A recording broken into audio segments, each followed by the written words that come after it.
Name: Jiang Mian. Gender: female. Base city: No. 144, West District Public Security Bureau. Jiang Mian sat in the interrogation room, hands tucked uneasily together, her whole posture radiating restlessness. The security officer in charge of questioning lifted his head and sized up the girl before him. Her skin was fair with a faint rosy hue, her features delicate, yet most of that beauty was concealed behind a pair of black-framed glasses. Behind the lenses, a pair of large liquid almond eyes drooped meekly, making her appear exceedingly quiet and demure. To anyone, she would look like a timid, introverted good girl who had been badly frightened. Do you know why you were brought here? The security officer's face was stern.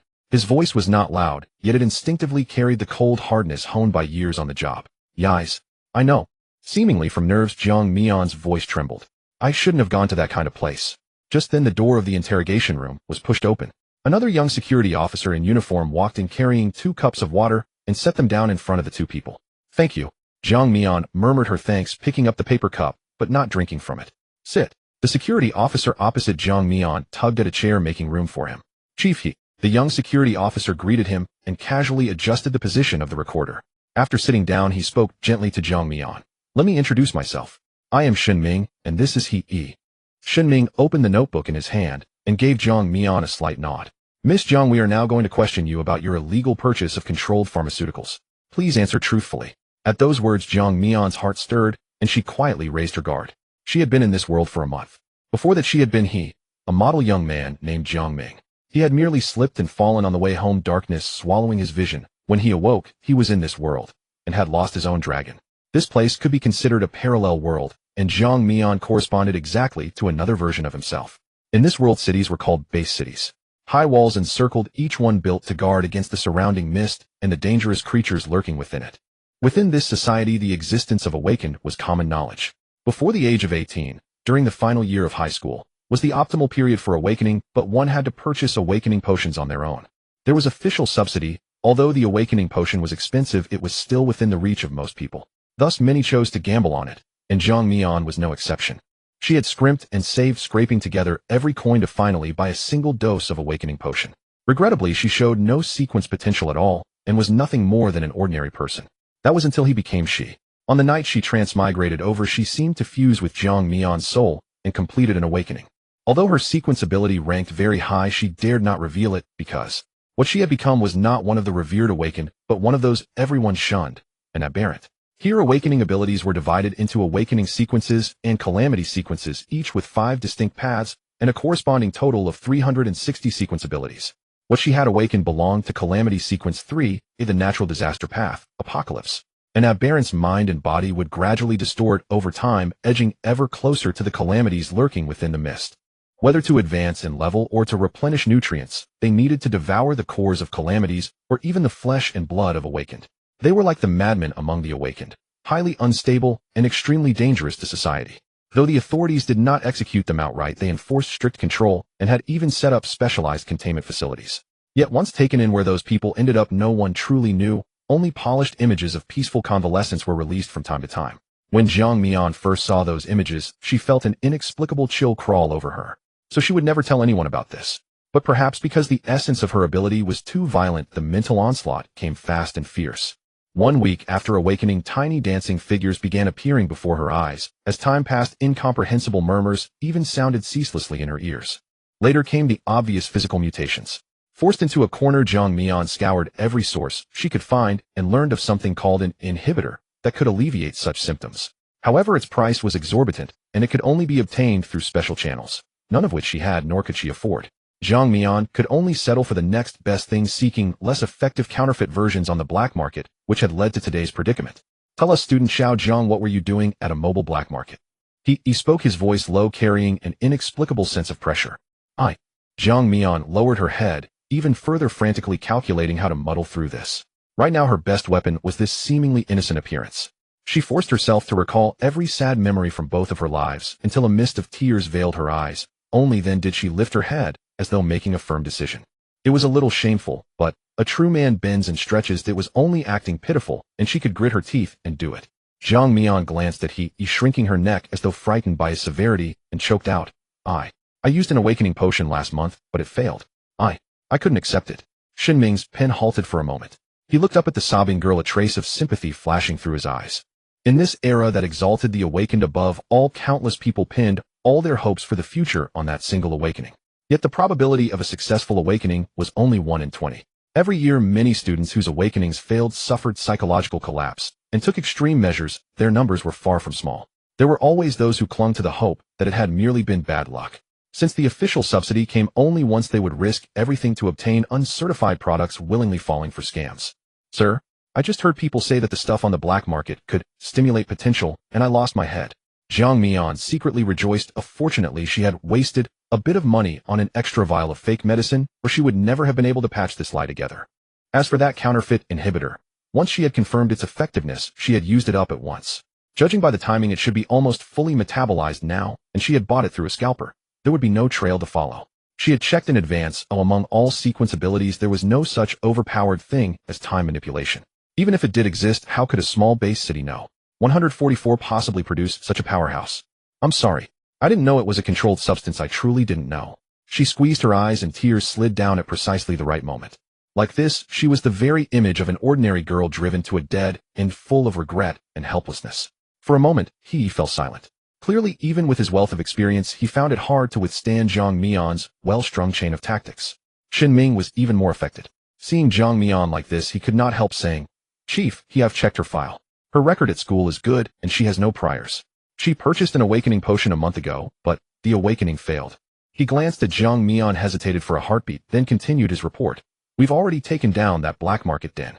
From the materials and ledgers seized in the warehouse, they were mainly producing and selling low-grade auxiliary potions of every type." Listening to Shen Ming's report, he tapped his index finger rhythmically on the tabletop. A spotless record, reasonable motive testimony, matching the physical evidence. It all looked like one of those fraud cases they saw every year. His expression softened somewhat. After exchanging a look with Shen Ming, he gave a slight nod, his meaning clear, no major problem. Ahem. He cleared his throat, breaking the silence in the interrogation room. Jiang Mian, your actions have already constituted a violation of the law. However, considering this is your first offense, and the circumstances are not serious, our handling this time will be. He believed it. He truly believed it. Joy sparked in Jiang Mian's heart, but her expression, especially her eyes, remained unchanged. After all, if you are going to act, you act to the end. Criticism and education and the contraband you purchased will be confiscated in accordance with the law. You must never repeat this. Do you understand? I understand. Thank you, sir. I'll never dare do it again. Jiang Mian nodded again, and again her words choked with sobs. Seeing her like this, He's tone unconsciously softened a little. According to regulations, we need to contact your family to pick you up and confirm the outcome of this case. What is your family's contact information? At the mention of family, Jiang Mian's body stiffened almost imperceptibly. She murmured in a low voice, "I don't have any family anymore." Huh. He and Shen Ming were both stunned at the same time. "My father used to work at the base construction bureau," Jiang Mian explained softly. 6 years ago, during a mission, he encountered a rare mist tide. Having worked in this base city for nearly 20 years, he knew the place like the back of his hand. Hearing this, he immediately understood which incident she meant. 6 years ago, the city had attempted for the first time to establish a special passage to base city No. 143, but an accident occurred, and they ran into a riot of mist creatures. The strongest among them was a 5th-tier calamity. At the time, in the awakened escort squad, the highest rank was only 4th tier, yet even they were considered top experts of base city No. 144. Caught hidden so suddenly, they were no match for that calamity, and thus in that operation. Not a single person. Seeing the two fall silent, Jiang Mian continued on her own. "My mother was a nurse at Xiqing Hospital. The year before last, there was an unprecedented outbreak in the city, and she..." Jiang Mian did not go on, but the outcome was self-evident. Regarding the parents of this world, Jiang Mian's memories told her that this was the truth. In her previous life, the cause of her parents' deaths had been similar, and she had not expected that after coming to this world, she still could not escape such misfortune. Thinking of this, she could not help but reveal a hint of genuine emotion. She did not cry again, as she merely sat there in silence, looking utterly desolate.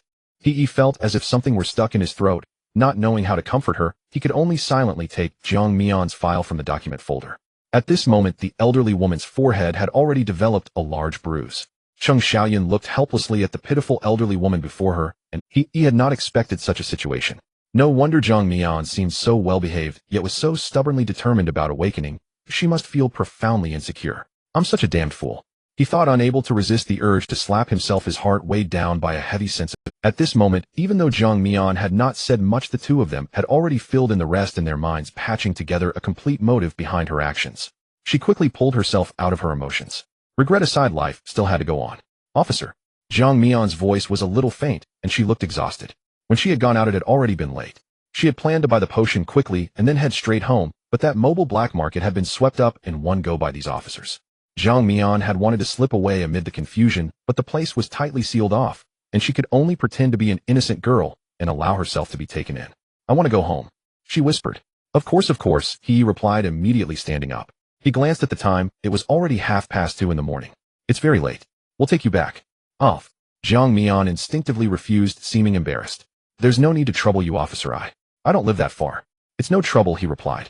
This is our duty. Shinming took over, saying, besides, you're a girl. It's not safe to go back alone this late at night. He nodded, lowering his head to look at Jiang Mian as his guilt surged again. Her parents had died in the line of duty, she lived alone, and she had just endured the blow of a failed awakening. This child's life was far from easy. Let's go. He opened the interrogation room door and let her out. The West District is not so peaceful at night. We'll feel more at ease if we see you home. Although on the whole the city's security bureau still commanded decent deterrence, the West District's layout was intricate and tangled, and there were always places beyond effective control.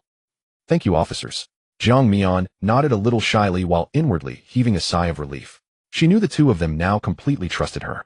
Still, she would have to be even more careful next time, otherwise if she were caught again, she would truly be unable to explain herself. Jiang Mian followed them into the car, sitting alone in the back seat and gazing at the city scenery streaking past outside. Because the security bureau was located along a main thoroughfare, there were at least basic streetlights, but as they entered the area near Jiang Mian's home, the light dimmed noticeably. With limited energy resources, everything was prioritized for where it was most urgently needed. Naturally, remote neighborhoods like this had no lighting. By the faint light coming from afar, Shinming could just make out the outline of the dilapidated buildings and found the environment even worse than he had imagined. You've always lived here? Shinming turned to look at the girl in the back seat, unable to stop himself from asking. No, Jiang Mian replied, shaking her head. She glanced at the approaching apartment building and, sensing his doubt, explained. After they passed away of the compensation those people gave, only a tiny bit actually ended up in my hands. Because there was still debt on the apartment, I could only sell it and move here. It's far, but the rent is cheap. She seemed a little embarrassed, but still explained in a low voice. I don't have many hours to work part-time, and I still have to pay tuition. To scrape together enough for an awakening potion, this was my only option. Jiang Mian's tone was flat. She did not deliberately try to elicit pity, yet even so her words dealt a heavy blow to the two men. Even with subsidies, an awakening potion still cost 150,000, and on the black market, even a degraded version of an inhibitor went for as much as 20,000, with a single dose lasting only half a month. Moreover, with her parents gone for years, there were still countless things that demanded money. In the end, she had no choice but to give up the apartment. He drove, silently sweeping his gaze over the surrounding residential area.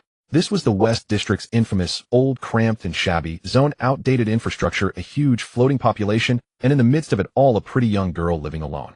We're here. This is it, Jiang Mian said, pulling him from his thoughts. Once the car came to a halt, she opened the door and stepped out. Thank you, she said. Just as she was about to leave, wait. He held out a business card through the car window, his personal information printed on it. Keep this. In the future, if you run into any trouble, or if anyone gives you a hard time, you can contact me. Jiang Mian was taken aback for a moment, then accepted the card. Thank you, Captain. She voiced her thanks and slipped the card into her pocket. Hurry on up, and remember to lock your doors and windows. Jiang Mian nodded and walked into the entrance of the apartment building, vanishing into the shadows. He let out a sigh. His instincts told him that something did not quite add up, but she could not possibly be a variant, could she? He had seen many variants. From the moment they awakened, their minds were already unsound. They almost never managed to control their own frenzy. If they were injected with inhibitors, their emotional expression would be partially suppressed. Jiang Mian's behavior was nothing like that at all. Besides, her parents had sacrificed their lives for the city's development. Wearing this security uniform, he was unwilling to speculate about such a child with the worst of intentions. Perhaps he was simply overthinking it. When he had time later, he could occasionally pay her a visit and check on her. Captain Shinming spoke up in puzzlement when he noticed he had not started the car for a long while. Let's head back and sort out tonight's records. The people involved in the case still need further interrogation. Among those they had arrested tonight were buyers as well as sellers and manufacturers. Someone like Jiang Mian mixed into a pack of wolves was like a lone sheep, strikingly conspicuous. With a sigh, Jiang Mian returned to her small apartment, casually kicking her shoes aside and plopping down on the bed. Had she not been well prepared and skilled in acting earlier, she would have been detained for at least a week without a clear explanation. It's important to note that the potion she had used only lasted for half a month. She wasn't sure if it was due to hunger, but since awakening she hadn't even reached the threshold of the first level, let alone activated her full abilities. There are 5 awakening paths in this world: Wanling, Soul, Element, Radiance. and war, while the disaster sequence is its counterpart divided into silence, nightmare, natural disaster, chaos, and slaughter. Pathways in essence categorize various sequence abilities. The sequence ability, She Awakened Doomsday, belongs to the pinnacle of the natural disaster pathway, encompassing all abilities related to natural calamities. Once developed, the lethal range of her ability would undoubtedly be the highest among the 5 disaster pathways. However, to activate it, she needed to be in a relatively saturated state, either by devouring the core of a disaster or the flesh and blood of awakeners. Jiang Mian considered herself mentally stable. Asking her to consume humans was simply impossible, utterly unthinkable. But to hunt disasters, leaving the city required not only her visible identity as an awakener, but also sufficient capability to handle crises. Herein lies the problem. She was underfed, unable to activate her abilities. Without the means to hunt, she remained hungry. It was a vicious cycle. Yet if she discarded the suppressants and continuously stimulated her mind, perhaps she could fully enter the first level. The consequences would likely shorten the duration of the suppressants significantly and accelerate the rate of mutation. Right? What on earth is going on? Jiang Mian muttered, somewhat irritated, running her fingers through her hair, which had become a bit disheveled. It was one thing to have crossed over and changed gender, but her awakened ability was neither practical nor useful. Although being sequence 3 sounded impressive, it didn't even grant her an initial skill. No, she couldn't say that being able to eat a lot does that count. After awakening, her appetite had become astonishingly large. Given her original small stomach, she used to be full after finishing a bowl of rice, but now she needed at least 3 large bowls per meal. This resulted in her physical condition improving, yet her food expenses skyrocketing, further straining her already empty wallet. I need to find a way to make money to buy potions. Jiang Mian wearily stood up, realizing she had a bit of money left, enough to last a while, but she couldn't just sit there and let it run out. Dragging her tired feet to the bathroom, she took off her glasses, turned on the faucet, and splashed some cold water on her face to wake herself up. Cold droplets slid down her cheeks as Jiang Mian lifted her head, looking into the mirror. It was a face that anyone would find gentle and demure, with a hint of youthfulness in her eyes. No wonder the officer had stopped questioning her so abruptly after just a few remarks. In her current state, she truly evoked a protective instinct in others. Jiang Mian tried to recreate the expression she had made earlier at the police station, but halfway through, she ended up laughing at herself. What am I doing? She patted her face, carelessly tossing her glasses onto the bedside and rummaging through her wardrobe for clean clothes, preparing to freshen up. Even though she had successfully awakened, the enhancement of her physical qualities had not caught up quickly, and given that she was still in a fasting state, the prospect of her abilities healing her nearsightedness was a distant thought. Her current prescription wasn't very high, around 300 degrees. Although she could manage without her glasses, she was used. By the time Jiang Mian finished her shower and stepped out of the bathroom in a spaghetti-strapped nightgown, it was already past 3 o'clock. Given her usual frugality and being at home, she didn't pay much attention to the time, since she was alone. Having transformed into a girl, although she had adapted for a while, it still felt dreamlike, with many sensations differing from before, such as she glanced down, noticing her 2 small hills swaying gently with her movements, the fair skin making her eyes ache. Despite her pure and gentle appearance, why was this area so mature? One hand couldn't even cover it. For this reason, regardless of whether it was the former Jiang Mian or her current self, she always opted for loose school uniforms and the black hoodie she wore today when going out. Jiang Mian was in her 3rd year of high school, with just over a month until the college entrance examination, but she had no mind to study, her thoughts consumed by how to make money, buy potions, and fill her stomach. Having just alleviated her mental issues, Jiang Mian should have been happy, yet the thought of these matters left her feeling blocked. She couldn't possibly rely on her looks to attract a wealthy benefactor, could she? After all, she had once been a man. Even if she were starving or jumped from a building, she would never resort to living off a man. So, given the situation, she might as well sleep it off. Jiang Mian truly had no solutions left, so she decided to leave the problem for tomorrow's self. Zzz. The next morning, Jiang Mian, sporting faint dark circles, went to school, unable to stop yawning along the way. Had she not encountered that incident last night, she wouldn't have only gotten 3 hours of sleep. What? After crossing over, do I have to experience senior year all over again? The school she attended, No. 5 High School, was a key school in the city, located in the more prosperous southern part, producing a fair number of outstanding students each year. Of course, this outstanding refers to the students who became awakeners each year. In this world, all schools categorize students into 2 types. One type is the martial examination candidates, those who have awakened their abilities. Once they awaken, they no longer need to take exams, effectively graduating on the spot, and can choose their desired universities. With the powers of the Radiance pathway, the base city has already begun to develop traversable paths through the fog, addressing the issue of communication between cities. In this life, her father had lost his life due to the construction of these paths.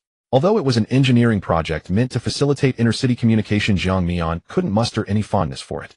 The second type consists of college entrance examination candidates with a system similar to that of her past life. However, even after graduation, the job opportunities in each base city are quite limited, with countless people delivering takeout, working in factories, or even as cleaners. If it weren't for the hassle of withdrawing from school, Jung Mi-yeon would have left long ago. After all, here educational qualifications don't matter, and she has the secret of being a mutant.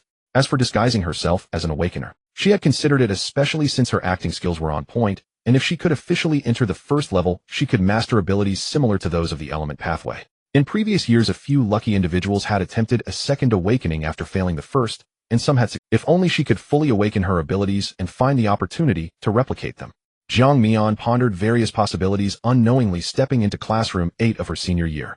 As soon as she appeared, several gazes in the class were drawn to her, including some of the brothers she had been close with in her. Jung Mi-yeon felt a bit of a chill run down her spine.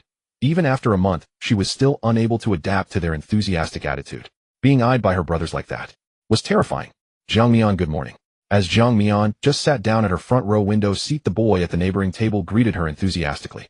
The boy's name is Wang Chun. He is not tall and quite lean, which allows him to sit with her in the front row. However, he is one of the few students in the class who successfully awakened, albeit at the bottom of the ranking, but still far better than an ordinary person. Morning. Jung Mi-yeon waved her hand and responded weakly. Just as she settled down, drowsiness washed over her. She shifted the pile of textbooks on the desk, moved her obstructive glasses aside, and laid her head down on the desk. What Jung Mi-yeon didn't notice was that Wang Chun stole glances at her several times after she looked away. Due to her drowsiness, her small mouth was slightly open, with the soft flesh of her cheeks pressing against her arms, forming a small mound, seemingly completely defenseless. Under the bright lights, her pink lips reflected an alluring sheen. Wang Chun thought that the school belle, who was rumored to be highly esteemed, was no match for his usually unnoticed deskmate. It seemed to be his illusion. He felt that over the past month his deskmate's personality had become somewhat strange. It seemed that she was more casual when interacting with him. Was it due to the stimulation from a failed awakening? Or perhaps Wang Chun touching his face? JPG. Jung Mi-yeon adjusted her position anxiously, and Wang Chun quickly averted his gaze, fearing she would notice. The school desk is so comfy for sleeping, she thought drowsily. After all, most people had already been injected with the awakening serum, and only about 6 or 7 fortunate ones in the class had become awakeners, which was considered average. After the awakening, the previously tense atmosphere in the class deflated like a punctured balloon. Those who hadn't awakened mostly began to slack off, while the awakeners rarely came back. Those like Wang Chun who remained in the class had their own reasons. So even when Jung Mi-yeon napped soundly, no one would say anything. She had always been like this because she worked at night, appearing drowsy all day long, which suited her name quite well. The teacher at the podium merely glanced over and continued reading from the book in hand, unfazed. Jung Mi-yeon knew about her family's situation. It couldn't be worse, and she feared that after graduation, she would drop out and go straight to work. In the morning, the school's curriculum mainly consisted of foundational subjects like math and science, while liberal arts only had Chinese, which was taught once every few days. In the afternoon, there was only physical education, and it was back-to-back classes for 3 or 4 periods. The content had also changed compared to Jung Mi-yeon's past life. He actually taught real skills rather than free-range physical education. For example, basic combat training. However, it was up to the students whether they wanted to learn or not. Although Jung Mi-yeon wanted to learn some, perhaps due to her hunger, she felt somewhat weak and her attempts seemed like mere decorative punches. She muddled through the morning classes, and when she reached the cafeteria, the meal presented to her complete with a wire. Instead, Jung Mi-yeon found it laughable. Since her arrival in this world, she hadn't encountered a single good thing, sometimes making her feel utterly frustrated. No, she no longer had that. In short, it was very uncomfortable. Jung Mi-yeon dumped her food and returned to the classroom, thinking of looking over the materials to see if there were any calamities she could deal with. The so-called calamity actually refers to mist creatures with special abilities. Generally, mist creatures lack any special powers, merely appearing terrifying, relying heavily on their robust physiques and tenacious vitality. Calamities are different. They are akin to awakeners, among them possessing sequential abilities. Moreover, each individual has subtle differences, making them unpredictable. However, among them, there are also extremely weak ones that only serve to disgust people, like the Nightmare Path's bottom-tier little ghost, which would cling to one's back, unable to be shaken off. Just as she was researching the calamity illustrations borrowed from the library during the break between lunch and nap, she suddenly felt the light in front of her being blocked by a tall figure. She frowned and looked up. It was Li Hao.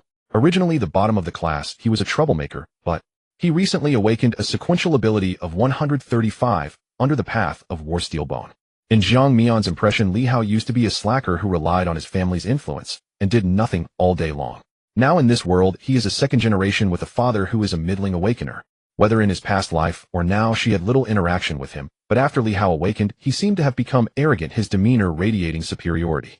At this moment, he was staring at Jiang Mian intently. When he saw her gaze turn towards him, he smirked, wearing a smile that suggested he was determined to win. Jiang Mian's heart skipped a beat, and her scalp tingled as she felt a chill creeping up her back. Damn, how did I attract the attention of such a guy? How could she not know what that gaze represented? Jiang Mian. Sure enough, as expected, Li Hao's loud voice instantly drew the attention of all the classmates in the classroom. Several pairs of eyes focused on the two, filled with curiosity, excitement, and whispers of intrigue. Jiang Mian stiffened, forcing a polite smile as she braced herself, and said, Li Hao, is there something you... Although she felt nauseous inside, she thought it best to play along with her current identity. Revealing any abnormality could lead to trouble. Seeing Jiang Mian's timid demeanor excited Li Hao even more. He stepped forward and unceremoniously shoved a delicate gift box into Jiang Mian's arms. This is for you. Li Hao, full of confidence, thought that with his status as an awakener, it would be a piece of cake to win over someone like Jiang Mian. He had long had his eye on Jiang Mian, who, although not as intense as those outside of school, she was beautiful and possessed a clean aura which often stirred his mischievous thoughts. I saw this at a boutique in the central district and thought it suited you perfectly. Jiang Mian lowered her head, her expression somewhat darkened. According to her character setting, she could only politely refuse, as no matter what she did, this guy would cling to her, causing trouble. This is too precious, I can't accept it. She pushed the box back, her tone trembling slightly. It's not worth much for me, it's just a meal. Li Hao's tone was nonchalant as he replied, Jiang Mian, I know you failed your awakening, and it must feel terrible. But it's okay, as long as you become my girlfriend, I guarantee you won't have to worry about living anymore. Everyone present knew that Li Hao's promise was unreliable. His approach towards Jiang Mian was merely to find an easily conquerable plaything. In Li Hao's eyes, someone like Jiang Mian was the easiest target to obtain, and once he got tired of her, he could just toss her aside without any cost. Jiang Mian suppressed the urge to smash the box in his face and maintained her timid and anxious facade. Li, thank you for your kindness. Her tone seemed to carry a strong sense of fear and unease. I'm sorry, I can't. Jiang Mian lowered her head, avoiding Li Hao's intense gaze, and pushed the gift box back toward him. To onlookers, she now seemed barely able to speak, trembling helplessly, a pitiful figure overwhelmed by sheer uncertainty. After all, in everyone's memory, Jiang Mian had always been quiet, reserved, and academically competent. Yet her refusal was unmistakable, and still failed to deter Li Hao. His confident smile stiffened, a flicker of impatience crossed his eyes. In his mind, she simply hadn't yet grasped reality, still clinging to feudal self-important restraint. Jiang Mian. Li Hao raised his voice, slightly lacing it with an unearned air of superiority. I know exactly what kind of life you're living right now. Say yes, and I guarantee your life from now on will be 100-fold more comfortable than it is today. These words sent a fresh wave of hushed murmurs rippling through the classroom. Some reveled in the spectacle, others felt genuine sympathy for Jiang Mian. This is outrageous. Using his status as an awakened to act with impunity. She's already suffered enough. Why treat her like this? Yet a few sharp, acid-tongued girls scoffed. Pretending to be noble. What's wrong with accepting an awakened's attention? Exactly. Plenty would kill for such an opportunity. Just then Wang Chun re-entered the classroom and witnessed this very scene. His fists clenched silently at his sides. Bastard. Seeing his deskmate flinch like a startled fawn, a surge of hot blood rushed to his head. He longed to step forward, shield her, and block Li Hao's revolting stare. Though Wang Chun himself was also awakened and followed the war path, he ranked only at sequence 335, listening and auditory enhancement ability, focused on reconnaissance. This power excelled in subtle perception, allowing him to discern even the faintest sounds, but in later stages it could barely detect emotional fluctuations in voices. In direct combat, it was virtually useless. Li Hao's steel bone, by contrast, was a true frontline combat ability, granting extraordinary physical resilience. Even among the awakened, disparities ran deep. If only I'd awakened a combat-oriented ability. Wang Chun clearly heard the undisguised contempt in Li Hao's tone, and sensed the suppressed revulsion trembling beneath Jiang Mian's voice. That suffocating awareness of everything coupled with utter powerlessness nearly choked him. Am I truly incapable of doing anything? A fierce tide of frustration and helplessness roiled within his chest. What are you doing? Wang Chun abruptly shoved aside the girl who'd just mocked him and stepped forward. She let out a shrill cry, drawing Li Hao's attention instantly. Li Hao glanced at him, snorted coldly, and exuded palpable impatience, as if daring Wang Chun to advance one more step, ready to deliver a brutal fist-driven warning. Li Hao knew full well that should he strike, he'd face only a few days' detention, while the other boy might not walk away at all. Wang Chun fell silent, instantly deflated. What could he possibly do? Provoke Li Hao, only to be crushed like roadside debris. That wouldn't protect Jiang Mian, it would only brand him a laughingstock. Shame and fury flushed Wang Chun's face crimson, but he remained rooted in place. Li Hao sneered once more, then turned back toward Jiang Mian. Jiang Mian, however, had already steeled herself inwardly, her eyes flashing almost imperceptibly with a dark gold light. First get this fool out of the way. She could always take sick leave tomorrow. Given her homeroom teacher's temperament approval, once she grew stronger she'd deal with him permanently. Though his sequence ranked middling at no. 5 high, his father, a veteran awakened, meant no one dared challenge him openly. Jiang Mian, I'm running out of patience. Don't mistake courtesy for weakness. This is my final offer, yes or no. Li Hao's voice dripped with naked threat. Li classmate, this is all so sudden. Could I please have a little time to think? My mind is utterly chaotic right now. Jiang Mian lifted her head, her eyes rimmed with red, her voice trembling faintly. Something feels off. Did she overdo it? It's verging on theatrical. Jiang Mian couldn't help but note how smoothly these micro-performances were coming to her. True, she'd once taken bit parts, background extras, nameless corpses, but never played a woman. These seamless self-crafted maneuvers were entirely her own invention. Her earlier deception of veteran security officer, he had relied solely on prodigious tear ducts and adrenaline-fueled urgency. Repeating them now felt strangely artificial. Still, it should suffice. After all, if she didn't understand women, she certainly understood men. A man like Li Hao, arrogant, self-assured, obsessed with control, needed only the illusion of surrender, the false impression that she'd finally seen reason. Only then would he stay placated, for now. That's more like it. As expected, Li Hao's impatience vanished, instantly replaced by smug satisfaction. To him, Jiang Mian's shift, from initial refusal to gradual softening under his authority, was precisely what fed his vanity most. Fine. I'll grant you one more day to think it over thoroughly. With that, he shot a warning glare at Wang Chun and the surrounding gawkers, then strode away strutting like a triumphant rooster. Idiot. A flash of raw brutality surged within Jiang Mian. A string of misfortunes was one thing, but this fool had to appear and poison her peace. She sensed that if her emotions surged any further, even last night's suppressant injection might fail. As the apex of the cataclysm path, apocalypse embodied ultimate fury, the coldest, most merciless face of nature itself, wildfire, hurricane, tsunami, thunderbolt. Emotions, especially violent negativity, were sparks flung onto dry tinder, inevitably igniting volatile surges in cataclysmic abilities. That was why afflicted often suffered mental instability. They struggled to fully master the psychological toll their powers exacted. Irritated, Jiang Mian tossed the gift box Li Hao had forced upon her aside without a glance. Wang Chun tiptoed back to his seat. Seeing Jiang Mian's reaction, his chest tightened, an instinctive certainty that her words had been mere expedients. But what about next time? Even knowing her true intentions, what could he possibly do? I'm sorry, he rasped, voice parched. At the sound, Jiang Mian turned, her eyes still faintly reddened from overacting. Noting Wang Chun's visible self-reproach, she understood instantly. It's fine, she said, shaking her head. This has nothing to do with you.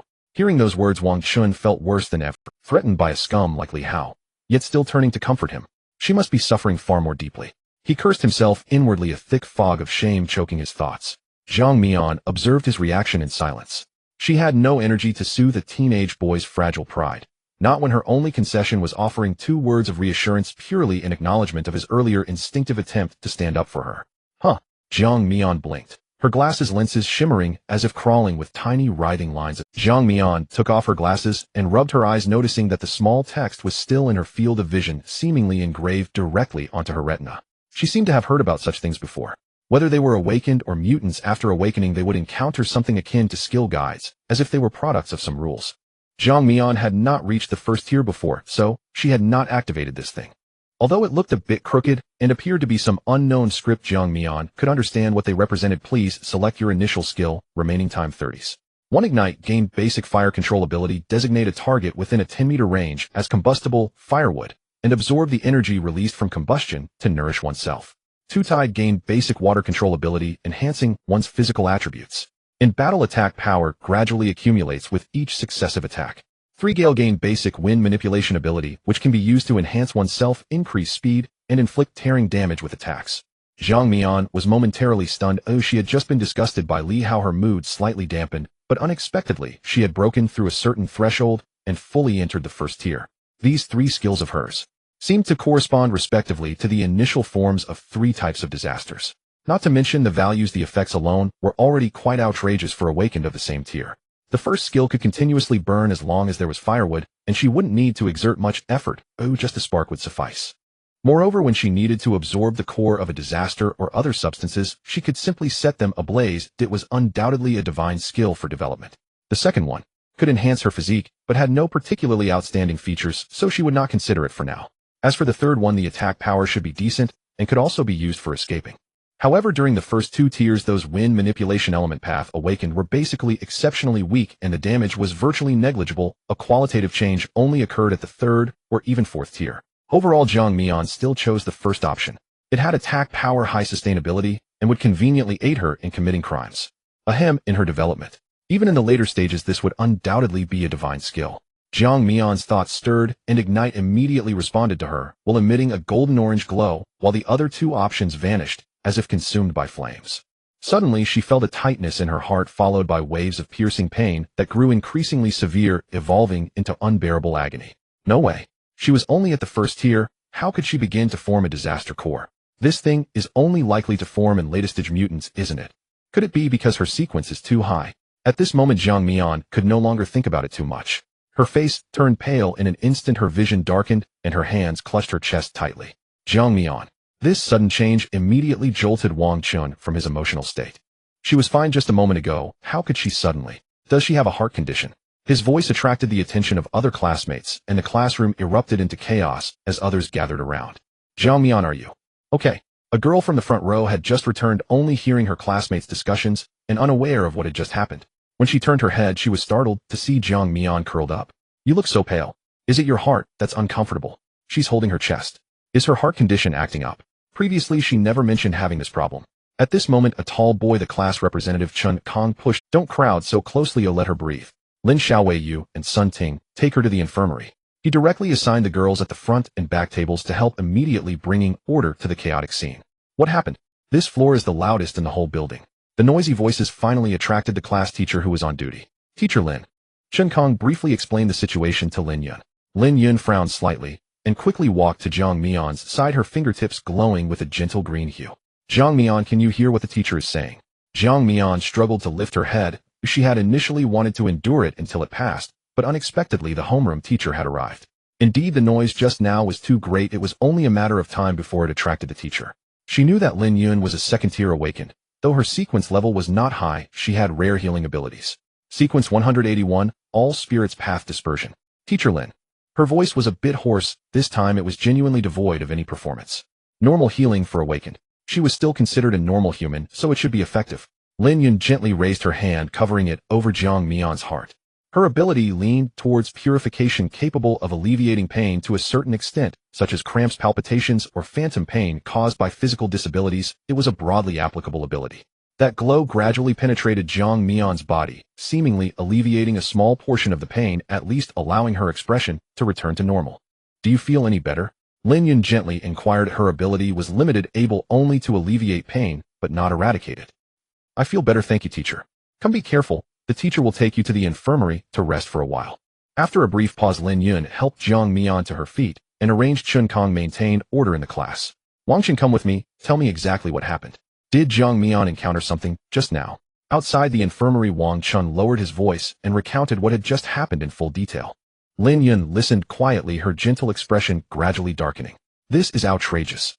In the past, awakened students tended to be more flamboyant than before, but someone like Li Hao was not a good person to begin with, so she didn't expect him to do anything good. Sometimes she really felt that the current awakened system had a severe issue, only looking at talent and not character. Although they were short of people, they couldn't just recruit anyone, could they? Now the environment was toxic, with 99% of the blame resting on this issue. She had initially left the government due to that atmosphere, only to find that even the students were like this. The teacher understands, you can go back for now. Lin Yun took a deep breath, adjusted her expression, and then entered the infirmary. The school nurse had already conducted a basic examination on Jiang Mian. Upon seeing Lin Yun enter, he explained a few points indicating that Jiang Mian had an irregular heartbeat and might have heart issues, recommending a detailed examination at the hospital. Lin Yun couldn't help but feel a sense of worry. She was very aware of Jiang Mian's situation. Previously, she had applied for a subsidy for Jiang Mian, and when submitting the materials, everything was fine, indicating that she could receive a first-tier subsidy. However, for some unknown reason, it was reduced to the lowest third tier, cutting the amount by more than half. For this, she had felt guilty for a long time and wanted to compensate in other ways, but the child had refused. Now this problem had arisen again. Lin Yun could hardly bear to think about it. What if Jiang Mian discovered another heart issue? It would be a heavy burden. Coupled with Wang Chen's earlier description, Li Hao came from a good family and has now become an awakened, behaving increasingly flamboyantly. Given his temperament, he would likely not let it go easily. Jiang Mian had managed to stop him this time, but the ensuing entanglements, harassment, or even retaliation were almost predictable. How should a helpless girl cope? Just the thought made Lin Yun feel a pang of heartache. She wanted to protect every student, yet there would always be times when she was not present, always corners she could not attend to. Are you feeling better? Lin Yun approached the bedside and asked softly. Much better, Teacher Lin. Jiang Mian's complexion had improved significantly, but she still looked somewhat weak. So hungry.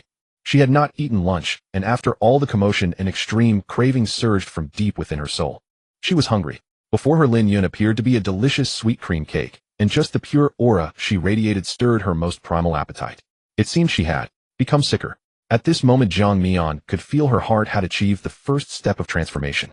Although it still retained the shape of a heart, a black core had already begun to grow beside it like a reactor for her abilities, channeling power throughout her body. After initially condensing the core of calamity, Jiang Mian gained the ability to sense the aura of those awakened, easily distinguishing them. But with this ability came problems. If discovered by the authorities, she would likely not be classified as a mutant, but rather as a genuine calamity hiding among the crowd. To make matters worse, due to her excessive hunger, her current core resembled an engine running idle. If it continued for long, it would likely impose a tremendous burden on her body. With her teacher still in front of her, she could only try to suppress all her discomfort, ensuring that her appearance did not reveal anything unusual. Do you want me to help you again? You've heard what the school doctor said. Oh, we can't be careless about the heart. I can take you to the hospital for a checkup. Going to the hospital? What a joke. Although she knew that the core of calamity could not be scanned with conventional medical methods, this core had just formed and was in an extremely unstable state. Who knew if it could be hidden? No need. Jiang Mian instinctively refused, her tone carrying a hint of pleading. Teacher, I probably just haven't rested well lately. Going to the hospital is too expensive. If I go home and rest well, it should be fine. She blinked her eyes, gazing at Lin Yun with a pitiful expression. Lin Yun could not withstand such a gaze. Her heart softened, and she could only gently sigh. All right, I'll grant you leave. This month. Just come if you feel up to it, as long as you show up on exam day. A month off. This was quite an unexpected joy. Yes. Thank you, Teacher Lin. Can you go? Do you want me to see you off? Lin Yun still felt a bit uneasy and asked again. Jiang Mian quickly shook her head. No need. I can manage. No need to trouble the teacher. Then, be careful. If Li Hao bothers you again, or if you feel any discomfort, you must tell the teacher. Meanwhile, far away in Base City No. 1 is separated from Base City No. 144. In the core area of the research zone, a dark red stone tablet floated in the center. An elderly man in military uniform stood outside the laboratory, staring grimly at the inscriptions on the stone tablet through the glass. Silence, nightmare, natural disaster, chaos, slaughter. All apex sequences have awakened. This stone tablet was brought out by a high-level awakened of the radiant path from the depths of the mist, inscribed with the top 5 disaster sequences. Also brought out was another stone tablet inscribed with the top 5 awakened sequences, but due to the strange reactions that occurred when the two tablets were placed together, they were kept in separate locations at Base City No. 2. The official sequence ranking system originated from this stone tablet. The last time such a situation occurred was 150 years ago, when the tablet was first obtained by humanity shortly after the mist descended. At that time, the mist had already engulfed the outside world, while in Xia country they had just finished integrating the remaining forces and constructed 7 base cities, which served as the prototype for the current base cities No. 1 to 7. The moment humanity successfully deciphered the content of the stone tablet, all the words it recorded almost simultaneously lit up, heralding the birth of those terrifying entities. At that time, humanity exhausted all its resources to cultivate those few awakened with top-tier abilities, defeating the disasters one by one before they could grow. It could be said that it was a death race. It was either you die or I perish.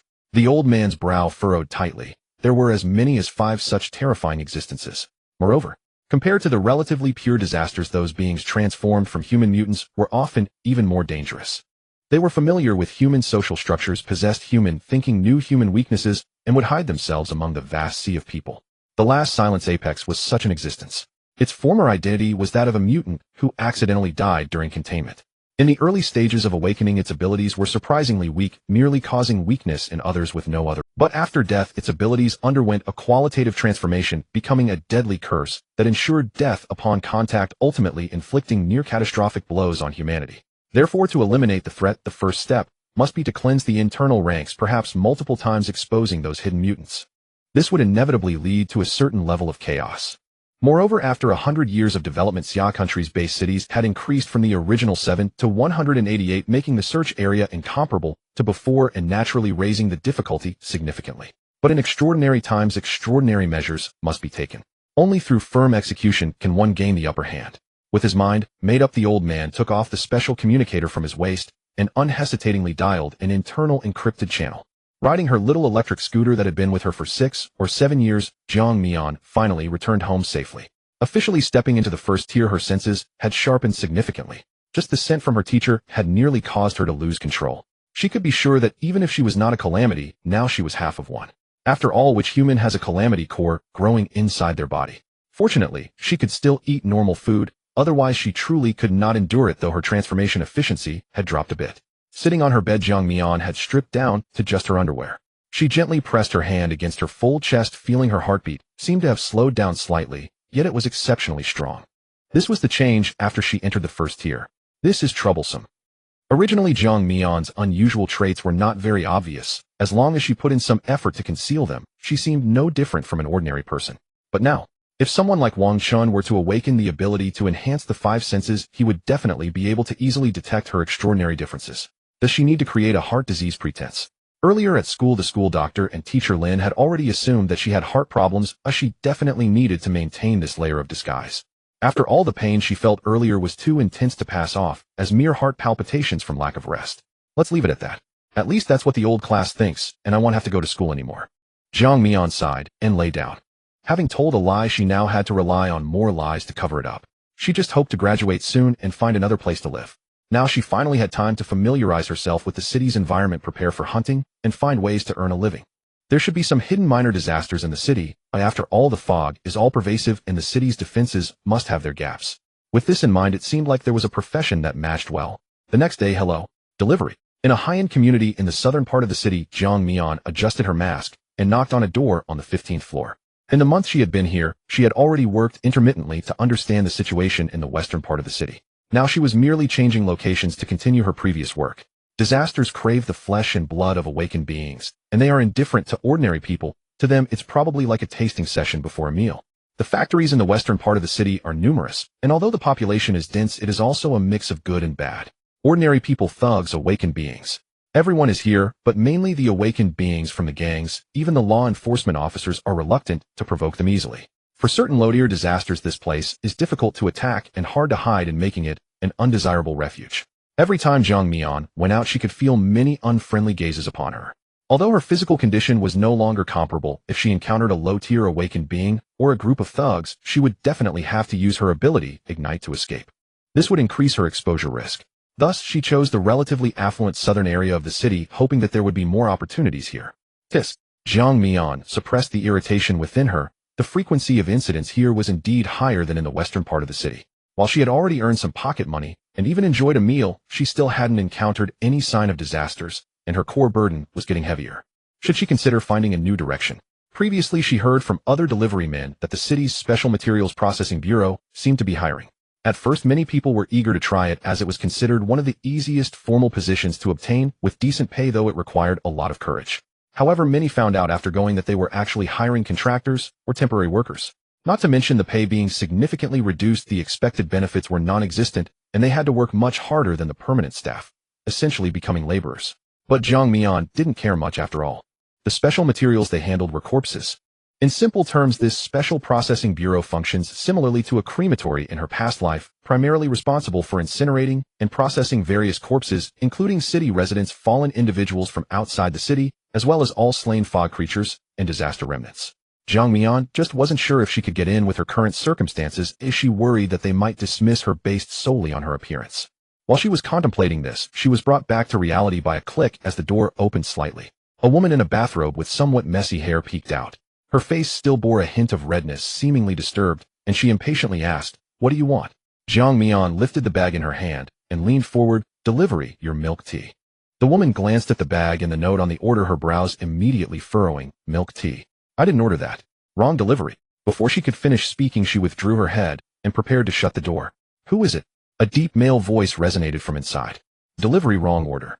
It was the woman's voice, and she seemed a bit nervous. Oh, Jiang Mian instantly understood. It seemed it was a delivery for Bei Yang, and it appeared she could enjoy an extra meal. In this world, milk tea was quite expensive and considered a rarity. However, at the moment the door opened, she seemed to catch a whiff of an unusual scent like stinky tofu. A smirk crossed her lips as invisible waves of heat surged into the room through the door crack. He finally found it. Inside the room, the man eagerly pulled the woman into his embrace. He glanced outside, seemingly sensing an exceptionally sweet aroma suddenly wafting in. Similar kind. Not minding what this sweet little similar kind intended to do, although he was eager to consume her, his current skin had reached its lifespan limit. He decided to change his form first, and then have a taste. Oh dear, look at you being so impatient. The woman playfully punched his chest as she began to unbutton her blouse. The man's breathing suddenly became rapid, his hands involuntarily tightening their grip, causing the woman to emit strange sounds, her eyes becoming increasingly dazed. What she did not notice was the fleeting hint of unusual color in the man's eyes, not of desire but of. Just as the two became even more intimate and prepared for deeper interaction, the man suddenly let out a muffled groan, releasing the woman as his hands uncontrollably clawed at the skin on his chest. Away! What's wrong with you? Fire! Is there a fire? The woman began to feel confused, but when she saw orange-golden flames suddenly erupting from the man's chest, she was instantly terrified. In a panic, she tried to find something to beat it out, but she quickly realized that this inexplicable fire was impossible to extinguish. In just 10 seconds, the man transformed from a complete figure to nothing but a charred, blackened skin. Only then did the woman react, trembling as she picked up her phone. Hello? Is this the security bureau? Outside, Jiang Mian's dark golden aura gradually faded away as she felt the feedback from her ability. While waiting for the elevator, she took a sip of milk tea and internally commented, 3 parts full. Her ignite could affect any target within a 10-meter range. Between disasters, although they usually remained hidden and could not sense each other's presence, once an ability was activated, they would know each other's disaster identity, allowing her to easily sense them. At the first tier, most awakened beings are still quite weak, but her range is already considered very large. In addition, it is instantaneous, making her virtually invincible among her peers. It seems quite impressive. She retracted her earlier comments. Her ability to absorb from a distance felt like gaining experience points in a game. Just kill and receive rewards, which was undoubtedly convenient. The one inside is probably a disaster of sequence 97, known as Skin of Paint. They are not good at direct combat, but their abilities are quite strange. Through close contact, they can read and copy the memories of their targets, ultimately replacing them and donning the victim's skin. Earlier, upon seeing the woman, she had already suspected something. It was only when the disaster began to activate its ability that she confirmed and activated Ignite.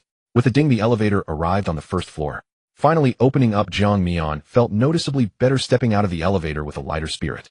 The woman inside probably already called the police. She wasn't worried about being suspected simply because. Before the action commenced, that painted skin seemed to have employed some means to obscure nearby surveillance, which conveniently spared her the need for additional concealment. Moreover, the inferior order that had changed hands countless times bore no information about her. The information systems and platforms of this world were utterly flawed, which greatly facilitated her. However, after this commotion, her original plan to awaken her fire element ability seemed to require some adjustment. While experimenting with her abilities yesterday, she discovered that when she activated Ignite, her eyes transformed into blazing gold, quite conspicuous. Although some higher-ranked abilities might also exhibit such characteristics, the wildfire she intended to disguise herself with certainly did not possess this feature. The plan must change. But there are still alternative methods. All awakeners upon advancement can acquire fixed abilities and enhance their original powers, including calamity and mutation types. Other abilities along the element path generally specialize in specific elemental traits and delve deeper, but for pinnacle sequences like her it was different.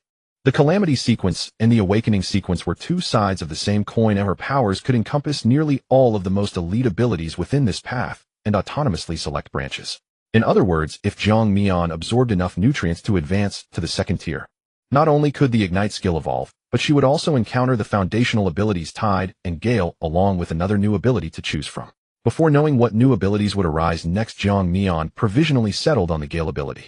This ability appeared plain and unremarkable, but if utilized properly, it would not only facilitate her concealment, but also enhance her escape speed, complementing Ignite by fostering the blaze.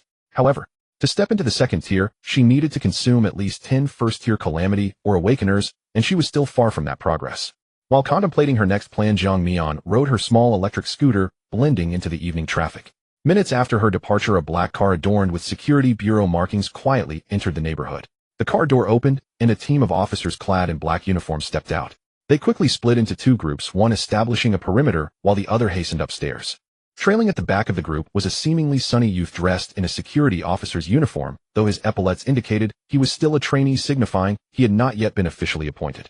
This was Yi Qinyang's first field assignment since joining, dealing with a case involving Calamity. In fact, he was still a student. Due to his high ranking in the sequence and his own excellence, he was able to participate in field practices and gain experience. Yet the expressions he occasionally revealed were completely at odds with his youthful appearance. Only he knew that he was a reborn individual. In his past life, those pinnacle calamities had inflicted tremendous losses upon humanity, and he had perished at the hands of Sequence 1A, Desolation of Withering. At that time, he had already been an 8th-tier powerhouse, but in the instant of confrontation, he was ensnared by the opponent's curse of certain death, inevitably heading toward demise. Yi Qinyang fought desperately to eliminate the opponent. After all, he was Sequence 4 Radiance of Eternal Day. That pure power of radiance was sufficient to dispel all filth, even briefly clearing the fog, serving as a crucial force for humanity to establish cities amidst the mists.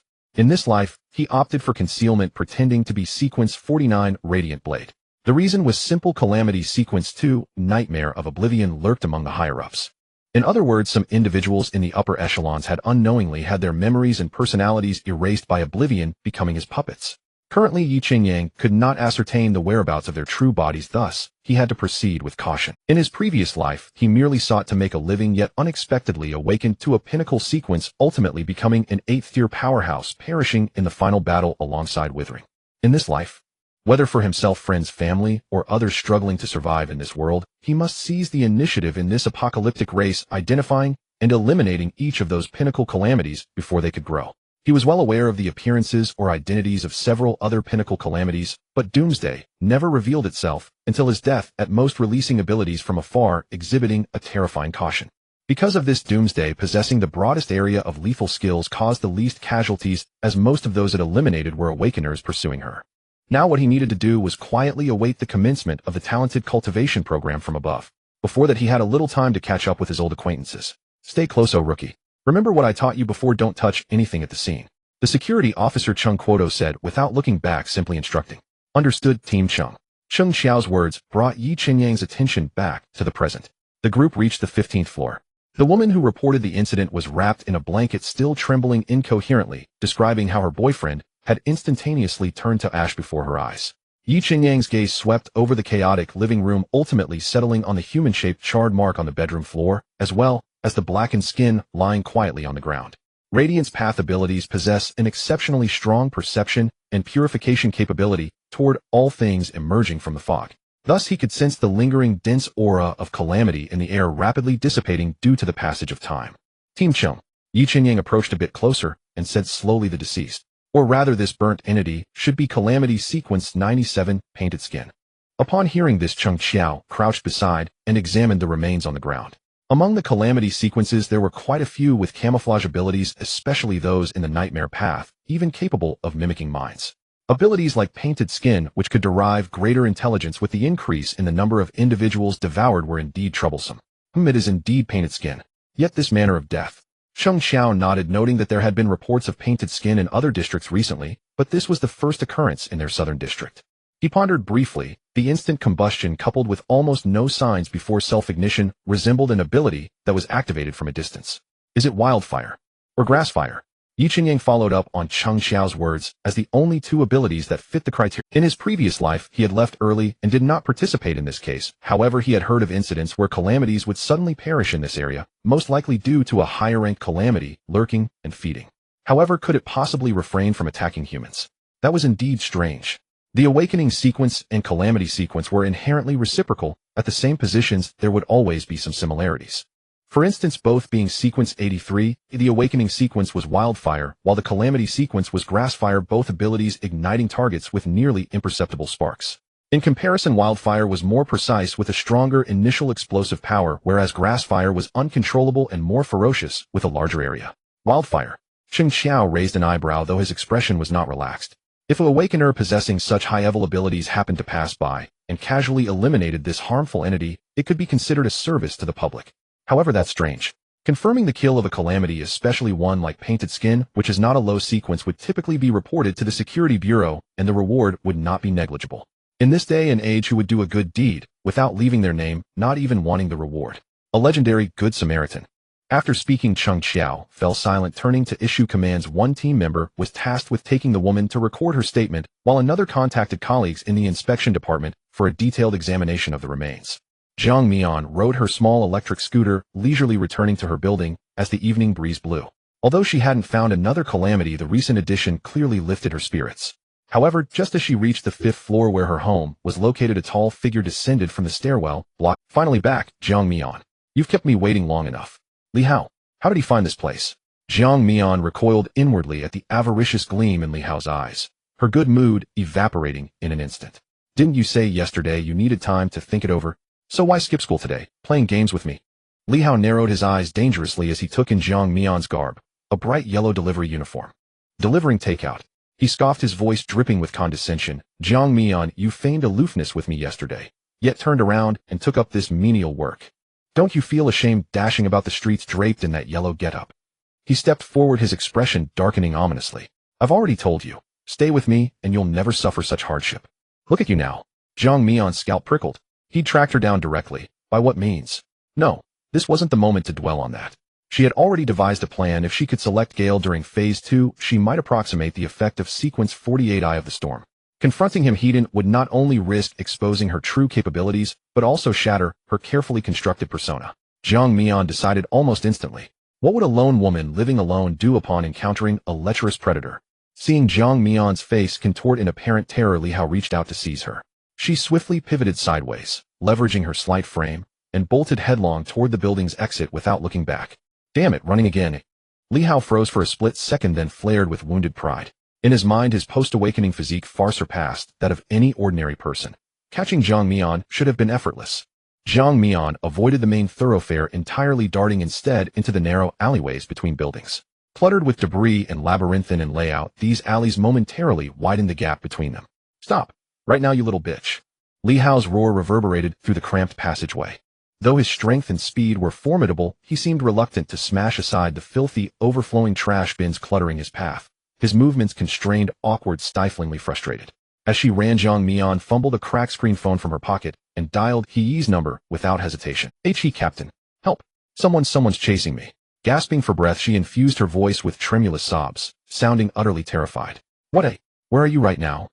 West District, Minghua Road. Inside the alley behind No. 114. While relaying her location, Jiang Mian gauged the distance between herself and Li Hao, ensuring she stayed just out of reach, yet never too far ahead. She slipped the phone back into her pocket. He's voice crackled faintly. Got it. Don't panic. I've already alerted nearby patrol officers, and I'm en route now. Head toward crowded areas if you can. During the chase, Li Hao nearly caught her several times, only for her to evade him by the narrowest margin. He began doubting whether he'd awakened at all. How could he, a newly empowered being, fail to overtake Jiang Mian, whose legs were so short? Jiang Mian judged the timing perfect. Prolonging this further would strain her body past endurance, so she angled toward the alley's exit. Yet just beyond a sharp turn, she spotted several flamboyantly dressed figures lounging at the alley mouth, exhaling plumes of smoke. They were the same gangsters who'd stared at her intently when she'd left earlier. Unlucky. Jiang Mian's face stiffened. After today, she'd definitely need to relocate. Such cheap rent, just 300 yuan per month, was undoubtedly the most affordable lodging in the entire West. The gang leader clearly recognized Jiang Mian, or rather her unmistakable yellow windbreaker. His gaze lit up at the sight of her bare, unmasked face. With a leering grin, he stepped forward, arms spread wide to block her path. Well, little yellow-cap sister. Long time no see. In such a hurry, where are you off to? Let us tag along. A flash of cold fury flickered in Jiang Mian's eyes. Sometimes she truly wanted to obliterate fools like these. Why does everyone lust after her body? Is this world so repressed? She steadied her breath. These thugs weren't awakened beings. They were mere cannon fodder. Perhaps she could manipulate them to her advantage. Tears welled instantly in Jiang Mian's eyes as she pleaded, voice trembling with raw desperation. Elder brother, please help me. That man behind me. He's been chasing me. He's terrifying. Please, help me. Her tone carried the shattered fragility of a girl pushed to the edge, evoking instinctive pity and stirring the gang leader's vanity. The youth chasing her looked like a student. Even if awakened, he couldn't catch a slender girl like Jiang Mian. Wasn't this the perfect chance to play the gallant rescuer? Jiang Mian, get over here. At that moment, Li Hao burst into view. Seeing her beg these thugs for aid instead of submitting to him, his fury erupted. The gang leader straightened his spine, crushed his cigarette underfoot, and planted himself before Jiang Mian, shouting arrogantly. Hey kid, didn't you hear the girl say she's scared? Smart move, scram now. Don't interrupt our chat with the lady. What's that yapping noise? Who the hell do you think you are, daring to block my way? Get out of my sight. Li Hao dismissed the gangsters entirely, lunging forward to grab Jiang Mian, who cowered behind them. Brothers, take him down. Chaos erupted instantly. Fools. A barely perceptible smirk curled Jiang Mian's lips. Manipulating. Brothers, take him down. Chaos erupted instantly. Fools. A barely perceptible smirk curled Jiang Mian's lips, manipulating one beast to devour another, all under her control. Wait, these thugs weren't tigers, or Li Hao was merely a lecherous wolf. No matter, watching them dance to her tune felt rather satisfying. After enduring so much anxiety, surely she deserved a little amusement. Feigning terror, she edged silently toward the alley's exit, her feet gliding like oil on ice. Seeing Jiang Mian about to escape, Li Hao panicked, slamming a palm across the gang leader's face. The man spun dizzily, then collapsed with a heavy thud, unconscious before he hit the ground. Hold it. Public Security Bureau, no one move. A black sedan bearing the Bureau's insignia screeched to a halt at the alley entrance. Two officers leapt out, drawing their electroshock batons. Their eyes swept the chaotic scene. The fallen unconscious gang leader, his cowering subordinates, Li Hao radiating menace, and finally Jiang Mian at the alley, mouth pale and trembling violently. Officer, he assaulted someone. Jiang Mian spoke up just in time, her trembling finger pointing shake. Li Hao froze mid-motion. Though his family's influence and his status as an awakened individual granted him considerable leeway, defying authority meant certain ruin. With a bitter grimace, he raised his hands and knelt, head bowed. West District Security Bureau. In the familiar interrogation room, Jiang Mian sat in that well-known chair. The sequence of events is as follows. She held a cup of hot tea, her head lowered, her eyes slightly red, appearing timid, as if greatly shaken. He sat across from her, his expression not looking good. Jiang Mian first experienced a failed awakening struggling for a living, and then was harassed by awakened students from her school, even chased to her doorstep with threats. She felt quite uncomfortable inside. Isn't this incident also a dereliction of duty on their part in the Security Bureau?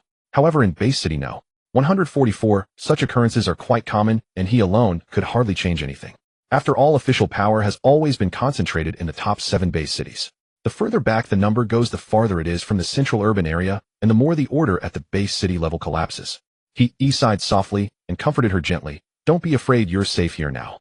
Jiang Mian nodded slightly and whispered, thank you, team He. Let's go and sit in the lounge. He opened the door and led Jiang Mian out just in time to run into the hurried Lin Yun. Jiang Mian, are you okay? Lin Yun looked anxious and tense as she wrapped Jiang Mian in her broad embrace. Caught off guard by the warm hug, Jiang Mian stiffened and instinctively felt a bit resistant. Too close. The unique scent of the awakened from the all-spirits path instantly filled Jiang Mian. Fragrant. So fragrant. Awakened from the all-spirits path are almost always nurturers full of vibrant and pure life force, and have always been the food most favored by the disasters. When Jiang Mian saw this introduction in the materials, she felt nothing, but now that she had become half a disaster herself, she realized this feeling was simply unbearable.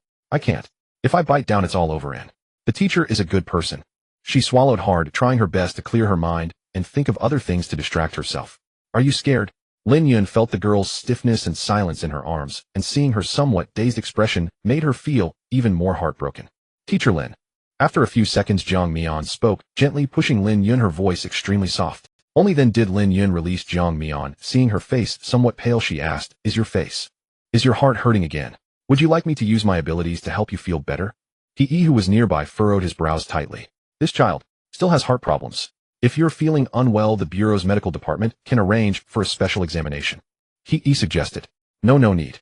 Jiang Mian quickly shook her head.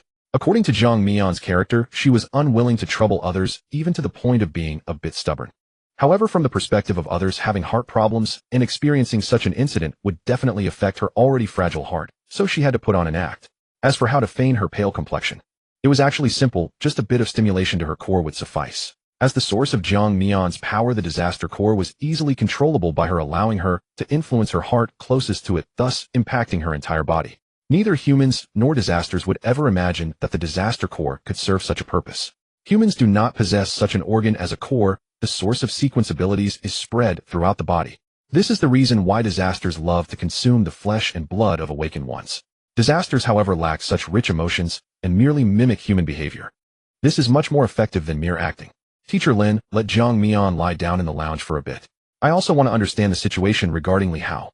Seeing Jiang Mian refuse, did not press further. In her current fragile state, he simply couldn't bring himself to be tough. All right. Lin Yun nodded and softly told Jiang Mian, go rest for a bit. I will come to accompany you shortly. After settling Jiang Mian in the lounge, he and Lin Yun walked to the office area on the other side of the corridor. Teacher Lin, how did Li Hao behave in school before? Team He, to be honest, Li Hao was persistent in school, saying he wanted Jiang Mian to be his girlfriend. Anyone with eyes can see through his intentions. It was not genuine pursuit, but purely. Lin Yun's face was filled with indignation as she spoke. From the school's perspective, considering his identity and background as an awakened one, they only gave him a mild verbal warning. He's eyes narrowed. The school's handling of such matters was an old tradition, and they always had this attitude when dealing with troublemaking awakened students, so it was no wonder they dared to be so arrogant. Lin Yun continued, I don't know what method he used, but he even went directly to Jiang Mian's home. Team, this has already violated public safety regulations, right? He nodded and added, not only that, but he also instigated a fight in a public place causing injuries to others. Even if he is an awakened one, it would be enough for him to spend some time in the bureau. In the lounge, Jiang Mian closed her eyes, pretending to nap. It was clear without thinking what the two were discussing. The base city No. 144 where she was located was somewhat in the middle in terms of order, and the privileges of those awakened were hardly respected. However, with this incident causing such an uproar, Li Hao would likely be locked up for a few days, giving her a chance to have some peace. But given his extreme personality, he would probably come looking for trouble as soon as he got out. During this time, she would try her best to develop to the second stage. From He's guilty gaze, just now she could confirm that he had no doubts about her being a mutated one. Just hold steady. Her persona was firmly established, and it would be her best camouflage if she faced stimulation again and accidentally awakened something while Li Hao was present. This would absolutely be her perfect excuse. Thinking of Li Hao's greedy gaze and ugly face made Jiang Mian feel a wave of disgust rise. With memories and experiences of a male, she couldn't muster any interest even in those so-called handsome guys, let alone someone like Li Hao. The knowledge of the sequence abilities in this world was part of the foundational courses. Her glasses were not worn for nothing. The ability of Wind Eye Jiang Mian understood very well, using the awakened one's body as the Wind Eye, forming a wind field and attacking by mixing wind blades within that field. Moreover, Wind Eye is ranked among the top 50 advanced sequences. Logically, the higher the sequence ranking, the stronger the ability. However, the differences among the top 50 sequence abilities were actually not that significant. To achieve the level of an instant kill upon awakening, one would need an ability ranked at least in the top 100. Among the top 100, after considering, Jiang Mian found Wind Eye to be the most suitable. Although she also considered Raging Flames Ignite was ultimately a skill for her hunting and should not be revealed openly. It was high enough in rank, similar in effect, and much better than Li Hao's Steel Bone, which ranked outside the top 100. By then, even if she accidentally crushed him, it could only be blamed on his lack of skills, right? In the old corridor, the lights flickered intermittently, permeating the air with a damp, moldy odor. Lin Yun was determined to escort Jiang Mian to her doorstep. Thank you, teacher. I apologize for the trouble today. Jiang Mian turned around and gave a slight bow to Lin. She clearly remembered that before she came here, Lin Yun had mentioned several times about providing her with some financial assistance, but the original her had rejected it. Even in her past life, this teacher Lin had cared for her just the same. Although she knew that strictly speaking they were not the same person, they were both good people. What are you saying? It's the teacher's fault for not taking good care of you. Lin Yun looked at the girl in the oversized yellow coat and her shabby security door and couldn't help but ask, is that door lock a bit old? Is it safe? It's okay, Jiang Mian replied vaguely. Lin Yun sighed. This child was still the same. Clearly given a leave to rest, she still went out to earn living expenses and then encountered the incident with Li Hao. Jiang Mian. Lin Yun sighed, her tone becoming serious. From what the teacher hears, the Public Security Bureau will handle the matter with Li Hao, but his family has some background, so he probably won't be detained for long. Once he gets out, he'll definitely come looking for trouble. It's no longer safe here. You'd better find a new place to live. As seemingly worried that Jiang Mian would refute her, Lin Yun added, if it really doesn't work out, staying at the teacher's house for a few days is also fine. No need. Jiang Mian shook her head. She already planned to move. While this place was cheap, it was indeed falling apart, and riding a bike here would leave her sore. Initially, she wanted to wait a bit longer to save more money for the move after the month ended. Now, since it was uncertain when that guy would get out, she had to move ahead of time. She still had enough money on hand, and changing places was acceptable. However, she still needed to consider where to move. Teacher, I understand. We'll try to look for a place in the next few days. With Jiang Mian's definite response, Lin Yun nodded and left. Jiang Mian returned to her small room, locked the door behind her, and the timidity on her face faded entirely, leaving only a strange calm. After acting for most of the day, she felt somewhat tired. Jiang Mian tossed her coat aside and sat down at the edge of her bed. Only 9 calamities left. She was fortunate to have encountered them today. Searching for them one by one was far too time-consuming. The special bureau that name surfaced in her mind again. Wages didn't matter much, as she was mainly after those corpses.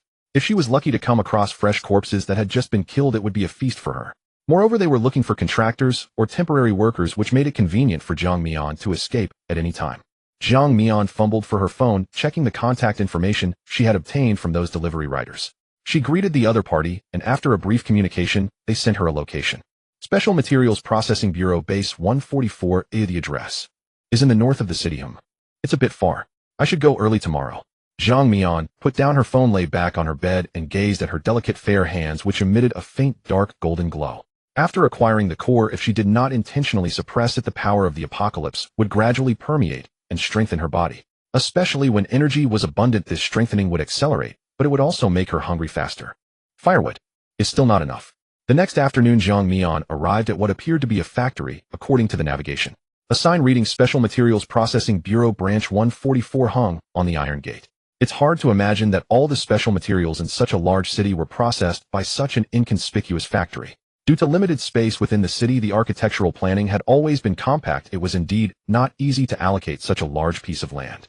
The air seemed to be filled with a faint smell of smoke and dust, and occasionally transport vehicles marked with the Special Bureau's insignia came in and out, creating a very oppressive atmosphere. After registering at the guardhouse, she entered the adjacent office building, which housed simple offices. The person responsible for the interview was a middle-aged man in work attire, looking fatigued.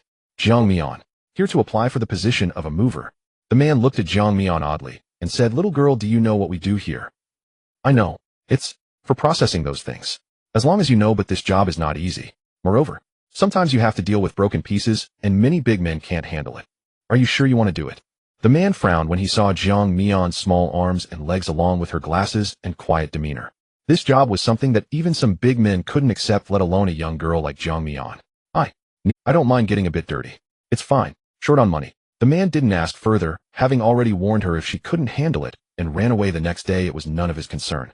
He outlined the remuneration: an hourly wage of 16, no allowances, but insurance would be provided, and the work intensity was not fixed. No pay would be calculated if she didn't complete a full day.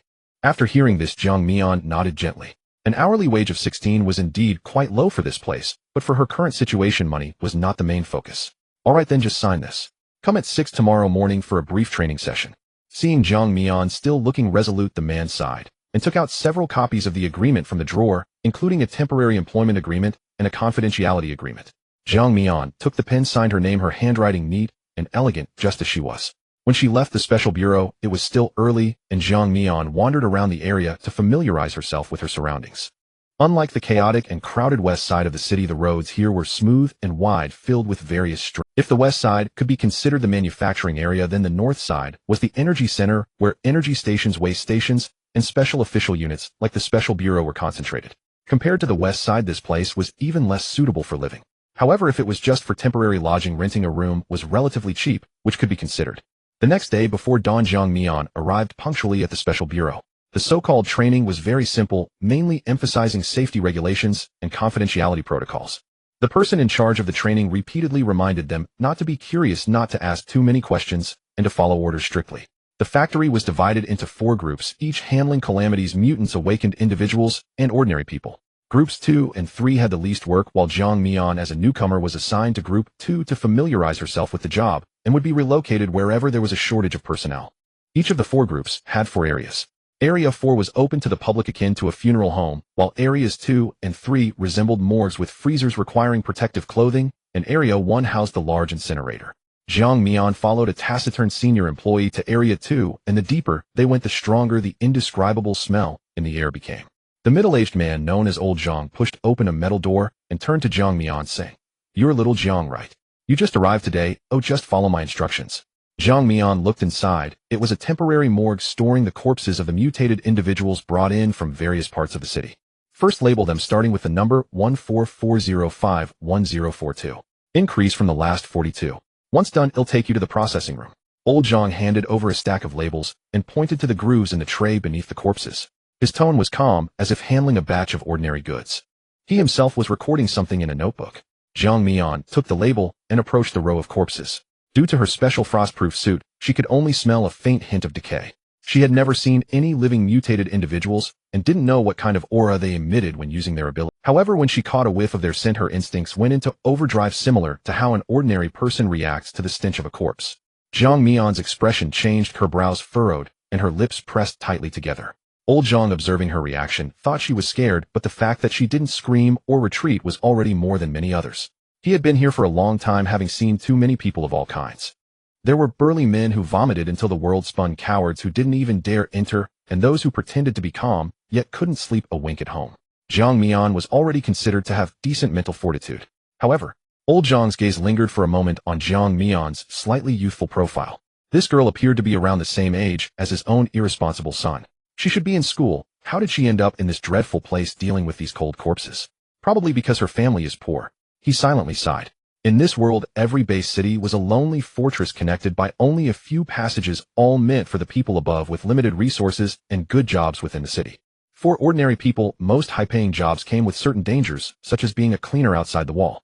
Some mist creatures or calamities would occasionally attack or attempt to infiltrate the city, with many being remotely killed by awakened individuals stationed outside the wall. When their bodies accumulated too much, the scent they emitted would interfere with the perception of the awakened. As communication and drone devices would fail within the mist, someone would need to venture outside to handle it and bring back any remains of value. In contrast, various temporary jobs within the city had the lowest barriers to entry and were the easiest to find, albeit with relatively lower pay. At least they could be considered an official institution. Providing insurance for temporary workers was already a sign of conscience. Not bad you didn't throw up directly. Old Zhang nodded, his tone more relaxed than when they first met. After staying here for a long time, even the living felt as cold as corpses. Jiang Mian pulled out a label, approached a corpse, and inserted it into the groove of the tray below. She looked closely. It was a young male, his death quite brutal, with a gaping chest cavity completely empty inside, and the edges of his skin still charred. Ability out of control, self-immolation. Jiang Mian immediately deduced the cause of death. This was one of the most common causes of death among the mutated.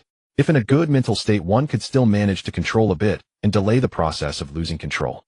However, once the mind fell, allowing the calamity's power to rage unchecked, the mutated's bodies, even as humans, found it hard to endure unless they could withstand the process of becoming calamitized.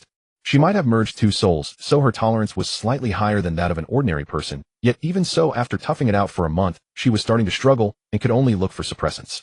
Now Jiang Mian's body had become half calamitized, greatly enhancing her endurance, but she wondered if the mental erosion would continue to worsen. It was necessary for her to prepare further. At this moment, old Zhang walked over, noticing Jiang Mian's gaze lingering on the empty chest cavity of the corpse. He spoke, "Looks unsettling, doesn't it? You'll get used to it in this place. Don't consider them as human." Jiang Mian lowered her head, her gloved hand feeling for the label, and asked in a somewhat scared, or perhaps curious tone, "Uncle Zhang, do all these mutated individuals end up like this? Can't control themselves?" And then old Zhang glanced at her. This girl seemed quiet, but had quite a bit of courage, still able to ask questions after seeing these things. "Pretty much. I've heard they act like the mentally ill, unpredictable, and may go berserk and harm others at any moment. We're lucky here, we only deal with the immobile ones. At the Containment Bureau, they have to deal with all the living ones." The Containment Bureau was an agency specifically for containing mutated individuals and responsible for transferring them to shelters. Unlike the security officers, they only recruit awakened individuals, and they need to have some combat experience. "So, what should we do if we encounter a living one outside?" "What else can you do? Run. The farther the better." Old Zhang scoffed, saying, "In my opinion, these things shouldn't be kept in the city. Oh, it's bad luck. Who knows when they'll completely turn into those monsters in the mist." His words reflected the attitude of the vast majority, including both ordinary people and awakened individuals. In the eyes of normal people, these mutated individuals were no longer considered their kind. Moreover, in a sense, they could also be considered awakened. Once out of control, their destructive power could easily crush even awakened individuals of the same level. Thus, they openly rejected these terrorists. Jiang Mian ceased her questions and silently continued labeling monsters. That's how they all viewed them. As for herself, standing at the pinnacle of the sequence, wasn't she just the monster among monsters? Jiang Mian felt a bitter self-mockery within her heart. Having become a mutated individual was destined to be lonely. Forget it, better to focus on the task at hand. She continued her work, waiting for the chance to be transferred to District 1, where she could come into contact with the remaining. Among these mutated individuals, besides those who died from losing control, some had clean and neat fatal wounds, clearly the results of the special task forces from the Security Bureau. This place resembled an exhibition hall displaying the various fates of the mutated loss of control, transformation, execution. There were also some whose internal organs were missing, but who took them, and for what purpose, remained unknown. For Jiang Mian, who was a mutated individual, this place was truly terrifying. As she passed by a corpse, she suddenly spotted a mark on the inside of its forearm, seemingly engraved by some calamity sequence ability, W130B07. It resembled a sort of identification number. Jiang Mian had just inquired about the notebook old Zhang held, which he said was a record book, not important, but it still had to be filled out according to the requirements. Looking at the person before her, they were a hidden mutated individual, only being shot down by the Containment Bureau after completely calamitizing and rampaging. So what special significance did this serial number have? Jiang Mian secretly noted this series of numbers, speculating in her heart that it might be some secret contact. After all, wherever there are people, there is society. Even if the mutated ones are not welcomed in this world, they still constitute a considerable community. She had browsed through some public cases, discovering that among the mutated some hide themselves in solitude, some cautiously blend into the crowd, and there are those who huddle together for warmth in the darkness. Otherwise, how were those inferior suppressants manufactured and circulated? Where there is demand, a market will arise. The fact that even she could easily find such suppressants indicates one thing: despite the number of mutated being far less than that of awakened ones, over the years they have accumulated to a considerable scale. If only I could get cheaper suppressants through those gathered mutated ones. For Jiang Mian, it was not easy to find the locations of the black market, and it was also likely to attract the attention of the authorities. Having a stable channel was crucial. While pondering, Jiang Mian had finished labeling, and old Jiang put away the record book, letting her change out of the antifreeze suit and prepare to head to the processing area. The enormous incinerator emitted a deep rumble. The air was scalding hot, filled with a burnt smell. Keep an eye on it, operate according to the process I taught, and don't stand too close. Old Jiang reminded her, then went to check the equipment. Jiang Mian pushed the cart, looking at the people lying quietly. They were her kind, destined to turn to ashes in this merciless furnace. She still decided to give it a try. After all, her purpose for coming here was to seek kindling. When the first corpse was sent into the furnace, although Jiang Mian felt somewhat conflicted, she still released a wisp of her power. In the surveillance dead zone, a barely perceptible orange-golden light merged with the corpse, something an ordinary person like old Jiang would never notice. Corpses were sent into the furnace one after another, and soon the temperature inside began to rise. Strange. Old Jiang scratched his head in confusion, staring at the control panel with a puzzled expression. Why is the efficiency so high today? The power hasn't even been adjusted. Jiang Mian lowered her head, pretending to be very busy, continuing to send the waiting clients to the side of the furnace. Her flames mixed with the furnace fire, burning fast, of course. This was still the result of her intentional control. At maximum power, it could be burned in seconds. Jiang Mian quietly sensed the feedback brought by her ability. Perhaps due to the death being for a while, this batch of kindling did not cause her flames to blaze any more vigorously. About 40 remains of the mutated, roughly the amount of 2 first-tier disasters. After processing this batch, she estimated that although it wasn't much, at least it was some progress. It must be said that secretly adding materials to the furnace is indeed a good method. In just one day, Jiang Mian was only 5 remains away from the amount of a first-tier disaster. She arrived just in time, as the previous batch had left, and those corpses had not yet been processed. If she had come a few days later, there probably wouldn't have been so many. Ordinary mutated individuals, even if mentally unstable, are not foolish. They are not so easy to kill. Such concentrated processing opportunities are not available every day. The next afternoon, because Jiang Mian had secretly manipulated things, the incineration efficiency increased significantly. Originally meant for 3 days worth of work, it was completed in less than 2. When Jiang Mian finished processing the last batch, the supervisor, the same weary-looking middle-aged man from the interview, arrived in Area 2. Jiang Mian. The supervisor's voice was still weak, devoid of any emotion. Supervisor Chun, a batch of disaster remains will be sent from East City shortly, and we need staff to hand over and check them. Prepare yourself and come with me to Area 1. Area 1. Disaster remains. Jiang Mian's heart skipped a beat as she obediently replied, "Okay, Supervisor Chun." She picked up her personal items from the storage cabinet and followed the supervisor through the corridor. The closer they got to Area 1, the more intense the aura of disaster became. For humans, it might have a somewhat fishy and unpleasant odor, but in Jiang Mian's senses it was akin to stinky tofu and snail noodles, possessing a peculiar allure. At this moment, the door to Area 1 was wide open. Shortly after Jiang Mian arrived, a black transport vehicle drove into the factory area, stopping beside the loading platform. 2 people got out of the vehicle. One was lean and composed, while the other appeared quite young, even somewhat green, likely around the same age as Jiang Mian. It was Cheng Xiao and Yi Chenyang. Supervisor Chen approached and shook hands with Cheng Xiao. "Team Leader Cheng, thank you for making the trip." "No problem, it doesn't take much time to drive." Cheng Xiao waved his hand. Originally as the captain of the Southern District Security Bureau action team, he shouldn't have to do this kind of work. Early this morning, there was a situation in the Eastern District where a large number of low-tier disasters and mist creatures gathered outside the city. After a morning's effort, they had basically eliminated the threats, and now the transport team and cleanup crew were being... Their team from the Southern District, after a morning of fighting, had just returned from East City, taking a detour to deliver this batch of remains. This batch was urgently cleaned out this morning. "Oh, let's process it quickly, as there are several more batches coming later." Supervisor Chen nodded in understanding, turned to hand Jiang Mian a list, adding, "Little Jiang, follow this list and collect the useful materials." "Understood, Supervisor Chen." Jiang Mian took the list and glanced at it. In this world, while disasters pose threats, their core or body parts can also serve as special materials. After processing, they can be made into special weapons, armor, or special equipment. This job suited her perfectly. Even when directly handling them, she could discreetly embed seeds of fire inside, activating them when it was time for destruction. Cheng Xiao, following Supervisor Chen's words, shifted his gaze to Jiang Mian. The girl still bore a hint of youthfulness appearing out of place in this environment.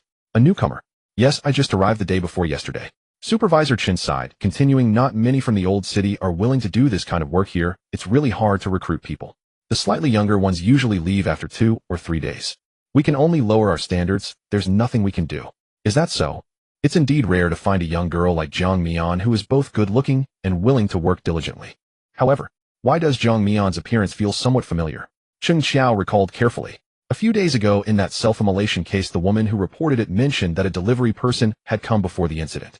The platform did not display her information. They could only investigate it bit by bit, eventually locating a rough address. Since there were no backlog cases at hand, Cheng Xiao had come to investigate yesterday, but found nothing. Little girl, how old are you this year? Cheng Xiao asked habitually. 18. Jiang Mian had already started sorting materials, feeling somewhat strange that Cheng Xiao was standing nearby like a guard. Did she expose herself? No way. Just as Cheng Xiao was about to ask something else, Yi Qinyang had already helped the staff unload the goods.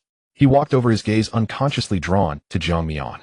There seemed to be something about her that made the power within him stir momentarily.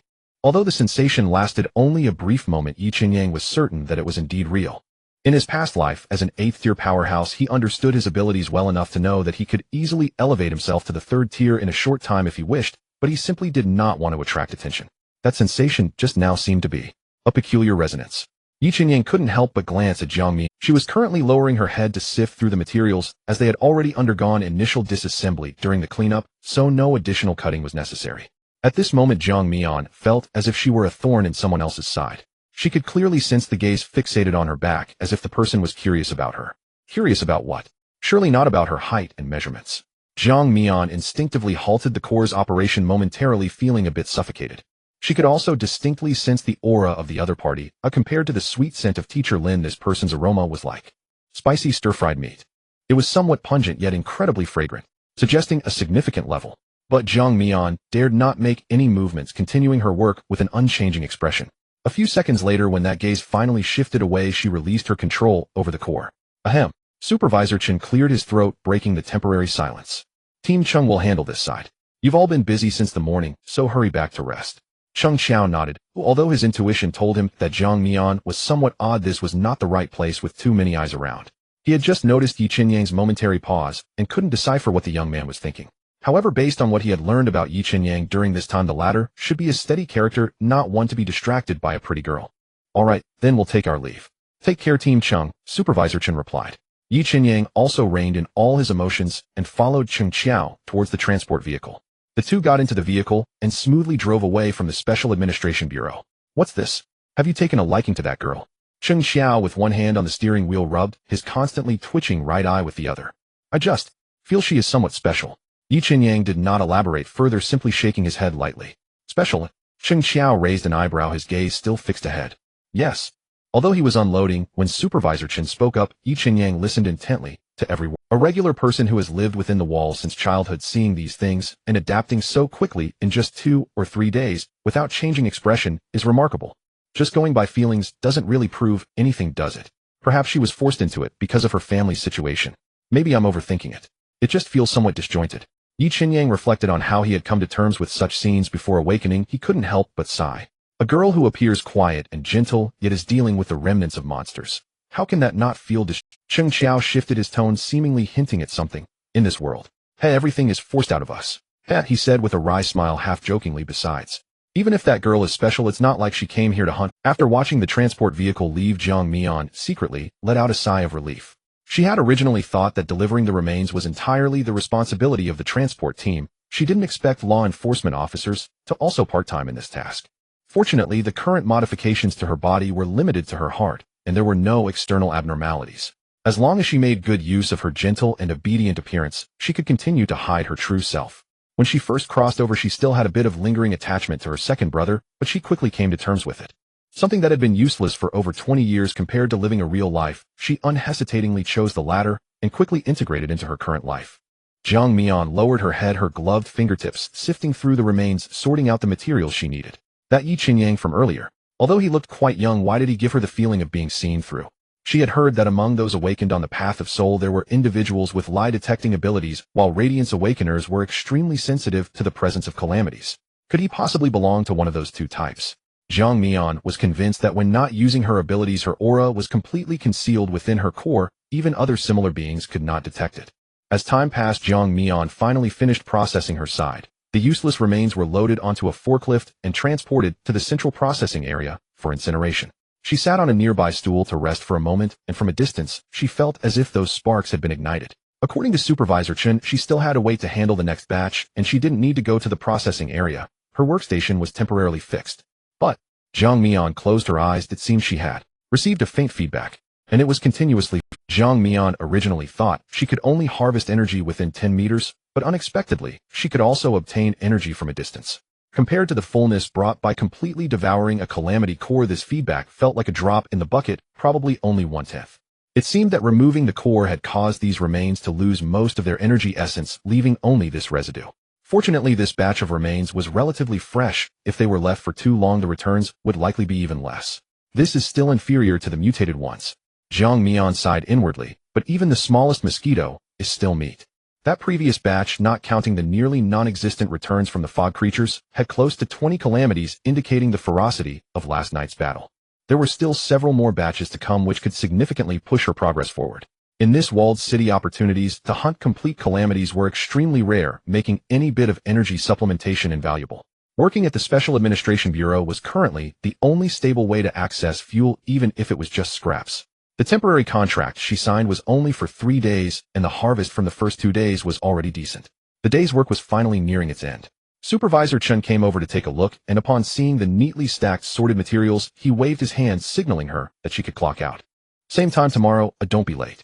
Okay, Supervisor Chen, Jiang Mian replied, turning to exit the factory area. She sat on her little electric scooter, not hurrying to start it, but instead sensing her internal state. The last 2 batches seemed to have been left for a bit too long, yielding little residual power, but the quantity was considerable, still pushing her to the critical point. Just a little more, and she would reach the second tier.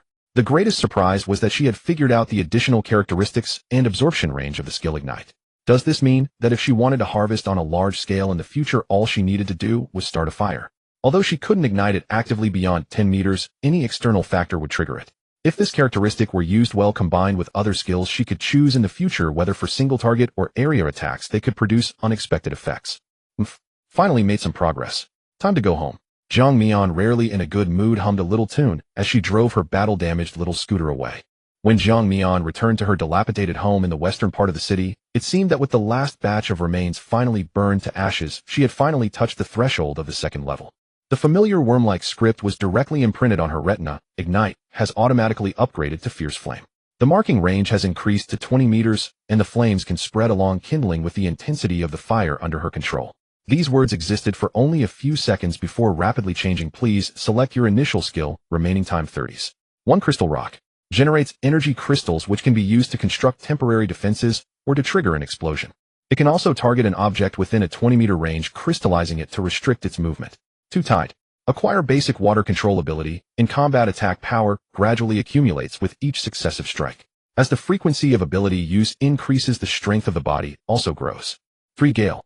Acquire basic wind manipulation ability. Through the flowing wind, she can expand her perception, reduce the aura she emits, and create a small wind field that can achieve temporary hovering with attacks, inflicting tearing damage. Indeed. A smile crept onto Jiang Mian's lips. Things were looking up.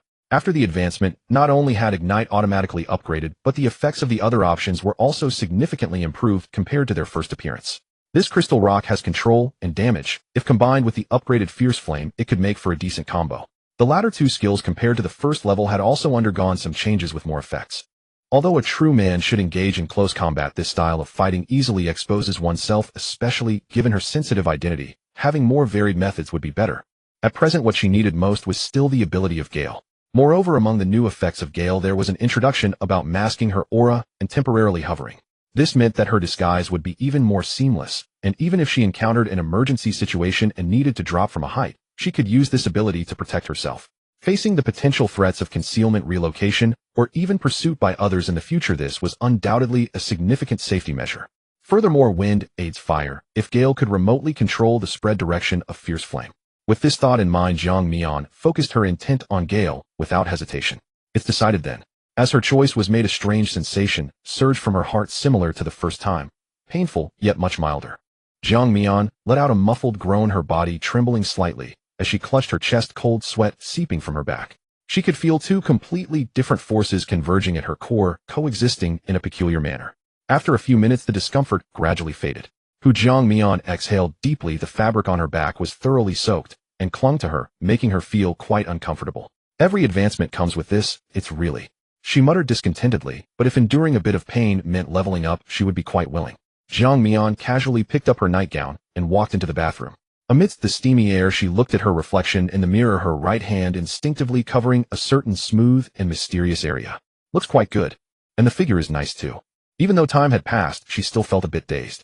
The former Jiang Mian had never interacted with the opposite sex, yet now she had to adapt to living with this. When she first arrived, she was quite unaccustomed, clumsy in everything she did, but after the awakening, Jiang Mian had to hide her softer side, striving to learn everything she could, honing her acting skills and learning to calculate, surviving in this dreadful world. She often felt that she was neither Jiang Ming nor Jiang Mian anymore. Under the dual effects of nearsightedness and steam, the figure in the mirror appeared particularly blurred. Jiang Mian stepped a little closer and looked carefully. The girl in the mirror had clear brows and eyes exuding a hint of delicate weakness, yet her figure was surprisingly well-proportioned, looking quite alluring. Who would have thought that within this seemingly frail body lay the power of calamity, concealing a core belonging the former male soul and the current female body, human consciousness and monstrous instincts, various contradictions intertwined within her, often leaving her with a sense of confusion about the path ahead. Sometimes she would gaze out the window, feeling an inexplicable sadness rise within her. At other times, just a glance from someone else could provoke an inexplicable rage deep inside her. Really? Am I being influenced by something? Jiang Mian shook her head, casting aside this sudden surge of sentimentality. Regardless, this is the reality she must face. After a while, Jiang Mian's face flushed as she stepped out of the bathroom, wearing a pure white spaghetti strap nightgown. Since her crossing, the pressure she felt had indeed been quite heavy. Although she always wanted to explore and relieve some of the pressure, she inexplicably felt fearful, hesitant to act, as if something bad would happen. Forget it. They'll deal with it later. Jiang Mian nervously straightened her dress as she walked to the wardrobe.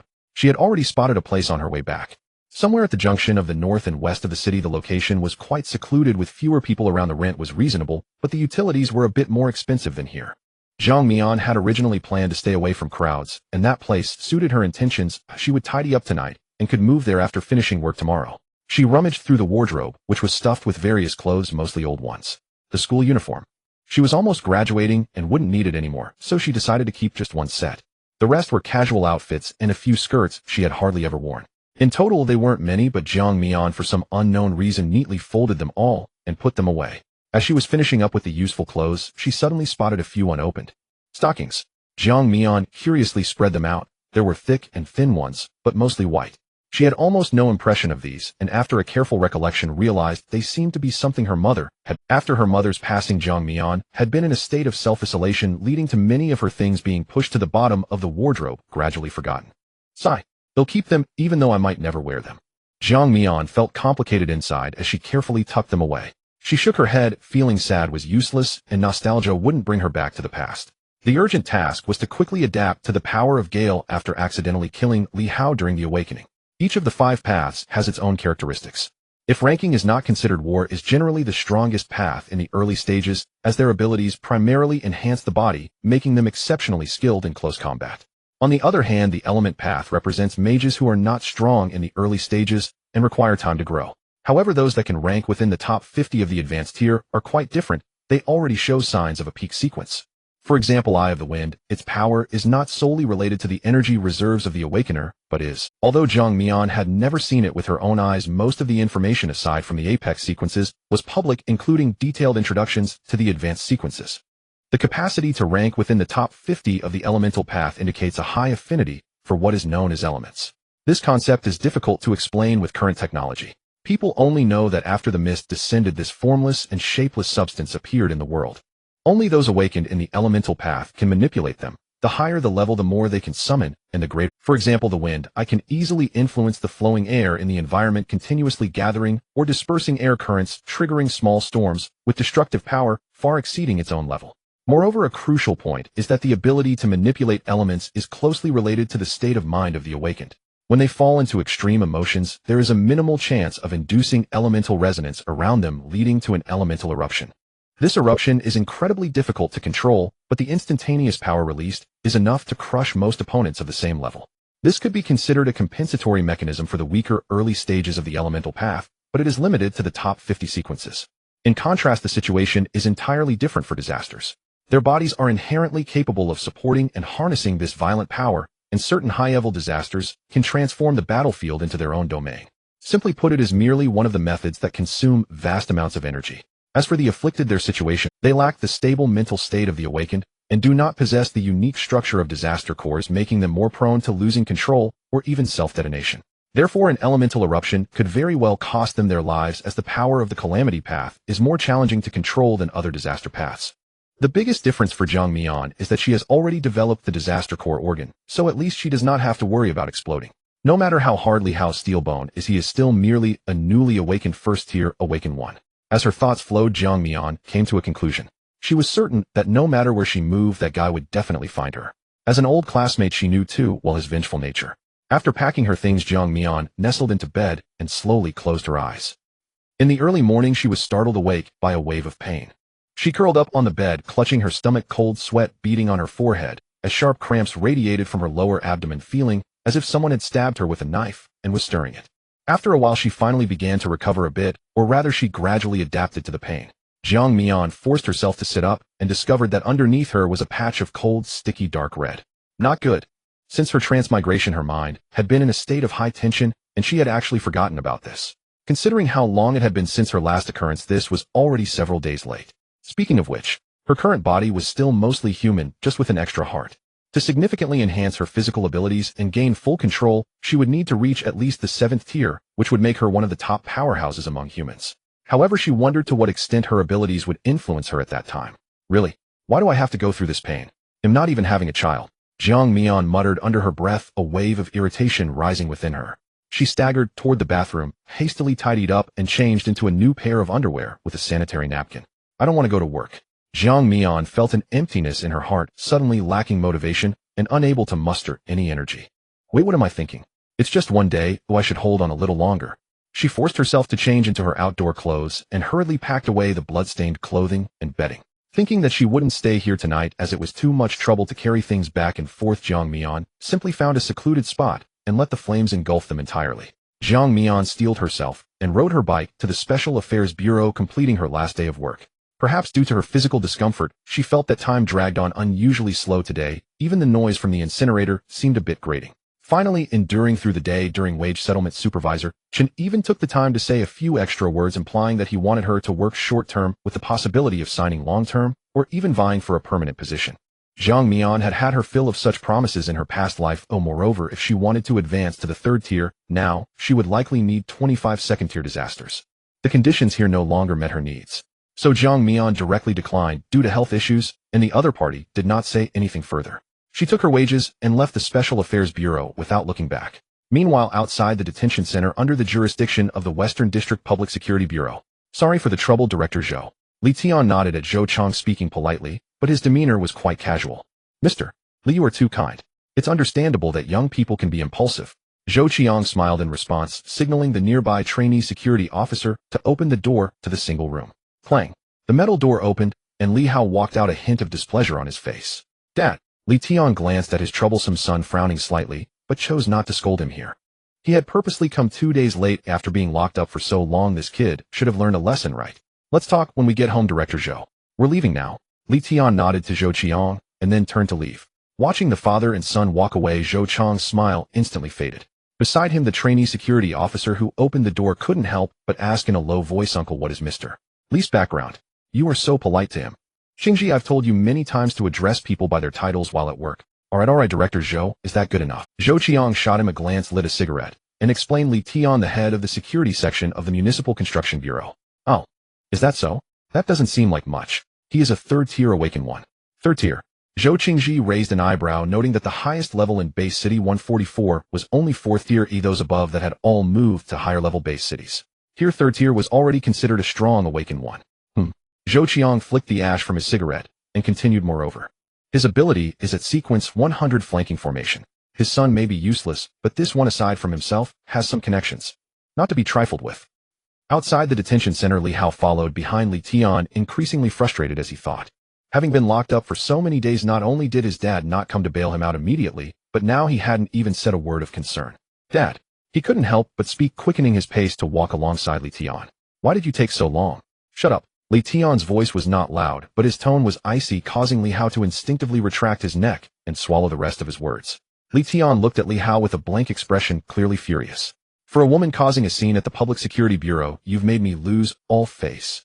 Li Hao instinctively shifted his gaze, afraid to meet his eyes. Li Tian was a third tier awakened, and even the slightest hint of his aura was overwhelmingly oppressive. When your brother was your age, he could already single-handedly slay a first-tier disaster. What about you? Besides getting me into trouble, what else can you do? It was always him. Every time Li Hao got into trouble, Li Tian would bring up his cousin, who had also awakened the ambush ability. Li Hao ground his teeth in irritation, a sense of inexplicable frustration swirling within him. Even though he had successfully awakened last month and had awakened the steel frame ability, which was quite close to ambush, Li Tian still found him unsatisfactory. In Li Tian's eyes, that cousin was always the best, constantly using him as a comparison. What's wrong with me? Li Hao retorted with dissatisfaction. Didn't I also successfully awaken? Although steel frame isn't as good as your ambush, it's not weak either, right? Not weak. Li Tian scoffed. That depends on the person. After your brother awakened, he strictly held himself to high standards, actively increasing his training regimen, even participating in the city defense team's internship to hone himself, while you just laze around all day and cause trouble over a woman. With your temperament, even the best abilities would be wasted on you. Li Hao opened his mouth wanting to refute, but found that after countless times of being suppressed and denied, he had long since resigned himself to his fate. Humph. Seeing Li Hao speechless, Li Tian let out a cold snort and continued. Look at yourself, what a sight. Think carefully about this and take care of yourself. That I understand. I won't do it again. Li Hao lowered his head, no longer arguing. Yet a deeper malice began to fester within him. This old man always suppressed him, messing with his mentality, making it impossible for him to hold his head high at home, so he simply let it go in one ear and out the other. Outside, he was an exalted awakened, free to do as he pleased. As for hard work, what a joke. He was already like this, and no amount of effort would change that. He might as well just give up. He thought of Jiang Mian's delicate face and her quiet, gentle demeanor. That appearance was perfect for filling the void within him. His repressed emotions needed an outlet, and he just happened to choose Jiang Mian. Seeing his obedient demeanor, Li Tian's anger gradually subsided. He glanced at the message displayed on the phone beside him, frowning slightly. There's an escort mission at the bureau. I have to go in person. You go home by yourself. Also, there may be major movements from above recently, so behave yourself and don't cause any more trouble. Do you hear me? After saying this, Li Tian kicked Li Hao out of the car and drove straight towards the construction bureau. Li Hao watched the car drive away, scoffing in disdain. Major movements. What did that have to do with him? The more his father suppressed him, the more he wanted to fight back. Li Hao's mind was now filled entirely with thoughts of Jiang Mian. He just wanted to repay her properly. Just wait. He couldn't believe she would escape this time. As long as he could get Jiang Mian to comply willingly with her personality, she definitely wouldn't leak anything. But before that, he needed to relax his tense nerves. Having stayed in detention for so many days, he was bursting with pent-up anger. With that thought, Li Hao took out his phone, gather the brothers, and meet at the usual place. Half an hour later, in a private room of a high-end club in the West District. Li Hao sunk into the leather sofa, exhaling smoke as several scantily clad hostesses cautiously attended to him. Brother, how today is? One green-haired girl flattered him as she lit a new cigarette. Don't mention it. I just got out and that old man at home scolded me like crazy, constantly bringing up how impressive my— Li Hao glanced at the woman, trying to lean closer, heavily made up and reeking of perfume, which only irritated. He frowned in disgust and waved her away. These superficial women were not to his taste at all. Seeing Li Hao's displeased expression, green-haired Jie rolled his eyes and lowered his voice. Brother, how are you still thinking about that girl you mentioned last time? Jiang Mian. Another red-haired little brother chimed in. Brother, how that photo we saw last time? Wow, it was absolutely stunning. Even that terrible ID photo looked so good. Ew, I've never seen anyone like her in my life. If you ask me, that so-called school beauty Shin Xiuyu from our school isn't even close in looks to that girl. Shin Xiuyu. Of course he had heard of her, as she was a prominent figure at school.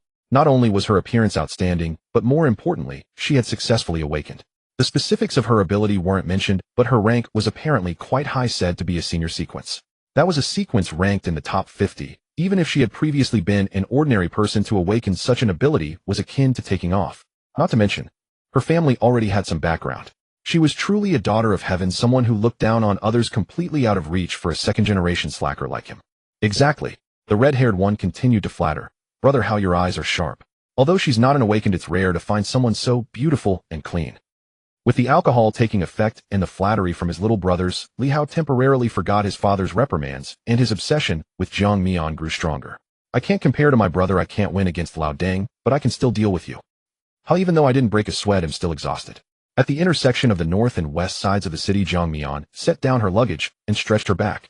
Although the location was remote, it was more spacious than her previous place. The infrastructure was newer, and most importantly, it was quiet without so many chaotic people. She looked around the room. It seemed no one had lived here for a while. A layer of dust had settled, and the gaps were particularly bad. Jiang Mian had a sudden idea and walked to the center of the room, extending her right hand. A faint cyclone formed in her palm, and then a gentle breeze slowly spread, enveloping the entire room.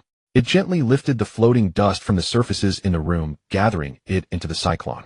The power belonging to Gale seemed innate. Upon awakening, Jiang Mian was able to maneuver it with ease down to such fine details.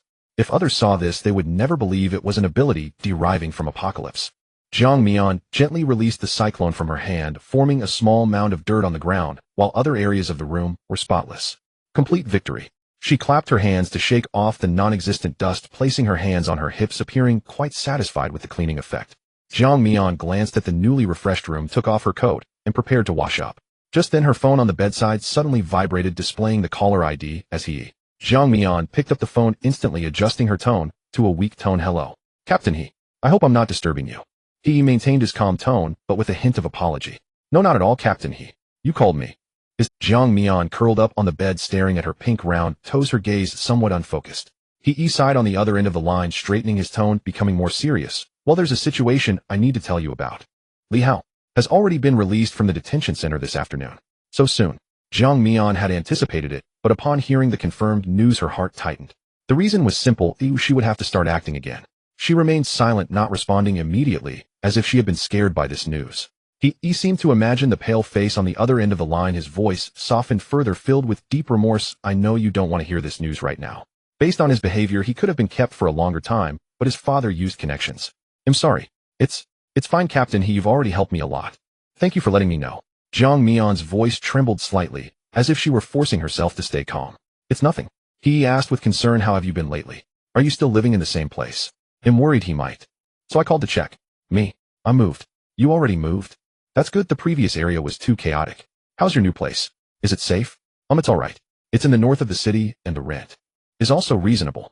The north of the city. He pondered for a moment, not asking for the specific address, but simply advised it's a bit remote. Be careful, and call me anytime if you need anything. Okay, I understand. After hanging up, Jiang Mian casually threw her phone onto the bed, her gaze drifting to the somewhat desolate scenery outside the window. Although awakening in front of everyone was safer with Li Hao's personality, he was probably already looking for her. Jiang Mian didn't know, nor did she want to know what method he used to find her address. She just needed to take advantage of the fact that Li Hao would definitely come to her door, ensuring that there would be audience when the time came. As for who the audience was and how many there were, it didn't matter. What mattered was that she had indeed been severely stimulated, thoroughly awakening her potential. In the West District, Jiang Mian's former rental house. Li Hao stepped out of the door with a dark expression, kicking the clutter in the corridor with force. Brother Hao, did that girl really run away? The green-haired guy asked cautiously. Of course. Li Hao spat. He hadn't expected such a coincidence. He had just been released in the afternoon, and Jiang Mian had already moved away. He estimated that Jiang Mian was definitely no longer in this area, or even in the West District. Damn, she runs pretty fast. So, what should we do now? Investigate. Li Hao took out his phone, gritting his teeth. Just check the rental records. I want to see where she could possibly hide. The next evening, as dusk fell, Jiang Mian carried shopping bags, walking leisurely on her way home. Today she had informed Teacher Lin of her new address, and the latter said she would come to visit later, so it was about. The mist obscured most of the sunlight, and the sky always seemed dim and gloomy. By evening, along with the unique desolation of the north of the city, the atmosphere became even more oppressive. However, this silence was soon broken by a familiar voice. Jiang Mian, you ran quite far. Li Hao's voice abruptly appeared in front of her, flanked by two lackeys blocking her path home. Perfect timing. Seeing Li Hao, Jiang Mian's expression instantly shifted to one of fear, her heart fluttering. This guy had timed it perfectly, leaving her with no need to do anything extra. In that case, she took 2 steps back, her voice trembling. Li Hao, how did you? How did I find you? Li Hao approached step by step, grinning maliciously. Did you think you could hide in the north of the city and be safe? His gaze locked onto Jiang Mian's eyes. Those round, almond-shaped eyes were now clouded with tears appearing, but instead of feeling pity, it only fueled his wicked desires. Still daring to move. Shouldn't a worthless person like you who hasn't awakened just obediently listen? Li Hao reached out unceremoniously, grabbing Jiang Mian's wrist. "Oh, you. Let go of me." Jiang Mian winced in pain, instinctively dropping the bag in her hand, scattering discounted bread and instant noodles everywhere. Li Hao sneered, seemingly mocking her pitiful appearance, his wicked fire only burning hotter as he dragged her towards a dilapidated warehouse. Jiang Mian seemed to want to call for help, glancing around just in time to make eye contact with an ant peering out of the window. The ant's expression changed, instantly retreating back inside, locking the window and drawing the curtains tightly. Meanwhile, several passers-by who saw this situation also quickened their pace as if they hadn't seen anything. In this world, people always instinctively choose to distance themselves from troublesome, unexpected events. Being a good Samaritan, not only would they not receive gratitude, but there was also a significant chance of getting burned themselves. A district's police force with only 100 or so personnel had to manage a vast area. Some minor conflicts were difficult to respond to in time, and retaliation often came faster than they could react. Jiang Mian felt no waves in her heart. She had long known this would be the result. But the show had to go on, and next it would depend on her. She struggled a bit, but couldn't break free from Li Hao's iron grip, tremblingly saying, "Please. Let go. Not a chance." Seeing Jiang Mian still trying to escape, Li Hao completely lost his patience, quickening his pace and dragging her into the dilapidated warehouse. The red-haired guy cleverly found a metal rod and handed it to Li Hao while he and the green-haired guy stood guard outside, locking the door. With a loud clang, Li Hao shut the rusty warehouse door, isolating the inside from the outside. Inside the warehouse, the light was dim, making Li Hao's face appear particularly grim. "Why aren't you running?" He cornered Jiang Mian, his face displaying unabashed malice and excitement. "You dare to call the police, huh?" Li Hao leaned down, his lips curling into a wicked smile. "Now it's just the two of us." As he reached out to pinch Jiang Mian's cheek, his movement suddenly halted. He saw a delicate fair hand gripping his wrist, making it difficult for him to advance. What was going on? He was startled, looking into Jiang Mian's eyes, only to find that the round, almond-shaped eyes, once filled with terror, were now filled with coldness and ferocity, as if she had become a different person. "Yes. It's just the two of us." "What do you mean?" The icy tone left Li Hao momentarily stunned. According to his expectations, Jiang Mian should let him manipulate her. The expression on Jiang Mian's face. He had never seen her like this before. Could it be that the little white flower he randomly picked had hidden thorns? Moreover, his instincts were giving him an extreme warning of danger. Li Hao subconsciously activated his steel bone skill, causing a faint metallic sheen to appear on his skin, further enhancing his physical attributes. Then he exerted force and yanked his hand back. However, Jiang Mian seemed to have anticipated this and released her grip at the same moment. Li Hao stumbled back a couple of steps to regain his balance, looking at her with confusion. "Are you not Jiang Mian?" That strength. It even caused him a faint pain. How could this be? Watching his panicked expression, Jiang Mian felt a surge of malicious amusement. This guy had been bothering her for so long, it was time to collect some interest.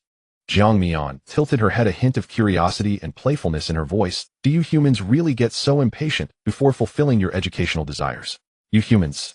Li Hao's mind went blank in an instant. A calamity. Or perhaps a highly intelligent calamity that could disguise itself as a human. Has it occupied Jiang Mian's body, or is the person in front of me not Jiang Mian at all? At this thought, an overwhelming fear engulfed his heart, and he trembled. Calamity. Although he was an awakener, he had no real combat experience, often relying on his clumsy fighting skills or brute force to win. Facing a true calamity, even one far below his level, he might not stand a chance. Seeing Li Hao's terrified expression, a glimmer of delight flashed in Jiang Mian's eyes. "Isn't this quite amusing? No wonder the books say many calamities enjoy playing pre-meal games." Ha ha. She couldn't help but laugh. The clear laughter echoed in the empty warehouse, instantly dissipating the earlier tense atmosphere. "Just kidding, fool. Look at your cowardice." Jiang Mian toned it down a bit, but still wore a mischievous smile as if this was her You tricked me." Li Hao's brain crashed again. Jiang Mian's laughter felt like a blatant humiliation, twisting his expression and turning his face red. "What else? I was just joking with you, didn't expect you to be so easily frightened." She adjusted her glasses, wiped away a tear from the corner of her eye, and scoffed, "It seems. Not only is your brain not functioning well, but your courage is even smaller than a mouse's." Jiang Mian looked at Li Hao's flushed face and his eyes that seemed to want to swallow her whole, nodding in satisfaction. "Exactly, this powerless, furious expression suits you." With a cheerful tone, yet every word was sharp, "A useless person who bullies the weak and fears the strong, this is all you amount to." The series of humiliations left Li Hao completely red, losing his composure. "I will kill you," he roared, recklessly lunging towards Jiang Mian. At this moment, he had only one thought: to tear this strange Jiang Mian to pieces. Just as his fist came crashing down, Jiang Mian calmly turned and slid away at an incredible angle. Bang! Li Hao's fist hit nothing but air, smashing into the wooden crate behind her. The crate instantly splintered, sending splinters flying. He retracted his fist and quickly turned around only to see Jiang Mian standing calmly to the side still wearing that mocking smile. Li Hao was so furious that his teeth itched, and he didn't even care to think about Jiang Mian's situation anymore, roaring as he lunged at her again. The warehouse instantly became the stage for a bizarre chase. Outside the door, the red-haired and green-haired guys leaning against the door listened to the commotion inside with puzzled expressions. Hey Ajia, listen to the noise inside. The red-haired guy exhaled a puff of smoke, scratching his head. Why is it both laughter and shouting? And now it's clanging nonstop. Can that girl hold up? Ajia pressed his ear against the door and listened, but the door was too thick, and he could only hear faint sounds. At first, when they heard Jiang Mian's laughter and Li Hao's angry shouts, they exchanged lewd smiles, thinking that Brother Hao was training her, but then it fell off. This doesn't seem right. It sounds like she might be escaping. Is Brother Hao chasing her? That can't be right. Jiang Mian is so thin, how could she outrun an awakener like Brother Hao? Ajia expressed doubt. It's so small inside, how could she possibly evade Brother Hao? Just then another loud crash echoed from the warehouse. The two exchanged glances, seeing the unease in each other's eyes. But the door was locked from the inside, so they could only search nearby for any usable tools. Hurry, find something to pry the door open. On the street near Jiang Mian's new home, Yi Qingyang stabilized his motorcycle, opening his left hand where a faint golden pattern was glowing. He had just finished a day's work and was preparing to go home. However, the power belonging to eternal day within him seemed to be unusually restless, guiding him in a particular direction. One of the main abilities of the Radiance Path is to provide directional coordinates in the fog, and his ability, being the pinnacle of the Radiance Path, always made his perception very keen. However, this source, it felt neither like a calamity nor an awakener, which was quite strange, and it made him think of Jiang Mian from before. Although he didn't know her name, he had a vivid impression. It was just a fleeting glance at the time, but now it seemed there was a slap. Let's go check it out. Despite Base City 140 for seemingly being uneventful in his memory, there appeared to be intense undercurrents in the dark. Yi Qingyang twisted the key, restarted his motorcycle, and headed in the direction his senses indicated. The wind in the air today seemed a bit unusual. Inside the warehouse, Jiang Mian's figure moved like a swift swallow, utilizing the ultimate speed and agility granted by the Gale skill to maneuver in the tight space. Li Hao was panting at this moment, looking clumsy and disheveled. Jiang Mian stood in the center of the warehouse, fixing her tousled hair. It sounds a bit mystical. Through the extended abilities of the Gale skill, she could clearly hear the sounds in the environment and sense the atmosphere around her. Closer was the sound of green hair and red hair prying the door, while further away was the sound of a motorcycle engine reminiscent of the spicy stir-fried meat she encountered at the special bureau. At the same time, there were two sets of hurried footsteps, one of which should be Lin Yun. The other was somewhat unfamiliar. Heh. Jiang Mian raised the corner of her mouth slightly, making a bouncing gesture towards Li Hao. Time is about up. The time rewinds to a few minutes earlier. Lin Yun hurriedly walked along the street in the north of the city, her face marked by an unmistakable anxiety. She had come to visit Jiang Mian's new residence as planned, only to find that she was not at home. Something's off, as she clearly said she would be home at this time waiting for me. That child has always been honest and values commitments greatly unless. Thinking of the unstable factor Li Hao being released, Lin Yun felt increasingly uneasy. Just as she was preparing to widen her search, she spotted a security officer patrolling nearby. Officer. Lin Yun rushed forward. The female officer who was called had a short and sharp hairstyle, and her badge indicated that her name was Chen Qing. Hello, do you need help? Excuse me, have you seen a girl around here? She's about this tall, wears glasses, and looks quite quiet. Lin Yun quickly described Jiang Mian's appearance, her tone urgent. Chen Qing listened while instinctively activating her ability. Sequence 123, Element Path Wind Language. This is a rare reconnaissance ability within the element path that allows the awakened to sense subtle changes in the surrounding airflow, capturing fragments of information, which is quite useful in alertness or search operations. At first, the information carried by the wind was just the desolate sounds of the northern district and the sporadic noises of vehicle engines. But soon she caught several whispers that were deliberately lowered. Over by the warehouse, several guys are surrounding a girl. She looks pretty pitiful, her head down, being dragged away. Mind your own business, don't get into trouble. Chen Qing's expression changed. From these few sentences combined with Lin Yun's description, she could roughly deduce what was happening. She shook her head at Lin Yun, her expression serious. Sorry, I don't recall. However, Chen Qing pointed toward the direction of the warehouse area. Though it was some distance away, she could clearly sense an unusual disturbance. The person you're looking for might be over there, and her situation may not be good. Please stay close to me and remain. I hope it's not too late.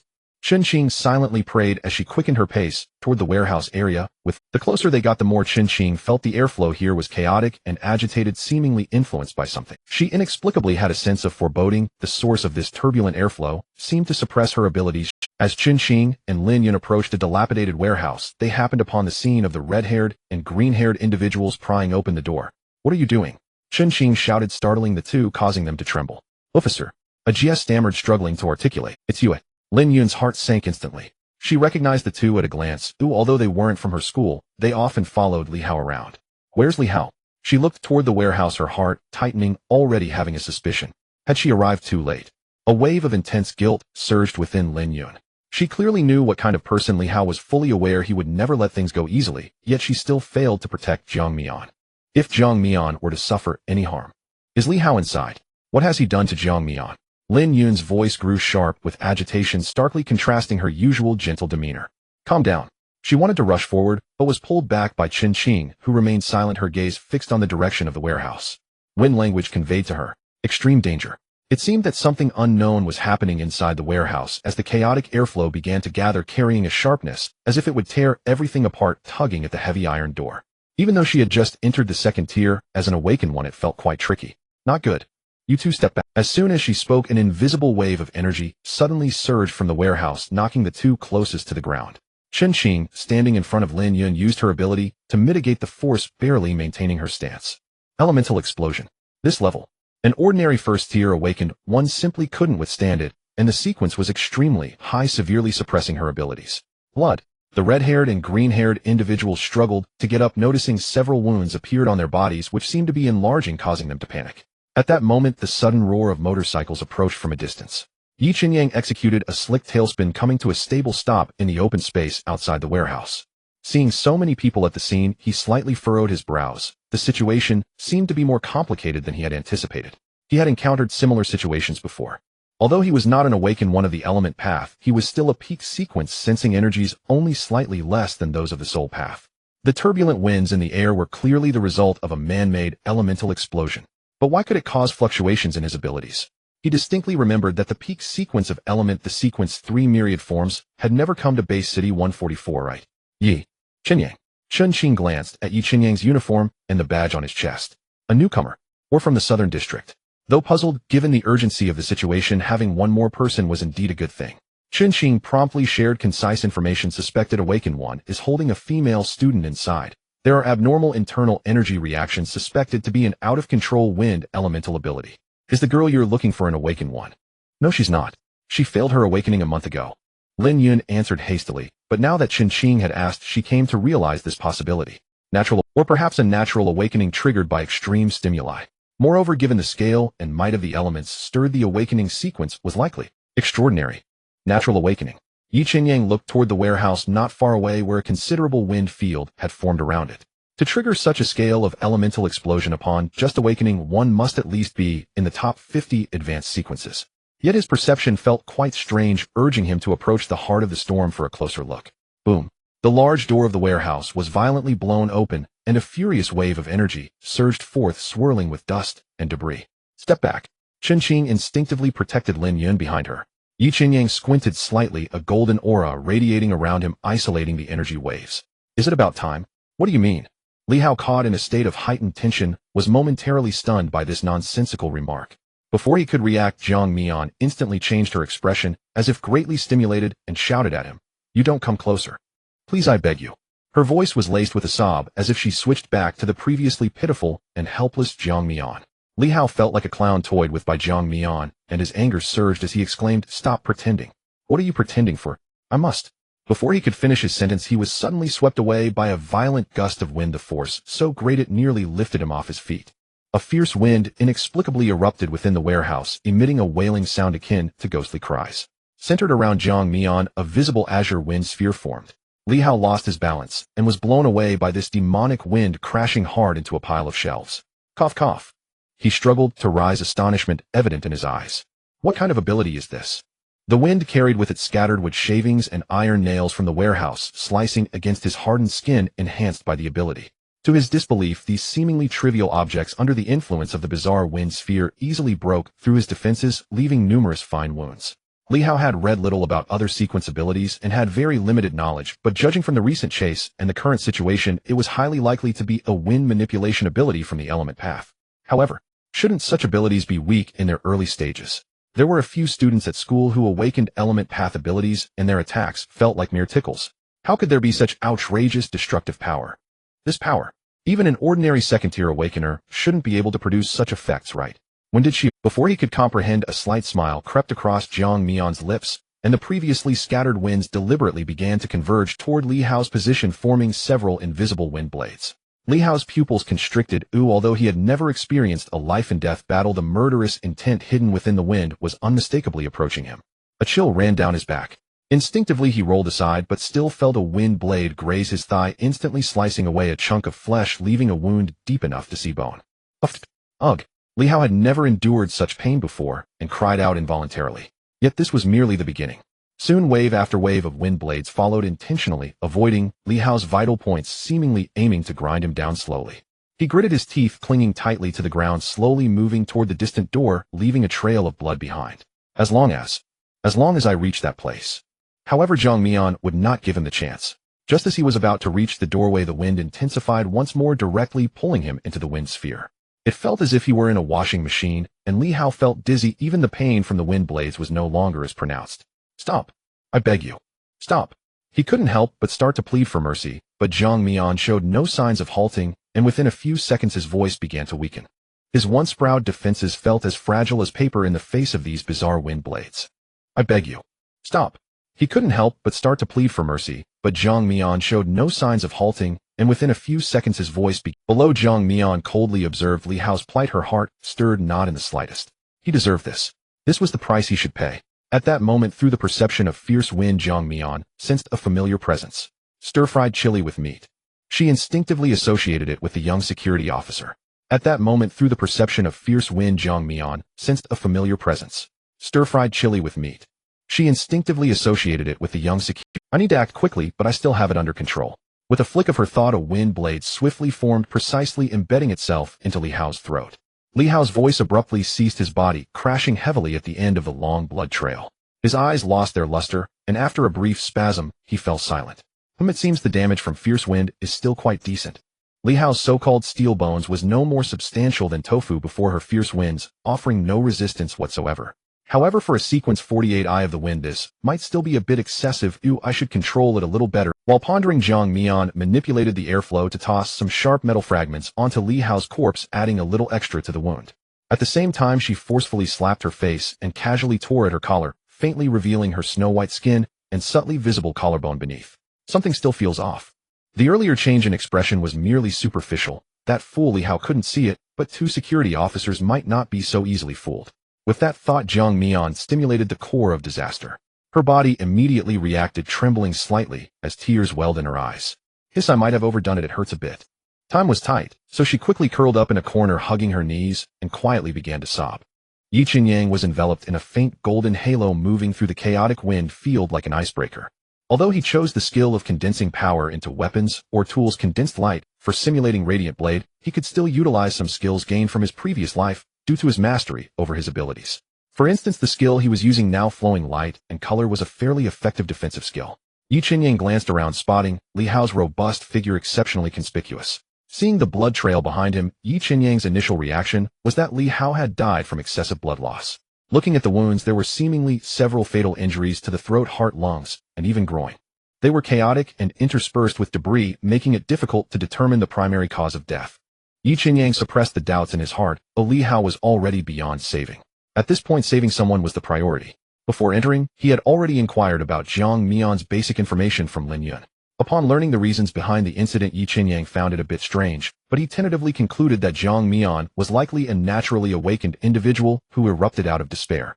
Elemental eruptions could indeed obliterate awakeners of the same tier, but to possess such strength and range right after awakening seemed a bit outrageous, didn't it? Only advanced sequence awakeners could invoke element storms of such scale. After advancing a bit further, the storm seemed to weaken, likely due to nearing the eye of the wind region. Yi Qinyang entered the center of the warehouse, and the sight before him made his heart tighten slightly. Jiang Mian lowered her head, burying her face in her knees, her shoulders occasionally trembling as she let out low sobs. The situation had become quite clear. In Yi Qinyang's eyes, her disheveled clothes and the faint red marks on her skin made her appear extremely fragile, as if she would shatter with the slightest touch. For some reason, a surge of protective instinct arose within him. Considering Jiang Mian's experiences, perhaps any person with a conscience and boundaries would not feel at ease. In her past life, Yi Qinyang spent most of her time in cultivation and battle, yet she had encountered countless people, including various villains. The scene before him was evidently a manifestation of the girl's extreme fear and despair forcibly awakened, resulting in an elemental explosion. Natural awakening, the Eye of Wind. The surroundings were in disarray with chaotic traces left by the wind showing uneven depths that indicated the instability of the power during the eruption. Zhang Mian had previously failed her awakening, yet now, she had a natural awakening. This was not impossible. Yi Qinyang had seen people naturally awaken after experiencing great stimuli, and the situation here was essentially similar. However, awakening in this manner might significantly increase the probability of becoming a mutant. Even if mutation did not occur, there would be substantial mental trauma. Furthermore, the initial abilities would be exceedingly unstable, and her control would be inferior to that of regular awakeners, requiring gradual practice to compensate. Li Hao's malice was evidently the catalyst for Zhang Mian's awakening. A spoiled brat who abused his status as an awakener and his family background harboring ill intentions towards a lonely girl. Yi Qinyang frowned. In his past life, he had also suffered oppression from such individuals before his awakening. Thus he inherently despised people like Li Hao, and now receiving such a fate was purely self-inflicted. However, Zhang Mian always gave him a sense of strange incongruity, and with the anomaly of Eternal Day, it prompted him to meticulously recall the details from before. In his past life, he had never seen Zhang Mian, nor had he ever encountered her name in the official training program. At that time, due to the threat of the disaster sequence, the authorities attempted to tilt resources towards the more advanced geniuses and focus their training on them, and he was among them. But since Zhang Mian had awakened the formidable Eye of Wind, why had she not participated? It was a pity that he had left soon after his awakening in his past life, and did not know Zhang Mian, leaving him unable to find out. Perhaps after this incident Zhang Mian developed severe psychological barriers that affected her ability to perform. Or perhaps, she had not awakened Eye of Wind, but rather the storm corresponding to the disaster sequence. That also seemed wrong. If she were a mutant, experiencing such a violent elemental explosion should have led to her immediate demise. Yi Qinyang did not dwell on it further. There would be plenty of opportunities to interact with her later. For now, what he needed to do was calm Zhang Mian down. If this explosive state persisted for too long, it would undoubtedly impose a significant burden on her. He took a deep breath, the golden halo around him dimming slightly, as he slowed his steps, slowly approaching the curled-up figure. Zhang, classmate, it's all right now. Zhang Mian suddenly lifted her head, her glasses having fallen somewhere unknown, revealing most of her face that was usually obscured. At this moment her eyes were filled with tears, her cheeks slightly flushed with remnants of undried tear streaks. It really is him. Zhang Mian thought, inwardly feeling that the gaze of the other person was very strange. She just did not know what rank his abilities were. Could it be some kind of perception ability? If that were the case, it would be troublesome. How could he act convincingly now? Don't come any closer. Zhang Mian instinctively shrank back, warily glaring at Yi Qinyang. With her scream, the winds around them seemed to become even more turbulent, and the already small area of calm suddenly shrank inward, becoming even smaller. Go away. You must not touch me. Her voice trembled, and her eyes were filled with panic and fear. Is it due to the recent experience that she has developed extreme distrust towards any approaching male? Or perhaps, Yi Qinyang paused, noticing the golden light reflecting in the girl's eyes. Perhaps his barrier was also making her feel somewhat uneasy. He had a thought, and retracted the flowing light, trying to minimize any possible stimuli. Alright, I won't come closer. He raised his hands to indicate he meant no harm. Zhang, classmate, look closely. I am a peace officer here to help you. Your teacher is waiting for you outside. Now you are safe, so no one can harm you. After Yi Qinyang retracted the light, Zhang Mian seemed to calm down a bit. She huddled in the corner, wiped her tears, but the dirt on her hands smeared her face, making her look disheveled and pitiable, yet still appeared vigilant. Calm down, take a deep breath. Try to feel the wind around you, let it settle. Yi Qinyang maintained a safe distance, and spoke soothingly, attempting to help Zhang Mian rein in her abilities. Zhang Mian put on a semblance of listening, concentrating her mind, feeling the wind around her, while internally calculating what her next step should be. A newly awakened Eye of Wind ability user who had just triggered an elemental storm must have reached their physical and mental limits. Moreover, since her body was already fragile after such a draining experience, it was certainly time for her to take a nap. Upon realizing this, a look of pain appeared on her face as she clutched her chest, and her breathing became rapid. I can't control them, my head hurts. I feel so uncomfortable. The surrounding wind field began to become unstable, difficult to maintain, transforming into scattered blades of wind that grazed nearby shelves, leaving shallow marks. Evidently their power had significantly diminished. Zhang Mian swayed, softly collapsing backward. The agitated air currents gradually calmed down, leaving only a dead silence. Yi Qinyang stepped forward just before she fainted, catching her body in time, which felt exceptionally light, as if it had no weight.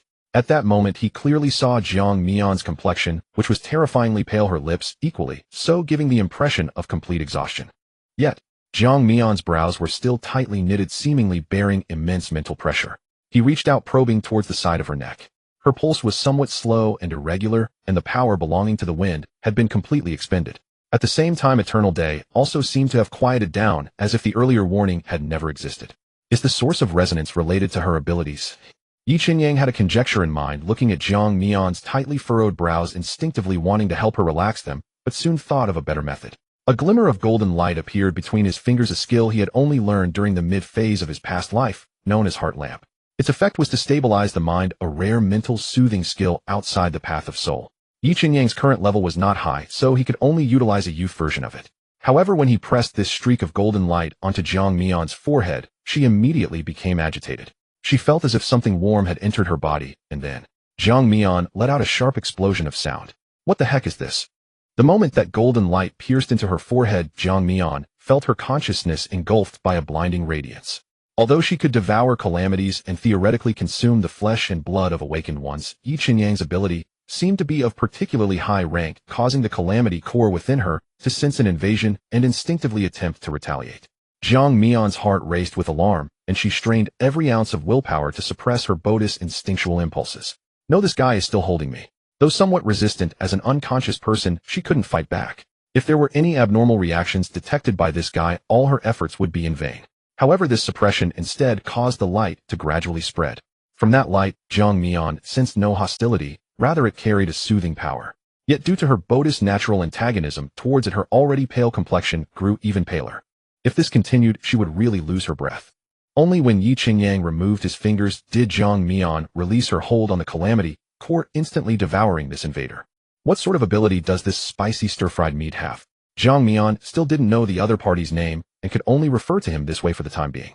When he entered, he displayed a protective golden light ability, but what he had just cast on her was not a physical barrier, it was a skill that soothed the spirit. Yet, she distinctly felt that the other party was merely at the first rank. Could he really be a top-tier sequence? How could her luck be so poor? With nearly 200 base cities, there were only 5 top-tier sequences belonging to humanity. How could she possibly encounter one right away? She was definitely overthinking. After Yi Qinyang sensed the release of the heart lamp, Jiang Mian seemed to curl up slightly in his arms. Before he could think further, 2 hurried footsteps quickly approached. Jiang Mian. Yi Qinyang. What is the situation inside? Jiang Mian. Yi Qinyang's gaze sharpened, and he securely cradled Jiang Mian in his arms, turning to face the 2, who burst in, deliberately showing a hint of fatigue. The first rank ability of the Radiant Blade is to condense light blades accompanied by a certain degree of physical resistance. However, to traverse such a degree of elemental storm with just a first-rank Radiant Blade Awakener without any consumption would be too unrealistic. Lin Yun instantly spotted the unconscious Jiang Mian in Yi Qinyang's arms. Seeing her pale face, she rushed over, anxiously asking, "How is she?" Chen Qing closely followed, her expression grave, especially as her gaze swept over Li Hao's corpse, causing her brows to furrow even deeper. That tall body was now sprawled in a twisted position within the pool of blood, covered in cuts of varying depths, with many small foreign objects embedded in the wounds. Although the recent gust had blown away most of the foul odor, the smell of blood was still very apparent. After examining Jiang Mian's condition, Lin Yun seemed to conclude that she had entered a state of self-protective slumber due to excessive exhaustion. As for whether her internal organs were damaged, a checkup would be necessary. In her view, Jiang Mian likely awakened in a critical situation. While there were no obvious external injuries, the psychological trauma was indeed substantial. The scene was momentarily eerily quiet. Lin Yun looked outside, realizing that the rescue personnel she had contacted earlier still had not arrived. She was about to turn and ask Chen Qing when her gaze followed the ladders to Li Hao's corpse. As a support-type awakener, she had been involved in city defense in earlier years, but she had always stayed within the walls to assist other awakeners with healing. Her second-rank ability could temporarily dispel pain, and when combined with some relatively hardcore healing methods, the effect was quite good. During that time, Lin Yun had seen many severely injured patients, but the way Li Hao died, it looked excruciating. Karma. Although it contradicted her professional ethics from Jiang Mian's perspective, he had brought this upon himself. Chen Qing took a few steps forward, squatting down to examine Li Hao's corpse closely. Multiple fatal wounds with secondary injuries caused by these foreign objects. Yi Qinyang, was the scene like this when you entered? Yes. Yi Qinyang nodded and explained, when I broke through the wind barrier to enter, Li Hao had already lost all vitals, and Jiang Mian was curled up in that corner, her mental state extremely unstable, quickly fainting due to excessive strain. The elemental storm triggered by the eye of the wind. No wonder my abilities failed.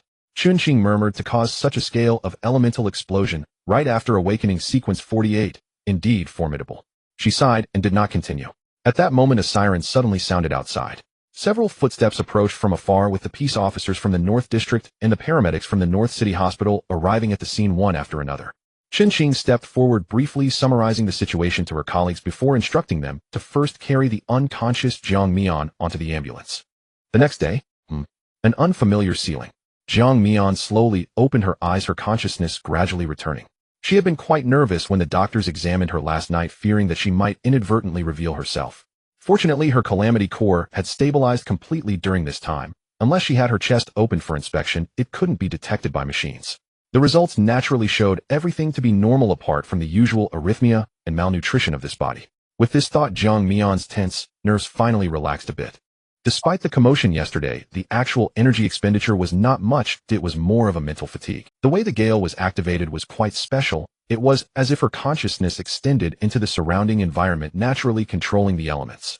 The extent she managed to control yesterday was definitely tiring to say the least. At present no one doubted her. Once this incident was over, she had to reward herself with a sumptuous meal. As this thought arose, Jiang Mian's mind inevitably wandered. In this fog-shrouded world, once ordinary ingredients had transformed into rare delicacies. The land outside the city was enveloped in mist, and humanity was confined within high walls. Due to the sparse population, crop yields could still keep up, while meat was considered a luxury. Even milk tea was regarded as a rare treat.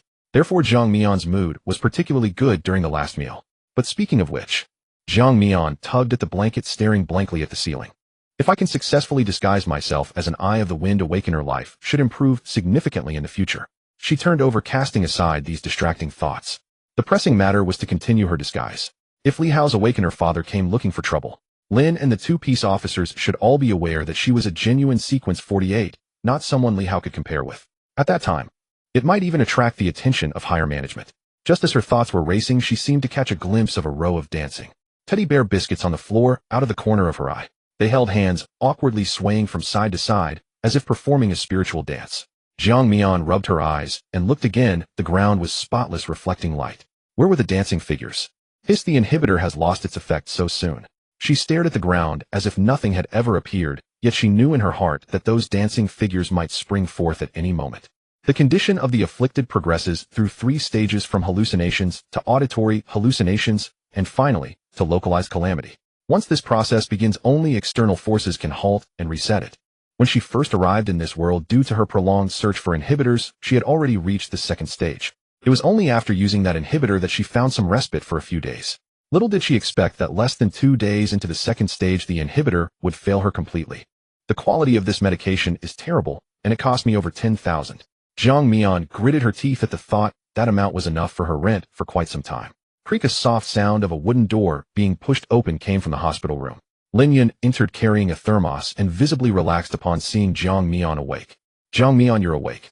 How do you feel? Noticing Jiang Mian's dazed gaze, she bent down and asked. After all she had gone through, finally awakening felt like the end of suffering. If her mental state faltered now. Teacher, I'm fine. Jiang Mian's voice was weak, as if she hadn't fully recovered. She shifted her gaze from the ground to Lin Yun's concerned face, her eyes somewhat vacant. Everything seemed a bit blurry. Oh no, where did she throw her glasses yesterday to make her performance seem more realistic? Jiang Mian instinctively fumbled around the bedside. It seemed this was her last pair of spare glasses. Glasses? Lin Yun recalled hastily sending Jiang Mian here yesterday and completely forgot about this detail. I'm sorry, it was chaotic at the scene yesterday, and I might have accidentally left them in the storage. She quickly stopped herself, fearing the word storage might upset Jiang Mian, and corrected, I couldn't find them.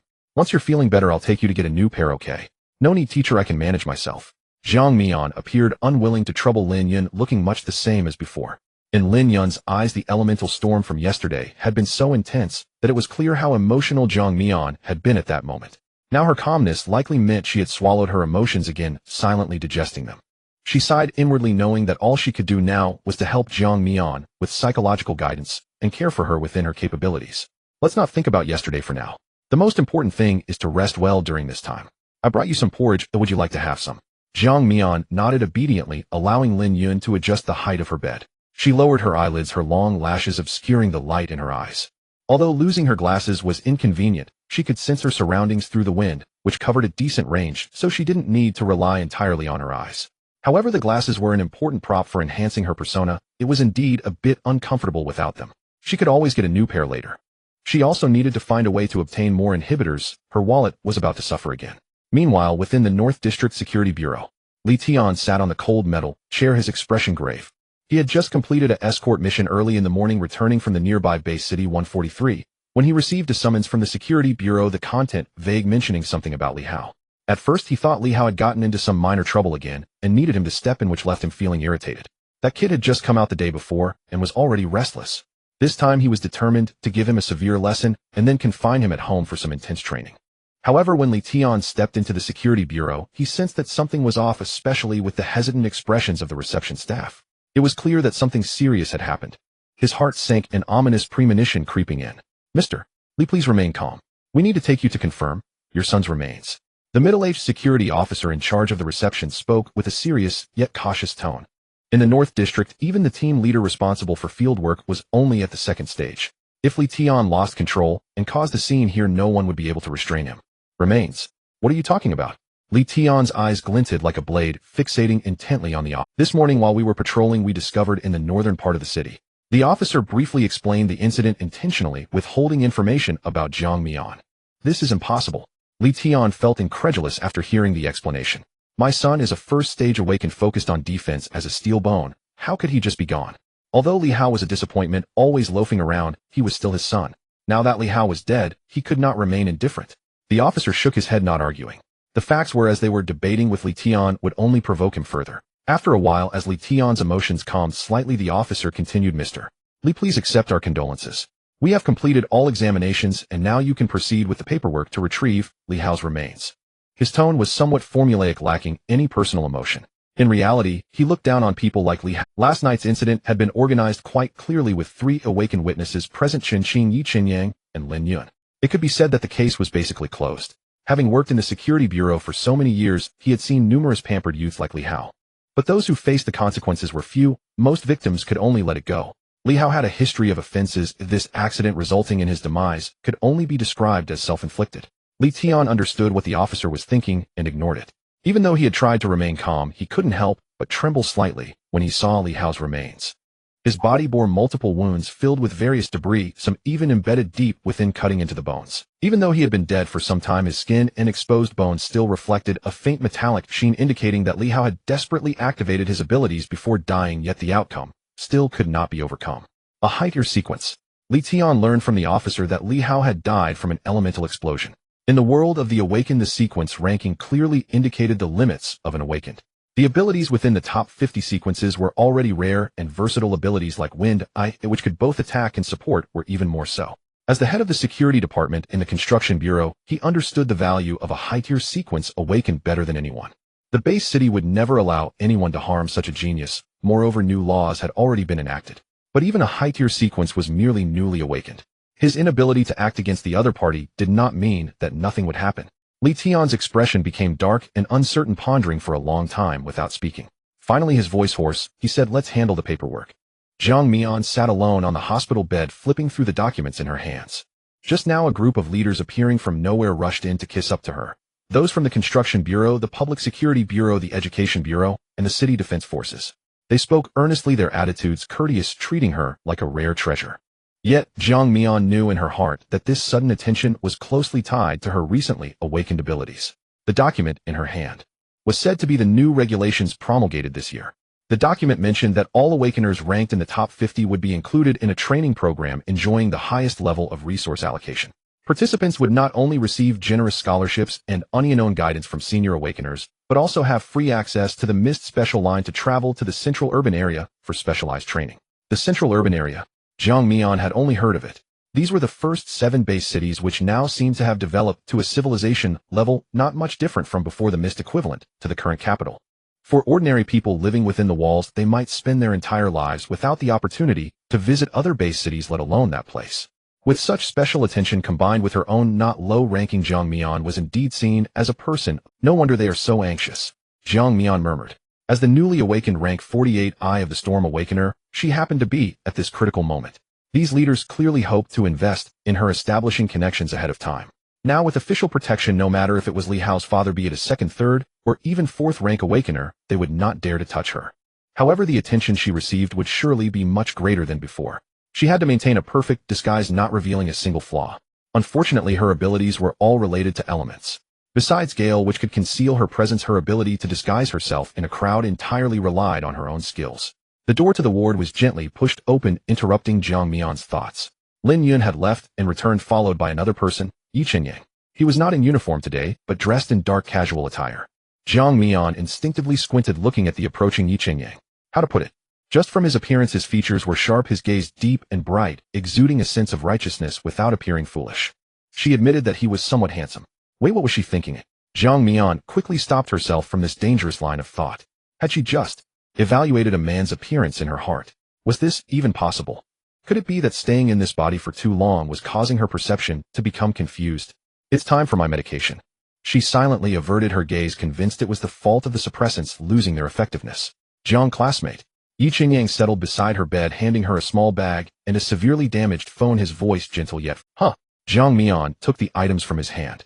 The clothes she wore yesterday had all been changed, and those belonged to the person who had been uniformly kept. However, she did not have much, just a bit of money, a set of keys, and a broken phone. Thank you. She propped herself up to get up, but Yi Qinyang gestured for her to lean back.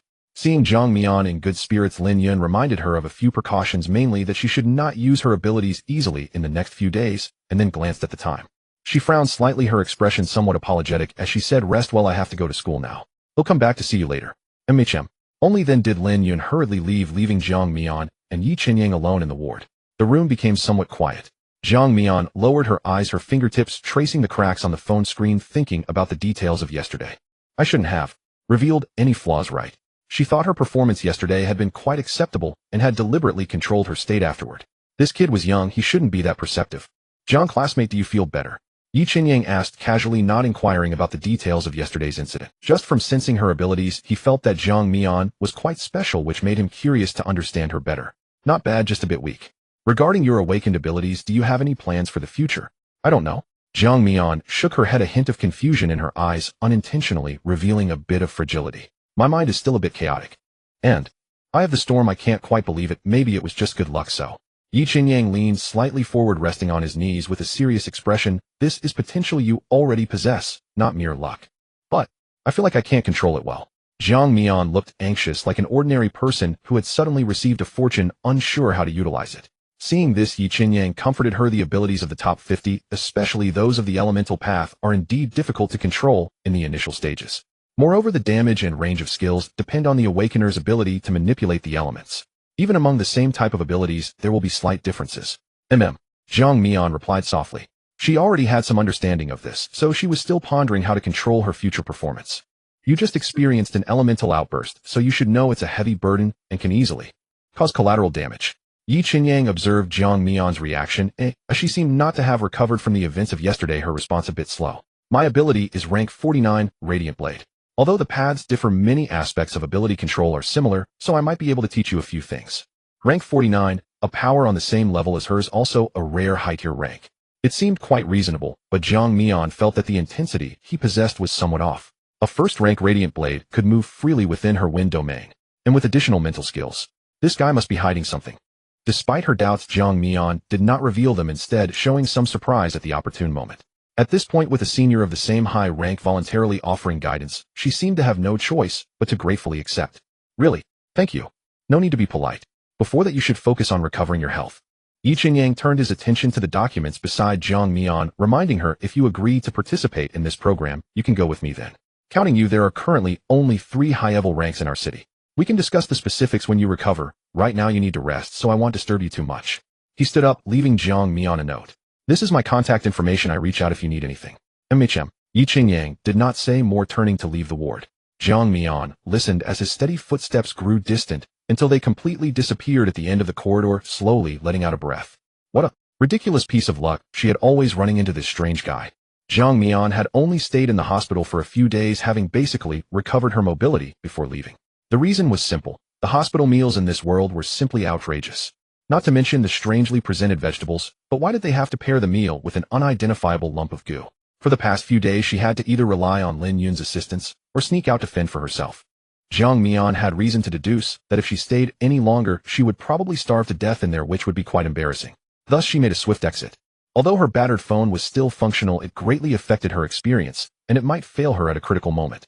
So on her way back, she detoured to a second-hand market and spent a few hundred to find a decent-looking phone, also picking up a new pair of glasses that were much lighter and more aesthetically pleasing than her previous ones. Back in her somewhat empty rented apartment, Jiang Mian did not rush to wash up, but instead turned on the newly bought phone and accessed a discreet little website. This was the encrypted communication channel she obtained from that scalper last time used for contacting again. Jiang Mian organized her thoughts and then sent a message to the other party. Is there still stock available? Besides, you should have information for sale, right? I need to inquire about something for a fee. After the message was sent, there was no response, only the cursor in the input box blinking incessantly. Jiang Mian patiently waited. When dealing with these people, patience was the most basic requirement. After a few minutes, the other party finally replied with 2 messages. There is stock, but the price has increased to 18,000 per unit. Recent inspections have been strict, and the circulation of goods is low. What information do you want to know? Send it over, and I'll estimate the price. Jiang Mian was prepared and directly sent over that string of numbers. This time the response from the other side was unusually quick. Where did you hear about this thing? Jiang Mian narrowed her eyes slightly. This reaction felt somewhat reluctant. I heard it from someone else. Don't worry about the rest, just tell me how you sell it. Moreover, that last inhibitor became ineffective in just over a week. Is that? She intended to test the waters with the other party. Selling it for such a high price, while the effectiveness was questionable, made it hard for her to willingly part with her money. The other party seemed to think Jiang Mian was trying to haggle and quickly replied, impossible. The quality of my goods is very stable. It must be a tolerance issue or your own sequence is high. Let's do this. I can give you a discount 17,000 per unit, plus the information 22,000. Jiang Mian snorted coldly. Who did they think they were fooling? Just because they said that without any details they wanted over 20,000. Money is not an issue. But you need to give me a hint first. What does this number roughly refer to? Otherwise, how would I know if it's worth that price? After sending the message, the other side remained silent for a longer time than any previous occasion. The price for the information on that number was not high, yet their response was hesitant. Jiang Mian speculated that it was either worthless or might affect the other party's profits. She had previously guessed that it might represent an address or contact information, but no one could confirm this for her.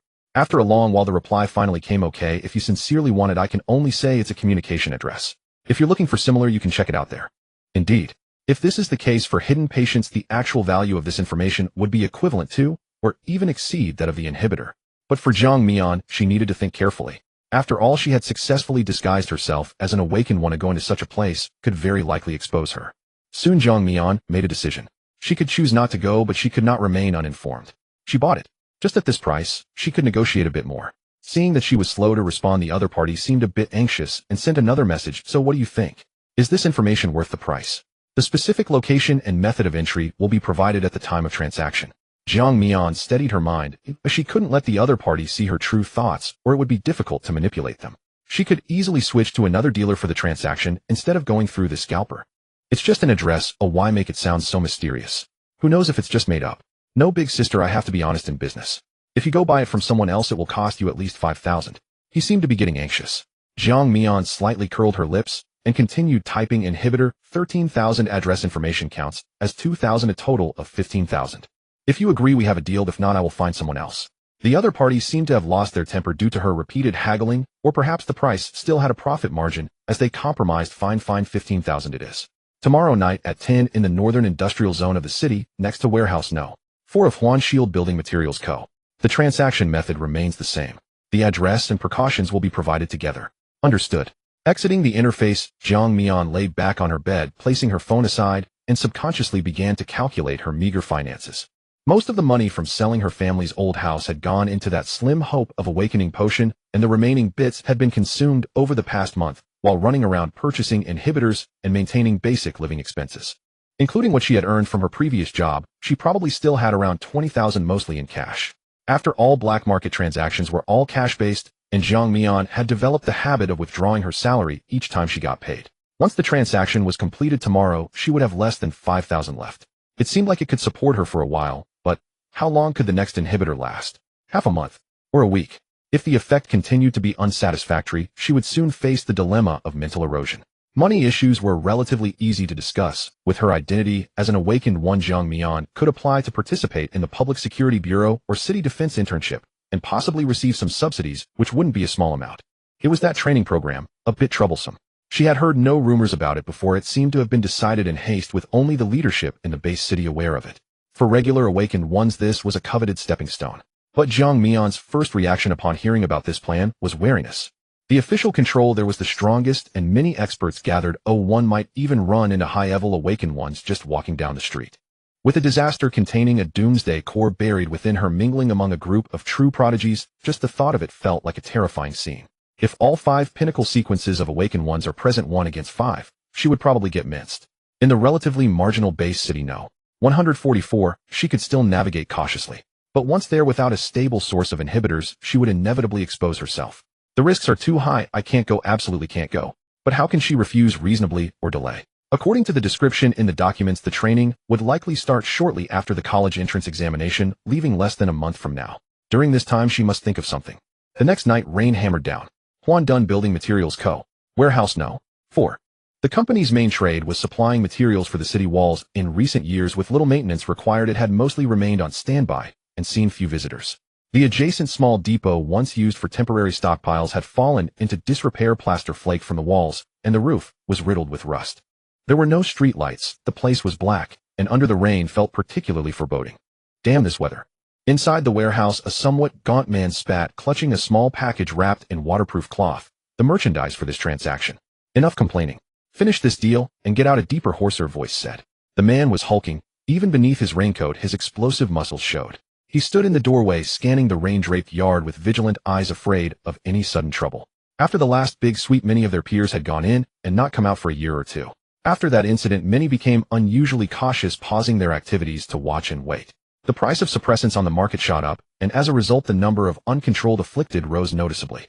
Concealment had always been difficult for them. Now, with the authorities cracking down on the afflicted as well, both pressures combined to greatly reduce their numbers. That meant they had also lost a lot of their old clients, and closing a single deal was far harder than before. Biaoga, the appointed time is almost here. Ganzhou Huangyo reminded them, and with some uncertainty asked, "You say, what is that woman's background? I remember the last time those left at the floating black market were all arrested. She came out so quickly and already urgently wants goods in just a few days. Could she be a cop set as bait? Doesn't seem like it." Du Biao thought for a moment, shook his head, and idly rubbed the dagger strapped to his leg with his. Too tedious. This back and forth is just haggling. If the authorities wanted information, they have plenty of means. They wouldn't need small players like us. So, a real patient. But the veteran patients know their conditions well and manage the suppressant's effective duration steadily, and who doesn't know there is only one producer in the city? Who would question the drug's quality simply because its effect was short? After reasoning for a while, Du Biao reached a conclusion. Therefore, I reckon she's a new patient, desperate for suppressants to contain the problem, and at the same time, trying to probe for information and find others like her. He then said meaningfully to Ganzhou Huangyo, Goei, remember, these half-baked ones are the most dangerous. They don't understand their own situation, are prone to losing control, and can easily drag trouble onto others. Be extra careful dealing with such greenheads. Goei listened to Du Biao's analysis with genuine admiration in his eyes, feeling considerably reassured. Had it not been for Bairoge's discernment and caution and his willingness to keep taking him along, he could not know how many times he would have fallen.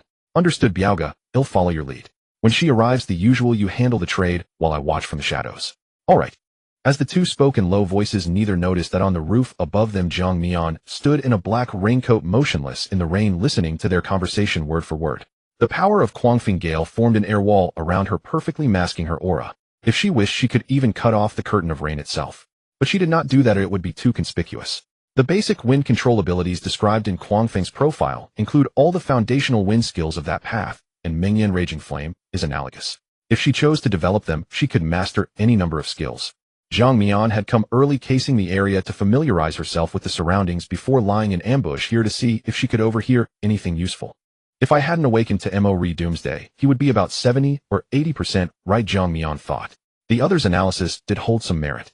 She had never heard there was only one producer of those suppressants. After all, this was only her second time dealing with such people. It was natural she didn't know.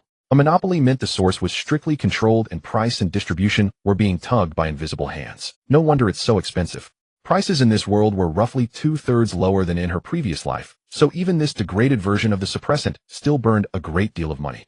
That Biaoga seemed seasoned and highly alert, probably an awakened. Through wind and rain, Jiang Mian faintly caught Du Biao's aura. She estimated him to be a second-tier Zhanzheng War sequence of the physical enhancement type, reasonably strong.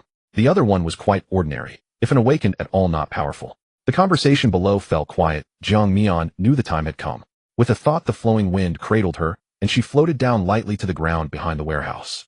Then she deliberately made heavier footsteps, splashing through puddles with measured plops, as she circled toward the... Hearing the footsteps outside, Du Biao gave Gui a subtle nod, then stepped lightly behind a pile of discarded materials and drew in his aura. Gui walked 2 steps out and looked toward the warehouse entrance. A figure in a black raincoat had just come in through, with the hood shadowing the face and a mask covering features. They could not make out her appearance, only judging from her build that she was a woman a little over 1.6 meters tall. But that presence... Gui was momentarily stunned. Although only sequenced 340's Jisoo extreme speed, he was still an awakened and had basic perceptive sense. At the last trade, she had not carried this faint, barely perceptible oppressive aura. This is not right. A newcomer. Such a change in only a few days.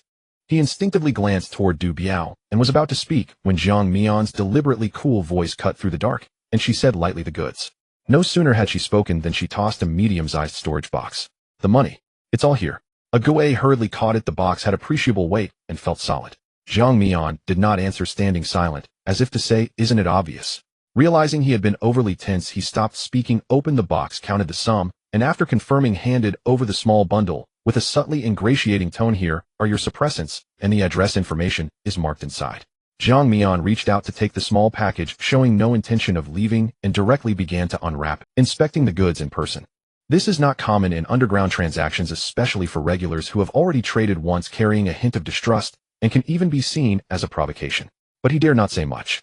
The woman in black before him, even if she was a new patient, given the speed at which she consumed her rank, could not be low.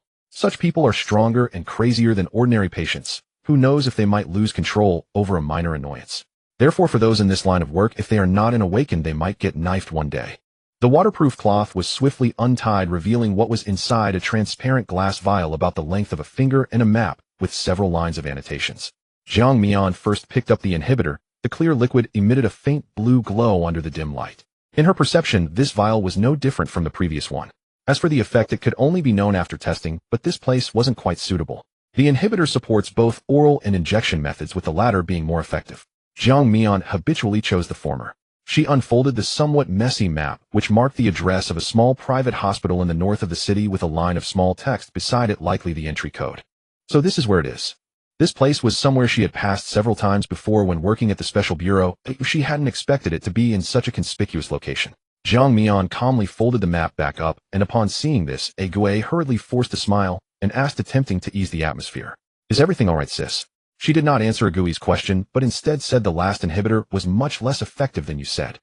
Gui's heart skipped a beat, licking his dry lips, but thinking of the looming presence of Biao Gu in the shadows, he suddenly felt a bit braver. He straightened his back, his tone more eager than before. "Sis, it's really hard to say. It depends on the individual's constitution. I've never seen someone like you consuming so quickly." He hesitated for a moment, but couldn't suppress his curiosity, mustering the courage to ask, "May I ask, what is your rank roughly in the range?" If the rank is high, then tolerance is fast, and the effect is discounted. That's normal. In the darkness, Du Biao heard this and nearly choked, unable to hold back the urge to rush out and beat him up. This idiot! Is his brain filled with water? He could only force himself to hold back and cursed inwardly. How long has he been in this line of work? Have the rules gone to the dogs? Does he think he's invincible? He felt a bit weary, having repeatedly warned Gui that probing into a customer's information was one of the biggest taboos. This woman was clearly no pushover. With her rapid consumption of the inhibitor, how low could her rank be? Asking this now could provoke her, and if she lost control here, they would all be in trouble. If he had known, he would have personally dealt with it. But now that the words were out, he had to adapt. With this thought, Du Biao's hand rested on his weapon, muscles tense, ready to act to stabilize the situation. Jiang Mian seemed to have seen through Gui's cautious thoughts, letting out a cold snort. In the next moment, a scorching and violent aura suddenly spread out, and the temperature in the warehouse instantly rose, feeling like a steamer. What is this? Gui felt a burning pain in his breath. This elemental characteristic ability. The path of natural disasters. Don't ask what you shouldn't. Yais. I'm sorry I spoke out of turn. He suddenly remembered that the other party was an unknown high-rank patient. Even the Biao Gu he relied on was just above 200 in rank. Thus Gui chose to concede and kneel. It won't happen again. Jiang Mian cast a meaningful glance in the direction of Du Biao, ignoring the trembling Gui, and turned to step into the dark rain outside. Are you scared now? Du Biao stepped out from the shadows, his face grim, clearly on the verge of exploding. Biao Gu, I was wrong. Gui quickly admitted his mistake. Mind your mouth. If there's a next time, so it shut for you first. Although the aura from the other party's earlier move was still at the first rank, Du Biao could ascertain that such commotion could only be triggered by a top 100 rank ability. Moreover, it seemed that the other party had noticed him. Not simple. On the street, Jiang Mian was walking brisk. Although she looked somewhat disheveled from the rain, she had used the power of gale to form a layer of air membrane on her surface, keeping the clothes under her raincoat dry. I must say this skill is quite useful for combat, stealth, fleeing, and daily life. It is quite comprehensive. As her proficiency increased, her gale could already distort sound and isolate her own aura, but it couldn't change her physique and that overly conspicuous face. Jiang Mian's appearance was already striking. This was both her asset for disguise and the source of her trouble. Even with deliberate concealment, some of her subtle features might still be remembered by observant individuals. If she wanted to operate in the gray area for a long time, purchasing inhibitors and gathering information would require a new identity that had nothing to do with her apparent identity. If only she had a skill related to disguise, it would certainly make things easier. Unfortunately, given her current growth path, there seems to be no such trend, leaving her with no choice but to be more cautious. The two people she encountered earlier were somewhat dishonest, but her new identity had already taken shape as an unstable fire-type patient. This impression would be enough to make them more restrained during their next transaction. Until she found a more stable and lower-cost channel, this line must be kept open as a backup route for acquiring inhibitors and information. The rain seemed to have intensified. Jiang Mian arrived at an intersection. Ahead was her small house, while a right turn led to the private hospital. At this time, with the heavy rain, there shouldn't be many people out. She thought for a moment, feeling it was a good opportunity to scout the area and see if there were any anomalies. Although she wasn't sure if she should go there to find a new channel for inhibitors, gathering some information in advance couldn't hurt. After all, with Gale boosting her, as long as she was careful, no one could catch her. Those kindred spirits using an operational hospital as cover truly embodied the concept of darkness under a lamp. Jiang Mian retracted her aura as much as possible, gliding towards the hospital like a ghost. Even with limited visibility, Jiang Mian could perceive the surrounding information through the flowing wind. As she passed through a narrow alley, she sensed a familiar aura outside. That, the officer. Jiang Mian matched the memory to the female officer who had previously brought teacher Lin to find her. Is she on patrol? She still had a vial of inhibitor on her. Originally, she intended to wait to take it, but unexpectedly encountered a patrolling officer midway. Jiang Mian did not want to confront her heat-in, and just as she was about to change routes, a sudden beam of light shone straight toward her direction. Not far behind, Chen Wang Chen, dressed in the uniform of a trainee security officer, scanned the rain-soaked streets with a flashlight, alert and vigilant. His abilities were not particularly strong. Aside from hearing distant and subtle sounds and sensing vague emotional fluctuations, they were of no use in direct confrontations. Among the Awakeners with similar abilities, even the highest-ranked ones were only at level 3, indicating a rather low ceiling for potential. During this time, he often found himself recalling the events of that day in the classroom. He watched as Li Hao arrogantly pressured Jiang Mian, while he himself shrank back in powerlessness, lacking even the courage to step in. The sense of helplessness and shame from that moment was something Wang Chun could never forget in his life. Later, although Jiang Mian comforted him by saying this has nothing to do with you in the first place, he must have felt disappointed deep down. It was after that day that Jiang Mian took a long leave and he never saw her again. Wang Chen's heart was filled with an indescribable emotion. He detested his own cowardice and wanted to change, but due to his limited abilities, he didn't know where to start. When he saw that the Security Bureau was expanding its recruitment, especially opening internship positions for some lower-ranked students to make up for the shortage of personnel at the grassroots level, he signed up without hesitation. Perhaps his abilities were indeed useful for patrolling and surveillance. He quickly succeeded in getting in and was assigned to the Northern District, interning alongside Chen Qing. The other person's abilities were of the same type as his, but of a higher rank with a greater variety and versatility. For instance, even now Chen Qing could still gather information through the sounds in the wind, while his senses were thrown into disarray by that very wind. Wang Chun could only concentrate his gaze, inadvertently drifting towards the deep alleys nearby. Sister Chen, it seems like there's someone over there. Originally, he was just casually shining the light into the alley, but unexpectedly, he spotted someone crouching in the corner, momentarily thinking he had seen it wrong. It was a person in a black raincoat, the brim of the hood pulled low, completely obscuring their face in shadows. As the light hit her, she swiftly retreated, disappearing deep into the alley, using the cover of rain to vanish almost instantaneously. Oh! Chen Qing's gaze sharpened, instantly shifting towards the direction indicated by Wang Chen's flashlight, her right hand subconsciously resting on her weapon at her waist. Who goes there? It was late at night, and anyone sneaking around likely had issues. Just as she prepared to delve deeper into the alley, it seemed she remembered something and instinctively glanced at the hospital not far away. Here to see a doctor. Of course, this seeing a doctor was not to be taken literally. Chen Qing was clearly aware of certain hidden matters, but chose to conceal them for unknown reasons. However, to evade the perception of Wen's speech, it seemed the other party was not simple. Strange. There was someone here just now. Wang Chun approached the spot where Jiang Mian had just been. The mud and sand in the standing water settled at the bottom, seemingly with no footprints left behind. Chen Qing did not respond, but instead used her abilities to search for traces lingering in the air. After a moment, she furrowed her brows and said, to be able to hide from my abilities, they must also be an awaker. Then, continue patrolling. This area is complex, and if you wait long enough you'll understand. For now, let's not delve too deep. Wang Chen glanced back at the empty alley. He was just young, not foolish, and could tell that Chen Qing seemed to be hiding something.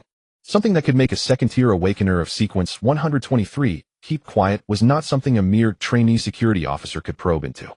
Jiang Mian, huddled in the alley, felt a slight relief when she saw they had not followed her. Her deskmate had indeed made something of herself, becoming a security officer. Unless absolutely necessary, she would not easily engage with these familiar faces.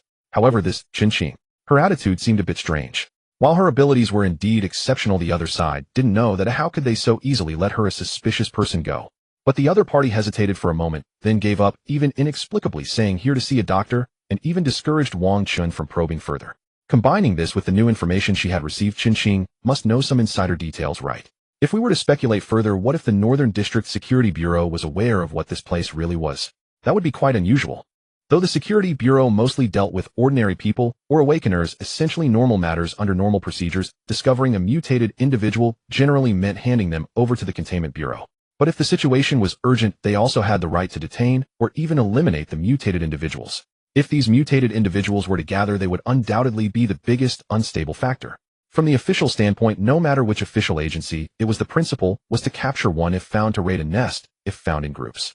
And Chen Qing's reaction just now seemed to indicate she knew something was wrong with this private hospital and that mutated individuals were coming here to see a doctor, yet she chose to ignore it.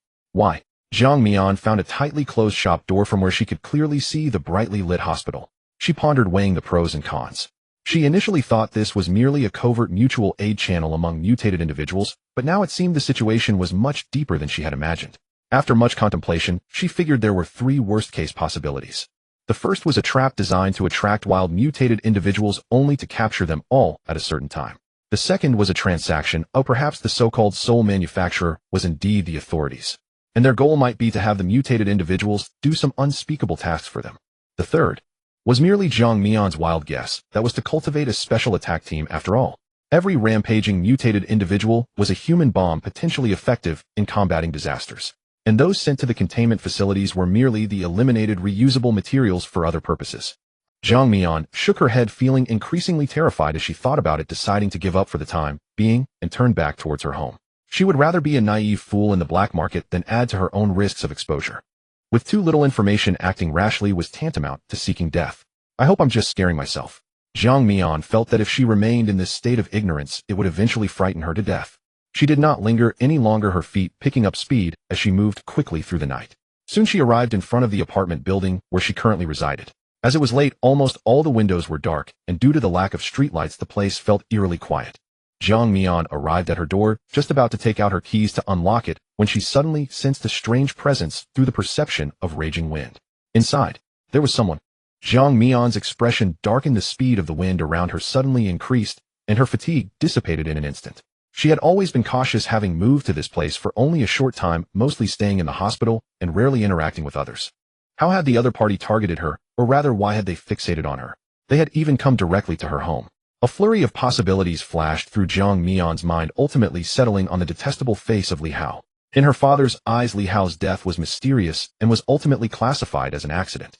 The official new legislation blatantly protected high-level awakened individuals like herself, further increasing the pressure on him. But on the surface, they couldn't touch her. If an accident were to occur, it would be hard to explain. Perhaps it was the method of Li Hao's awakened father. Regardless of the reasoning, someone invading her home, brazenly staying inside, was definitely targeting her. Her home had no money. Most of the cash was taken out to buy suppressants. If they were after wealth, they would have left if they couldn't find any. Relying on her keen perception through the howling wind, Jiang Mian deduced that the other party was likely just a step away from the third tier. However, their aura felt somewhat frenzied, suggesting they were a mutant and likely an old patient. This only further confirmed her earlier suspicion that Li Tian must have hired a mutant through some special channel to create an accident. If she were still at the first tier, she might need to think twice, but now, even if facing a third-tier awakened individual under the condition that she could only utilize one element, she could still exhaust them. She could fight. Since the other party dared to invade her home, they must be prepared to stay forever. If she backed down, the ensuing troubles would be endless. Click. She decisively inserted the key into the lock, producing a clear sound. Inside the door, aided by the scant moonlight, she could barely make out the outlines of the furniture. The shadow in the corner seemed especially dense as a gaunt man raised his head from the shadows, looking at the twisted door lock with a pale face that revealed a hint of sickly excitement. His exposed neck and arms were covered in irregular patches of gray-black scales, a characteristic of mutants who had experienced the third phase. Even the use of suppressants could not reverse it. Here we go. Originally, as a mutant, Lu Mu should have tried to conceal himself. However, due to the severe mutations in his appearance, he had already developed some gray-black scales and could not work normally to purchase suppressants. To survive and to afford the expensive suppressants, he could only engage in this blood-soaked line of work. Fortunately, he was a Sequence 234, a wanderer under the chaos path with the ability to switch between physical form and shadow, making him extremely suitable for infiltration and assassination. Initially, Lu Mu felt a bit uncomfortable, but after doing it more, he naturally became numb and even found a twisted pleasure in venting his inner desires through this means. Remembering the target information sent by his employer, the agitation caused by mental erosion made him uncontrollably let out a low laugh, instinctively scratching at the scales on his hands. Jiang Mian, female, 18 years old, just awakened, Sequence 48, Eye of the Wind, with no combat experience. Her appearance. The reward is generous: 1 type 3 suppressant plus 200,000, enough for him to indulge for a while. Type 3 suppressants are the most commonly circulated version in the black market, sufficient for mutants above Sequence 200 to last half a month. Creak. Jiang Mian pushed open the door, looking exhausted, seemingly unaware of the voyeur lurking in the shadow. She had already taken off her raincoat before entering, revealing simple sweatpants and a sweatshirt, seemingly oblivious as she closed the door behind her. Just as the door was closing, the shadow beneath Jiang Mian's feet abruptly transformed into several tendril-like ropes springing up from the ground to wrap around her limbs, attempting to bind her. At the same time, a purple-black mist enveloped the room, consuming the surrounding walls, floor, and ceiling, as if entering another realm. Oh. Using both skills right off the bat, Jiang Mian understood in her heart that the other party did not want to kill her outright, but rather to toy with her as their prey. He who is toying with whom is still uncertain. Help! She was bound by this powerful force, unable to move, her face filled with terror as she attempted to call for help while struggling. But the shadow ropes seemed quite resilient, and the more she struggled, the tighter they wrapped around her. Lu Mu let out a hoarse laugh as he stepped out from the shadows, admiring Jiang Mian's expression with a twisted smile. Don't bother, little sister. My shadow mist has sealed off the surroundings, so you won't be able to use your windy abilities. He leaned down, squinting his eyes as he closely examined Jiang Mian's face, his mouth stretching into a wider grin. Shadow mist also has the effect of muffling sounds, not to mention calling for help. Even if she were to fire a cannon here, no one outside would hear it, which is why he felt so secure. Such delicate skin, it would be a shame to ruin it. However, a high-level sequence like you must taste quite good. You're a mutant. What? Why, oi? Lu Mu smirked, revealing a set of sharp teeth as he rubbed his hands together and said, someone wants to buy your life. Sequence 48, a top genius, and a head is worth just so much money. Lu Mu always carried a twisted jealousy towards such geniuses. To personally destroy a genius, especially a pretty young girl, and even collect some interest before finishing the job, just thinking about it felt exhilarating. I see. Jiang Mian could now be certain that the other party's employer was likely Li Hao's father. She concealed her fearful expression and said indifferently, attacking the young one, now the old one comes, it really is unending. Lu Mu was momentarily stunned by her words. This girl seemed a bit off. Had she gone dumb from fear? Just as he was lost in thought, an indescribable burning sensation suddenly erupted from Jiang Mian, instantly igniting the shadow ropes wrapping around her limbs. Sizzle. The energy that made up the ropes rapidly melted under the high temperature. However, the orange-golden flames that clung to Jiang Mian did not harm her at all, not even singeing the corners of her clothes. Lu Mu's pupils contracted sharply as he saw the girl's originally panicked apricot eyes now burning with a haunting dark golden light, exuding a terrifying aura reminiscent of an ancient ferocious beast. No way. He instinctively took half a step back, exclaiming, how can the Eye of the Wind possess such abilities? Was the intelligence wrong? Eye of the Wind. Jiang Mian's dark golden eyes locked onto Lu Mu, and she did not feel the need to elaborate. She wasn't someone obliged to answer every question, nor was she a talkative villain. Why should she clarify his doubts? As her light laughter faded, the orange-golden fierce flame erupted, igniting the surrounding purple-black shadow mist, and likewise igniting Lu Mu, who was within the mist. Ugh! Lu Mu was caught off guard as the orange-golden flames instantly engulfed his arm. The part covered by the flames rapidly carbonized, turning pitch black and losing all sensation. Instinctively, he spread the shadow mist, trying to envelop himself in it to suppress the eerie flames, but instead it only caused them to blaze even more fiercely. What Lu Mu did not know was that for the fierce flame, anything that was a living being, or even a product of a mutated ability like this, was perfect kindling. He stared fixedly at the figure at the center of the flames. The girl had already broken free from her restraints and was leisurely walking towards him. Her burning golden eyes showed no hint of panic, but rather were filled with a familiar mockery, the very expression he wore when tormenting his prey. This demeanor was like two different people. It was clear that the other party was a highly skilled impersonator fooling everyone. Your ability is not the wind eye at all. Lu Mu shouted in shock, trembling as he pointed at Jiang Mian with his still sensible left hand, a chilling conclusion flooding his mind. This aura. It's not an awakened one, it's a mutation. A high-level mutation. And you're already at the second tier? How could this be possible? Jiang Mian's information clearly stated that an elemental storm was triggered upon awakening. If she was a mutated being, such a degree of elemental eruption would be a one-time skill. She should have lost control and exploded by now. How could she be so intact? Moreover, he had never seen a mutated being able to skillfully master two elements. Jiang Mian tilted her head, revealing a rather sunny smile, though her eyes held no joy, only a hint of derision. Did you find me out? Her tone was light, even carrying a hint of shyness from being discovered. She touched her slightly hot cheek, enjoying the feeling of dropping her disguise and revealing her true nature. It was quite intoxicating. From the previous Li Hao to the kindred before her, every time she saw them go from certain victory to disbelief, a sense of inexplicable excitement surged within Jiang Mian. Could it be that deep down she was still a jester? No, it was clearly the recognition of her acting skills by the other party that gave her a sense of accomplishment. Unfortunately, it's too late. Having played enough, it was time to send the other party on their way. The orange-golden flames gathered in her palm, emanating a terrifying heat. The temperature in the entire room was still rising sharply, with some cheap plastic furniture beginning to melt and deform. The air in the room was even distorted, as if it too were about to ignite. This was still the result of Jiang Mian intentionally controlling the flames. If she unleashed her full power, the might would likely rival the wind fields she had previously created. Lu Mu's face was already filled with shock and fear. He had originally thought he was the hunter coming to harvest a sheep with golden fleece, but instead he had run into a terrifying beast clad in sheep's clothing. Farewell, no need to see you off. Jiang Mian waved at Lu Mu as if bidding him farewell, but in Lu Mu's eyes it felt like the Grim Reaper was beckoning to him. No, spare me. He opened his mouth to plead for mercy, but the flames on his body suddenly flared brightly, swiftly spreading over him and completely engulfing him. Lu Mu was still trying to struggle, wanting to activate his ability to slip into the shadows, but against those eerie flames, all resistance was futile. Even if part of his body successfully turned to shadow, the flames followed him like a shadow. In just a few seconds, his body had already shriveled and carbonized, ultimately turning into a small heap of ashes. Then an invisible force surged from Jiang Mian's limbs into her body, converging toward the core of the calamity. Indeed, fresh ones are still the most efficient. Jiang Mian carefully sensed at the hunger from the core, alleviating somewhat enough to remain quiet for a few days. With a thought, she retracted the power of the fierce flame, and her eyes returned to their usual state. As the flames dissipated, so did the omnipresent shadow mist. Jiang Mian looked around the room, stroking her. The fierce flame had quite high offensive power and could accelerate development, but it was too noticeable. When used, one careless move could easily set the place ablaze. She had already been very careful in her control, yet the quality of these furnishings was too poor. Even the radiation of the high temperature from the flames caused this state. They would have to be replaced. Other areas, however, were fine, not even a trace of charring.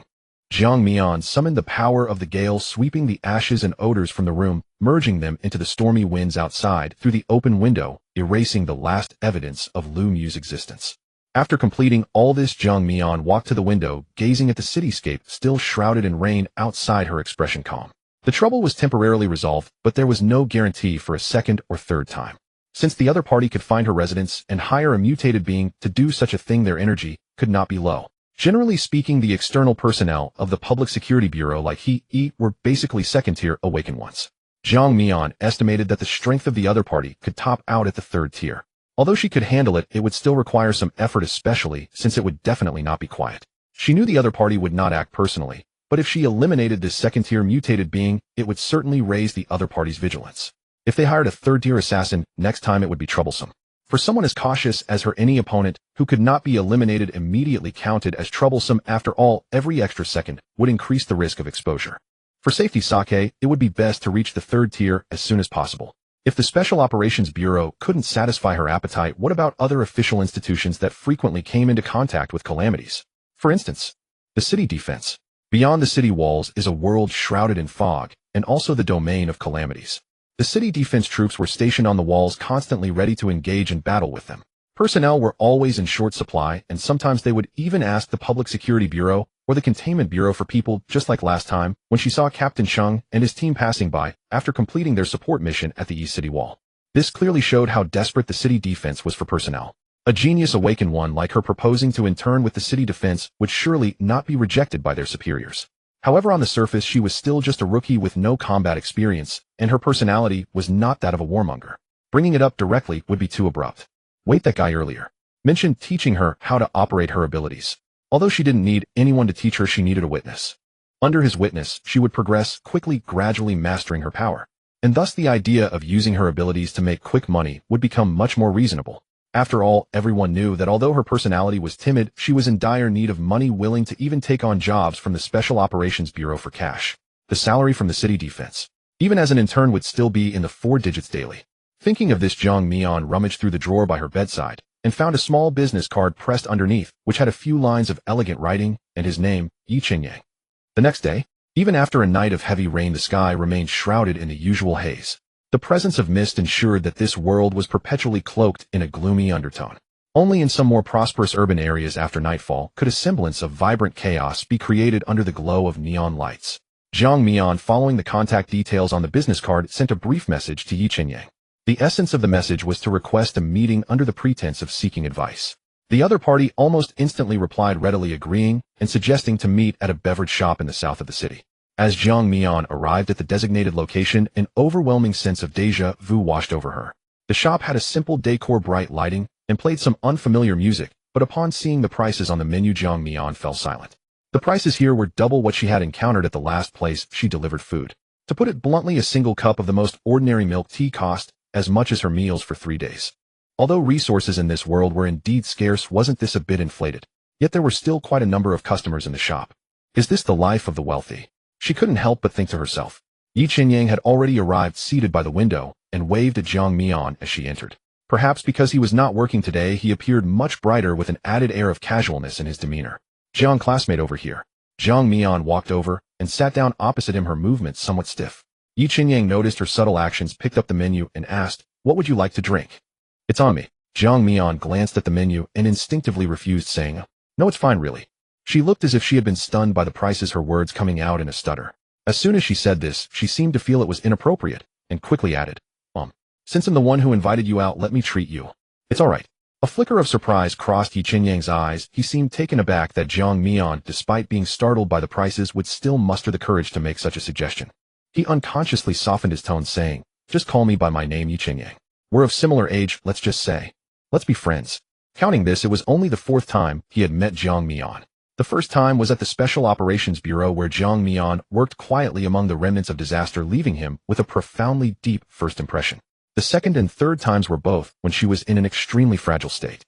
Yet now, sitting across from him, she appeared demure and understanding, which inadvertently eased the tension that had been coiling in his heart. From this information, Yi Qinyang had roughly come to understand her personality. However, why did he have no impression of her future? In his past life, he did not know Jang Mian, or perhaps she had not yet matured or had encountered some misfortune. Maybe he should pay more attention to her. It's not expensive, just a way to celebrate your successful discharge from the hospital and your official awakening. Yi Qinyang smiled lightly, his tone quite relaxed. This small amount of money was nothing to him. "Thank you. Then, this one." Jang Mian seemed to feel a bit reluctant to refuse, ordering the shop's signature drink, the cheapest option, while still looking somewhat embarrassed. "Okay." Yi Qinyang nodded, signaling that it was fine, and placed the order. "How do you feel after awakening? Have you noticed any significant changes in your perception of your surroundings?" He casually asked, as if making small talk. I feel like my body is a bit lighter, and I can see the flow of the wind. But, like last time, my control is unstable, and it keeps going wild." Jang Mian extended her left hand, making a feeble grasp. The airflow around them subtly increased in speed, but soon became chaotic. The abilities of a high-level sequence are inherently difficult to tame, not to mention that the elemental path relies on the environment to manipulate elements, requiring even greater precision. "Your current situation is quite normal." Yi Qinyang's voice softened as he reassured her. Moreover, natural awakenings caused by intense stimulation tend to result in some instability in the initial abilities of the awakened. To recover in such a short time and start attempting to perceive and control is already quite impressive. There's such a notion. When Zhang Mian was reviewing the materials earlier, she didn't recall coming across any mention of the side effects of natural awakening. From Yi Qinyang's tone, he seemed quite certain as if he had witnessed it firsthand. Strange. Zhang Mian displayed a hint of confusion and quietly said, "So there's this saying. I had never heard of it before." This is a summary of experiences from predecessors seldom mentioned in any materials, so not having heard of it is normal. Yi Qinyang casually brushed aside this detail and then redirected the conversation. In controlling your abilities, you can think of wind as countless strands of thread, trying to pull on one of them, and then lead the other winds to move according to your intentions. Is that so? Zhang Mian nodded thoughtfully. In fact, she had always been doing just that. Merely stirring a little element could trigger an exaggerated effect.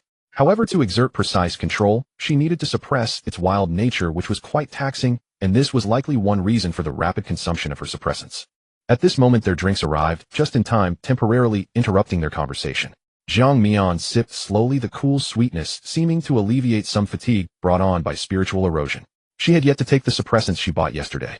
Her plan was to wait until she was nearing the end of the second stage to take it, maximizing the use of time. After all, she didn't know how many days this batch of suppressants could last. Every extra day was a gain as long as she didn't grow anything strange on her. The atmosphere momentarily cooled down. Yi Qinyang pondered for a moment before speaking. Simply explaining will ultimately have limited effects. I know of a training ground nearby that is open specifically for the awakened. If you don't mind, I can take you there later. Zhang Mian was just troubled about how to let him witness her rapid progress. Unexpectedly, he took the initiative to suggest it, and she naturally nodded in agreement. The training ground was not far from the commercial street where the beverage shop was located. Though referred to as a training ground, it practically occupied an entire street with both outdoor and indoor facilities, boasting a rather complete array of equipment. The identity verification at the entrance was quite strict. Yi Qinyang led Zhang Mian through the process swiftly and into a spacious indoor training area. Their arrival immediately attracted numerous curious glances, both overt and covert. "Yo Qinyang, what brings you here today?"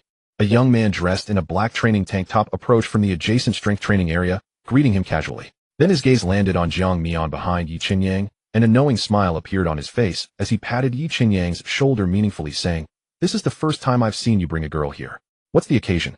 Instead of going to stroll around the commercial street or catch a movie, you've come to a place filled with rough men to flaunt." The young man's voice was not loud, but everyone present was awakened with sharp senses, and they heard him clearly. As soon as he spoke, several curious gazes turned towards him. Almost all the regulars here knew about Yi Qinyang's abilities, the sequence 49 of the Radiant Blade. Not only in Base City No. 144, but even in Base City No. 7, he could be considered a rare genius. Moreover, he was a stable character, not arrogant due to his talent, and got along very well with everyone. However, it was unexpected that Yi Qinyang, who usually maintained a distance from the opposite sex, would take a newcomer here. But this girl was indeed beautiful, wearing glasses and looking quiet and gentle. Who would have thought Yi Qinyang had it? Yi Qinyang showed a hint of helplessness on his face, raised his hand to stop the young man who wanted to put his arm around his shoulder, and explained, "Gongzi, don't talk nonsense. This is Zhang Mian, my friend, who just awakened not long ago. I brought her here to familiarize herself with her abilities." The young man then retracted his joking expression and looked Zhang Mian over again. Although Yi Qinyang didn't elaborate on her sequence, the fact that he valued her meant either a good relationship or special abilities. He smiled broadly and nodded at Zhang Mian. "I apologize, classmate Zhang. That was just a joke, please don't take it to heart. My name is Zhao Gang and my ability is Sequence 200 Warpath Crusher." He directly stated his abilities, appearing quite candid. In this strength-oriented circle, voluntarily disclosing one's sequence was also a way to express importance and friendliness. Zhang Mian seemed a bit unaccustomed to being the focus of attention, slightly lowering her head and looking at the ground, her hands feeling somewhat misplaced. But out of politeness, she still shyly replied, "Hello, I am Zhang Mian, Elemental Path." She seemed a bit embarrassed to announce her sequence in front of everyone, her voice diminishing and becoming somewhat mumbled. Yi Qinyang stepped forward at the right moment, subtly shielding her behind him. "All right, let's head to the training area over there." Zhao Gang understood, chuckling and stepping aside. "All right, you all carry on. I won't disturb you, I'll take my leave now." Zhang Mian quietly looked up at Yi Qinyang's back. Wasn't this guy a warm-hearted person? So understanding. Yi Qinyang said little, leading her to a training area filled with various weapons. The display rack for cold weapons showcased almost every common weapon available. Zhao Gang didn't mean any harm. Most people here are quite straightforward, and that's how they speak. Seeing Zhang Mian's anxious expression, Yi Qinyang explained. She softly hummed in response, glancing at the rows of weapons in front of her. Although awakened ones rely fundamentally on their abilities, honing combat skills and familiarizing oneself with weapons is also indispensable. Zhang Mian nodded, indicating her understanding. Just like some abilities that inherently allow the formation of weapons, they are ultimately products of abilities, and once the strength depletes, they will shatter. If one fought using weapons made from special materials, the effectiveness would be doubled. Not to mention that most abilities, especially the warpath, primarily enhance physical qualities, increasing the need for weapons. As for weapons, there were some tricks involved. The disaster remnants Jiang Mian handled previously at the Special Bureau had useful parts sent for making a type of special equipment called anomalous armament. These types of weapons can retain some characteristics of the original disaster, enhancing the capabilities of the awakened. They are classified into 4 levels based on a star rating, with the lowest being 2 stars and the highest 5 stars. As for why there is no 1-star rating, just understand it as an ordinary weapon. The batch Jiang Mian dealt with last time was mostly for making 2-star standard equipment. So which type do you like? Seeing Jiang Mian remain silent for a long time, Yi Qinyang asked the school's physical education class must have taught some basics, right? Which type did you choose back then? The physical education class in this world teaches combat, and also has a basic course on cold weapons, which is a requirement for students. Although Jiang Mian studied diligently, her physical condition was lacking and her talent was not great, so her results could only be considered mediocre. Jiang Mian said, somewhat shyly fidgeting with her hands. I chose boxing. Even with Yi Qinyang's calm mindset, he was momentarily taken aback. Jiang Mian's petite frame had chosen the most physically demanding combat style. He imagined Jiang Mian throwing punches and looked at her current quiet and timid appearance, wondering if that would excite her opponents even more. Cough, cough. Boxing. It's good for building physique, but your arms are too short and it doesn't quite match your abilities. If you don't have a suitable close combat weapon for now, I think you could try firearms first. Firearms. Jiang Mian looked up, and this time her surprise was genuine. She initially thought he would recommend light weapons like daggers, short swords, or tridents, but firearms, if she remembered correctly, were considered rare in this world. In summary, the situation could be described with one word: resource scarcity. Although they could be used normally, killing a first-tier disaster, or even just an ordinary mist creature, required a large amount of ammunition. Currently, resources were mostly tight, and the authorities would not invest limited resources in this area, naturally reducing the production of firearms and ammunition. That's right. Yi Qinyang explained, under normal circumstances, firearms do have significant limitations. With limited ammunition, those disasters and mist creatures are tough and durable, making them low-cost effective. However, if I remember correctly, the first basic ability of Eye of the Wind is to create wind fields, right? Jiang Mian nodded. She had been studying wind fields since Awakening Gale, and she could roughly simulate the subsequent abilities of Eye of the Wind. The core issue with firearms is that the kinetic energy of the bullets is fixed. But what if you could apply your ability? In other words, if she could apply a miniature wind field to the bullets, it would not only enhance their power, but also fine-tune their flight trajectory. This idea was good. Did he come up with it himself, or did he see it somewhere? Jiang Mian understood most of it upon hearing this, but her expression was still dazed, as if she was somewhat stunned. It sounds great. She mumbled softly, seemingly feeling that this might be a bit challenging for her. Yet she was calculating that using firearms would cost much less than usual anomalous armaments, and they wouldn't break. You have to practice shooting while also controlling the wind to assist the bullets. It feels so difficult, much harder than just creating a wind field. Starting is always the hardest part, but it's definitely worth trying. Once you are no longer unfamiliar with firearms, and your control over the wind becomes more precise, you can try to combine the two. Let's go head over to the training area. I'll help you familiarize yourself with your abilities. The outdoor training ground. Yi Qinyang stood to the side, watching Jiang Mian's wind field rotating steadily around her, lost in thought. Has she mastered it in just half a day's time?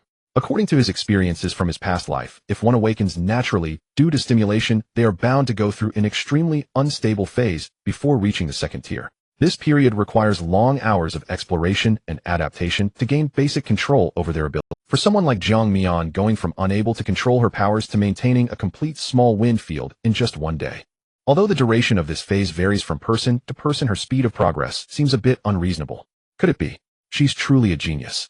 Among awakeners with the same sequential abilities, there are differences, but someone like Jiang Mian is something Yi Qinyang has never encountered before. The peculiar feeling he had towards Jiang Mian resurfaced. It seemed she was hiding something unknown within. At this moment, Jiang Mian was fully focused on maintaining the wind field around her, beads of sweat forming on her forehead, and her breathing becoming somewhat rapid. According to the strength of the first-tier Eye of the Storm, the maximum radius of the wind field should be around 10 meters, but to concentrate enough power to shake an awakener of the same tier, it would need to be significantly compressed.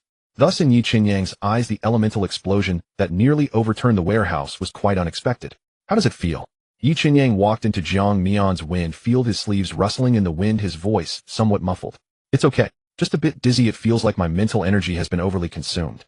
He had seen many geniuses in his past life, some even at the 40th tier who could spar with those in the top 10, but someone like Jiang Mian who understood everything instantly and progressed so quickly was truly rare. Try to shrink the wind field's range and concentrate the power. Act according to your strength, don't push yourself too hard. Isn't it moving a bit too fast? Jiang Mian couldn't help but doubt if this guy had discovered something. She was worried about progressing too quickly. She furrowed her brow slightly, but decided to follow Yi Qinyang's instructions and test him further. The surrounding circular wind field began to shrink inward, the airflow growing more urgent. Under her difficult control, it quickly compressed into a cyan vortex the size of a human head hovering in front of her. The vortex had a faint pulling force, and with its extremely sharp edges, if Jiang Mian were to throw it, its effect would likely be akin to that of a high-explosive grenade. Is this wind pressure vortex? Yi Qinyang's eyes widened in astonishment. Such a wind pressure vortex could only be achieved by a seasoned first-tier practitioner requiring a highly precise control over wind elements. Originally, he was just speaking casually, not expecting Jiang Mian to actually pull it off. Is this correct? I'm so tired. Jiang Mian was sweating profusely, breathing heavily, struggling to maintain the vortex in her hand, seeming as if she might collapse. Yes, just like that. If you're tired, you can withdraw for now. Huh? Before Jiang Mian could finish her sentence, Yi Qinyang's hand was enveloped in golden light as he reached out to touch the center of the vortex that was about to explode. It seemed as if his action snuffed out the source of the vortex, causing its rotational speed to drastically decrease, and the pressure and rotation began to lessen, dissipating. Jiang Mian's eyes widened in surprise, her astonishment evident. Something felt off. She had obviously been pretending, but the strength of that vortex was genuine. Even though Brilliant Edge is an ability of the same tier as hers, it shouldn't be so easily extinguished. Moreover, that golden power felt eerily similar to what she sensed in the warehouse, sending a dangerously alarming signal. Reluctantly accepting the truth, Jiang Mian had to acknowledge that the other party was definitely hiding their abilities, and their actual tier was undoubtedly high. Since they could perfectly mimic Brilliant Edge, the outcome was clear. Is he of the same type as me? But why would he hide it? Jiang Mian found herself puzzled. Logically, if one awakened to a peak tier, they could easily soar, wanting for nothing. Why would they continue to linger here? Who knows what that guy's intentions are? Is he pretending to be a pig to eat a tiger? She could only consider herself unfortunate and resolve to avoid being discovered by him. If it comes down to it, she'd have to deal with him. When lacking energy, don't forcefully maintain a highly compressed state. It can easily rebound. Yi Qinyang calmly withdrew his hand, reminding her. I'm sorry. Did I rush it too much? Jiang Mian lowered her head, staring at her toes, her face full of guilt, resembling a student who had made a mistake. Seeing her like this, Yi Qinyang's heart softened. He would have many opportunities to interact with her in the future. He should pay more attention. The doubts that had just surfaced were once again suppressed. No, I understand your feelings. Moreover, this only proves that your talent is quite exceptional. Really? Jiang Mian lifted her head, her eyes shining, as if she was happy, yet shy from the compliment, unsure how to express it. Yi Qinyang smiled and nodded to encourage her. All right, you've exerted quite a bit of energy. Let's call it a day for now. Jiang Mian nodded, the remaining winds around her calming down. As the two walked side by side out of the training ground, the sky had already darkened. What are your plans next? How have you considered the previous matter? As they walked and chatted, the topic shifted back to the officially announced talent cultivation program. Jiang Mian shook her head, her eyes filled with confusion, as if she had yet to accept the fact that she was a genius. Internally, she was 100% unwilling about this matter. In Base City 144, where she was already walking on thin ice, going there was like willingly stepping into the spotlight. An unripe peak calamity. Once discovered, containment research and processing would almost certainly follow. Moreover, the sudden emergence of this new legislation couldn't possibly be due to the officials having some means of detecting peak calamities, could it? As her thoughts grew more chaotic, faint murmurs began to echo in her ears, seemingly affecting her mindset. This guy is so annoying. Why does he keep staring at me? The girl's prolonged silence made Yi Qinyang feel something was off. He slightly tilted his head and called out her name, Jiang Mian. Oh, sorry, I zoned out. Jiang Mian snapped back to attention, realizing her emotions had been a bit off, the murmurs in her ears. Was it time for phase 2? Should she take her medicine? Yi Qinyang was unaware of the girl's thoughts, believing instead that her fatigue was simply due to the strain of the day. You seem tired today as well. Let me give you a ride back. I came on my bike. It's quite convenient. He pointed to a black trike parked outside the training ground. Clearly, he had planned to bring Jiang Mian to the training ground from the very beginning. No, that's okay, isn't it? I live in the north of the city. It's a bit far. That's fine, it's on my way. He subtly told a small lie. Since awakening, he had moved from the west of the city to the south, seeking peace in the best residential area. If he were to take Jiang Mian home, he would have to take a long detour. Then, I'm sorry for the trouble. It's just a small favor. The engine of the motorcycle sounded particularly clear on the quiet streets of the north. Yi Qinyang's driving skills were steady, maintaining a considerable smoothness even on the bumpy roads. Here we are. The vehicle stopped in front of the community Jiang Mian had specified. Make sure to rest well when you get home. Jiang Mian slightly turned her head, stealing a glance at Yi Qinyang's expression, seeming to perceive only genuine concern without any ulterior motives. Just as Yi Qinyang was about to give a few more reminders, a hesitant voice called out from a distance. Jiang Mian. Both of them turned their heads at the same time.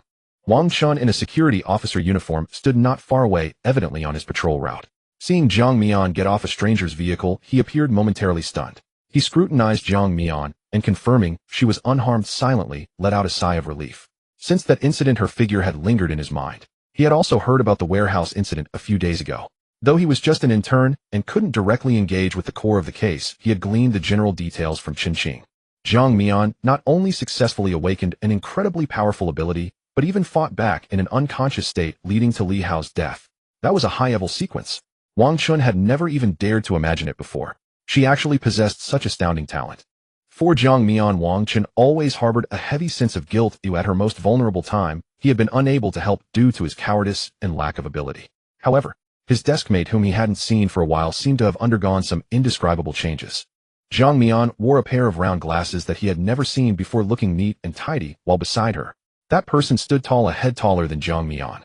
Even in simple casual wear, his striking appearance and demeanor were hard to conceal, exuding an inexplicable sense of reliability, as if everything was under control. This was exactly the kind of person he had longed to become before awakening.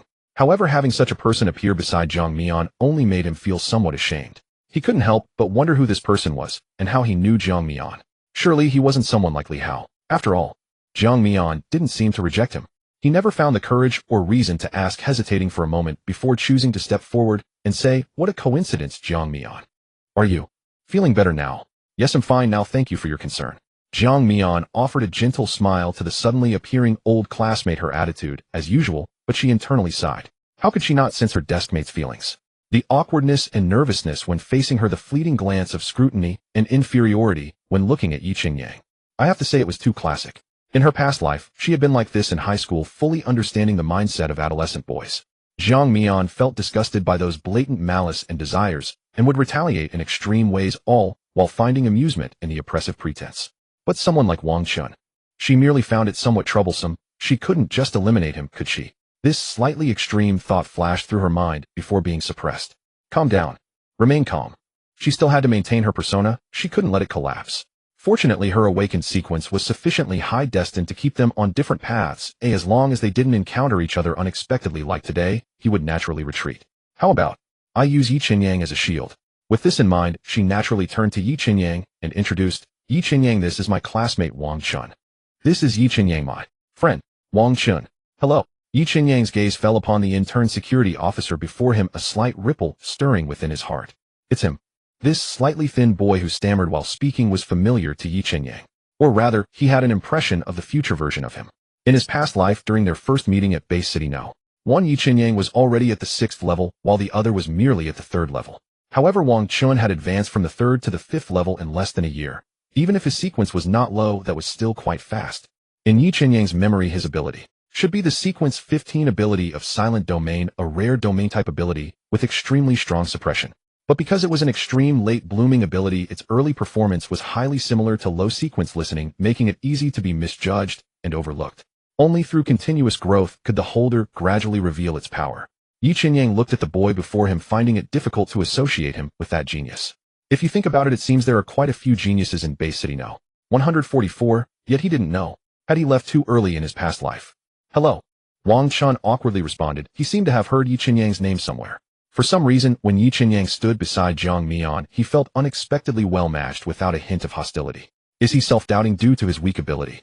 Yi Qinyang observed his discomfort, understanding in his heart. Initially, those low-sequence awakeners would be happy about their awakening, but after comparing themselves with other awakeners, it was inevitable that they would fall into self-doubt. Regarding Wang Chun, although he had high potential, Yi Qinyang did not intend to interfere with his growth trajectory to avoid adding variables. After all, he had set his primary goal as Wang Chuan. He didn't want any more complications. After a brief greeting, the atmosphere fell somewhat cold.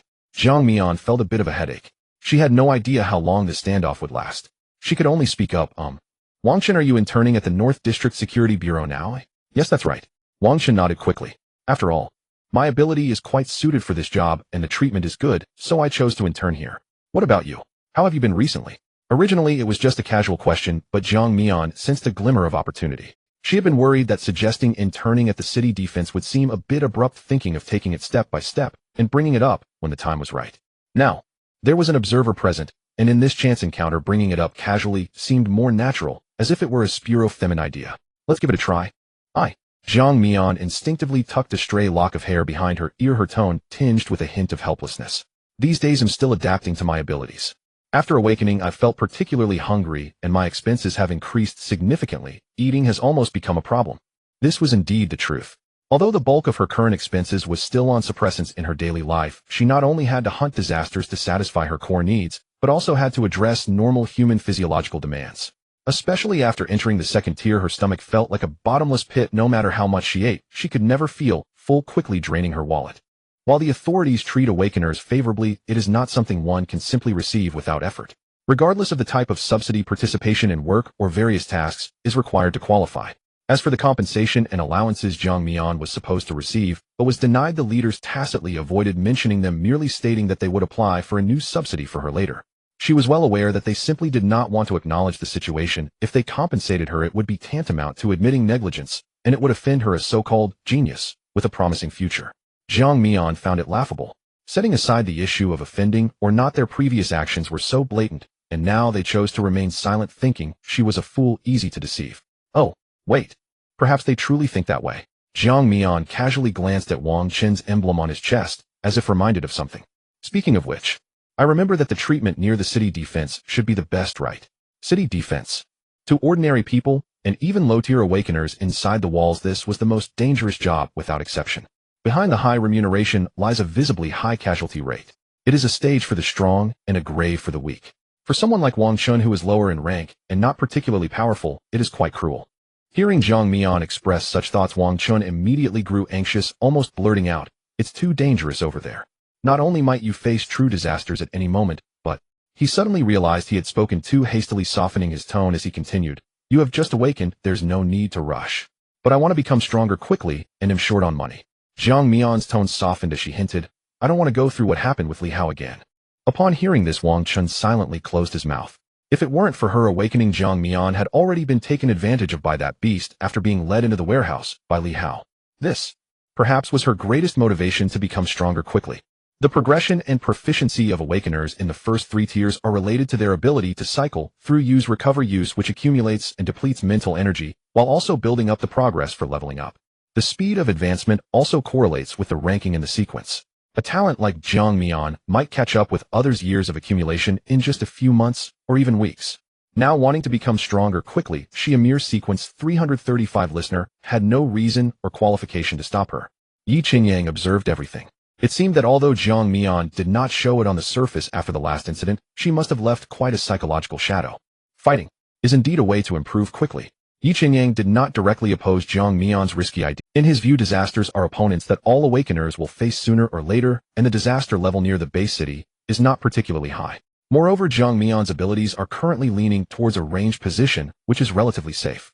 After all, the existence of the city walls provides some reaction time, if it were the fog exploration team. Unless there is the protection of a radiant awakener, it would be akin to having a close, intimate exchange with the disasters in the fog, which is truly unpredictable danger. Your control over your abilities has progressed rapidly, which is excellent, but weapon usage and combat skills still require training. How about this? In the next few days, I'll prepare a training plan for you and help you familiarize yourself.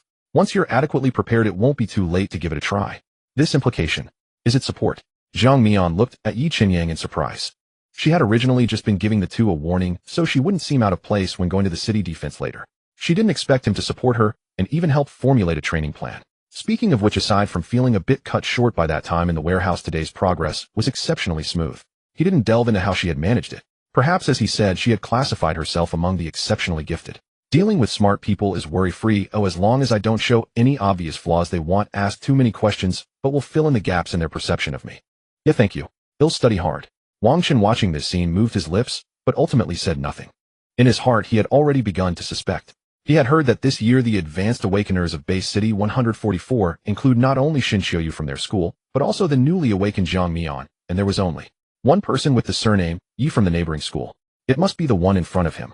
Looking at it this way, Yi Qinyang indeed possesses the demeanor of a genius. Not only is he outstanding in appearance, but he also has a calm personality and treats others kindly. In contrast, he being lower in sequence and unable to stand up when Jiang Mian was in danger seemed so insignificant. Do geniuses attract each other? A strange emotion surged within Wang Chun, blocking his chest and making it hard for him to breathe. It's getting late, let's head back and rest. Yi Qinyang looked at Jiang Mian, whose eyes were full of gratitude and excitement, and couldn't help but smile. Initially, he approached Jiang Mian purely out of curiosity, because she clearly had talent while he had no impression. If he were a familiar, he might have chosen to observe like he did with Wang Chun, never easily intervening in her fate. Yet after spending time together, Yi Qinyang had to admit that Jiang Mian indeed held a unique allure for him. Yeah, goodbye. Jiang Mian waved goodbye politely to the two, watching them leave in the opposite direction before heading upstairs. As soon as she got home, she tossed her glasses aside and flopped onto her bed. Acting all day was more mentally exhausting than physically tiring. After burying her face in the blankets for a while, she finally lifted her head, still showing signs of fatigue. Thinking back that Yi Qinyang, as a holder of the peak sequence, aside from hiding his strength, just the fact that he spent so much time accompanying a rookie like her, his attitude could even be considered considerate.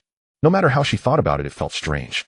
If she were a normal girl, going through all this would likely not just lead to feelings of affection, but also significantly. Jiang Mian, always suspicious, rapidly replayed every detail of her interactions today to confirm that she had not revealed any flaws and that he had not grown suspicious. So, what exactly does he want? Days passed in the blink of an eye. Under Yi Qinyang's meticulous guidance, Jiang Mian's progress could only be described as astounding. She was now not only able to maintain a small wind field for extended periods, but could also compress it and attach it to small objects, which was what Yi Qinyang referred to as enchanting bullets. Simultaneously, she was also learning about firearms, including basic theory and practical application. Although her accuracy still needed improvement, her single-shot power was already enough to pose a threat to those first-tier disasters that lacked defensive specialization. Of course, this was Yi Qinyang's perspective. Perhaps due to having recently taken the inhibitor, Jiang Mian's mental state was particularly good lately, allowing her to learn quickly.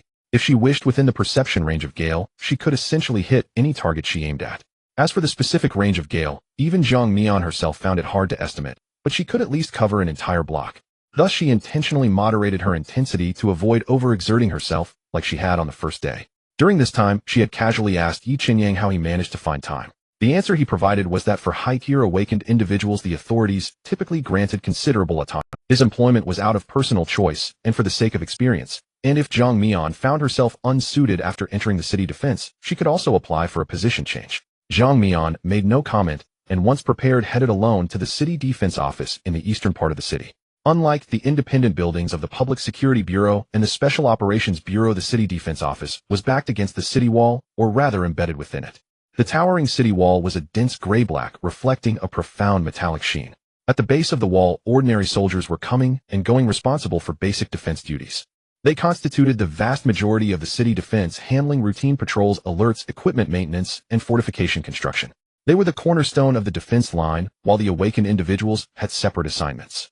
Jiang Mian pushed open the heavy glass door of the office, where the interior layout was simple and most of the personnel wore standard combat uniforms, appearing hurried. She approached the consultation desk and explained her purpose. "Hello, my name is Jiang Mian, and I am here for my internship onboarding." The female clerk at the desk glanced up at Jiang Mian, seemingly surprised, but after taking her identification and the invitation letter stamped with an official seal, her expression immediately turned serious.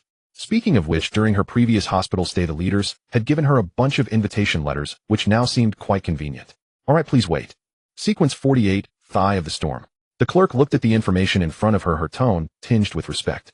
Anyone could tell that the existence of such a high-tier sequence, as long as it did not meet an early demise, guaranteed a minimum ranking of 7 in the future. Their numbers were particularly scarce. This year their city could have 3, which was already a rare occurrence. If this individual were to grow in the future, the leaders would surely mention her every day or put her picture on the wall. "Yes," Jiang Mian nodded slightly. "Please wait a moment, I will process your paperwork right away." Her efficiency was high. She quickly took out a contract and briefly explained, "Miss Jiang, according to your request, the internship duration is 1 month. During this time, you will be assigned to Team 5 of the 3rd Division in the Eastern District. The internship allowance is settled daily at 1,200 yuan per day. If you participate in actual combat and contribute, there will be additional compensation. Daily, 1,002. That amounts to 36,000 for the month." Jiang Mian's internal calculator was buzzing. Considering her recent expenditure on inhibitors, it would perfectly cover her costs. "Thank you. I will work hard to learn, but I have little combat experience." "No need to worry, Captain Sheen has taken many newcomers and will make proper arrangements. Moreover, the primary tasks of interns are observation learning and assistance, They generally won't be placed in direct danger, the clerk skillfully reassured her, then handed Jiang Mian a temporary ID badge and manual. Your paperwork is complete. Please head directly to the number 3 watchtower on the East City Wall and report to Captain Qin Wu. I wish you a successful internship. Okay, thank you. Jiang Mian collected her items, turned, and walked towards the passage at the back of the office, soon arriving at a lift. The platform was made of the same dark metal as the city wall, looking particularly rugged. Jiang Mian looked up and could only see a circular sky through the opening above. After waiting a moment, the platform emitted a low hum and began to ascend steadily. Hiss! With a soft sound, the platform came to a steady stop. The scene before her opened up dramatically, and a fierce wind instantly tousled Jiang Mian's hair. She looked toward the direction outside. The wall of visibility was acceptable nearby, but as the distance increased, the mist thickened, rolling like a living thing filled with unknown terror. In the past few days, she had made up for a lot of knowledge with Yi Qinyang. The reason the Bay City could be established was due to something known as the Glorious Monument. These were the abilities produced by certain high-tier glorious awakened individuals capable of forming a special stance, and thus creating a safe zone suitable for human survival.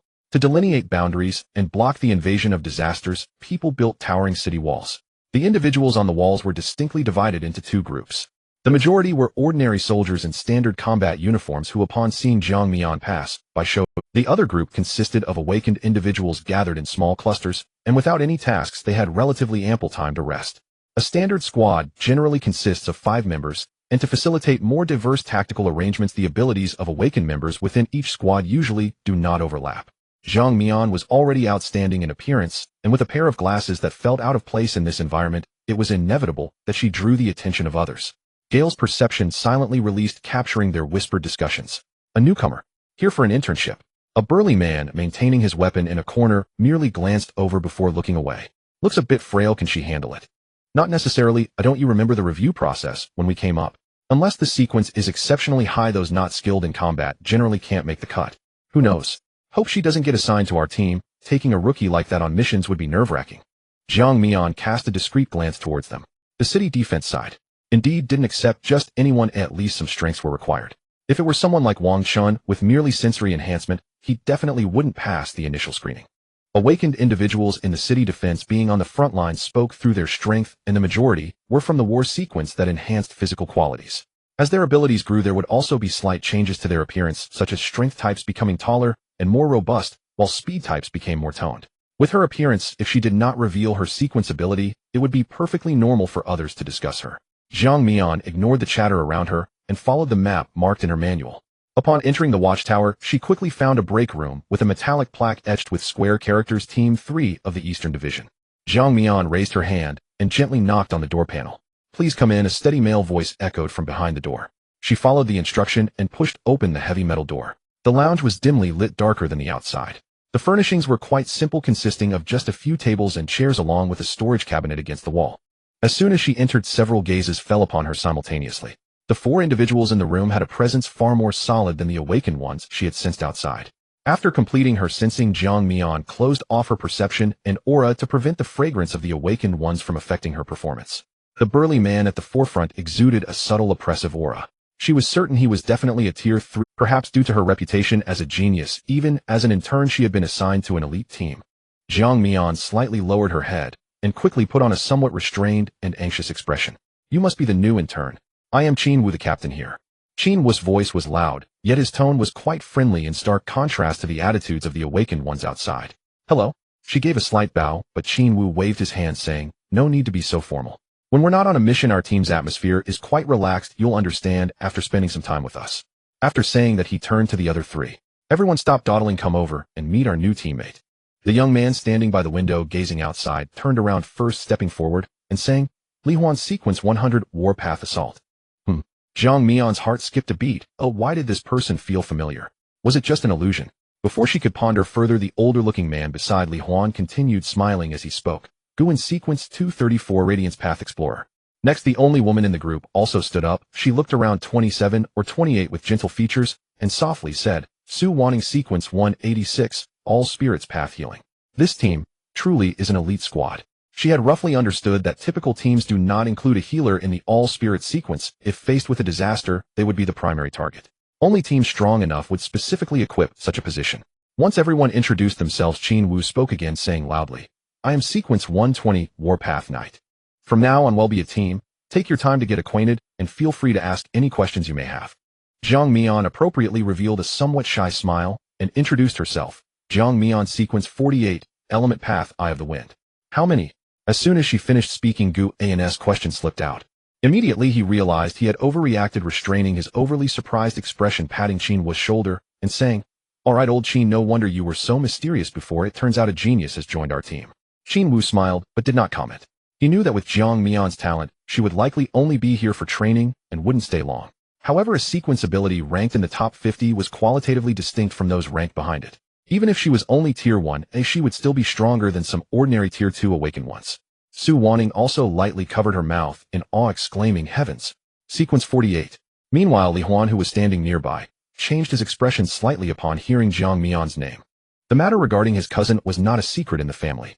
Although his second uncle despised his cousin for being useless, he still cared about him. Li Huan couldn't shake the feeling that since that incident his second uncle had been acting strangely. To be fair, it was indeed his cousin who was at fault first, leading to the accident. Therefore, Li Huan did not intend to do anything, as that incident had nothing to do with him or the team. He only needed to interact with her as he would with any ordinary teammate. Jiang Mian keenly sensed the fleeting oddity from Li Huan, although she felt somewhat puzzled. Her expression remained unchanged, as if she were completely unaware. "Alright." Qin Wu clapped his hands to draw everyone's attention back. "Okay, stop dawdling. Little Jiang just arrived, and is still unfamiliar with this place. Let's take her to the training grounds for a tour, and also get her gear." After saying that, he opened the door and strode out with the others hastily following. Su Wanning stayed behind in the lounge to keep watch. The group navigated through the internal passage of the city wall, arriving at a spacious and bright training ground. Jiang Mian initially thought that most of the city wall was solid, but she found it to be a hidden paradise, essentially a large military base. According to Qin Wu, this city wall was divided into several levels, with the bottom being the logistics area, the middle the living area, and the top the actual front line. However, even with such stringent defenses, some disasters could still secretly infiltrate, employing disguise or underground tunnels without restraint. These are standard 2-star equipment. Although not top-notch, they are stable and reliable in performance. You can pick any one that suits you for now. Qin Wu pointed to the weapon rack at the edge of the training ground. Following his direction, Jiang Mian saw rows of variously shaped weapons on the rack, most made from unknown metals, with some retaining the grotesque characteristics of disaster bodies, creating a rather peculiar aesthetic. However, she directly overlooked these cold weapons, and under the somewhat surprised gazes of her teammates, walked straight towards a rugged large-caliber sniper rifle. "Captain, I'll choose this one," Jiang Mian asked uncertainly. She tentatively picked it up. It was somewhat heavy. Had she not been reinforced beforehand, she probably wouldn't have been able to lift it, let alone use it. Qin Wu raised an eyebrow, clearly surprised, and asked, "Cannon, are you sure you want to choose this? While it's not bad in quality, it's single shot, and its combat effectiveness might be rather average." This weapon in Jiang Mian's hands was a rare gun-type aberration, and because it used special materials, the gun body was exceptionally hard. It could even be used as a blunt instrument. However, the corresponding ammunition was much rarer. Ordinary bullets could be used, but their power would be significantly reduced. "That's right," Guan agreed, saying, "During outside missions, disasters and mist creatures usually appear in hordes. Using this might be somewhat challenging. It is well known that even low-sequence low-level disasters possess remarkably tenacious vitality. Unless using special ammunition, it is difficult to resolve with a single bullet." Though this weapon was referred to as cannon, it was merely a nickname due to its exaggerated design. The deciding factor for its output still depended on the special ammunition. "I understand everything you all said." She shook her head, not rushing to refute. "But my abilities match it. Captain, can I please try it first?" After saying that, Jiang Mian raised her head, looking eagerly at Qin Wu. Qin Wu found it somewhat difficult to withstand such a gaze. Seeing her exuding confidence, it was clear she had undergone special training, so he nodded and handed her 3 ordinary bullets. "Thank you." She took the bullets, skillfully inspected the firearm, and after confirming everything was in order, she began to load it, her movements exceptionally adept. Then she turned sideways, crouching on the ground with the gun aimed at several dummies in the center of the training field, her posture remarkably standard. "Huh, what is this?" Qin Wu stood beside Jiang Mian, initially concerned that she might be knocked back by the recoil of the cannon. But at the moment Jiang Mian crouched down, it seemed as if an invisible cushion formed where her shoulder met the gunstock. Simultaneously, the airflow around the muzzle was disturbed, producing a low, mournful sound. Boom! With Jiang Mian pulling the trigger, the cannon in her hands emitted an extremely shocking roar. The muzzle lifted sharply, but then was firmly stabilized by the surrounding airflow, alleviating much of the recoil. The bullet that left the chamber began to spin at high speed the moment it exited the barrel, producing a piercing sound as it shot towards the training dummies. Bang! As the bullet penetrated the dummy's exterior, the compressed airflow it carried rapidly spread out. The specially made dummy capable of withstanding a full strike from a second-tier awakened being couldn't hold up for even a second before it exploded from within, turning into a storm of metallic fragments. The other two dummies nearby were also not spared, being ruthlessly shredded by the whirlwind mixed with metal shards. When the wind settled, only two nearly destroyed dummies remained, along with the ground littered with metal scraps. Hissed this attack power. Guin snapped back to reality after a moment. This big cannon is a first tier, truly deserving of being in the advanced sequence. Even Li Huan, who was usually calm, looked slightly unsettled at the sight of the sniper rifle in Zhang Mian's hands. For an ordinary second-tier, whether human or disaster, taking a hit like this Hedon would likely lead to either death or severe injury, the kind that wouldn't allow them to even crawl. Generally, a big cannon doesn't possess such power. Qin Wu, the only third-tier awakened being on the scene, remained much calmer. He had witnessed all of Zhang Mian's actions and had already activated his ability, compressing it into the bullet before she loaded the ammunition. As a result, she could achieve effects with ordinary ammunition that rivaled or even surpassed specially made rounds. No wonder Zhang Mian was so confident her precision in controlling her ability had reached this level. Qin Wu had seen plenty of wind-type awakened beings from other elemental paths. They typically relied on their high mobility, favoring light weapons or thrown projectiles to flexibly maneuver against their opponents. However, Zhang Mian here chose to abandon mobility and instead wielded a big cannon, a weapon of great power, which could be considered quite an unusual approach. But this also requires considerable talent and skill. The vast majority of wind-type awakened beings struggle just to accelerate their weapons or form wind blades.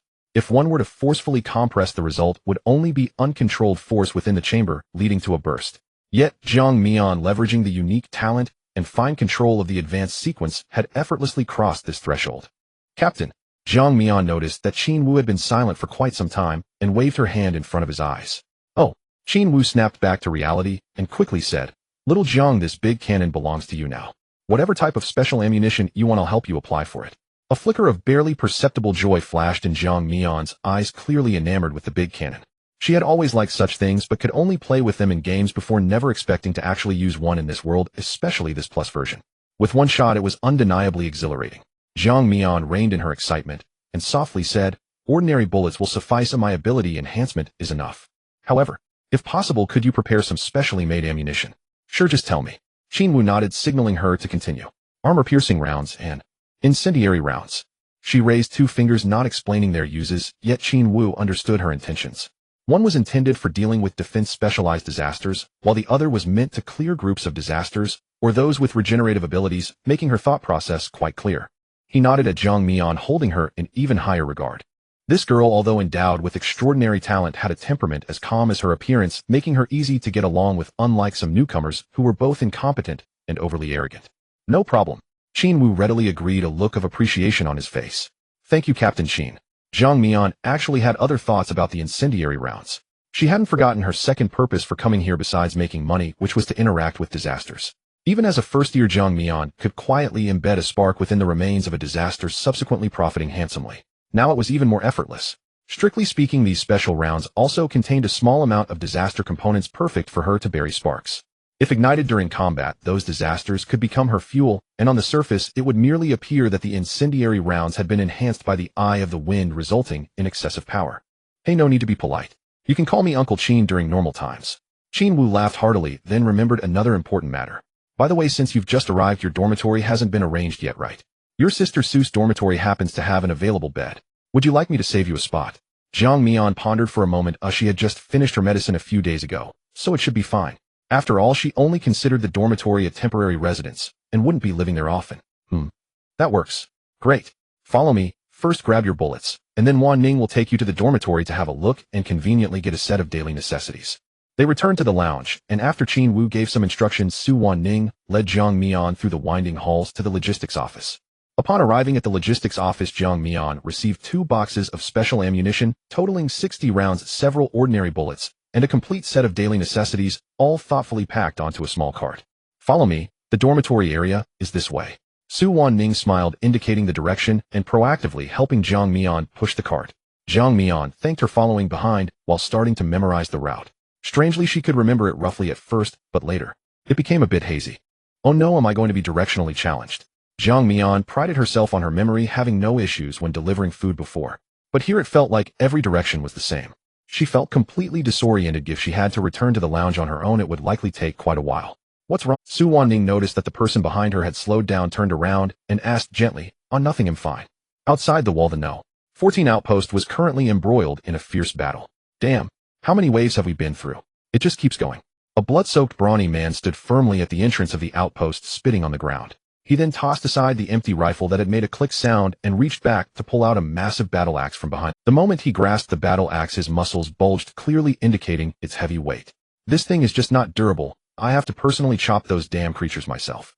Before him was a horde of grotesque, skinless humanoid creatures. Sequence 340 of Slaughter Pack. They moved with incredible speed, but had extremely weak defenses which could usually be dealt with using standard firearms. However, today, for some unknown reason, they were charging towards the outpost en masse. Their numbers were overwhelming, and they excelled in running seemingly endless, coming wave after wave. After several rounds of assault, the ammunition in the outpost, already scarce, had run out, forcing them into close combat. Hasn't the reinforcements arrived yet? Another team member gazed towards the direction of the base city, only to see the same thick fog as always. Within the fog, all electronic devices were rendered useless, and information transmission relied entirely on the awakeners of the Radiance Path. Although their abilities varied, the core feature they all shared was the ability to break through the fog. With proper training, they could master special methods of communication. As the outermost early warning outpost of the base city, the station personnel typically consisted of a 5-member team of Awakeners along with one low-level Radiance Awakener. However, prior to this, the Radiance Awakener and their team had been severely injured by an unknown nightmare path disaster, damaging his spirit and leaving him in a coma. Before losing consciousness, he had still managed to send out a distress signal. They could abandon the outpost as the base city was not far and the direction was clear, but in reality, without the protection of Radiance, they would surely get lost in the fog. This is the most troublesome aspect of the fog, and no one has figured out its principles yet. The brawny man roared, raising the massive axe, and charged into the enemy horde like a whirlwind. The axe blade cut through an arc, slicing several runners in half, but more runners recklessly surged forward, nearly overwhelming him.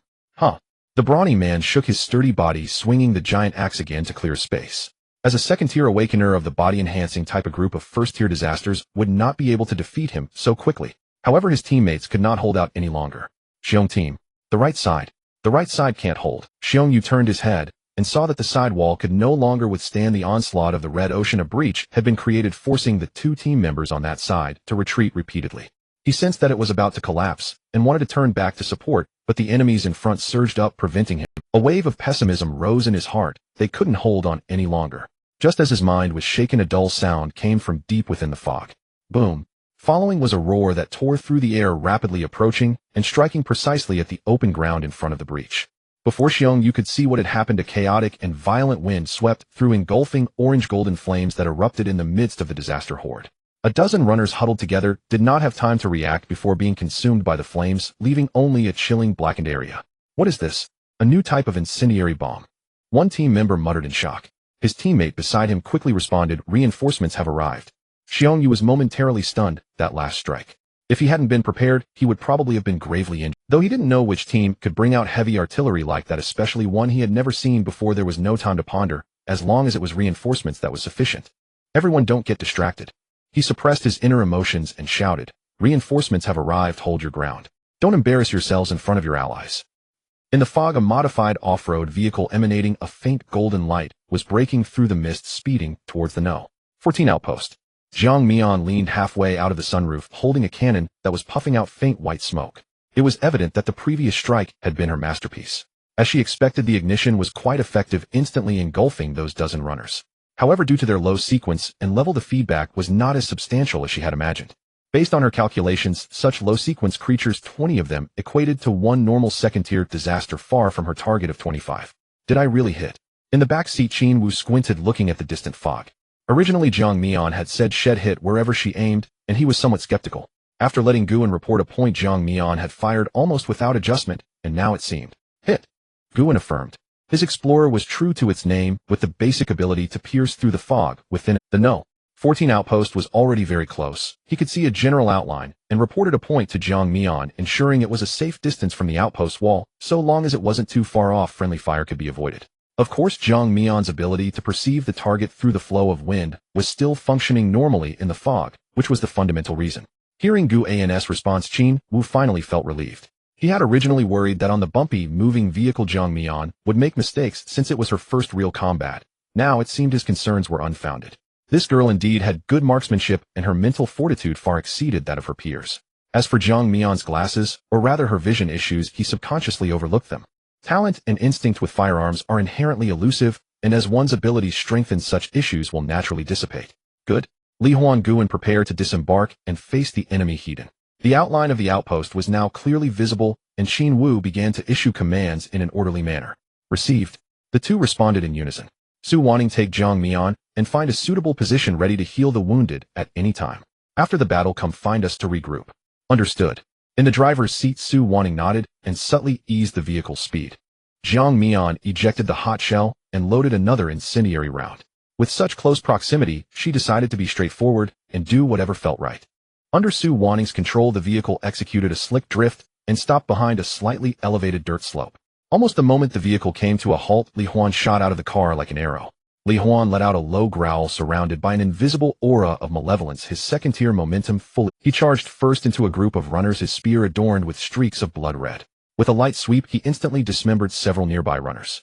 Guan followed closely behind, helping him clear out any remaining threats. At the top of the dirt slope, Jiang Mian set up her sniper rifle, targeting the densest cluster of runners, and gently squeezed the trigger. Although there were many runners attacking the outpost below, most of them were only of the first rank.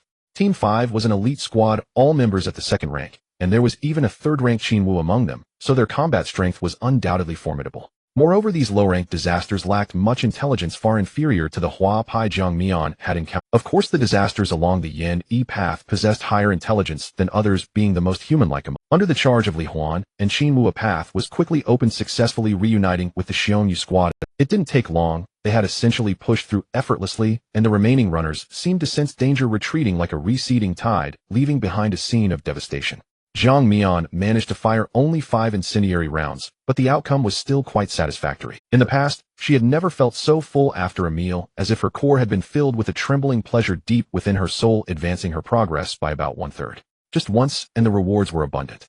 At this rate, she would soon be able to advance again. Sister Su. Jiang Mian put away her gun and retreated into the vehicle. Got it. Su Wanning understood and started the vehicle, heading towards the outpost. However, Jiang Mian suddenly sensed a faint and peculiar aura, instinctively looking out the car window.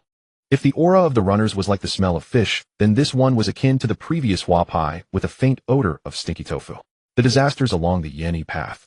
She made a judgment in her heart. Indeed, these low-intelligence disasters, no matter how much they craved flesh and blood, would not gather in large numbers to attack a fully fortified outpost without reason.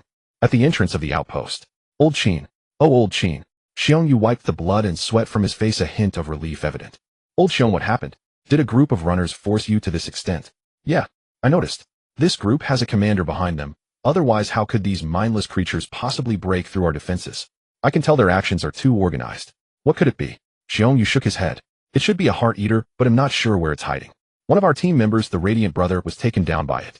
Sequence 137. Yin-Yi path heart-eater has the ability to distort minds and control low-level disasters. Once it becomes a threat, it is quite troublesome.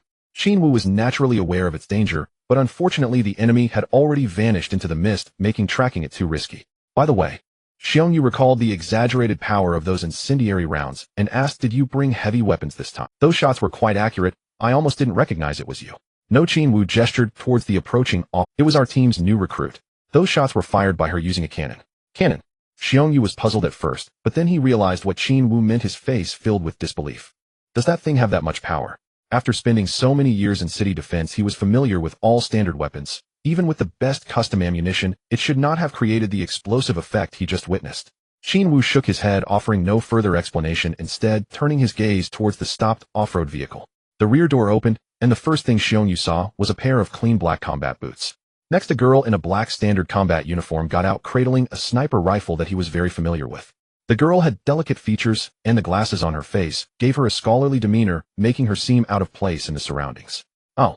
Xiongyu's gaze darted between the girl and the long gun, almost as tall as she was, momentarily speechless. In his imagination, an attack with such power would undoubtedly have significant recoil, requiring at least a brawny man to handle it. But this young lady before him. Hello. Jiang Mian noticed Xiongyu's intense gaze, tightened her grip on the gun in her arms, and greeted him politely. Her name is Jiang Mian. She's our team's new intern. Sequence 48. Fengyan. Qin Wu's voice sounded in his ear, answering his curiosity.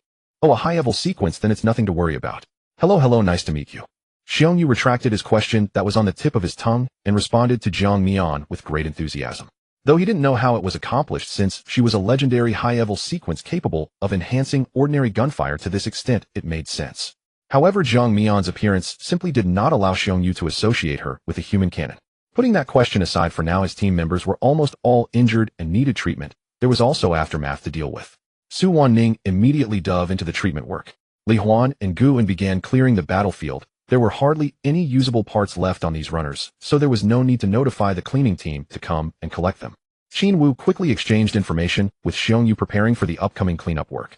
Moments later, the personnel dispatched from the city gradually arrived and began repairing the outpost defenses, while Team 5 only needed to stand guard nearby. Jiang Mian stood quietly on the top floor of the outpost, watching the busy figures below. From their conversation, she learned that incidents like this had been occurring frequently lately, so they were no longer surprised. As she gazed into the distant mist, she faintly spotted a convoy approaching the outpost. That direction was not the base city. Was it an exploration team? Or someone else? Jiang Mian knew that the outpost served not only as a lookout, but also as a landmark in the mist. Over the past few years, the interactions between Base City 144 and the neighboring cities had deepened, so it was nothing unusual. It seemed they intended to rest here. The convoy stopped in the open space outside the outpost with awakened individuals in combat uniforms and regular workers carrying tools, their faces weary. People from the construction bureau. She recognized them at a glance. In her memory, her father's work uniform was identical to those workers. The leader of the awakened group was tall and exuded a third-rank aura. The moment Jiang Mian's gaze landed on him, he sensed it, looked up at her, and his pupils slightly constricted. It's her. Li Tian had a deep impression of Jiang Mian's appearance and recognized her at first glance. What happened? Did things go wrong?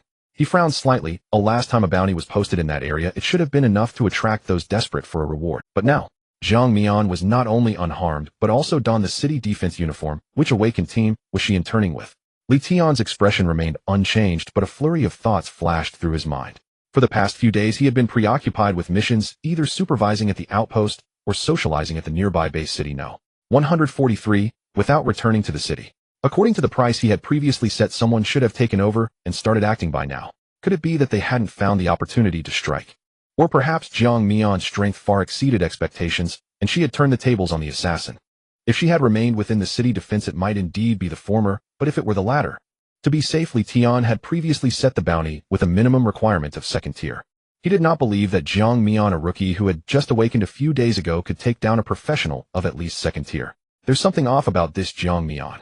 Li Tian turned away, no longer casting a glance at Jiang Mian as he commanded the workers to rest in his usual tone, as if his earlier gaze had been merely an accidental sweep. Jiang Mian narrowed her eyes slightly, observing Li Tian among the crowd below. Thanks to the enhancement of her perception through the storm, she was now quite sensitive to both aura and emotions. In that fleeting moment of eye contact, she distinctly sensed a flash of malice. Why? Jiang Mian pondered. She did not recognize that person, but they were clearly leading a group from the construction bureau, indicating a mid to high-level position coupled with third-tier strength. She recalled the messages from school. Li Hao was so arrogant because his father was a high-ranking official in the construction bureau and was also a formidable awakened one. Li Hao's father. Only this identity could explain the malice she sensed earlier, as well as clarify the previous incident with the infected. This unexpected encounter instead eased Jiang Mian's mind. Knowing the appearance and strength of her opponent made things easier. Now that she was within the city defense under the watchful eyes of many, the other party couldn't do much. If there were a real opportunity for the other party to strike, they were not fourth tier, and she could handle it. Of course, to be safe, she needed to accumulate her progression towards advancement and enhance her strength, which was the key. After setting his subordinates in order, Li Tian turned his gaze towards the gap in the wall, where Li Huan stood with his arms crossed, boredly watching the outside, while Gu En chatted incessantly beside him. Team 5, huh? He understood in his heart. He had dealt with this team several times. Their strength was among the best in the East City Wall defense area, and Qin Wu was known for his upright style. Since his nephew Li Huan joined the team, he had progressed rapidly. At just over 20, he was expected to break through to third tier. He hadn't expected that he had now become teammates with Jiang Mian. Li Tian understood Li Huan's character. He fought fiercely, but had his own set of principles. To put it bluntly, he was quite stubborn. However, perhaps he could probe Li Huan about the team members' attitudes towards Jiang Mian. Huan. Upon hearing this, Li Huan turned his head, surprised to see Li Tian walking towards him. Second uncle, did you just finish a mission? Yes. I passed by here to rest a bit. Li Tian nodded, his gaze casually sweeping over the gap in the wall and the workers moving materials nearby. Just finished. Looks like it was quite a commotion. Yes, a group of runners attacked the outpost, but it has been dealt with. As long as it's resolved. How have you all been lately? I noticed a new face, the girl with glasses up on the roof. Is she part of your team? He pointed in Jiang Mian's direction. Li Huan frowned upon hearing this, sensing something was off. Although the Public Security Bureau had downplayed Li Hao's incident, labeling it as an accident, given second uncle's concern for Li Hao, he surely must have investigated privately. Moreover, Jiang Mian's appearance was quite distinctive. Li Tian could not possibly not recognize her. Why was he pretending not to know? A series of thoughts flashed through Li Huan's mind. Second uncle appeared quite normal at the moment, in stark contrast to the gloom he had displayed when he first learned of Li Hao's death. Could it be? A sense of caution arose within him. Jiang Mian had great talent. Her sequence ability was exceptionally high, with a promising future ahead. She could not die in a pointless internal strife, especially since the one wanting to act was his own second uncle. He should intervene. She's a new intern named Jiang Mian. Li Huan slightly turned his body, calmly looking at Li Tian. Second uncle should have heard her name. It's her. A high-level sequence. I wonder how she has performed in your team. Li Huan sensed the probing nature in his words and pondered for a moment before replying. Her control over her abilities is exceptionally outstanding. Her talent is stronger than most people I have seen. Second uncle, you should know better than I do about the growth rate of high-level sequences. People like her are heavily nurtured and protected by the authorities. The implication was clear. Jiang Mian's potential had already begun to show, and she could not be harmed. Is that so? Li Tian responded indifferently, his emotions unreadable. He did not continue on that topic and patted Li Huan's shoulder, leaving to take care of yourself. Li Huan felt he had hinted quite clearly. Second uncle was no fool and should be able to weigh the pros and cons. However, as he watched Li Tian's departing figure, a faint sense of unease lingered in Li Huan's heart.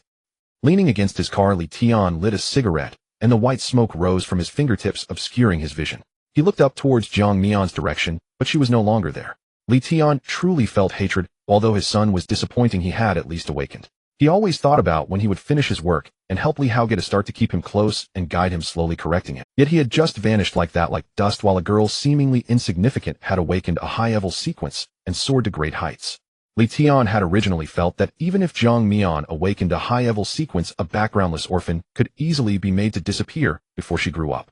But she joined the city defense, and even if it was just as an intern, especially with the authorities placing great emphasis on development plans, he had to reconsider his own weight if he wanted to act against her. Team 5 did not linger long. Once matters were settled, a new team came to take over, but by the time they left, darkness had fully descended. In the car, Jiang Mian found Li Huan's expression quite strange. Clearly, she had heard every word of the earlier conversation. This world is indeed small. She had just taken down Li Hao, and related people began to appear one after another. However, from Li Huan's response, he seemed to be on her side. Yes, he was a good person. She chose not to expose anything, maintaining the status quo. If the other party still wanted to act against her, she'd take the opportunity to strike. However, the premise of everything was to hide her identity and strength. If it truly became necessary, she would have to resort to some special strategies. The atmosphere in the car felt somewhat heavy, with Su Wanning still driving, while Guan was in the front passenger seat, responsible for clearing the way. Jiang Mian glanced at Qin Wu and Li Huan, who were resting with their eyes closed, and asked a question that had been hidden in her heart for a long time. Team leader Qin. What is it? Qin Wu opened his eyes and turned to look at Jiang Mian. Aren't you supposed to be a knight? Why is Sister Su still driving on the way back? As is widely known, sequence abilities usually bear succinct names that plainly indicate their core function.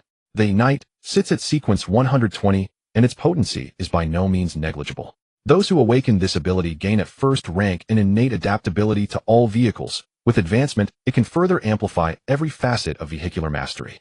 One could say that provided the battlefield is sufficiently spacious, the knight's combat prowess becomes quite formidable. With agility pushed to its limits, it might even challenge higher sequences. Thus, when Jiang Mian posed the question, the atmosphere inside the car turned decidedly delicate. Qin Wu's face flushed and his gaze flickered. Guan in the passenger seat fought to suppress a smile, but failed. Even the normally taciturn Li Huan's mouth twitched into a barely perceptible grin. Qin Wu raised a hand to rub his brow and sighed. In theory, it's like that. My ability can indeed reinforce, but once I take control, if I leave mid-operation, these ordinary machines cannot withstand my augmentation. At best, components malfunction, at worst they disintegrate. When he finished, Jiang Mian blinked. So it's a vehicle killer, and once activated you might as well be welded to the car. It seemed the official dossier only sketched the outline, finer details were left unmentioned. For Qin Wu, finding suitable anomalous armaments proved difficult. Current RD emphasis lay on cold weapons, firearms, and vehicles being scarce and complex to craft carried exorbitant price tags. Su Wanning took up the thread with a smile. Besides, old Gu would need to use his ability to forge a path, and Huan likes to drive fast, so all things considered him the most suitable. Qin Wu spread his hands with a look that said it is what it is. Jiang Mian nodded in understanding. The small interlude passed, and the SUV continued toward the base, soon slipping back within the walls. When the vehicle stopped, Jiang Mian stepped out surprised at the brightly lit corridor within. No wonder the city had so few street lamps. The lights were concentrated here. Qin Wu and his two companions had already taken the squad's gear back to the locker room for routine maintenance, saying the two of them could rest first. Su Wanning closed the car door, glanced at the terminal's time display, then looked at Jiang Mian, who seemed to be daydreaming, and spoke gently. Jiang Mian, it's late to return today. Going back into the city would be inconvenient. Why not stay in the dorm then? During the day they had tidied the spare bed and claimed a fresh set of toiletries, so making do there would be no problem. All right. Jiang Mian did not overthink and nodded. You go back to the dorm, I'll fetch some supplies, and be... Seeing Jiang Mian remain rooted to the spot, Su Wanning looked puzzled. Not coming. Sister Su. Jiang Mian lowered her head, hands clasped, and admitted, I might not really remember the way to the dorm. Could I come with you to get them, and then return together? Su Wanning paused, then let out a soft laugh. So that was the matter. The inner corridors were laid out like a maze. Newcomers easily lost their way. My fault. I was in such a rush this morning I forgot to point the route out properly. She spoke without reproach, only gentle warmth. Let's go together, walk it a few times, and you'll become familiar. A little later Jiang Mian trailed behind Su Wanning, carrying several toiletry kits. A heavy iron door opened, and the two stepped into the dormitory sector. Unlike the icy solemnity of the outer passages, the dormitory's atmosphere felt distinctly more relaxed. For the awakened, the city defense administration differed starkly from the military regime. Jiang Mian knew. While routines remained strict, other aspects were comparatively loose. It was rest time, and the corridor was filled with female awakened who had just washed up, predominantly very young, almost none older than 30. Because the dormitory area was relatively enclosed and independent, many people dressed with notable casualness. Most had trained extensively for missions or had bodies refined by their abilities. Their silhouettes were especially graceful. There were few who fell short. In her previous life of over 20 years, Jiang Mian had lived as a man, and she was certain her orientation had been conventional. The scene before her, relaxed limbs, casual dress, and unguarded ease, might instinctively draw a second glance or stir in the heart echoes of a formerly masculine response. But there was none of that. Perhaps without the usual triggers, it no longer held sway. Jiang Mian felt unusually calm. At most, she merely thought that their physiques were pleasing. She even unconsciously compared her own. While smaller, thoroughly outclassed. Wait, damn it. Jiang Mian froze. What had she just been thinking? A rare flush of panic crept into her chest. Why had such an inexplicable comparative impulse arisen? It made no sense at all. Jiang Mian suddenly realized that her patterns of thought seemed to be shifting almost imperceptibly beneath. She had only been playing the role of Jiang Mian before. Her thinking and perception had remained those of her original self. But now, we're here. Oh. Jiang Mian snapped back to awareness, nearly bumping into Su Wanning's back. She had visited the dorm earlier in the day, but had not examined it closely. It looked rather spacious now. Each person had the standard Bedandisk setup. She had been told there were two other roommates who had been away on duty during the day. From the items on their desks, one could roughly deduce their personalities. The desk on the left held a neat row of books, by their titles likely story collections or novels. The right side contained far more miscellany bordering on disorder, unfamiliar snacks, and throw pillows printed with whimsical designs. They should be back too, Su Wanning said, calling inward. Xiaoyu. Here, Sister Su. A clear voice answered from outside. A girl with a high ponytail wearing a loose t-shirt and shorts opened the balcony door and peered in. Seeing Jiang Mian behind, Su Wanning, her eyes brightened, and she slipped inside at once. A new little sister, right? Hello. Lin Xiaoya, sequence 84, Radiance Path, 1 Hong. We'll be roommates from now on. Please. It was the first time Jiang Mian had met someone so effusive. She stood momentarily dumbstruck, her voice soft and unguarded, even without deliberate intention. Hello, Jiang Mian, sequence 48, Element Path, Wind Eye. Wow. Another high sequence. Lin Xiaoya exclaimed with exaggerated astonishment. Another one. Jiang Mian felt puzzled. Could the other roommate also be? Xiaoya, don't scare her.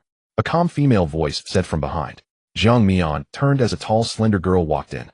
Her features were exquisitely refined, a cool aloofness in her eyes, droplets still clung to her hair, and she radiated an ineffable aristocratic grace. She is Xiaoyu.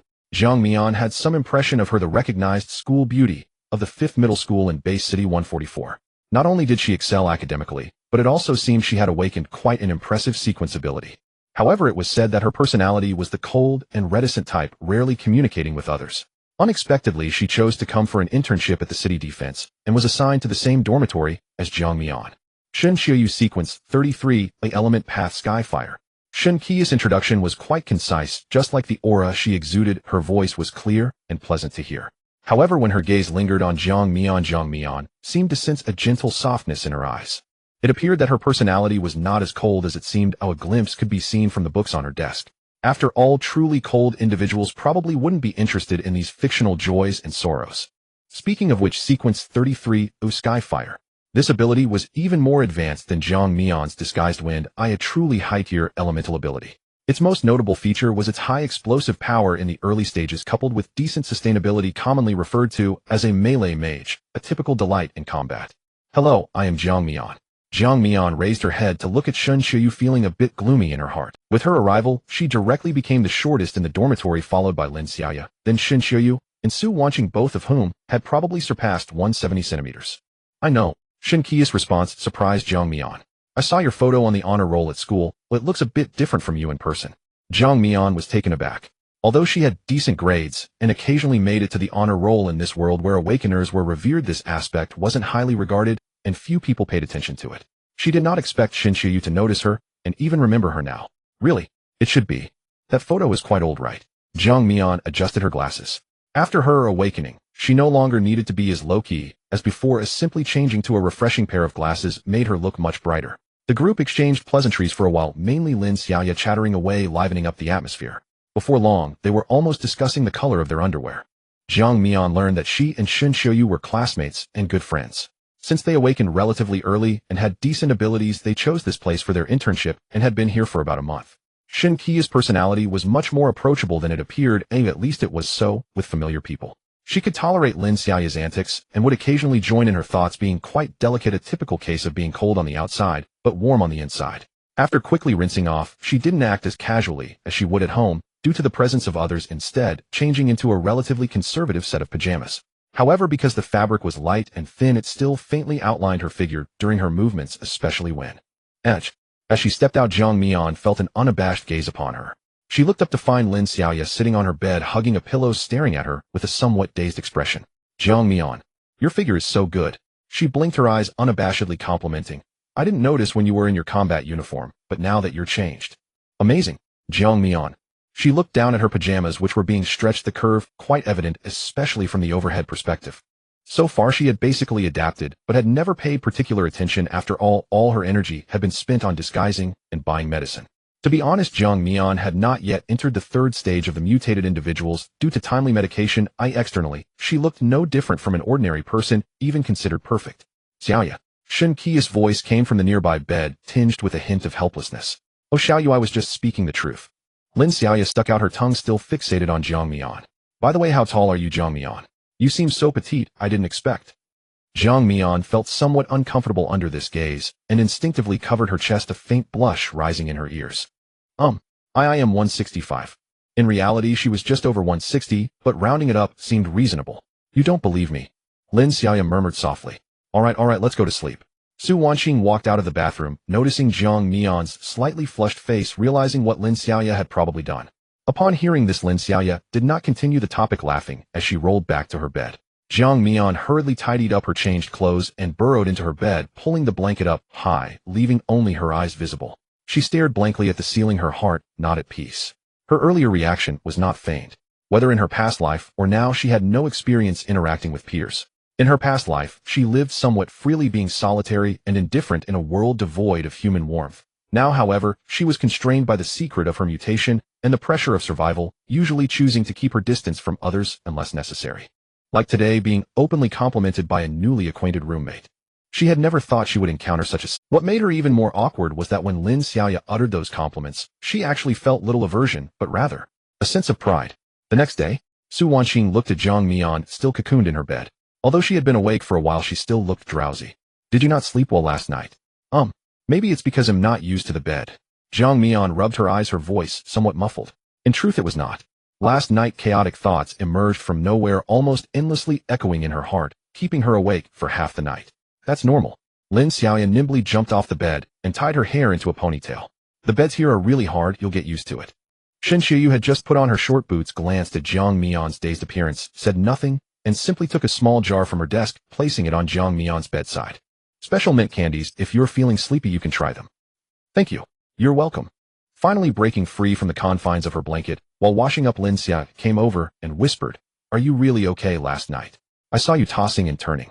I really was just not used to the bed. She shook her head, her expression normal. That's good. I thought I might have said something wrong that upset you yesterday. Lin Xiaoya sighed in relief, patting her flat chest. Never just. Not quite used to it. You'll get you. I tell you, our dormitory is really great. Chu only looks cold, but she's actually very warm-hearted, and Su Jie goes, without saying, she's like a mother. Just as she was about to say something astonishing, Su Wanqing happened to peek her head in from the doorway. Gentle and reliable, particularly good at taking care of people right. In the following week, as Jiang Mian gradually adapted to life here, she felt that time passed noticeably faster. However, the intensity of the tasks was not as great as she had imagined. It made sense, after all, Team 5 was an elite squad, and they typically wouldn't be assigned ordinary cleanup tasks. Only in situations like the last time at the 14th Watchtower, where even the Radiant Awakened could not send signals in time, would a team of their caliber be required to investigate. This left Jiang Mian feeling a bit uneasy. After all, one of her main purposes for coming here was to encounter disasters more frequently and nourish her core. She hadn't encountered a satisfying wave like before even once. It seemed it all depended on luck. Though it felt somewhat unethical, she still hoped that the Heart Eater that had previously escaped would stir up some trouble. After a week, her advancement progress barely reached 4/5, still a ways from the third stage.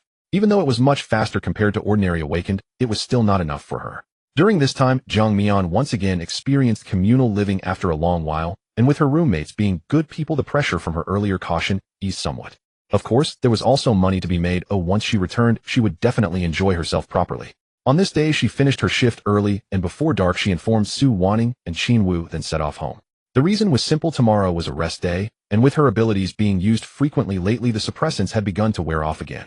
Although she was not yet in the second stage, and could suppress it with her, she still felt a vague sense of unease.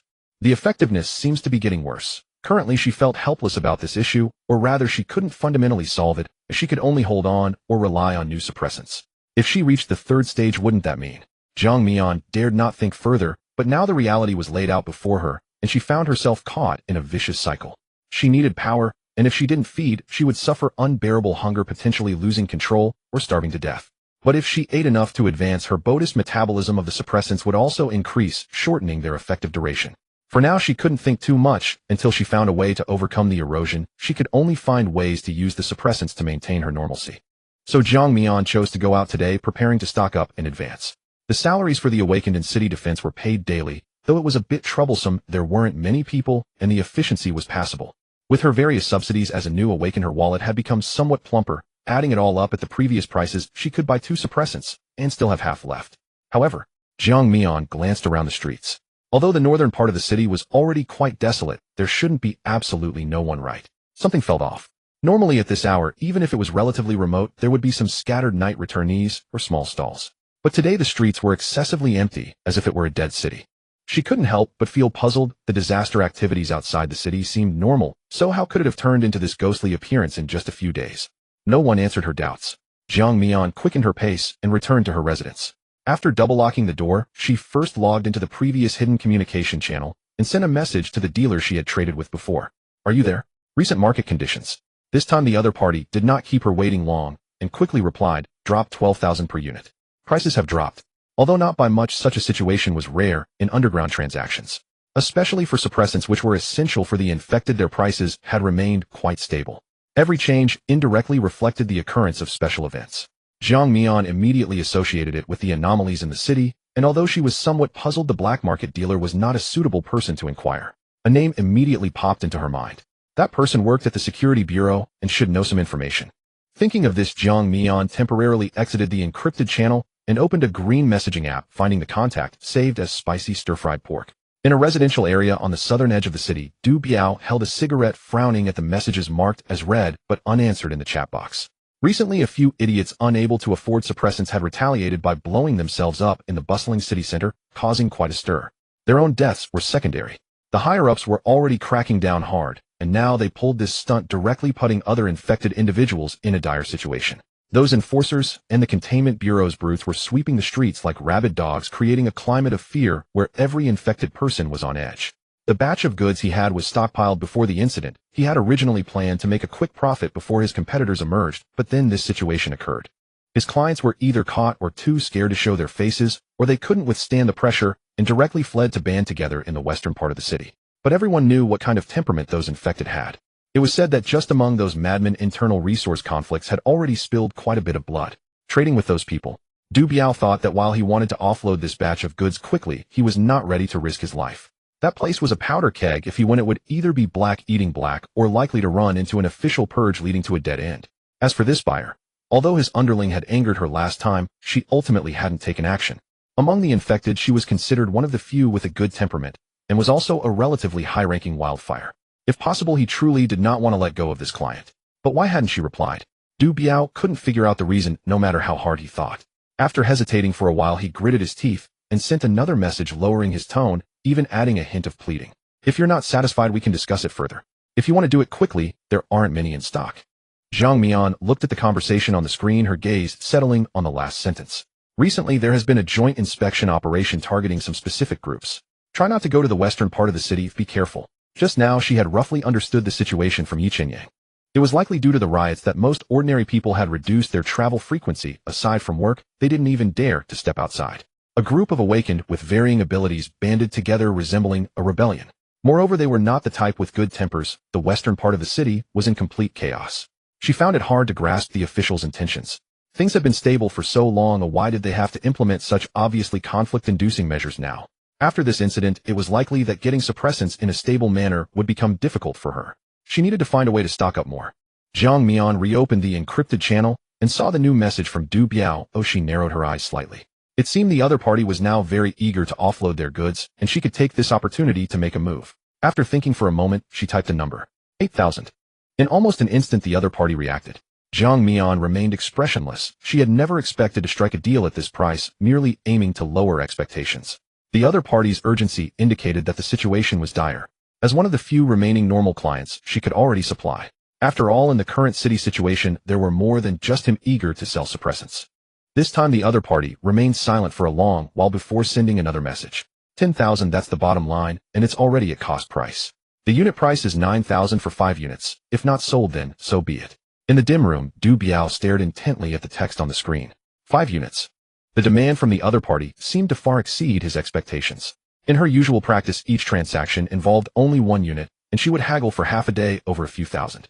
He had thought the other party was only able to do ordinary jobs in the city due to hiding her identity and thus lacked, but this time was unusually different. She directly tossed out a large order of 45,000. Ill individuals were not ordinary customers. Buying 1 or 2 units was considered normal. Buying more frequently and in larger quantities as the other party did likely indicated that her condition was rapidly deteriorating. Given the situation in the city, it was also possible she was stockpiling medicine. However, Du Biao had to consider whether the other party had plans of black market dealings. In the current chaotic state of the city, those crazed, ill individuals were capable of anything. It was no small matter to simply rob him, a black market dealer, of his medicine. But to sell 5 units all at once. The temptation for him was immense. Since this woman could bargain as calmly as last time, and even subtly gauge his reactions, her mental state should not be in serious trouble. Done. Deal 11 o'clock tomorrow night. I'll send you the location when the time comes. The transaction method will remain the same. Du Biao was uncertain whether the other party had anyone behind her, so he could only ensure she couldn't make preparations or scout the place in advance. Though troublesome, it was safe. As for sending a subordinate, he had previously been discovered during that transaction, and if he sent that kid Egué, there was no telling what could go wrong. Seconds later, Zhang Mian's reply came, still that brief message. Okay. The conversation ended. Zhang Mian exited the channel, glanced at the time. It wasn't late. If tomorrow's transaction went smoothly, acquiring 5 units of suppressants should last her for a while, but then what? Channels like Du Biao's would probably be completely cut off after a while under the increasingly tightening official sweep. Other dealers would either be caught or, like Du Biao, be consumed with thoughts of escaping. Sigh headache.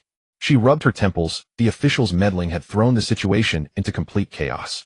Once the Public Security Bureau, the Reclamation Bureau, and even the city defense began to act, the number of ill individuals in the city, whether uncontrolled or hidden, would sharply decrease to an unprecedented level. Correspondingly, the underground suppressant market would also sharply shrink or even temporarily shut down. Where would she find medicine then? As for why it was said to be temporary, as long as humanity exists, ill individuals will continue to emerge. This was something that the authorities could not stop, no matter what measures they took. But that had nothing to do with Zhang Mian. She just wanted to survive. Perhaps. I need to find a way to trace the source. The next afternoon, the sky was overcast. Zhang Mian stood at the entrance of the same beverage shop from last time, looking up at the sky. It's going to rain again. She could smell the damp moisture carried by the flowing wind, and it was steadily rising. By the time she went there to pick up the goods, it would probably be pouring. However, she had already prepared a raincoat in her bag, which she thought would suffice. She pushed open the shop door, and there weren't many people inside. Probably due to the recent upheaval in the city, the owner's attitude was especially warm. Zhang Mian walked straight to the innermost booth, ordering the same as last time. Not long after, Yi Qinyang pushed the door and walked in wearing a black hoodie that looked quite similar to Zhang Mian's. "Good afternoon." Zhang Mian looked up and greeted him, pushing over the steaming cup of coffee. "Yours." Yi Qinyang sat down opposite her. Last night Zhang Mian must have just come off holiday, but seeing the situation in the city, she was a bit curious and asked him about it. However, she didn't know why she had invited him to meet. Looking at the girl's expression, she seemed a bit down. Had she encountered some troubling matter? But she didn't speak up, and he didn't dare to ask. Should he find a topic? Yi Qinyang took a sip and seemed to. "Sweeter than last time." "I added sugar." Zhang Mian bit her straw, and her voice was slightly muffled. "Last time you didn't seem to like it, so I took the liberty to add a bit." "That was thoughtful." Yi Qinyang glanced at the coffee in his hand, then looked back at Zhang Mian, who was clearly preoccupied. The girl still slightly furrowed her brows, looking unwell. "Is the city defense particularly exhausting lately?" "It's okay." Zhang Mian released the straw gently. She had come this time to inquire about some news from him. There were some things inconvenient to discuss online, and also, as a gesture of reciprocity, she wasn't the type to enjoy taking advantage of others. Yi Qinyang had previously taken the initiative to teach her how to use her abilities, speaking of which the combination of Gale with firearms was indeed interesting, so a little reciprocity was normal. "Just feels like the atmosphere in the city is a bit inexplicably oppressive. Is something big about to happen?" Yi Qinyang remained non-committal matters regarding the Public Security Bureau. Even Zhang Mian, who was currently interning in city defense, couldn't disclose. During this time, due to the information from the stone tablet, the higher-ups were particularly concerned about the group of ill individuals aiming to prioritize internal issues over external ones. The personnel from the Public Security Bureau, including him, were often mobilized to participate in various suppression tasks. He thought for a moment, and still spoke to comfort her. "Don't think too much. The higher-ups have their considerations. You've just awakened not long ago, so just take care of yourself." Zhang Mian raised her head, looking into Yi Qinyang's concerned eyes. For a moment, it seemed a ripple stirred deep within her heart. Throughout this journey, she had indeed encountered many kind-hearted individuals, each with different identities. Some were peacekeepers, some were teachers, so what was this one in front of her? A friend. The more Zhang Mian thought, the more uneasy she became. When Li Hao had threatened her, she had no hesitation in getting rid of him. But for this kind of soft knife, Zhang Mian had no idea how to approach it. Moreover, the other party likely concealed a hidden sequence for the peak of the Radiance pathway, possessing immense potential, and she always felt a desire to consume him. Physically speaking, it felt like he would be delicious. Surely much more nourishing than that garbage calamity. Although Zhang Mian might hesitate now, she was certain that if Yi Qinyang ever posed a threat to her, or if her identity were exposed, she would undoubtedly eliminate him, without hesitation, even absorbing him as fuel. Monsters do not need friends. Surviving is the most important thing. "Thank you." Zhang Mian said little. Although her heart was filled with myriad thoughts, her expression remained. Maintaining this facade had almost become her instinct.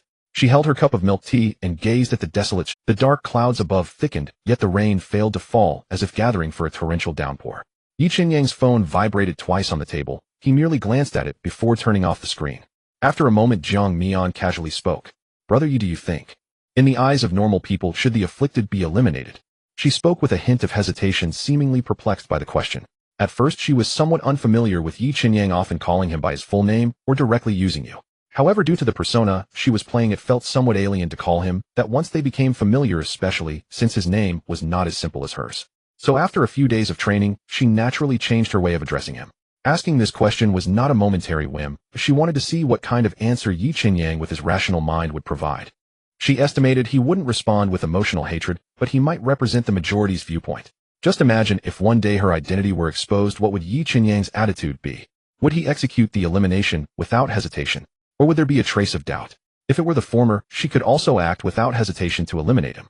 As for her advantage over the calamity, she was currently at a higher level than him, and she would soon reach the 3rd tier. He was only at the 1st tier. Even if he were at the peak sequence, he would need time to develop right. Thus, Zhang Mian felt the advantage was hers. However, if it were the latter, while she couldn't act without any psychological burden, she could still manipulate the situation. With her current acting skills, as long as this obedient and gentle facade remained, she didn't believe he could remain unmoved. Zhang Mian's question was simple, but Yi Qinyang had many considerations. He looked at Zhang Mian's profile and recalled their initial meetings. Initially, he found Zhang Mian oddly intriguing, but as they got familiar, that feeling gradually faded, and the eternal day did not provide further hints. In this regard, Yi Qinyang found it hard to explain. He could only temporarily assume that Zhang Mian had suffered significant stimulation during her awakening, leading to a tendency for deviation, but she ultimately succeeded in awakening. As for why she would ask this question, that was even easier to explain. Before her awakening, Jiang Mian had worked as a temporary employee at the Special Administration, and she was only assigned to a team when they last transported remnants. Considering that teams 3 and 4 were mostly made up of long-term employees, it was easy to deduce what kind of cases Jiang Mian had previously handled. Among those corpses there might have been people who struggled to maintain their sanity, those who couldn't afford suppressants and were waiting to die, and those who chose to end their lives before completely going insane. Jiang Mian had spent time in that environment, coming into contact with the last traces they left in the world, and now she was asking herself this question. Following this line of thought, Yi Qinyang felt he might understand Jiang Mian's feelings. Perhaps this incident had triggered unpleasant memories, or perhaps she had developed sympathy for the afflicted. Outside the window, the first drop of rain finally fell. Yi Qinyang picked up his cup and took a sip, not answering Jiang Mian's question directly, but approaching it from an unexpected angle. Do you know how much a type 1 suppressant costs? Jiang Mian was taken aback for a moment and shook her head. She was clear about the basic classifications of suppressants. The Type 3 suppressant she had previously bought was priced at 20,000 in the market, but if the channel was suitable, it could be bargained down significantly. This was also the reason she had bargained every time before. The standard effective duration for suppressants is based on sequences starting from 100. A Type 3 suppressant has a half-month effective period, and it is unstable. As for Type 1, it lasts for half a year regardless of sequence. For Jiang Mian, now it was an unattainable miracle drug. Yi Qinyang leaned slightly forward and raised his right hand. 500,000. Jiang Mian was slightly startled. 500,000. With her current salary of around 36,000 a month plus various subsidies, she could barely reach 50,000. Even so, she would have to work for 10 months just to afford one, not counting other expenses. For the afflicted, trying to hide their identity, the cost through underground channels would be even greater. Not to mention their income channels were originally limited, and they could only rely on the average performing Type 3 suppressants. Yi Qinyang straightened up, watching Jiang Mian's expression, and continued. From the moment the afflicted awaken, they stand on a sloping slide. In theory, their demand for suppressants will increase as their level rises. However, upon reaching the 6th tier, their mental strength will significantly enhance, potentially countering the erosion and maintaining the mental state just before advancement or being assimilated into a calamity. Hearing this, Jiang Mian was startled. Regarding the afflicted becoming a calamity, the official materials only provided a vague statement. This was the first time she heard a precise number. Upon reaching the 6th tier, perhaps they could escape the need for suppressants. But the vast majority of the afflicted don't survive to that point. Ultimately, they are just a group of poor souls trapped in an incurable disease. And the officials? Consider the perspective of the majority of normal people. There were still some words Yi Qinyang had yet to finish. Usually when the stone tablet did not show abnormalities, the officials turned a blind eye to the trade of suppressants, even deliberately leaving a path for survival. Apart from the Containment Bureau, every city would set up a special management area to accommodate eligible afflicted individuals. The special management area in Base City 144 is located at. Jiang Mian involuntarily lowered her head upon hearing this, and the sweetness on her tongue suddenly felt a bit bitter. Depending on which side you stand on, you will consider matters from that perspective. But were those uncontrolled afflicted truly the reason the officials decided to take action? Not necessarily. This cleanup seemed premeditated. From the inspection of the roaming black market shortly after her awakening to the recent riots and crackdowns, it was clearly planned. Looking long-term, the number of afflicted individuals has been steadily accumulating. Even if the increase is not high, the number of those who survive is greater than those who die. Therefore, they need a sufficient reason to initiate a cleanup and keep the number of wild afflicted individuals firmly within a controllable range. Alright, don't think too much.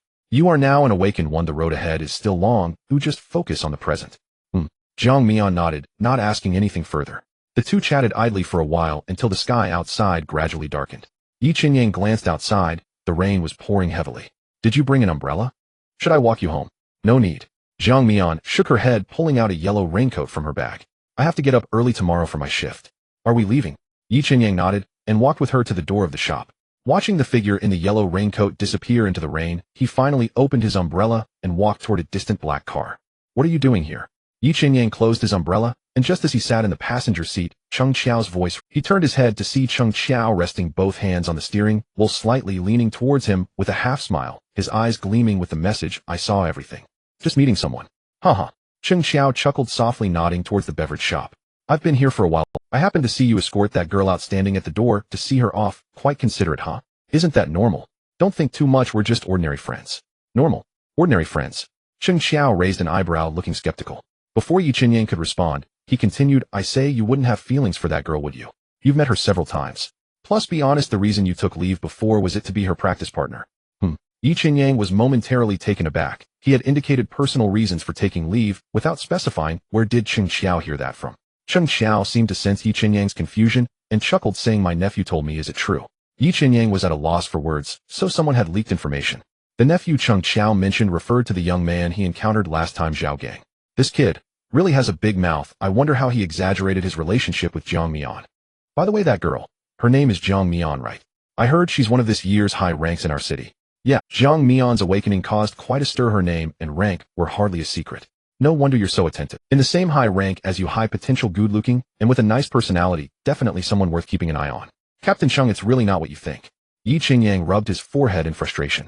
He had never thought of her that way. His concern for Jiang Mian was merely out of a sense of responsibility, helping someone all the way through. Weren't you annoyed by those young girls before? Why are you so proactive with her? Proactive? His attention towards Jiang Mian seemed indeed unusually high. When did it start?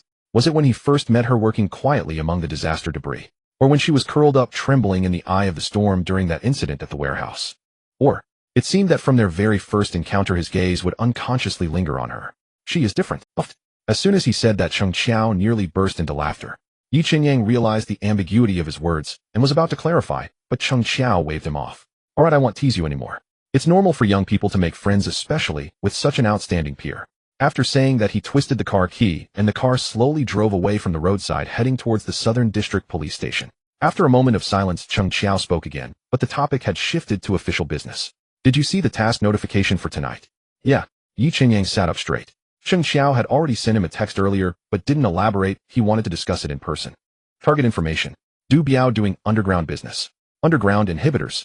Yi Qinyang pondered briefly and immediately understood what Du Biao was involved in. Yes. Recently the crackdown has been severe, and the drug dealers trafficking inhibitors have basically gone underground. Only a few are still active. This guy has quite a nerve. Is he an awakened one? Second tier, strength rank 235, hunter, not very strong, but has keen senses. Slippery, managed to escape several times. Second tier. Yi Qinyang raised an eyebrow. Generally speaking, an awakened individual at this level just picking up a job wouldn't yield low income. If he's trafficking inhibitors, the profit per unit is roughly 60% of the selling price, but the risks are also considerable. Quite rare. This person was a clerk in the city's monitoring bureau, dismissed 7 years ago for trafficking controlled substances, and served 5 years. Cheng Xiao took over the conversation after he got out. He couldn't walk the straight path, so he relied on trafficking inhibitors to make a living, remaining inconspicuous, but never caught. Yi Qinyang nodded. Although management within the system isn't that strict, the red line is still there.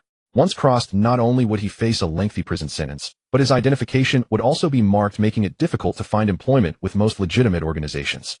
It's understandable that he resorted to his old trade out of desperation. Is the urgency of this mission due to confirming his stronghold? Or is there a transaction tonight? The intel says he has a big deal tonight, but the other party is also very cautious, so the transaction location has to be decided last minute. The colleagues surveilling have likely narrowed it down to one area. Cheng Xiao paused and spoke 4 words: happiness community. Hearing this, Yi Qinyang's expression turned somewhat peculiar. Happiness Community is a famous red light district at the intersection of the southern and western parts of the city, quite chaotic. In the current city situation, the surviving gangs from the west have gathered there, fearing the frenzied mutants. Is he trying to use this to confuse their sight? What's with that expression? Cheng Xiao glanced at Yi Qinyang and continued, at this time, that person will undoubtedly be vigilant. We must take him down tonight. If all goes well, we might uncover a lot of information about hidden mutants. Cheng Xiao's tone grew serious, clearly valuing tonight's operation. Understood. That night, Jiang Mian was nestled in her blankets, watching as new messages finally popped up in the encrypted channel. Southwest of the city, Happiness Community, East Gate, enter from Ali No. 1. The message was brief. Both parties understood this was the last transaction, so only a simple address was given. Jiang Mian exited the channel and deleted her visit record. She kicked off the blanket, rolled off the bed, and grabbed another set of black rain gear from the door. It was the one she wore during her last transaction. The fabric was thick, almost opaque, and with a wide brim. She always found it quite useful for easily concealing her face. Of course, it might also be because she bought it too large. After tidying up a bit, she left her home. She intentionally circled around the east of the city before arriving near her destination. It was nearly 10:30. The walls of the buildings within the target community were weathered, plastered with various small advertisements, and the water pooled on the road was enough to cover her ankles. This was the Happiness Community. Though named a community, it was actually a chaotic old apartment complex. Jiang Mian opened her long-sealed senses. Usually to suppress unnecessary cravings for awakened ones, she kept her senses closed with Gale, especially her sense of smell. At this moment, various sounds began to filter through the wind into her ears. For example, in the alley before her there appeared to be faint sounds of strange impacts along with the entangled breaths of men and women. Jiang Mian's footsteps paused, nearly stepping into a puddle of murky water. She was no child, naturally aware of what that sound represented. Yet knowing was one thing, encountering such an unshielded scene was a first for her. She had long heard that this area was chaotic, but to such an extent. It truly opened her eyes, giving her a sense of déjà vu, as if she had traversed time once more. So this is what happiness looks like. She couldn't help but scoff, inwardly glancing at the sign at the alley's entrance. No one, it seemed. She had no choice but to enter. Thinking about potentially witnessing something eye-watering, her thoughts shifted, and the barrier of furious wind enveloped her entirely. With a slight exertion of her foot, she vanished from the spot like a gust of wind. In the alley under a rain canopy, a heavily made-up woman adjusted her stockings and skirt, turning to leave. Wait a moment. A man nearby put on a tattered work jacket, dark circles under his eyes indicating he hadn't rested well in a long time. What's wrong? Want to go another round? The woman turned back, seeing the man's somewhat greenish gaze, thinking he was still unsatisfied. She spread her hands and said that was just for one round.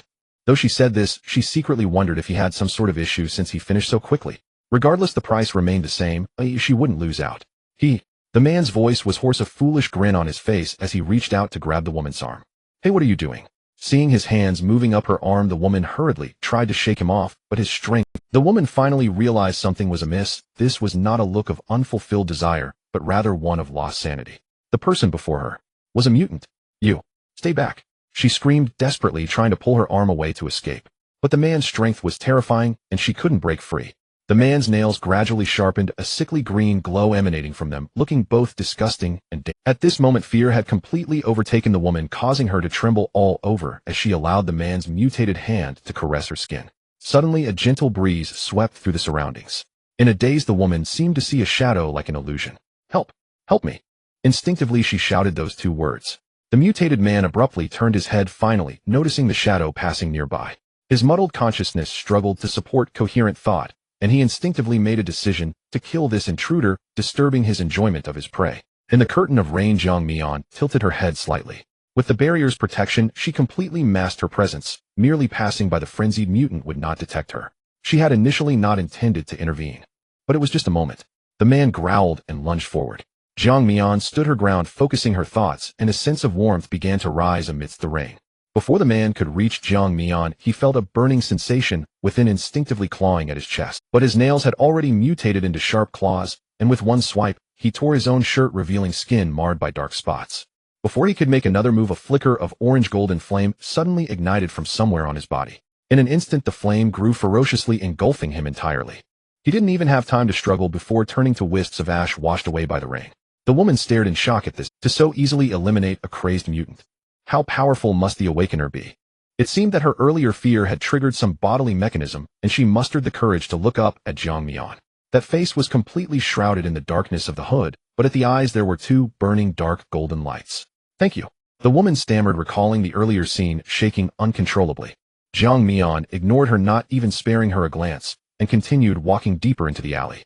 After walking a distance, she took out a pair of gloves from the inner layer of her raincoat. To avoid any mishaps, she wrapped herself tightly in layers, ensuring she was well protected without hindering her movements, fearful of being discovered. In addition to the black long pants and long sleeves, she wore short boots that she rarely donned, tucking the pant legs and giving her a much neater appearance. She glanced at the time. It was nearly 11 o'clock. This time, she couldn't spare time for a reconnaissance, needing to quickly complete the transaction and leave the scene. For some reason, she constantly felt an ominous premonition. Jiang Mian couldn't help but quicken her pace, soon arriving at the other side of the alley. The alley's exit was next to a bar, the vividly colored sign, quite eye-catching, making her momentarily doubt if she had come to the wrong place. Here, a deliberately lowered, deep voice suddenly came from behind her, and she instinctively matched this voice with Du Biao. Oh, you actually came in person. Jiang Mian turned around to find Du Biao standing at the back door of the bar, cautiously surveying the surroundings. She said little, striding towards him. Once inside, Jiang Mian followed him through a narrow passage into an empty storage room. Inside were stacked a few cardboard boxes, a set of cleaning tools, and an old table. Du Biao took a box from one of the cardboard containers and placed it on the table. 5 units of Type 3 suppressants. Want to check them? Jiang Mian reached out to touch the box's latch. Click. The box opened. Inside were 5 suppressants emitting a faint blue glow, the packaging being the most carefully. She nodded and reached into the inner compartment of her raincoat to retrieve a small bundle. Du Biao took it, pulled it open for a glance, and saw the old bills neatly stacked inside. He didn't count, but stuffed it directly into his pocket. All right, next time. Probably won't be a next time. I've reached the end of this line of work. You. Be careful too. Things have been unstable lately. Jiang Mian slightly raised her head, though only a hint of her mask's outline was visible at her chin. Du Biao's tone carried a hint of sentiment. This woman indeed liked to bargain, but whatever price was agreed upon was the price, and she never meddled in offline transactions. To be honest, dealing with her was much more pleasant than with those clients who constantly went back on their word. In the current environment, that was quite rare. Seeing Jiang Mian's silence, he shook his head, pocketed the money, and prepared to leave. Wait. Jiang Mian's cold voice came from behind, and Du Biao was startled, turning around. You are being watched. What? Du Biao suddenly looked towards the door. He had clearly prepared thoroughly for this transaction and had already set up eyes around. Logically speaking, even if he was being targeted, the eyes around should have detected something. This woman in front of him. How could her senses be so sharp? Moreover, her range of perception was even broader than his eyes. That shouldn't be the case.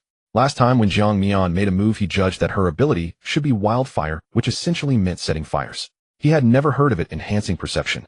But just to be safe, he chose to trust her 7 out of 10. The goods in his hands had already been handed over. Aside from the money in his pocket, he should have no value to her. Since she took the initiative to remind him, it indicated that the situation was urgent, serious enough that it might implicate her. He tensed up and asked in a lowered voice, who is it? How many people? Jiang Mian did not respond immediately. Just moments ago, from the information carried by the wind, she caught a whiff of something unusual.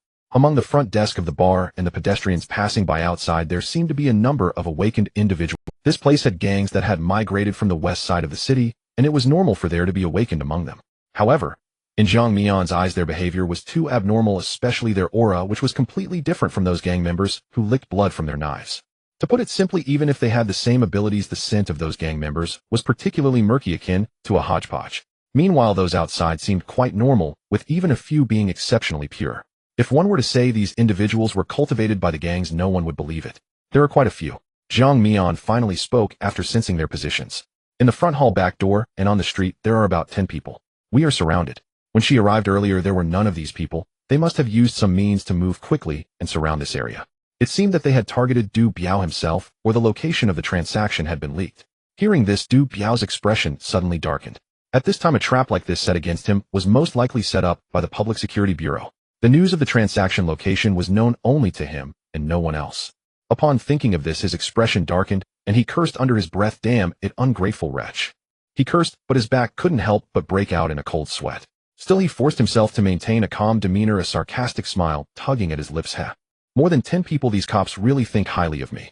Jiang Mian ignored him, quietly standing in place, sensing the situation outside. On the west side, it seemed a familiar scent of spicy stir-fried pork wafted faintly. He's here too. What a coincidence. This is troublesome. This was definitely not good news for her. Yi Qinyang's strength was unknown, but he was somewhat familiar with her. Once a fight broke out, she would have to control the use of Gale to avoid revealing her true abilities. Jiang Mian had just warned Du Biao not solely out of concern for him getting caught, but also to prevent implicating herself. Her real goal was to pry information about the supply source from him to see if she could obtain suppressants through his supply channel. However, before that, she needed to escape first. She had just noticed that the public security officers seemed to have never spoken to each other, yet they coordinated exceptionally well. One of them had a familiar aura. It was Cheng Qiao, whom she had met once. South District Public Security Bureau. Jiang Mian suddenly spoke, and Du Biao's gaze towards her changed again. He hadn't sensed what the person in front of him had done, yet she managed to figure out the information of those people. What terrifying perception. Do you know what kind of strength their field action team's leader has? She asked, and since Cheng Qiao was the leader, his level was undoubtedly at least second tier, and his abilities wouldn't be weak. I know. Sequence 137, Soul Path Mind Network, second tier. As soon as this was said, Du Biao reacted. The ability to easily shield his eyes from perception. Could it be that he was already third tier? Damn, could his luck really be this bad? Jiang Mian slightly turned her head. Mind network. No wonder those people could act in order without communication, or it turned out they had an internal network. What are you planning to do? Du Biao looked at Jiang Mian with a complex expression. Since she was so calm, she must have a way to escape. Since he had spoken, Jiang Mian straightforwardly replied, I can take you away. The premise is that you tell me about your supply source and some other information I want to know. Huh? Du Biao was somewhat dazed, staring blankly at the petite figure wrapped in a black raincoat, unable to respond immediately. Take him away. Surrounded by over 10 awakened from the Public Security Bureau. Although most were first-tier awakened, they were elite, especially skilled in combat and well-equipped. This person in front of him. He remembered her as a first-tier. Even if she had reached second-tier, now her strength still seemed insufficient. In his eyes, Jiang Mian's words were simply absurd. Yet her determined tone, filled with an inexplicable confidence, caused a flicker of hope to rise uncontrollably in Du Biao's heart. What if she really was strong? From that powerful perception, just now it was clear that her ability did not seem to be wildfire, but rather a stronger sequence. As long as he agreed, he would only be giving away some inconsequential information. He had already decided to leave this line of work, so giving away the supply source was no big deal. With that thought, Du Biao took a deep breath and slowly said, "Okay, I'll tell you about the 2 channels I have, and for other information, we'll talk about it outside." Then he quickly began to relay the information he possessed. One was the channel he used most often, a legitimate pharmaceutical company in the west side of the city. Obtaining medicine from there was not only cheap, but also relatively safe thanks to someone backing them. However, recently things had gotten tight, and the contact person had long since fled allegedly to another base city. The other was much more dangerous, a mutant underground coalition known as the Mutual Aid Society. The scale was currently unknown, but it was said that after the gateway opened a few years ago, it had expanded several times, operating covertly, and had its own production line for suppressants with a large volume of goods. However, it could only be accessed through internal introductions, and due to the deep aversion to Awakened, he could only contact some fringe figures. Moreover, because they were all goods coming from outside the city, the prices were outrageously high, so he hadn't been in touch for a while. I can give you their contact information, but whether you join or can join is up to you. Jiang Mian listened in silence. The pharmaceutical company in the west side was something she had anticipated. When the pressure from above tightened, such black markets relying on legitimate fronts would be the first to flee.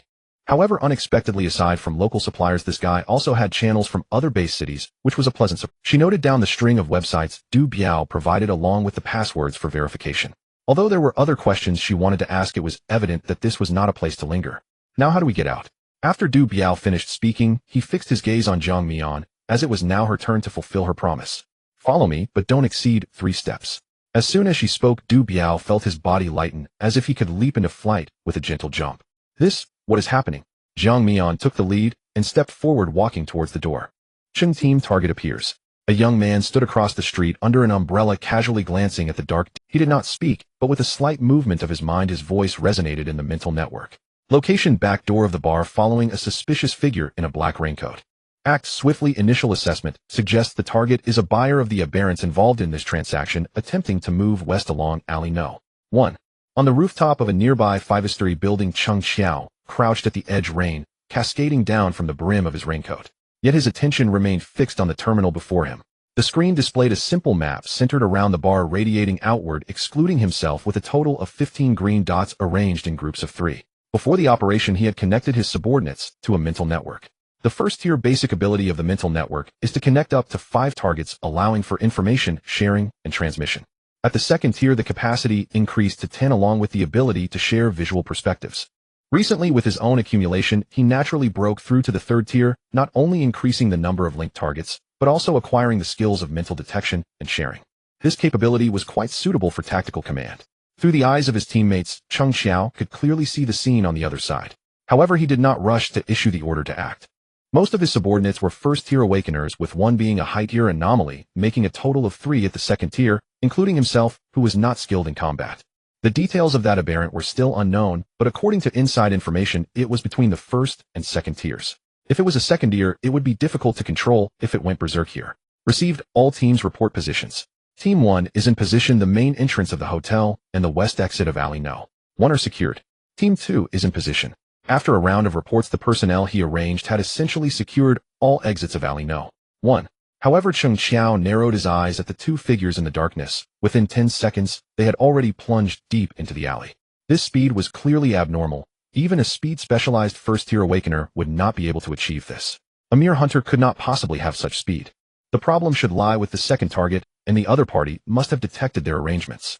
How did they discover? Was it the eyes set up by Du Biao? The first-tier skill of a hunter is to train hounds as their eyes.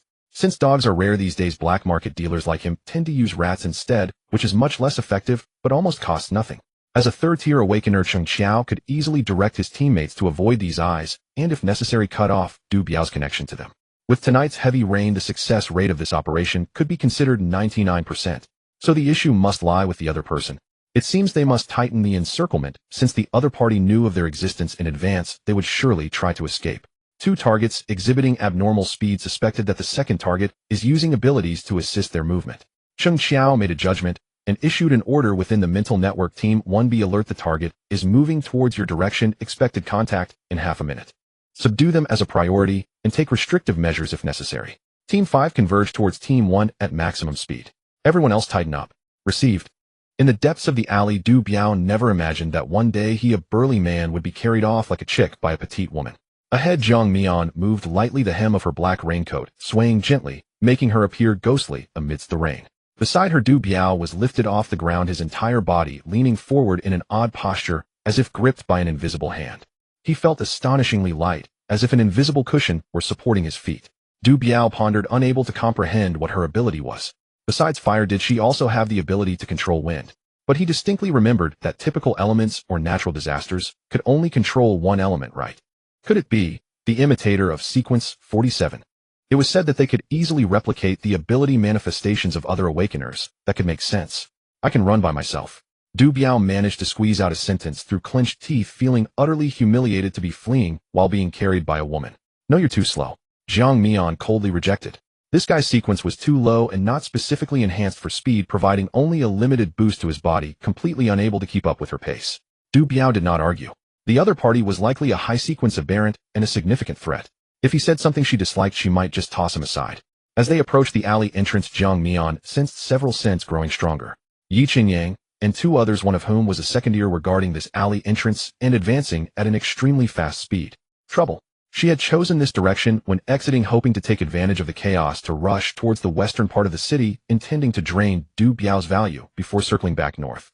Do I have to fight? Zhang Mian contemplated her escape route. Theoretically, Gale could allow her to hover temporarily, achieving a brief gliding effect. With her current output power, carrying someone should not be an issue. However, she was unsure if Yi Qinyang or the other officers had aerial capabilities. If she crashed, it would be a big problem. Guns were not a concern, let alone the fact that she was already enveloped by wind, providing ample protection to her. Moreover, as long as her reflexes were quick enough after entering her shooting range, Inferno could instantly reduce incoming bullets to ashes.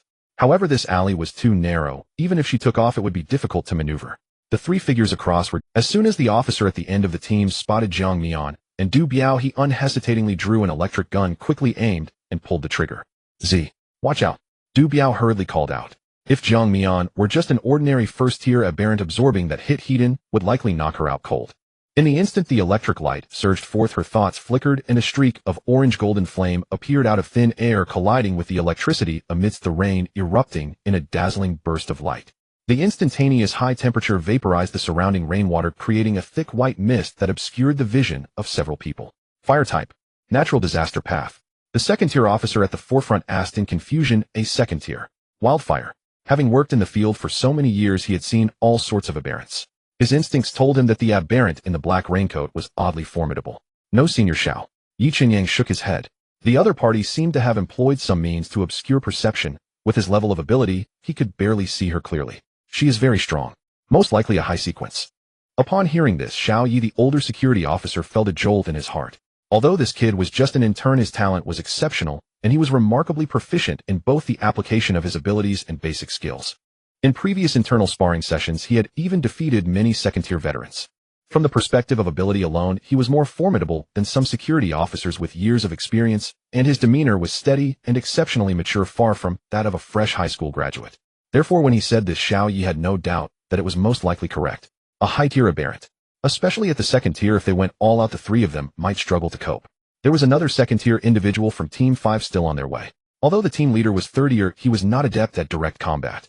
Xiao Yi himself had a standard ability sequence 155, with the Path of War and the designation of Survivor, capable of both offense and defense, a typical melee berserker. Facing such a long-range high-tier disaster aberrant, the disadvantage was significant. Yet he did not hesitate. Instead, he stepped forward to shield Yi Qinyang, his imposing aura causing the surrounding rain curtain to take on a faint red hue. Yi Qinyang was a top-tier genius and could not afford to encounter any mishaps here. Xiao Yi did not turn back, but his voice resonated in Yi Qinyang's heart through the mind network. Can you tell what ability it is? Although he vaguely remembered the abilities of those toward the front of the sequence list, the attack method just now was somewhat strange, making it hard to judge. Not sure. Yi Qinyang did not speak the truth. He had an ominous suspicion about the orange-golden flames. Among the known top 50 high-tier sequences, there were actually not many fire-based abilities, only two. Moreover, the manifestations of these abilities were distinct. One was a blood-red purgatory, while the other was a green netherworld. If it were an awaken, the manifestation of heavenly fire would indeed be similar. However, knowing that the other party was an aberrant, the answer could only be He didn't even know how to describe his luck. Before leaving his hometown, he encountered the most mysterious ultimate calamity from his past life, and it seemed that the other party had only recently awakened. He never expected that this individual was also from an aberrant background and hailed from the same city as him. Calculating this way, aside from the unknown Wangchuan, the remaining 4 had a 1-to-1 ratio of aberrants to native calamities. Based on the current information, he could infer that the other party was also troubled by the suppressants, and under such circumstances in the city, they were likely to take risks to buy drugs from black market dealers. The previous case of the skin-burning incident was probably also her hunting. With this thought, Yi Qinying finally understood. A peak calamity sequence more low-key than those low-tier aberrants, no wonder she could survive until the end. In his past life, when he died in battle, both Wangchuan and Apocalypse were still alive, and their identities were. He had reason to suspect that if the other party awakened the ability of Wangchuan with her caution, she could at least survive for several decades. The important thing was, it seemed that the other party did not harbor any hostility towards him. In just a few seconds, Yi Qinyang's thoughts turned over and over. He could not use his strongest limiting skill, and he was not completely confident in keeping her. Based on her performance, just now she should have already mastered 2 elements. One was fire, and the other, almost certainly, wind. Under desperate circumstances, there was indeed a significant possibility of escape. Moreover, if she was pushed too hard, it would only intensify the conflict, directly pushing her to the opposing side of humanity, and it would also expose himself. So, on the other hand, Zhang Mian felt that something was off. Yi Qinyang's aura seemed to have weakened a little. What is this guy doing? Holding back. She did not quite understand Yi Qinyang's thought process. Logically, he should not be trembling in fear and then trying to show off, right? Although with her around, he couldn't show off anyway. So, how do we proceed now? Du Biao noticed Zhang Mian lost in thought and couldn't help but remind her. With Cheng Xiao present, the other members of the security bureau would surely be coming as well. Charge forward, we'll hold them off. Zhang Mian chose the simplest method. As long as they could reach an open area, they could soar upward. Oh, Du Biao was momentarily stunned, but quickly nodded. All right, charge. He had originally thought that this individual had only recently awakened and was at the first tier, but now it was obvious to even a fool that she was far more than that. If they charged hard, it was almost certain that the other side could not stop them. Zhang Mian's deliberately maintained cold tone rarely showed a hint of fluctuation, but it quickly returned to normal. Having already intervened to help him, she had earlier appeared reluctant now. It was just the right time to punish him, making him remember to spill everything he knew later. Wait, what are you doing? Du Biao sensed something was off. The air cushion beneath him seemed to be compressing. Oh, the wind field suddenly released beneath him, propelling Du Biao into the air at such speed that even Xiao Yi, standing not far from them, could not react in time. Taking advantage of everyone's attention being on flying, Du Biao, Zhang Mian made a subtle motion with her right hand in the rain curtain. An orange-golden flame dragon appeared out of thin air, roaring as it tore through the rain curtain and charged towards the 3. She did not choose to ignite them directly. She was quite clear about who should be killed and who should not. She had already moderated her strength for this strike. It looked frightening, but it was still controlled within a certain range, only incapacitating them. By the way, this was her first time shaping her flames. Prior to this, she had never properly trained her fire control ability. She either used it to burn corpses or detonated targets directly with fire. As expected of me, Zhang Mian secretly placed her hands on her hips. Based on other examples provided by Yi Qinying, achieving this would require at least several weeks of training, even for high-tier awakened. Thus, whether in sequence or in the control of her abilities, she could indeed be called a genius. The moment the flame dragon was generated, Xiao Yi, charging at the front, felt his pupils constrict as his vision was engulfed in an orange-golden hue. This kind of might, at merely the second tier, being able to utilize it against the rainy environment, spoke volumes of its power. If he were to take this strike heat-in, even as a resilient survivor, he would lose his ability to act on the spot. He was about to dodge, but remembering that the 2 behind him were still at the first tier, their reactions would definitely not match his. Should he hide? No, if he braced himself, he wouldn't die. If he dodged, those 2 first-tier kids might not be so lucky. Before Xiao Yi could react, the fire dragon instantly engulfed his position. He instinctively closed his eyes, but did not retreat, even a step. At the moment the fire dragon was unleashed, Zhang Mian felt a gust of wind beneath her feet and charged towards the opening where several people stood. She naturally noticed the golden light enveloping Xiao Yi's body, further confirming that Yi Qinying was indeed putting on an act. But where did he get all these skills? Could it be that he had awakened? Moreover, this protective barrier had some capabilities that could repeatedly block her elemental attacks without harm. If it lasted long, what chaos could ensue? It was like being locked in a bloody wall, completely impossible to strike. Amidst the crowd, Yi Qinying seemed unable to open his eyes due to the heat of the flames, yet secretly, he was fully extending his senses, trying to remember her aura. In the palm of Zhang Mian's hand, an emblem resembling Nu was softly glowing with warmth. After being reborn, although he had to rebuild his level, he could feel that the strength of his abilities seemed much higher than his past self at this stage. Moreover, most of the early skills could be used in a simplified version.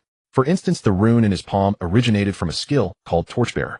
Once activated, it could disperse the mist within a certain range and greatly enhance his physical form. Even in a typically dormant state, it could elevate his perception. However, the aura he sensed now seemed somewhat familiar. Especially at the moment when the other party brushed past him, the feeling was particularly intense. Unfortunately, the chaotic wind surrounding her leaked very little aura, and it was quite disordered, even somewhat violent, causing significant interference. Is it an illusion? Or? A sense of foreboding rose within Yi Qianyang. Under the black raincoat, there was evidently some emptiness. The figure wrapped within was quite petite, and judging by height, it resembled an acquaintance. He didn't have many friends, and among those of this height, there was only one. But during their usual interactions, even when Zhang Mian used her abilities, the torchbearer in his palm did not react at all, and their interactions remained quite natural. For some reason, Yi Qianyang subconsciously seemed to resist this answer. Perhaps I am overthinking it. I will look into it later. Unlike Yi Qianyang, who was lost in thought, Zhang Mian dashed straight towards the open area outside the alley after brushing past them. Though she didn't know why this guy wasn't making a move. Was it due to excessive caution? Or did he just want to bide his time until he could exert more power at a higher level? He doesn't seem to have that kind of personality. So strange. In just a few seconds, Zhang Mian saw the uneven street outside again, along with the streetlight that barely glowed, looking like mere decoration. She lifted her head, adjusted her hat, gazing at Du Biao, who was still flying in the sky. The wind gathered beneath her feet, suddenly compressing and releasing. Her figure flickered and quickly vanished into the night sky. Du Biao's mouth was filled with wind carrying rainwater, and it took some time for him to adapt. As he looked at the rapidly approaching buildings below, his face turned green. He never expected that as a Tier 2 awakened, he would end up being killed by a fall. Just when he thought he was going to become Du Biao paste, he suddenly felt a lightness in his body, as if he was being lifted by something. In an instant, his body swiftly ascended back to the previous height, but his head was still spinning and his stomach was churning violently. Big shot. Shut up.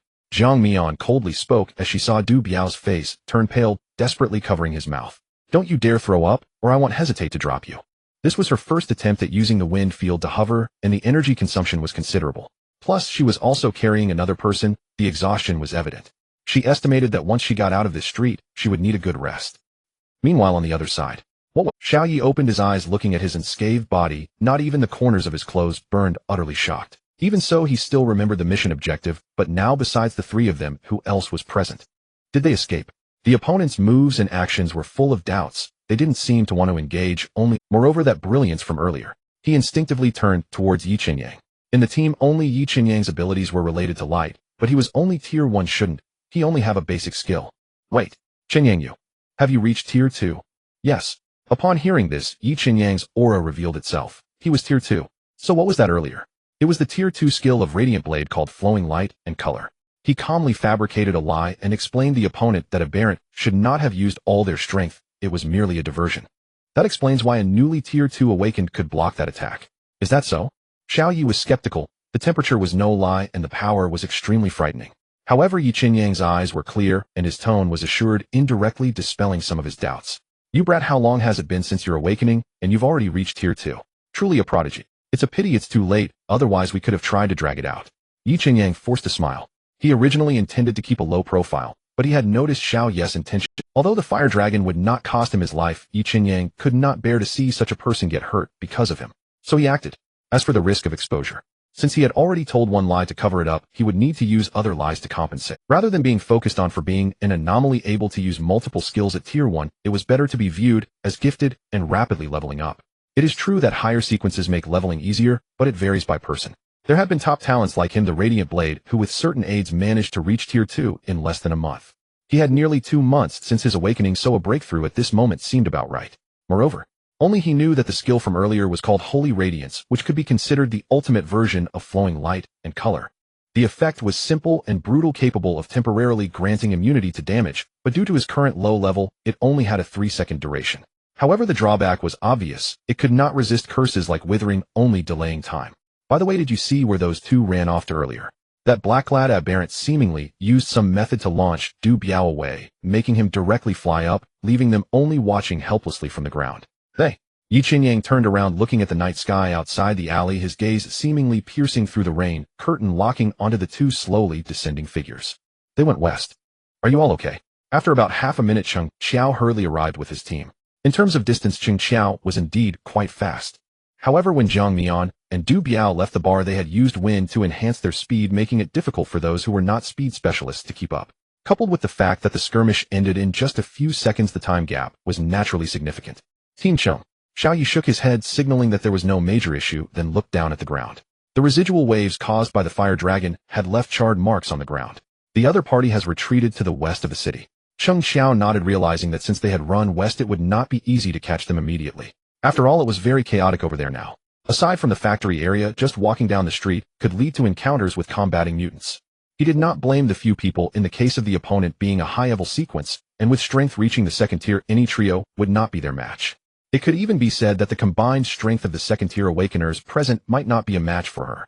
If they provoked her, it would be even harder to deal with. Who would have thought that by just capturing Du Biao, they would stumble upon such a big fish, one that could eat people? I roughly saw the situation through the mind network. Qinyang, did you catch that blow just now? Yi Qinyang nodded slightly. The other party doesn't seem to have intended to kill, more so they were trying to create an opportunity to escape. There's no need to be modest. You kid reacted so quickly and helped Xiao Yi block that attack unharmed. That's indeed impressive. Cheng Xiao patted his shoulder, his tone filled with approval, though his gaze held a hint of complexity. This kid could deceive Xiao Yi, but not him. He had watched the entire process through the mind network, and Yi Qinyang clearly had held back. However, he did not mention it, nor was there a need to expose him. After all, geniuses have their little secrets. Let's go stop dawdling. First, let's clean up the scene, then we'll go back and review. This matter tonight is far from over. On the other side, as Du Biao stepped onto solid ground, he nearly knelt down. It was incredibly difficult. God knows how much rainwater he had drunk along the way. You're safe now. Zhang Mian's cold voice rang beside him. Cough, yes. If you have any questions, please feel free to ask. Du Biao wiped his mouth, quickly bending down, his tone and attitude significantly more respectful than before, behaving like a sycophant. The person before him was a big shot. Even as a mutant, just the fact that he followed through on his words made him more trustworthy than many awakeners. All right. Zhang Mian adjusted her hood, confirming her outfit was in order, and casually asked, you remember the address I asked about earlier, right? Yes. Du Biao nodded eagerly. The mention of this matter likely meant he hadn't had the chance to go since he received the news last time. How should I put it? That place is considered a gray area. Many mutants have been there, and among them there are many with unusual identities. Of course, Zhang Mian's gaze sharpened. She had vaguely sensed something was off from Chun Qing's attitude earlier. That place was definitely an officially tolerated safe zone. It was quite different from her previous guess, but it seemed to make sense. The probability of mutation during awakening, while low, was very fair. Even the offspring of wealthy families had the same chance of mutation. Seeing her in silence, Du Biao quickly added, aside from those people, there are quite a few ordinary identities as well. As long as one is willing to disclose their identity and accept management, they qualify to enter. Oh, Zhang Mian raised an eyebrow beneath her raincoat hood. If that's the case, apart from the wealthy young masters and mistresses, there's also a group of obedient mutants under official control. As the saying goes, 3 surround 1, the government clearly has an obvious goal for leaving such a way out to utilize the useful forces among mutants. Speaking of which, they wouldn't use mutants to fight against mutants, would they? It's possible, and the possibility is not small. However, Zhang Mian decided not to think about that for now. She would not entrust her life to others, nor would she disclose her secret as the end of days. This information was of no use to her, but what a pity about the 2,000 yuan. Next, what's the situation over in the west of the city? Zhang Mian asked this question not just out of interest. She was only 5 second-tier quantities away from the 3rd tier, and it would be nice to enjoy a buffet on her way back. Although Yi Qinyang didn't know where all this information came from, it strangely felt reliable. 6th tier sounded a bit distant, but at least there was now hope. Upon hearing this, Du Biao dared not speculate on the thoughts of the big shot, and honestly answered, the west of the city is mainly divided into 3 areas. The Old Street area is occupied by a gang called the Blood Gang. The leader was previously a fighter in underground boxing, but has now risen to the 3rd tier with about 100 or so. Further west near the factory area is the territory of Black Kill. Their leader is also a 3rd tier, and is said to have previously done dirty work for some big figures. Not sure if he's fallen out with them. Dirty work. Assassinations. At this point, Zhang Mian recalled the mutant that attempted to assassinate her last time. Could it be under this person's command? Du Biao felt a tightening in his heart at Zhang Mian's inquiry about Black Kill. Could it be that this person had a grudge against them? Yes, it's about solving troubles for others. Aside from this, as long as the money and suppressants are in place, they'll do any kind of work. It can be said, none of these people are clean. Besides these people, there are also some scattered small groups, mostly led by second tier, who often clash. However, it's strange that the Containment Bureau hasn't intervened to rectify the situation. Speaking of which, Zhang Mian already understood about 70 to 80%. The higher-ups were probably still observing, waiting for these mutants to continue infighting. First, by cracking down on black market vendors, they would make the resources of suppressants harder and harder to come by. These mutants would inevitably start fighting, and without suppressants they wouldn't be able to think clearly, only fighting more fiercely. At that time, even without taking action, those rioting mutants would self-destruct through infighting, or there would only be a few sickly ones left that could be easily eliminated. What a clever scheme. Jiang Mian sighed lightly. Even if they reacted now, they likely wouldn't be able to escape. However, based on the principle of saving, perhaps she could pick up some scraps. Alright, let's leave it at that. She waved her hand at Du Biao, saying, when you go back tonight. You're a smart person, you know. Du Biao lifted his head, catching sight of the dark golden glow beneath the hood, bowing repeatedly, without saying a word. Heh. Jiang Mian chuckled lightly, no longer paying him any mind, and turned to disappear into the rain. She knew that after tonight there would no longer be a Du Biao in Base City 144. In the west of the city, Jiang Mian stood quietly atop a five-story building.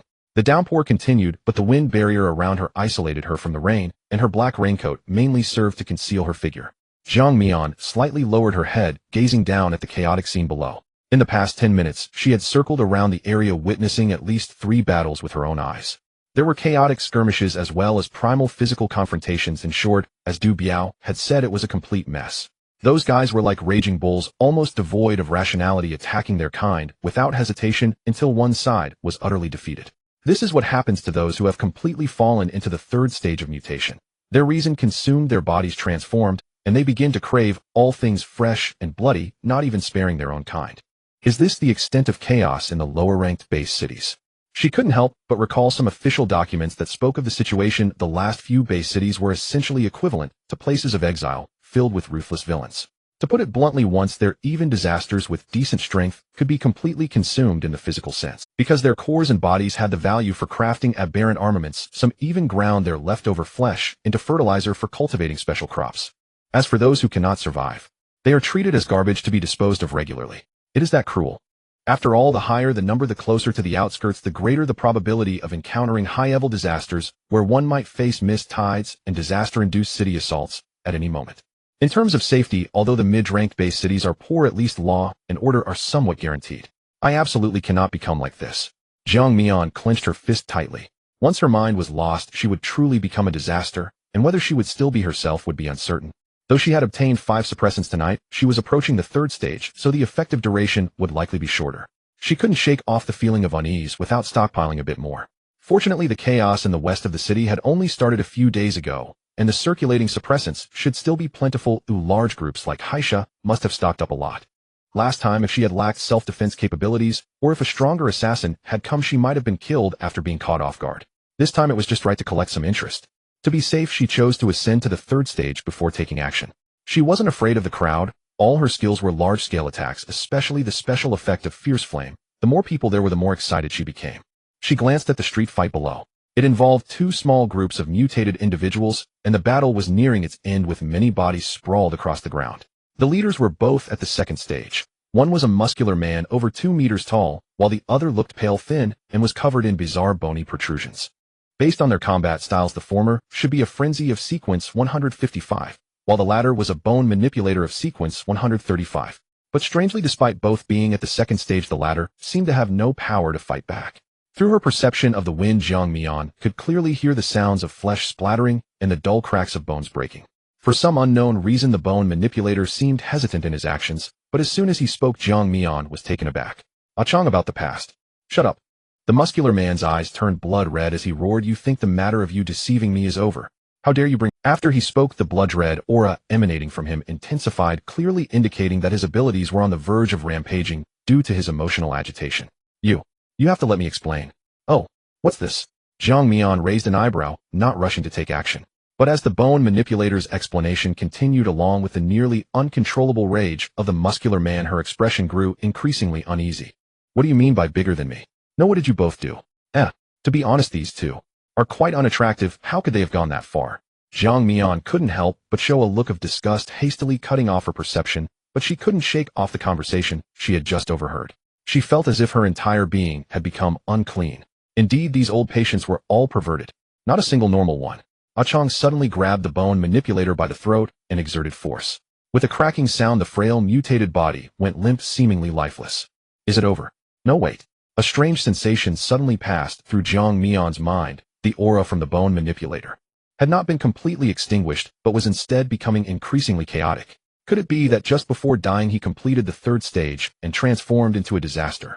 As if to confirm Jiang Mian's speculation, the muscular man, Ah Chang, seemed to sense something was off and hurriedly released his grip, trying to toss the corpse away. But in the next second, two bone spikes shot out from the corpse's mouth and pierced through his palm.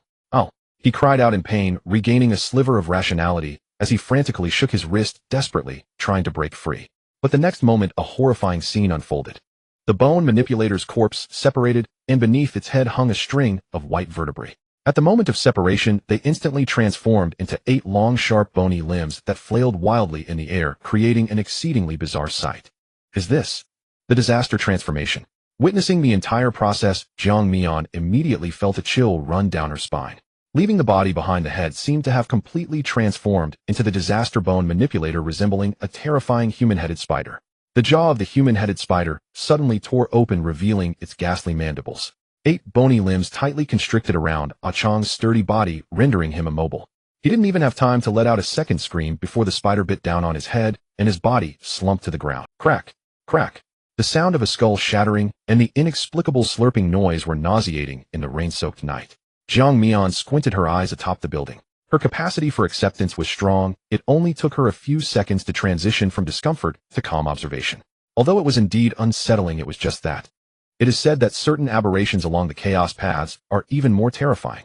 Is there a chance to observe? If she remembered correctly, the core ability of the bone manipulator was.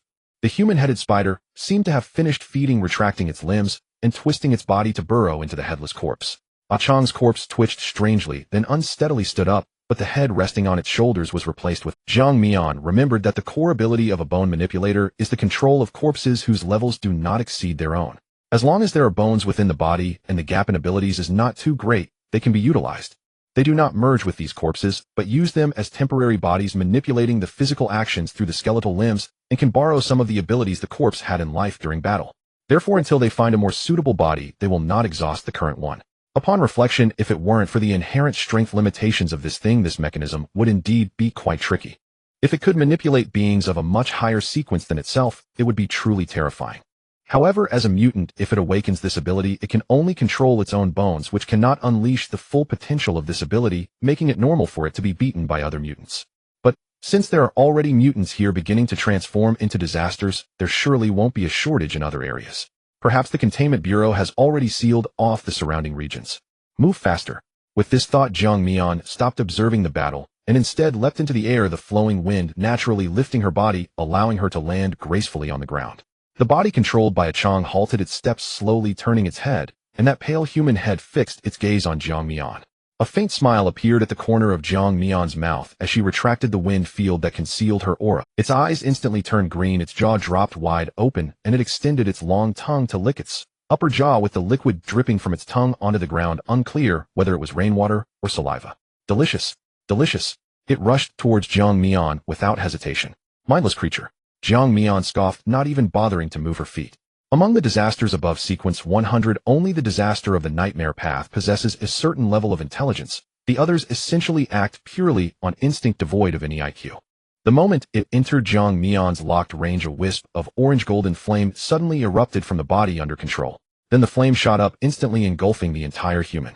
The rain hitting it immediately evaporated, turning into white mist. Jiang Mian did not use gale to enhance the flames, but the burning effect of fierce flame was still remarkable, completely unaffected by the rain. Realizing the danger, the head twisted slightly and directly pulled itself out, decisively abandoning the body it had just acquired, moving quickly across the ground, using only 8 skeletal limbs, instinctively distancing itself from Jiang Mian, the source of danger. However, it was already too late. Once Jiang Mian's flames ignited, as long as she did not extinguish them, they would burn continuously until the kindling was completely consumed. It seemed to feel some pain howling as it rolled on the ground, but the flames on its head burned steadily, like a festering wound, only growing more intense. Jiang Mian glanced at the howling bone manipulator and thought to herself that this thing had quite a resilient life force, as she usually took them out in an instant. Perhaps it's because, after complete transformation, it was already close to the 3rd stage. The headless corpse from earlier had already burned to ashes. Given that it had just died, the feedback was quite decent, a normal 2nd stage yield. She did not continue to deliver the killing blow, but instead walked down the street. The fire had already ignited, and the kill was just a matter of time. Behind Jiang Mian, the numerous corpses quickly caught fire, instantly transforming into a sea of flames. Originally, there were still some survivors, but after seeing a Chong being counter-killed, those surviving underlings also fled. After all, everyone came here to survive. The fighting was over, the corpses were picked clean, and with the boss gone, it was just a matter of finding another one. Why risk their lives? Moments later, the flames gradually subsided, and the heat in the air was cooled by the rain, with the scattered corpses on the ground completely vanished. Jiang Mian lowered her head, gently placing her hand on her chest near the heart, where the disaster core was emitting a faint warmth. Just from that recent harvest, she was already half full. Now Jiang Mian's appetite was different from before. A second stage yield could sustain her for about 3 days, but it still fell far short of her storage limit. The corpses of those mutants earlier, combined with the bone manipulator, who died somewhere unknown, pushed her remaining progress to 3/5. Only a little more to go. Let's continue. Jiang Mian encouraged herself. Once she reached the 3rd stage, who in the city could threaten her? Even if it were the 4th stage, they wouldn't be able to catch her. However, Jiang Mian reminded herself constantly not to become complacent. The official order that had been managed in the fog for over 100 years was certainly not that simple. If her disaster transformation were to be discovered, it would surely end badly. Having just witnessed a mutant lose control, Jiang Mian was even more determined in her thought. Absolutely must not expose her identity, at least not until she shakes off the suppressants. If she transformed into a disaster, who knows what she would become. With this thought, Jiang Mian concealed her aura, once more disappearing into the rain curtain, this time heading further west towards the Black Hills base. Near the factory area, there were a series of dilapidated bungalows. They appeared unremarkable from the outside, but the interior was a different scene. The decor inside starkly contrasted with the ruin outside, being quite exquisite. Even the chandelier above had a certain flair. "Hello, boss." In the second-floor office, a plainly dressed, middle-aged man answered the phone. His name was Chun Gong, the leader of... Long before the riots began, he had occupied this place with his subordinates, packaging himself with legitimate business until all the locals had left. Then he dared to act boldly. Others were not clear, but he understood very well in his heart. This area would eventually be cleared out, so he worked diligently, just hoping for a chance to find a new place to settle. "Yes, it's me." The voice on the other end was clearly processed, making it impossible to identify whether the speaker was male or female. "How is the investigation going?" "This." Chun Gong hesitated for a moment before reporting. Boss Lu Mu did indeed go to the target's house, but he never came out after entering. There's no sign of life or death. As a near 3rd stage traveler, there's no reason he could be ambushed by a 1st stage wind eye and get counter-killed. "I don't care about that." The voice on the other end was filled with impatience, directly interrupting him. "I spent so much money to resolve problems. Your people can't even handle a little girl who just awakened, and you can't even figure out the reason for failure. What used you?" Clearly, he was very dissatisfied with Chun Gong's response. "Boss, please give us a bit more time." "Well, try again." Although Chun Gong was angry inside, his tone remained respectful. The reason was simple. The other party held the opportunity to leave Base City 144 openly, which was the thing he wanted most right now. In this situation, either the target itself had issues or someone was backing them. It was indeed tricky, but given the urgency, he could only bite the bullet and carry on. "What nonsense." "Oh." Chun Gong was somewhat bewildered by the boss' words. Illogically, shouldn't he be insisting to the end? Did he change his mind? Is he no longer intent on killing that girl? Such mid-course changes are rare. How did Lu Mu die anyway? Why send someone to kill her? You want to go in person? Also, the Containment Bureau is already on the move. If you want to die, don't blame me. As soon as the boss spoke, he dropped a bombshell. The Containment Bureau. They are among the elite teams within the city, second only to the city defense. Chun Gong's heart tightened. By the time the aberrants here had exhausted each other, the Containment Bureau would be officially on the scene. He understood clearly that after this wave of cleansing, the power and wealth accumulated by the Black Hill would vanish in an instant. Chun Gong just wanted to survive, to live freely. As a 3rd-tier aberrant, the inhibitors he had accumulated were his most precious wealth. As long as he survived, even if he had to switch cities, he could quickly rise again. "Boss, please give me an explanation." Chun Gong softened his tone from the other party's earlier tone. It was clear he was somewhat reluctant. "For this commission, are you planning to continue or postpone?" On the other end of the line, Li Tian frowned at the words, not responding immediately. What he initially thought would be an easy task had turned out to be quite tricky. He had sensed something was off with Jiang Mian before. He just didn't know if the assassin had acted and how they had failed. Upon returning to investigate this group, he discovered the situation was far from simple. How could a backgroundless girl without protection quietly retaliate against a peak 2nd-tier aberrant?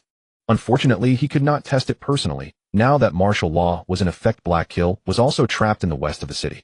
Moreover, Jiang Mian was already under training at the city defense, and soon had to participate in some cultivation program to be sent to a large city above. Unless she delivered herself, there would be no opportunity to act. Furthermore, if Jiang Mian really managed to kill Lu Mu herself, she likely guessed that it was him, Li Tian, who hired the assassin. If Jiang Mian truly concealed her strength, her character would surely be more complex than it appeared. On the surface, she seemed innocent, but who could say what her true nature was? If she held a grudge once she grew stronger, she would undoubtedly come back to seek revenge. Postpone. Though he said that he had already started to think Chen Gong was not weak, and now he sought him out, why not? During this time, avoid taking rash actions. Then, about leaving the city. Chen Gong's heart sank. He had been working hard for so long, just to leave the city. You took the money, didn't complete the task, and still expect to leave the city. Li Tian sneered, seemingly uninterested in continuing to deal with him. Boss, this time it was my fault, do I admit it? Chen Gong lowered his posture significantly. There was no choice, the situation was pressing. If it were under normal circumstances, even with the other party holding power, he wouldn't have to be so submissive. You just said that pushing forward now would be seeking death. Just give me a chance, or I will do anything. Li Tian on the other end of the phone sensed his yearning for leaving the city and knew there was hope. An experienced third-tier aberrant risking his life to act, yet unable to take down that yellow-haired girl. He understood the psychology of someone like Chen Gong. These people fear not death but the fact that there is clearly hope, yet it slips away from them. Once he offered a life-saving straw, the other party would desperately climb up, even if the end was uncertain. Opportunity. I do have a plan, but what? In the instant Li Tian released his grip, Chen Gong sensed something was off. It was a straightforward bait, yet he had to bite, as it was his only chance. I'll give you an address, come over quickly. As for what happens next, we'll have to discuss it further. Regarding those under your command, you know what to do. Was this to leave alone tonight, abandoning everything he had worked for over the years? Chen Gong swallowed hard, gritting his teeth, and responding, Yes. After hanging up the phone, he stood still for a few seconds before suddenly slamming his fist down on the desk in front of him. The desk could not withstand his force and instantly shattered. Damn it.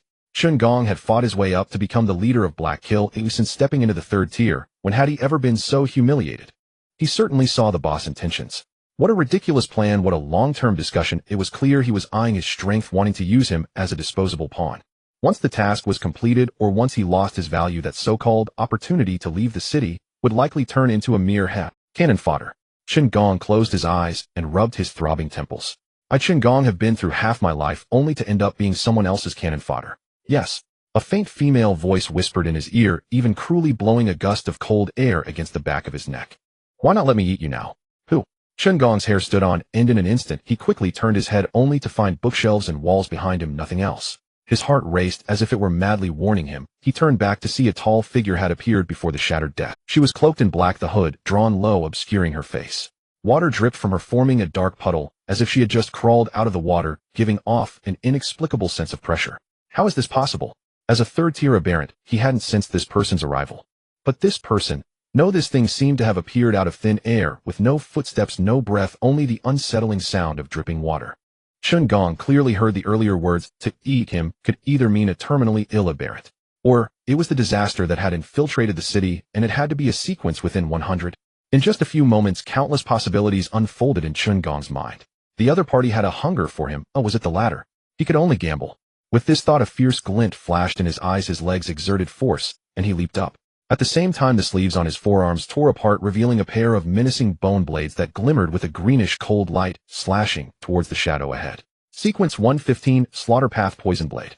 Chen Gong was a purely melee-type aberrant. Even if the opponent was a higher sequence disaster, as long as it wasn't fourth tier, he could still give it a try. Yet the shadow showed no intention of dodging. As his blade descended, it felt as though he had struck a water balloon, and the figure instantly splintered, turning into a spray of water that splattered across his face. Fake. Chen Gong immediately reacted. After slicing through that unknown shadow, the airflow in the room seemed to have become somewhat abnormal.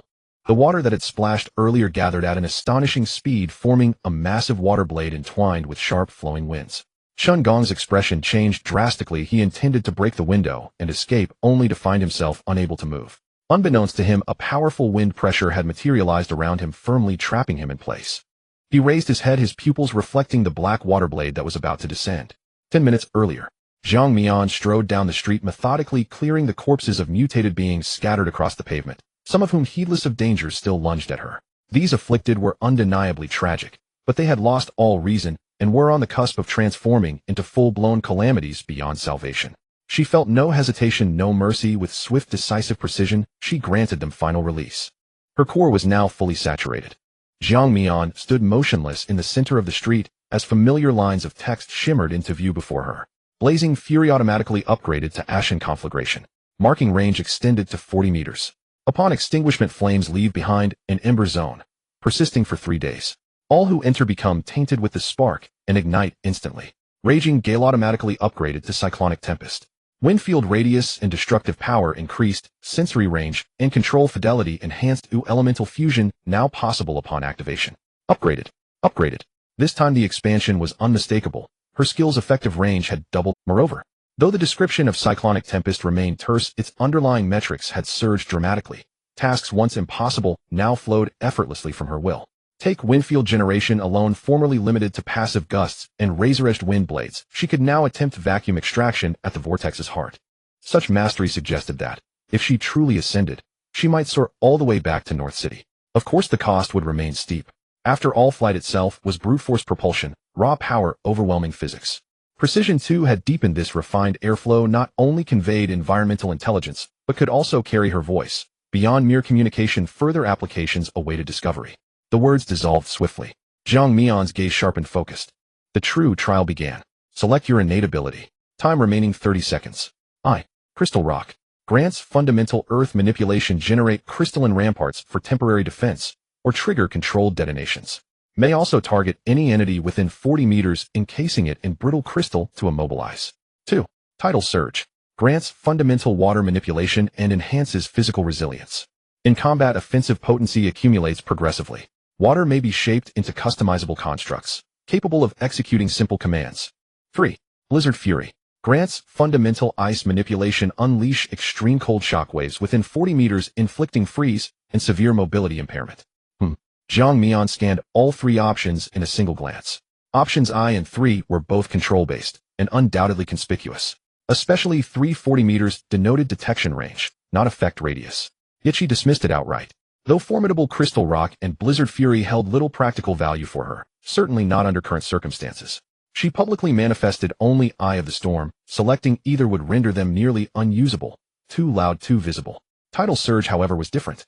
Beyond hydrokinesis and bodily reinforcement, it conferred the ability to sculpt water into bespoke forms. Even ignoring elemental control, the sheer enhancement of her physical constitution would vastly improve close-quarters combat and self-preservation, without drawing undue attention. To onlookers, she remained the same quiet, unassuming girl, fragile, unthreatening, harmless. As for construct summoning, wasn't that essentially a familiar? And customization opened deeper possibilities, a decoy to mislead observers, or a proxy to act on her behalf when she couldn't depart personally. Among recorded third-tier summoning abilities, the maximum known operational range hovered near 800. Though her own abilities' limits remained unknown, as a derivative of the Apocalypse lineage, its reach surely surpassed that threshold. Decision crystallized. Jiang Mian chose Tidal Surge without hesitation. Instantly, the floating characters disintegrated into shimmering particles, and a familiar pang pierced her chest. It begins again. Instinctively, she pressed a hand to her heart, fingers curling tightly. Yet the ache refused. Unlike before, this pain lacked severity. Instead, it prickled and swelled faintly, as though her core were expanding, ripening. After roughly 10 seconds, the sensation gradually ebbed. Jiang Mian adjusted her collar and exhaled. Rumors claimed awakened individuals experienced invigorating clarity upon advancement. For afflicted like her, each evolution brought greater strength, but also intensified erosion by calamitous energy, leaving little room for comfort. Jiang Mian paid it no mind. She sought only strength, hastening toward the 6th tier to cast off suppressants. A fleeting sting meant nothing. She squeezed her forearm. No visible change, yet power hummed beneath her skin, dense and coiled. Hard to gauge precisely. She'd test it soon enough. Then she raised her hand palm downward. Raindrops falling nearby yielded to an invisible force converging silently before her. Within moments, the gathered water rose to her own height. At her mental command, it stretched and reshaped, taking nascent human form. With no external reference, she modeled it after herself, refining proportions with subtle adjustments. Close enough. She appraised it, transparent, yet structurally stable, its surface smooth and flawlessly even, like polish. Yet replicating her own likeness felt ill-advised. A sudden impulse struck. Since customization was permitted, why not try something else? Action followed thought without delay. She guided the aqueous mass onward, reshaping with deliberate intent. Height extended 7 meters approximately. Waist cinched. Shoulders refined. Then, after brief hesitation, she accentuated the curves of hips and bust. Seconds later, a statuesque, voluptuous figure stood before her. Tall, elegant, radiating quiet authority. Though facial features remained minimal, only a mouth defined, the construct's fidelity was striking. Not bad. Jiang Mian circled it slowly, tilting her head, then reached out and gently prodded the figure's chest with one finger. Surprisingly resilient, yet composed entirely of liquid, resembling some uncanny fluid doll. She murmured the word, sensing a distinct spiritual tether binding her to the construct, the very channel through which commands flowed. Its durability was respectable, resistant to ordinary humans, but against even a first-tier awakened it would shatter instantly. Useful only as weight, could she embed compressed wind fields within it, release them explosively on demand. That would grant real combat utility. The idea unlocked new pathways in her mind. Cyclonic Tempest was profoundly versatile, not only amplifying flame intensity, but also capable of enveloping water or particulate matter to enhance wind blade lethality. After all, a blade laden with substance always struck harder than air alone. And another notion bloomed: she could clad the construct in a synthetic dermis, allowing it to attend negotiations like tonight's, sparing her direct presence. She recalled that armor forged from skin-weaving cores conferred full-body disguise capabilities. Skin weaving occupied sequence 97, meaning its resulting aberrant armaments ranked as 3-star quality, 1 tier above standard issue 2-star gear. Price aside, she couldn't afford it now. Higher sequence calamities produced 4-star aberrant armaments. By extrapolation, a core dropped from a pinnacle sequence entity like hers would constitute the essential material for 5-star aberrant armaments. To certain factions, she truly was a priceless treasure. Jiang Mian thought little of it. As long as she could continue to hide, she would not suffer the fate of being unearthed and turned into a weapon. If she could break free from the suppressants after reaching the 6th tier, there would be options to escape into the fog or retreat to the lower-ranked chaotic base cities if she encountered an unbeatable opponent. As for the conditions for her next advancement, she had just learned that she needed to eliminate 40 third-tier targets, 5 of which had to be high-quality targets ranked within the top 100. This was the first time there were quality requirements, and they would likely increase over time. Their appetite is getting bigger. Jiang Mian couldn't help but complain as her small frame consumed quite a bit. Fortunately, her abilities were practical and the methods of enhancement were straightforward. All she needed to do was eat well, along with an undeniable aesthetic appeal to the numbers. Regarding the newly acquired illusion ability, she conducted a thorough experiment and found that as long as she was within the sensing range of Whirling Cyclone, a stable connection could be maintained. Once she exceeded that range, she could no longer maintain control and it would begin to dissipate. But now, her sensing capability had doubled. If the previous sensing range was roughly the length of a street, now it was nearly half of the city's western side. Upon reaching the 4th tier, it would be even more exaggerated.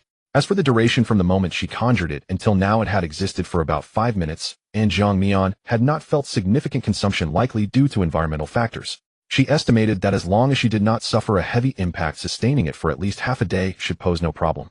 As Jiang Mian withdrew her control, it quickly collapsed, turning into a puddle and seeping into the ground, leaving no trace. The rain continued to fall. Jiang Mian lifted her head and gazed at a dilapidated, simple bungalow not far away. It seemed to gather a number of aberrants from their conversations. It should be the stronghold of the Black Killers. Having reached 3rd tier and completed her skill selection, it was time to settle the score with them. She held a grudge. At this thought, the rain and wind beside her momentarily stilled. In the next instant, her figure vanished from her spot. Time returned to the present. The blade formed from wind and water was mere millimeters from Chun Gong's throat. He could clearly feel the chilling sensation brought by the flowing wind, causing his body to tremble. Just a bit more. It was so close that the water blade was about to slice through his throat. What on earth did the opponent intend to do? He began to doubt his previous judgment. If the calamity wanted to devour him, how could it possibly hold back? At that moment, the door to the office opened with a click. A petite figure clad in a raincoat stepped inside, stopping in front of Chun Gong, removing her hood and mask to reveal a fair and exquisite face.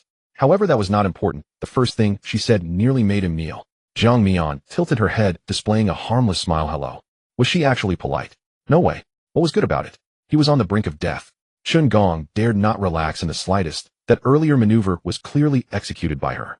He was still being pressured by the wind. If she could do that, she must at least be at the 3rd tier, possibly even the 4th tier, and definitely a high-ranking sequence.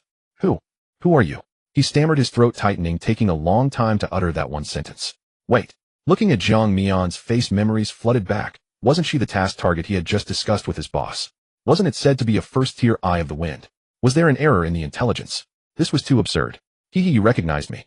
Watching his changing expression, Jiang Mian chuckled softly, loosening her raincoat and reconstituting the scattered water into a human form. Unlike the previous black color, this time the water figure was transparent. Evidently, she had just used some special technique to compress the element's density to a terrifying degree, all for the sake of a small prank. Jiang Mian casually tossed the raincoat to it and sat down on a sofa. I heard everything from the conversation. Chun Gong's pupils constricted. This Jiang Mian. She shouldn't be the pure and innocent type. No, Lu Mu's death was suspicious. He must have died under her treacherous methods. He could hardly believe that the little girl casually mentioned by his boss could be such a monster. He didn't even know how she had struck, directly pinning him down. But since she hadn't immediately struck, it proved he still held some value. What do you want? Me? Jiang Mian's smile deepened, seemingly finding his forced calmness amusing. With a blade already pressed against his neck, how dare he act so tough? She did not respond, merely tilted her head slightly. The water blade, hovering in midair, moved forward 0.5 millimeter with her motion. The skin on Shun Gong's neck flushed instantly. Wait. Spare me. Shun Gong stiffened and quickly dropped to his knees. As long as she wished, she could separate his body and soul. In this life-and-death moment, he couldn't afford to ponder what Jiang Mian truly was. It was my fault for taking on a job I shouldn't have. I apologize.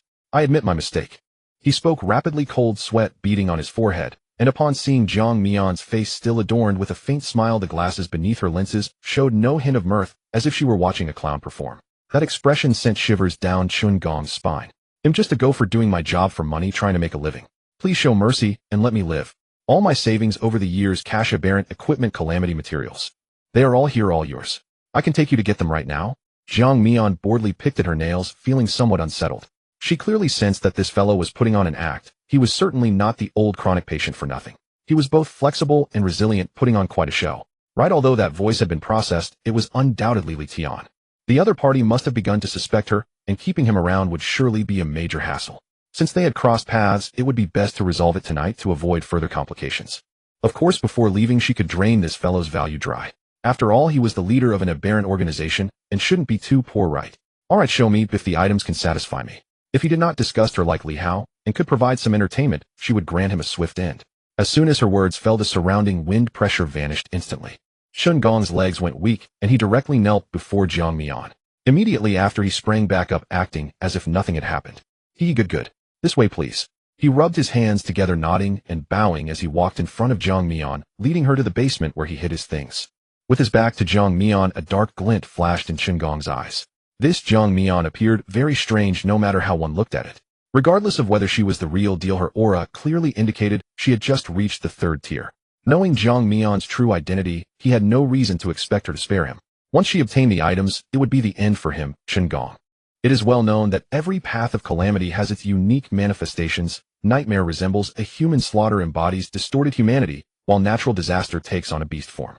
From her, means it did not align with the characteristics of natural disaster. She must be a high-ranking aberrant, likely from the natural disaster path, and as for other methods, perhaps she used some aberrant equipment. Yet, even a high-ranking natural disaster aberrant being of the wind type would likely still have the shortcomings of close combat. If an opportunity arose later, he must find a chance to launch a surprise attack. Shun Gong calculated in his heart, while leading Jiang Mian downstairs, but the scene before him left him dumbfounded. The hall was empty, unusually quiet, showing no signs of a struggle, yet there were strange charred marks. A strange, burnt smell filled the air. Where were his subordinates? Even if Jiang Mian had defeated them all, there should be some corpses left behind. Shun Gong's heart sank suddenly. Even if this girl was extraordinarily strong, it was impossible for her to quietly eliminate all of his subordinates without leaving a trace of battle. It should be known that among those on guard there were 2 of his brothers who were also at the 3rd tier. Even if they were outmatched, they would at least make some noise and raise the alarm. Moreover, the scene here looked as if it had been burned. Could it be that she has hidden methods? He suddenly recalled some overlooked details. Just now, she had walked in boldly, which meant he stiffly turned his head to look behind him. Jiang Mian stood with her hands behind her back, a slight smile playing at the corners of her mouth, humming a light yet eerie tune, appearing in good spirits. But in Shun Gong's view, it was quite terrifying. Shun Gong swallowed hard, his throat dry as he asked, Where are my brothers? Though he knew he shouldn't ask, he figured that the other party wouldn't act directly before getting what they wanted. Jiang Mian's gaze paused on Shun Gong's pale face, and she seemingly casually replied, Of course. They have been eaten by me. Eaten. Even a terminally ill person, while delirious, would feel a sense of disgust after committing such acts, not to mention casually saying it as she did. If what she said was true, then cold sweat instantly soaked Shun Gong's back. Seeing his reaction, a hint of delight flickered in Jiang Mian's eyes. Indeed, nothing was more exhilarating than shedding pretense and finding amusement. I was just kidding. Do you really believe that? Jiang Mian's tone was light, as if it were indeed the case. Shun Gong, upon hearing this, froze in place, a lump stuck in his throat, unable to rise or fall. Kidding. He subtly cast a glance at Jiang Mian's face, trying to discern the truth from her smile. Yet she smiled brightly, reminiscent of a mischievous girl reveling in a prank, with that chilling statement, but was it really a joke? He couldn't tell. Shun Gong's mind was a haze, and instead of pondering whether the present Jiang Mian was a mutant or a disaster, he silently turned and continued toward the basement. Did this just ruin the fun? How boring. Jiang Mian lightly huffed, hands in her pockets, continuing to walk down. She had expected a third-tier opponent to provide her with a bit more entertainment. After advancing to the third tier, she could eliminate opponents of the same level in an instant. Just now she had indeed stealthily infiltrated. Wasn't it enough to eliminate everyone who spotted her? The group of assassins had brought her quite a bounty: 2 third-tier, a group of second-tier, and some first-tier miscellaneous bear, with Chun Gong added in her progress would immediately reach 1/8. However, she felt a bit overstuffed as she wondered if it would have any effect. Though advancing consumed some resources, she could currently only handle the equivalent of 4 third-tier beings. Any more would be uncomfortable. This opportunity was rare, and Jiang Mian certainly wouldn't waste it. That said, the whirlwind was indeed handy, as she could now precisely seal off the office, effectively creating a soundproof room with no outside noises. Chun Gong had been on the phone with Li Tian and had completely failed to notice the eerie silence within. As for Li Tian's affairs, she already had a plan. However, she had genuine interest in this guy's collection. If there were enough suppressants, she would have ample time to slowly probe into that so-called mutual aid society. Given Jiang Mian's caution, she certainly wouldn't foolishly seek out that group of unidentified mutants. What if they were a villainous organization? Though theoretically she was indeed one of the biggest villains. Click. A light sound echoed as Chun Gong unlocked the basement door. Jiang Mian glanced inside. The basement was dimly lit, filled with a dampness, and appeared unusually spacious. There were several dark splatters on the ground, and paired with the knives hanging nearby, it was easy to surmise what activities took place here. Chun Gong seemed to sense the gaze behind him, continuing forward, quickening his pace slightly. He reached an inconspicuous corner, moved aside the rusty blades, and then kicked the wall. Immediately, it seemed to trigger some switch, causing nearly half the wall to open outward like a door, revealing a brand new safe behind it. It was sizable, and Jiang Mian sensed that the material of the safe seemed to contain some kind of disaster core.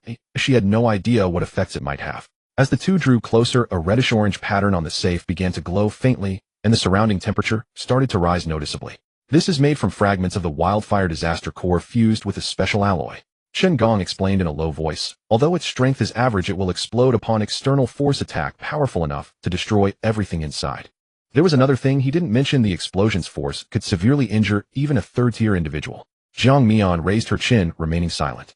Chun Gong stepped forward. After a series of operations, the pattern glowed for a moment before quickly dimming. Hiss! A sound of air escaping was heard as the safe door loosened, then was pulled open by Chun Gong. He stepped back 2 paces to yield space and bowed, saying, "Everything is here, please. Take a look." There was still a hint of reluctance on Chun Gong's lowered face. Clearly, he would not willingly offer himself up for slaughter. Jiang Mian's gaze passed over Chun Gong, revealing a space roughly the size of half the basement. The lights had automatically turned on, revealing neatly stacked cache, various anomalous weaponry, and suppressants. There were quite a few, but it wasn't the time to count. There was still a little trouble nearby. She walked forward lightly. As she passed in front of Chun Gong, just a few steps away, the respectful facade on his face crumbled in an instant, revealing a feral snarl like a cornered beast. Strength, speed, and the toxins on his bony blade, all the enhancement skills of a third-tier mutant, instantly catalyzed to their peak, aimed directly at Jiang Mian's vulnerable neck and temple. The angle was exceptionally clever. He had waited a long time for this chance. Die! Chun Gong's eyes were bloodshot, filled with a gambler's madness. The wind element was not strong in close combat. This was his only opportunity. Jiang Mian seemed unresponsive, standing still. Just as he grinned and thrust his arm blade, he felt as if he had pierced into a quagmire, and the resistance grew stronger, until with only a hair's breadth from his target, he couldn't advance any further. At the same time, the pressure of the wind descended again, rendering him immobile. Jiang Mian turned around, and in Chun Gong's terrified gaze she extended her delicate fingers, gently pinching the tip of the arm blade.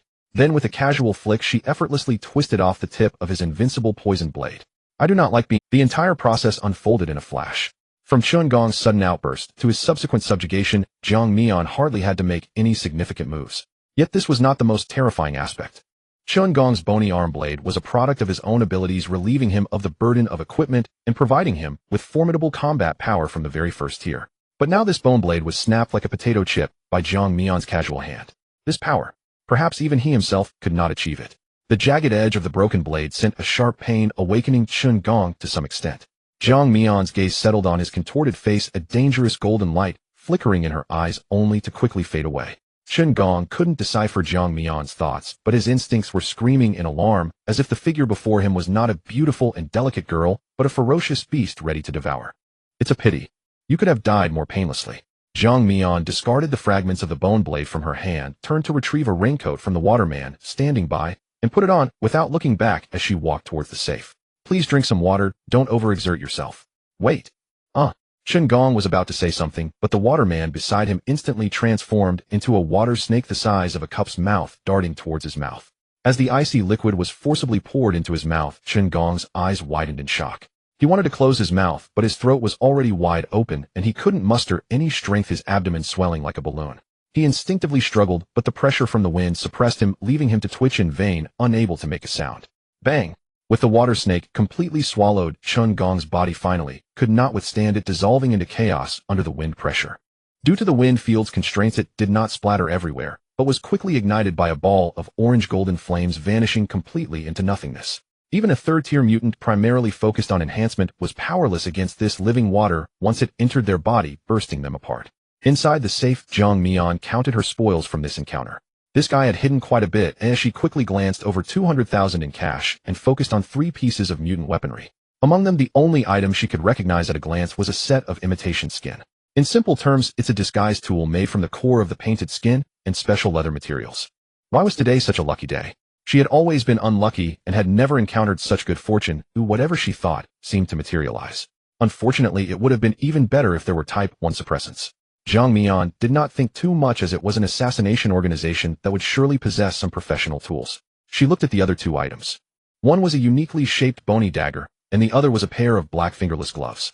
Regarding mutant weaponry, she knew more about the standard equipment of 2-star variants, while these higher-tier items fell into her knowledge-blind spot. She would look up the information later. Jiang Mian stored away these 2 items and carefully organized the imitation skin, folding it neatly. She wasn't quite sure how to use it and decided to study it slowly when she returned. Jiang Mian glanced at a small box nearby, opening it to find neatly arranged 36 third-type suppressants. Is that all? She couldn't help but voice her disappointment. This safe was equivalent to a 3-star mutant. How could it contain such scanty items? Even though she had mentally prepared herself on the way here as the leader of a mutant organization herself at Tier 3, how could they hide so deeply, yet have so little? How could they sustain such a large group of people? No, wait. This safe's position was so conspicuous that perhaps it was merely a diversion. Moreover, among them were 2 third-tiers, and to win people's hearts, they must have spent some resources. However, those 2 had already eliminated themselves. Forget it, this is quite a lot already. Jiang Mian shook her head, stuffing the 5 suppressants she had previously obtained into the safe and closing the lid. These suppressants would be enough for her to last for a while. She only hoped that before reaching Tier 6 her need wouldn't escalate to 1 per day. Today was truly fruitful. Not only had she advanced, but she also replenished her resources and acquired a significantly considerable amount of suppressants. Once she completed the last task, she could return home for a good night's sleep. She had already noted down the address given by Li Tian, the warehouse in the north of the city. Was it this place again? It seemed that this father-son duo had quite the affinity for warehouses, choosing a location so close to her own home, making it convenient. As for whether eliminating Li Tian would cause trouble, the opportunity was rare, and she did not want to give it up. For her, Li Tian had to die. Now that her strength was sufficient, she had to eliminate this person who knew about her abnormalities as soon as possible, doing her best to leave no obvious traces. Jiang Mian carried the small box filled with suppressants and walked slowly out of the basement. She looked up at the sky. The rain had lessened somewhat, but still effectively concealed her presence. In such an environment, even without using Ember, she could instantly take down a third-tier opponent from a distance. Chen Gong was a prime example. Li Tian's strength seemed to be about the same in her view. After their unexpected encounter last time, she had roughly guessed his position. He should be from the security division of the construction bureau. Jiang Mian remembered clearly that when her father was still around, there were still 4-tier awakened leaders in that division, but after that incident, there had been no more 4-tiers. She did not delve into the reasons, as it was of no use to her. She only needed to know that the security division's strength had greatly diminished. With this thought, Jiang Mian gathered the wind beneath her feet. As the black hem of her clothing swayed, her figure melded into the night sky. In the northern industrial zone of the city at the junction with the western district, Li Tian stood in front of a warehouse, casually tossing away his cigarette, and gazing towards the western district. He was well aware of the situation in the city, so he did not bother to hide much. He had deliberately avoided the already scarce surveillance on the way here. Those mutants had caused a ruckus for several days, their numbers dwindling significantly. It shouldn't have escalated so quickly, but the reckoning of the black market had already begun weeks before the situation erupted. At that time, many mutants reached their limits due to the inability to buy medicine. The outbreak was too sudden, and those who were eliminated first were that group. Furthermore, the internal strife among those mutants exacerbated their depletion. Now only those mutants with resistance were basically gathered around the old residential areas, which was the core zone of the Western District. Even if Chun Gong knew he might not fulfill his promise, he would undoubtedly show up tonight. The credibility of the Containment Bureau goes without saying. Even a small team could consist of one third tier and several second tiers. Against organizations like Haisha with commendable strength, at least 3 teams would be deployed. Chun Gong's ragtag group, although numerous, would be no match for several well-trained experienced teams surrounding them, only able to surrender. As for organization leaders like Chun Gong, they were always the prime targets for setting an example. So even if it was to survive a few more days and seek a slim chance temporarily, letting go of external possessions might be his best option now. However, Li Tian glanced at the time, feeling that it had been too long. He had intentionally come late, but by now he hadn't even seen a shadow. The rain has stopped. Since the mist descended, the weather has taken on an eerie stability. For most of the time, heavy dark clouds loom over the city while the remaining portion is filled with incessant rain, almost never ceasing. But now the rain has stopped. It ceased without warning, an extremely strange occurrence. With Li Tian's perception as a third tier awakened, he could clearly sense the abnormalities of the surrounding environment. The flow of air around him seemed unusually calm. The most direct manifestation was the complete absence of wind, not a single breeze. The distant noise had also abruptly ceased, and Li Tian felt his breathing becoming heavier, as if he were isolated in another world. A chilling sensation crawled up his spine. Someone has controlled the wind in this area. How could this be possible? What kind of ability has such a terrifying range of effects? He suddenly looked up at the pitch-black night sky, as if a pair of eyes were staring at him. In the next moment, Li Tian's instincts screamed alarm. He quickly grabbed a nearby umbrella leaning against the wall and dashed into the warehouse. He saw that the spot where he had just stood was hit by an extremely thin, transparent water line, resembling a falling meteor, but upon reaching the ground it transformed into an ordinary droplet. Li Tian turned around, his expression grave. This strike seemed ordinary, but the power within it. Although it wasn't enough to kill him, if it had struck his head it would have incapacitated him for a significant time. Immediately after, the rain from above began to fall again, but in a terrifyingly large quantity. In just a few seconds the fallen rain gathered into a stream, strangely accumulating around the warehouse, ominously threatening to submerge it. This is, Li Tian observed clearly. The infrastructure of the base city is indeed poor, but the drainage system is definitely the most invested and well-maintained. This water clearly has issues, as if it were being manipulated by someone's ability. With both wind and water involved, could there be more than one person targeting him? He hadn't provoked any awakened of the same tier in recent years, right? Those with a higher level were even less likely. Who could it be? Suddenly a name popped into his mind.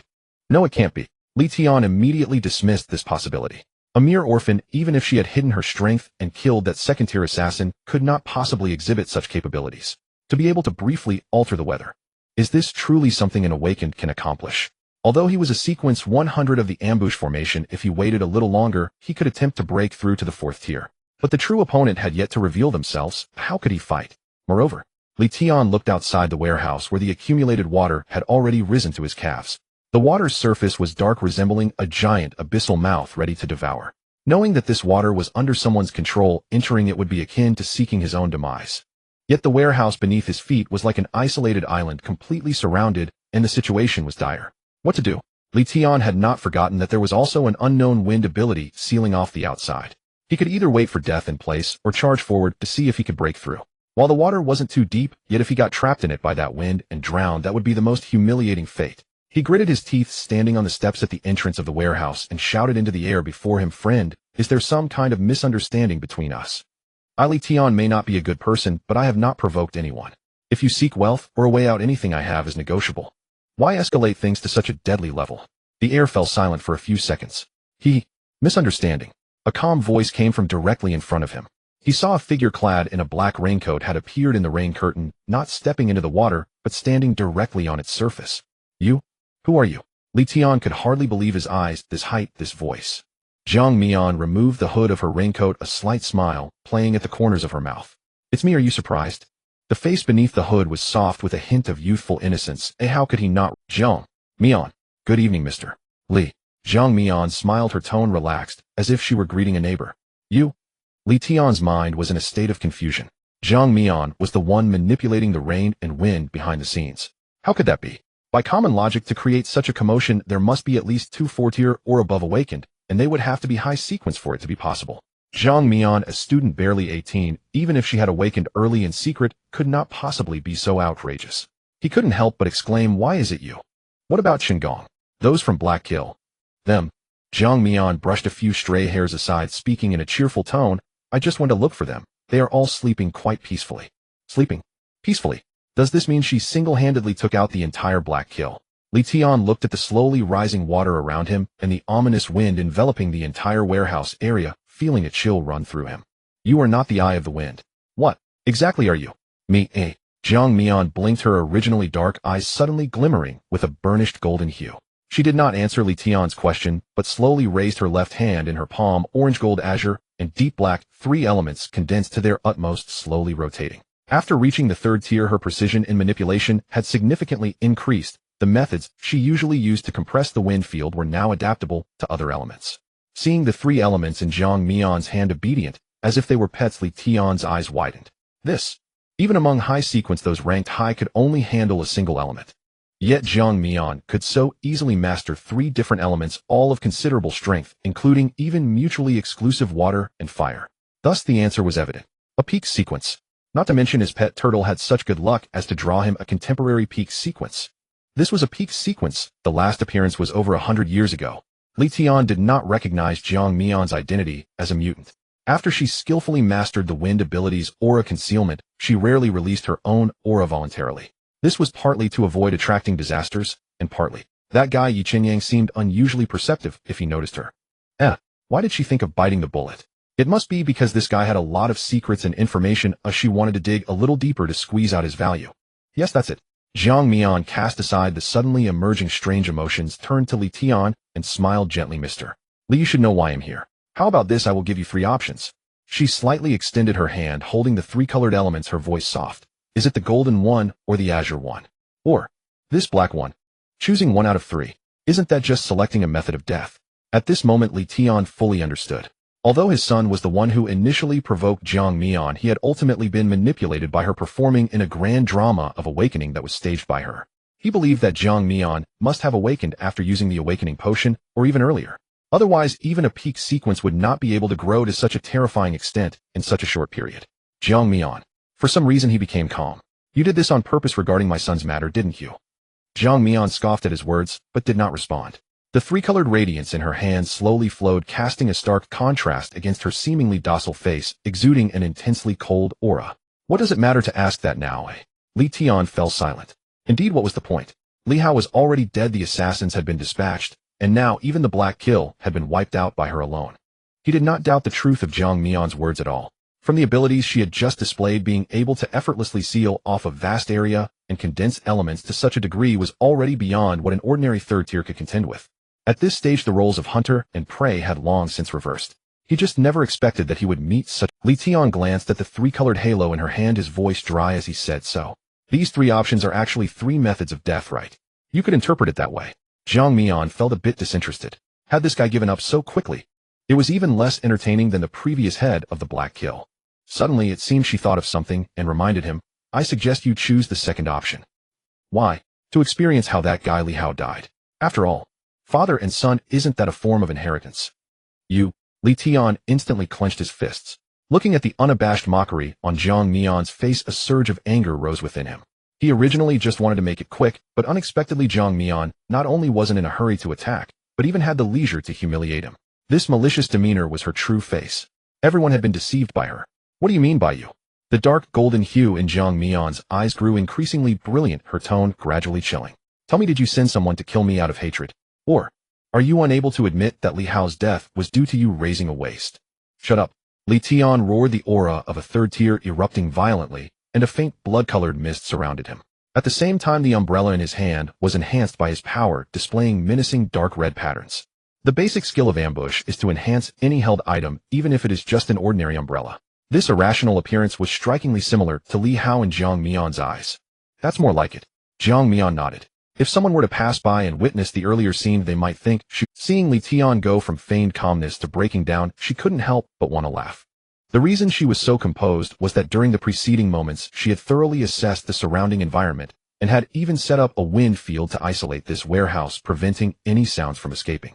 Li Tian suddenly exerted force, shooting towards Jiang Mian like an arrow. However, in the moment of taking off, it felt as if he had entered a quagmire. Clearly, he had forgotten that in the air, it was also Jiang Mian's domain. Just when Li Tian was only a few meters away from her, a heavy wind pressure descended forcefully, pushing him into the water. At that moment, the water surrounding the warehouse had already risen to thigh height, completely submerging his body. See, glub. Li Tian was about to curse, but this water, as if alive, rushed into his mouth. As he struggled in pain, that pressure suddenly vanished. Instinctively, Li Tian rose drenched and dripping, looking utterly disheveled. Are you panicking? Zhang Mian slowly walked up to him, looking down from a height. I was just kindly reminding you, if you don't choose ill, just pick one randomly. Li Tian opened his mouth to curse, wanting to vent his emotions. With death looming, he preferred a swift end.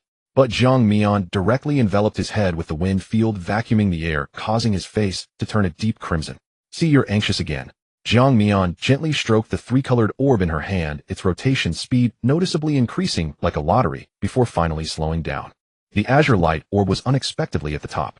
Looks like you're lucky. Then, goodbye. Li Tian raised his head, and Zhang Mian waved at him before turning to leave. Reflected in his pupils was a small wind field centered around him, filled with countless wind blades, and it was visibly shrinking inward. Zhang Mian did not even glance at the scene behind her, withdrawing her control over the water beneath her feet. The converging water instantly scattered the water level, visibly dropping. On her way here, she had also tested the limits of her control. If it was a single skill, the impact it could cause was quite limited, though forcibly changing the weather like the earlier rain stoppage was extremely taxing. In less than half a minute, it would consume most of her power. However, with the aid of Windstorm, it became much easier. Using it as the core and integrating other skills would yield entirely different effects. The earlier rain stoppage and water rise were achieved by overlapping tide. Moi. Zhang Mian glanced in the direction of Li Tian. The wind blades dissipated and the opponent was no longer recognizable as a human, but still alive. So resilient. While she remembered that awakened ones with ambush had the most notable characteristic of being hard to kill, like a high-level version of Survivor. At the third tier, they could even learn to fake death. In that case, let's just burn him to ashes. Zhang Mian's thoughts shifted, and orange-golden flames ignited, instantly engulfing the defenseless Li Tian. Quite plumped. She sensed carefully, it seemed, to provide more than the average third tier. After all, he was a sequence 100 gatekeeper. She didn't think too much about it, controlling the wind to clear away the traces left at the scene. The chaos created by Li Tian in the warehouse was cleaned up thoroughly by Zhang Mian with a single fire, and she blew lightly, ensuring the warehouse owner would return to find a spotless warehouse. The airflow around gradually became natural, merging back with the external environment, and the rain fell again, as if nothing had ever happened. Zhang Mian jumped onto the roof, retrieved her temporarily stored spoils, and then vanished, heading in the direction of her little nest. I'm finally back. Zhang Mian opened the door to her home, the black raincoat on her body already gone without a trace. Although it was a very ordinary style, too many people had seen it tonight, so to avoid unnecessary trouble, it had, and this outfit on her for safety, Sake, could not be kept either. But before that, she needed to go home, clean herself up, and count her spoils. She couldn't just burn her clothes and then come back, could she? This was no different from being an exhibitionist. All things considered, Zhang Mian had run all over the city tonight. First, she took a detour from the east of the city to find Du Biao, then went to the west of the city to level up, reaching the third stage, and taking out He Sha on the way back, finally eliminating Li Tian on her return journey. It had been a fulfilling night, and she had avenged herself. Li Tian hiring a killer was something only he knew, but given his status, his disappearance would soon attract attention. Although it wouldn't directly point to her, it was wise to prepare in advance. Zhang Mian set down her spoils and lined them up neatly. 41 type 3 suppressants, 3 anomalous corpses, 2 of which she didn't recognize, and some money. For her at this moment, it was quite a fortune, but she wondered how much the usage frequency of the suppressants would increase after leveling up. Zhang Mian optimistically estimated that these should last her at least half a year, enough for her to find new channels. When she awakened earlier, the cultivation plans documents had already been sent to her, equivalent to an admission notice from a prestigious university. Zhang Mian had thought about how to dodge or refuse, but from what she had learned during this time, it seemed to be If she refused, they would probably send people to conduct psychological conditioning on her, in turns making it impossible for her to find a moment of peace. The reasoning was quite simple. It was like some top-performing students who could have entered the capital university, but were forced to cultivate locally due to hardware limitations. Now that there was an opportunity, anyone would want her to see the world, whether for her sake or for the future of those leading her. If she won, her biggest problem previously had been the suppressants, which had now been temporarily resolved. As for the risk of exposure, the instruments couldn't detect the disaster core, and now she had perfectly mastered breathing concealment. As long as she didn't get too close to herself, especially near the core at her chest, her identity as an infected person would not be revealed. As for certain methods of exploring the soul pathways, they required contact with the body to activate, and had a certain delay, such as Sequence 32's heart image. High-level sequences were all like this, and the later ones were even more so. Unless she directly encountered an awakened person's Sequence 2, the risk of exposure would significantly increase. Thinking about it this way, her current gender had some advantages, at least no one would casually read. Of course, Zhang Mian believed her mental state was quite good. If she maintained some distance, she shouldn't reveal any. Moreover, if she wanted to continue leveling up, there weren't enough Type 3 suppressants for her to squander here. She had to either climb higher or move closer to the misty edges. However, the latter was still somewhat dangerous for her at present. Both the humans over there and the calamities harbored pure malice towards other lives, and their average level was not low. There the weak had already been eliminated at the first opportunity. Given Zhang Mian's caution, she wouldn't rashly venture there without understanding the situation. After organizing the suppressants and those brand new bills, Zhang Mian hid them away. As for the 3 anomalous corpses, she planned to study them slowly after taking a shower. After running around all night, even though she used her abilities to hurry, she hadn't sweated much, but she felt sticky all over. Zhang Mian casually took off her black clothes, leaving only a light-colored set of fitted garments. She didn't put it away but directly activated it. Not long after, this set of clothes turned to ashes and vanished into the air. It was a pity this was the most securely packed outfit she had. Should she buy a couple more sets later? She had already discarded many clothes since moving in, so now more than half of her wardrobe was empty. But buying clothes had always been her most troublesome task. She usually bought blindly with her eyes closed as long as the size was roughly right. She casually picked up a clean nightgown and some shorts, then turned to walk into the bathroom. Moments later, Zhang Mian snuggled into her bed, browsing the official manual of anomalous armaments. It contained all the standardized equipment for anomalous armaments, most of which were 2-star, with a few being 3-star. 4 higher-level items of feat was required to unlock them. However, this was sufficient. The first thing she looked for was the usage method of the imitation skin. According to the instructions, one only needed to project their abilities and make contact, and it would automatically fit the body shape, altering appearance and skin tone. The downside was that it couldn't change body shape, and once shaped for the first time, it would be fixed with a limited lifespan. But this wasn't a problem for Zhang Mian. There shouldn't be many opportunities to use this, and since it wasn't for her to wear, those creations formed from water could freely adjust their shapes. If she wanted something a bit more exotic, replicating the head spider from before wouldn't be impossible. Zhang Mian looked at the next item and found the introduction of the bone dagger in the manual. Viper's Fong, sourced from sequence 81 Omen. Besides being particularly sharp, it could also impart a certain corrosive effect to attacks. In simpler terms, it was a tetanus blade suitable for assassin-type awakeners. Then there were the black fingerless gloves, which looked unremarkable unexpectedly, also rated 3 stars. They were named Hands of Binding Energy, sourced from sequence 68, the core of Raging River. The wearer could absorb impact with them and store their abilities for a charge, increasing their attack power. In other words, this item could completely serve as knuckles, matching her water-based abilities. Both were melee items. Perhaps she could carry the former with her, but the latter felt a bit out of place. As for how to use them, she could plan it out well. After all, she was just a delicate eye of the storm, lacking the strength of those war awakeners. Zhang Mian set down her phone, crawled out of bed, and spread the imitation skin on the table. She intended to try it out now. After all, if it was just putting it on, the wear and tear on its lifespan could be negligible. Drawing water from the rain outside was too conspicuous, so she directly turned on all the faucets in her home. The water meter might explode, but she wasn't short on money now, so she could afford it. Soon the water on the floor coalesced into a familiar humanoid shape, precisely the voluptuous figure she had molded before. Once she had shaped it once, Zhang Mian could remember roughly, and subsequent creations would only become faster with increased proficiency. Zhang Mian controlled the water figure to stand still, picked up the imitation skin from the table, rose onto her toes, and draped it over its form. Then the skin automatically conformed and quickly extended downwards to envelop it. It really works. Zhang Mian had only imagined it, but it seemed she could indeed create a clone. But how could she shape the figure? She scratched her head. Aside from her roommate in the city defense and teacher Lin, it seemed she couldn't think of anyone else. It wouldn't do to reference them, to distance herself from her own identity. The greater the difference, the better. So Zhang Mian looked at the unactivated form before her, resembling a blank mannequin, and gently touched its chest. The surface of its skin began to change the color, gradually shifting to a cool white. Facial features slowly emerging, forming a face with a hint of allure. In just 10 seconds, a vividly lifelike person stood before her. Good, it worked.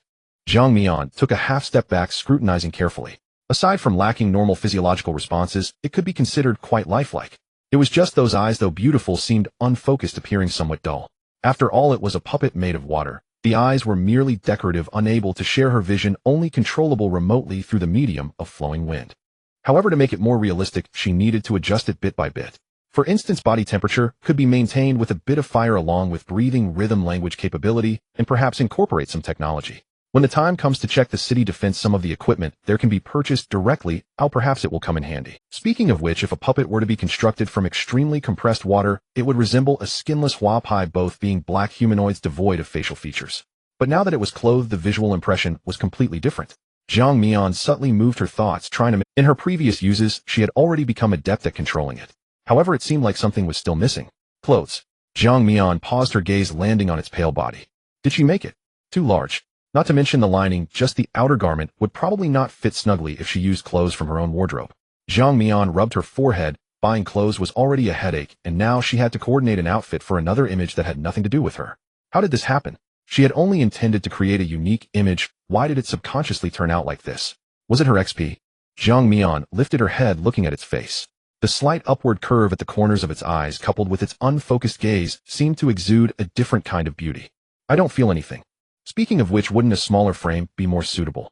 After all, it would be more deceptive. Coupled with a flat body type, even the fabric could be spared. Perhaps it was her inexplicable competitiveness. Although she had all these accessories, and they weren't small, she still felt a bit regretful about her height, always wishing to be taller. Combined with a hint of obsession, wanting to correct her figure and make it perfect, it led to this appearance. As for why she didn't make it male, when trading with Du Biao previously, Jiang Mian could at least suppress her voice to sound more aloof and distant. But once she let her guard down, her tone would revert to a soft, mushy dialect. If she wanted to simulate other voices. Although she could do it, it always felt strange, entirely different from her past self, uncomfortably awkward, easily revealing her disguise. Alright, in fact, she didn't want to admit that she had changed in some subtle ways. Even creating a fake to deceive herself, she found it somewhat difficult. After all, the truth was as it was. Forget it, it's not important, or as long as it works, that's enough. Jiang Mian didn't keep it up for long, waved her hand, letting it move into the bathroom, transforming back into ordinary water scattering onto the ground, and the skin also collapsed softly. Jiang Mian picked it up, shook it, and it returned to dryness. After gathering all her things, she kicked off her slippers and burrowed into the still warm quilt. Speaking of which, the weather in this world was indeed peculiar. Even though it was nearly summer, it fluctuated between hot and cold, causing her to constantly swap blankets and clothes. Especially when she first crossed over here, she encountered 2 weeks of continuous rain, leaving her shivering cold, a memory that still lingered vividly. With her current physique, although she wasn't afraid of the cold, she still subconsciously craved warmth. This was also the reason why she often lingered in bed. I don't want to think about it, sleep. The next day in the morning, Jiang Mian was awakened by the ringing of her phone. Ugh, is it 8 already?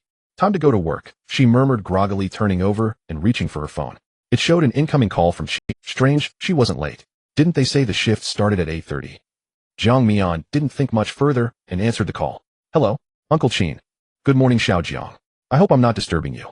She rubbed her eyes, glanced out the window, and replied vaguely, no, I just got up. So diligent. Just as expected of you. Qin Wu seemed to carry a hint of amusement as he casually praised her, with the faint sound of flipping pages in the background. I wanted to tell you something today. There's a shift adjustment, and the holiday is extended by a day. You'll return to duty tomorrow. Jiang Mian sat up, immediately feeling less sleepy. The city defense arrangements were generally fixed, and temporary adjustments were quite rare. Is there some other arrangement? Yes. Qin Wu answered crisply. Tomorrow morning at 7, report to the East City Wall. No. Free maintenance area on time. Just put on your combat uniform.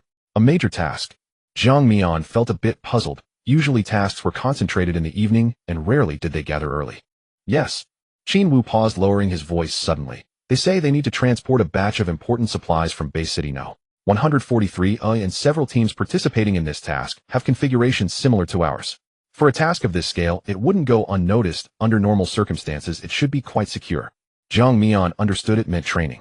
In fact, the role of the city defense was not merely to guard the city or eliminate threats around the city wall. A few years ago, with the completion of the fog passages, the city defense forces began to participate in the escort work along the passage. If faced with a disaster forceful enough to break through, the recovery efforts would also require their assistance.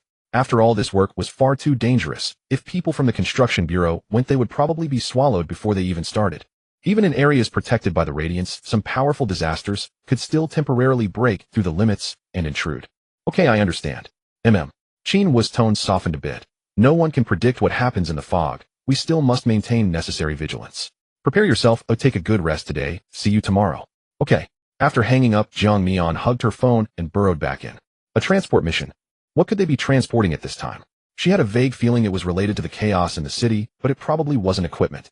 During her time in the city defense, Jiang Mian had visited the logistics area beneath the city wall, which was fully stocked with equipment, making resupplying unnecessary. Jiang Mian had no ideas, so she shook her head, not wanting to think about it. These matters were for those above to worry about. They had nothing to do with her, as long as they weren't used against her. Jiang Mian lingered in bed for a while longer before reluctantly getting up. Since there was time, it would be good to go out and buy some useful clothes. It wasn't that she didn't want to buy online. The logistics system in this world was indeed lacking, and even the same city could take several days to deliver. Even if she wasn't impatient, she didn't want to wait. On the way, she could also enjoy some good food. It had been a long time since she had meat. Although it might be quite expensive. She had been thinking about this for a while, but unfortunately she had been too busy to find the time. After washing up, Jiang Mian casually changed into a set of clothes, and then went out. In the north of the city on a road, Yi Qinyang parked his motorcycle at an angle by the roadside, staring at the empty street ahead, a rare hint of confusion flickering in his eyes. After wrapping up the team and reviewing the operation last night, Cheng Qiao had let him go home to rest. The others believed he had just broken through and needed some time to adapt, so they granted him leave. Although he didn't really need it, he accepted it. In the early hours, he didn't return home, but instead headed to the west of the city towards the direction where the suspected apocalypse-infected individuals had last disappeared. However, deep into the west of the city, all Yi Qinyang saw were desolate streets. It was as if an invisible hand had wiped out those infected individuals, leaving not a single trace behind. Could it be? They were eaten. The apocalypse. The first generation of the apocalypse over 100 years ago belonged to the primal calamity, massive in size and resembling some mythical creature from ancient texts. But it was a calamity, a man-eating disaster, and its method of devouring was primitive and brutal. He was somewhat uncertain about how this generation of apocalypse-infected individuals fed. Generally speaking, infected individuals who had not fully turned into a calamity could digest their own kind's flesh and calamity cores to enhance themselves, but the efficiency was quite limited. Due to the inherent weakness of their bodies and the absence of a core, they were prone to violent outbursts and could easily end up exploding and dying. There should have been quite a few infected individuals who perished last night in the west of the city, and even the corpses by the roadside had vanished without a trace.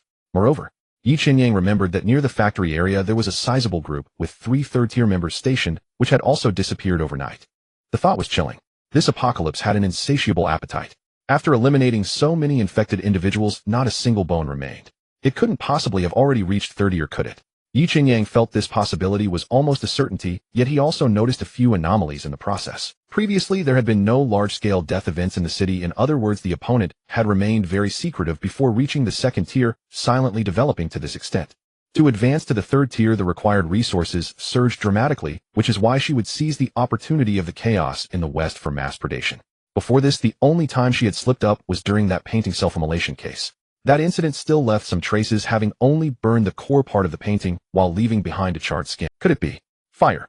Yi Qinyang had a theory. If the opponents eliminated by her fire could turn into nourishment for her growth, then everything would make sense. As a pinnacle sequence, having some special means was quite normal. With her growth, the power of her flames became increasingly formidable and the burns became cleaner. The effect displayed was exactly what he saw last night. For beings of their pinnacle sequence, each advancement could at least double their fundamental abilities. Combined with the evolution of their original skills, the late stages could indeed be quite terrifying. Ordinary awakeners were simply no match, even the advanced sequences were the same. Assuming she chose the new ability of water upon entering the third tier in an environment like last night, it would be effortless for her to conceal her tracks. Without a doubt, Yi Qinyang concluded that the opponent would choose the ability to control water. He spent several hours crossing the entire west of the city, inspecting carefully, but found no traces at all.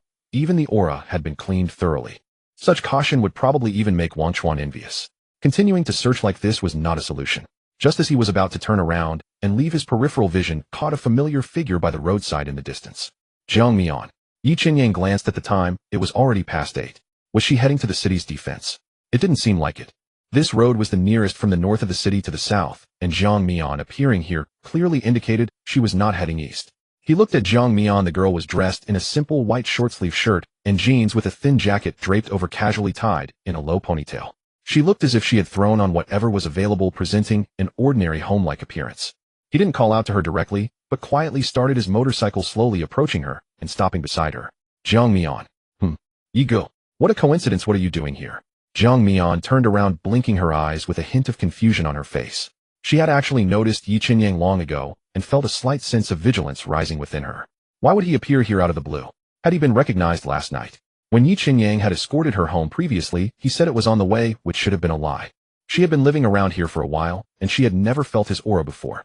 It was impossible for him to live in this area. In the residential area north of the city, apart from the dormitories of certain factories, most were concentrated in this vicinity, and her current sensory range was more than sufficient.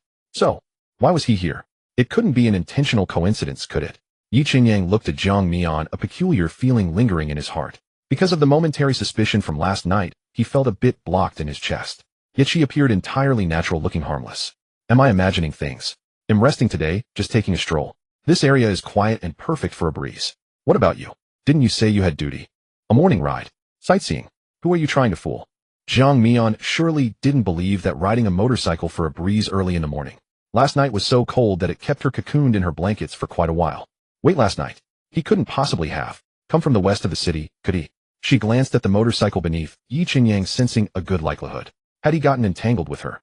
The intuition of the light path was quite sharp, especially regarding fog-related matters, some of which could even surpass the same tier soul path, not to mention the pinnacle sequences. She had cleaned up thoroughly last night, but the corpses of those infected individuals had also been cleared away as if a path had been directly opened. Jiang Mian's route last night had started from the southwest, moving westward, then crossing over from the air connecting to the warehouse area in the north of the city. The final area had not many people after all. It belonged to the Black Hill territory. If Yi Qinyang investigated afterward, he was likely to follow the path she had cleared northward. If he were to return to the south of the city, it would be right at this spot. However, Jiang Mian couldn't understand why this guy who had just graduated from high school seemed to harbor so many. Having good talent was one thing, the clarity of certain information not publicly available online was another. It couldn't possibly be that he had some old grandfather behind him. Though it sounded a bit absurd, she had read plenty of novels before as she had crossed over herself, so other possibilities should also exist, and one must remain vigilant. Jiang Mian thought for a moment and decided to maintain her position following her usual mode to see what this guy really wanted. The duty schedule was temporarily adjusted. I'm still on break today. I only found out this morning. Oh, I see. Yi Qinyang nodded perceptively, not asking further. By the way, are you heading to the south of the city? If not, can I give you a ride? Jiang Mian was taken aback, revealing a shy smile, as if feeling a bit embarrassed. So, she had originally planned to ride her little electric scooter, but thought better of it. Ever since the second stage of her ability Gale had been activated, her little scooter had honorably retired. Its speed was not even as swift as when she used her abilities to enhance her own speed. I happen to be heading to the south of the city to buy something. Jiang Mian did not question why Yi Qinyang's appearance was so peculiar, but naturally accepted his kindness. After all, this wasn't their first time. They were somewhat familiar with each other and didn't need to be so distant. She sat on the back seat, subtly shifting backward to maintain some distance. The motorcycle roared to life and a cool breeze blew towards her, but it was largely blocked by the tall figure in front of her. Jiang Mian watched the scenery quickly retreat beside her, her thoughts racing. Did this guy have any suspicions about her? The path that had been cleared vaguely pointed towards the north of the city, indeed a miscalculation on her part. But those who had become infected had not provoked her. Killing them without reason and wantonly taking lives would be nothing short of indiscriminate slaughter. What difference was that from genuine calamity? Even if most of them would ultimately face reckoning, Jiang Mian did not wish to lose her moral compass. The only remedy now was to continue the act. However, she always felt that the way he looked at her was rather strange. How to put it? It was quite complicated, or generally speaking, he was very calm, but sometimes he seemed to be staring at her face. This was bad. This guy wouldn't want to follow in someone's footsteps, would he? Jiang Mian suddenly realized a problem. Is there really such a thing as pure friendship between men and women? If he did not suspect her, then his attitude towards her could only be. She suddenly felt the seat beneath her becoming a bit hot. What to do? That Wang Chun was easy to deal with. Once he realized the gap between them, she didn't even need to speak, and he would instinctively distance himself out of inferiority. But Yi Qinyang was different. With his peak sequence abilities and unknown trump cards, if he really latched onto her. Another one. What on earth is happening in this world? Is it just because she looked too good right now? Or was it that her disguised personality truly evoked others' protective instincts? It seemed to be both. She couldn't help but imagine if she really had to eliminate him in the future, how would he react when she revealed her true self? We've arrived. Just as she pondered whether she should eliminate him or think of other ways to shake him off, Yi Qinyang's voice suddenly rang out before her. He slightly turned his head, seeing the girl with her head lowered and lips pressed together, as if feeling a bit afraid. Afraid of what?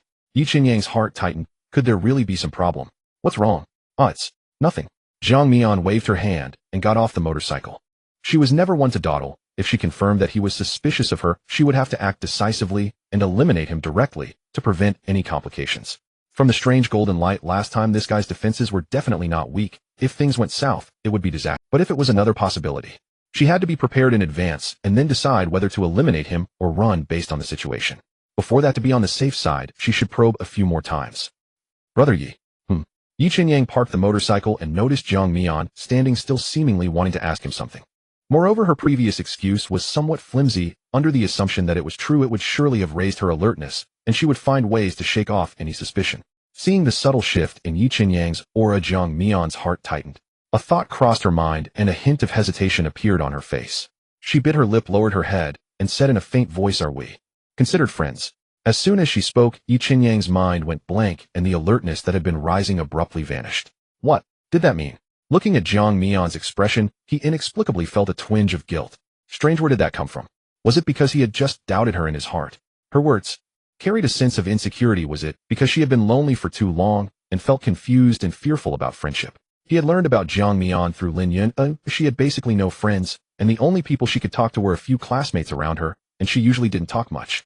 During the time of her awakening failure, she had been so apathetic that she slept all day. Combined with what happened with Li Hao before, she might have already been left with psychological trauma, yet she didn't want to show it. And now, since he and she were considered acquaintances, it should be quite normal to reveal a little of that, right? As for matters of the heart, Yi Qinyang had not considered them until now. He considered himself a rather rigid person. His personality wasn't particularly likable, and in terms of attributes, he was merely a bit more talented and slightly better looking than the average person. Those who had interacted with him probably found him very uninteresting. Yi Qinyang felt that the longest time he had spent with Jiang Mian was during those days of training their abilities. Just this short period of interaction, their relationship could only be described as ordinary friends. However, upon seeing Jiang Mian's anxious and shrinking demeanor, that inexplicable protective instinct within him seemed to take over. He sighed, unconsciously softening his tone. Of course we are. Why the sudden question? Upon hearing his softened tone, Jiang Mian knew her goal had been achieved.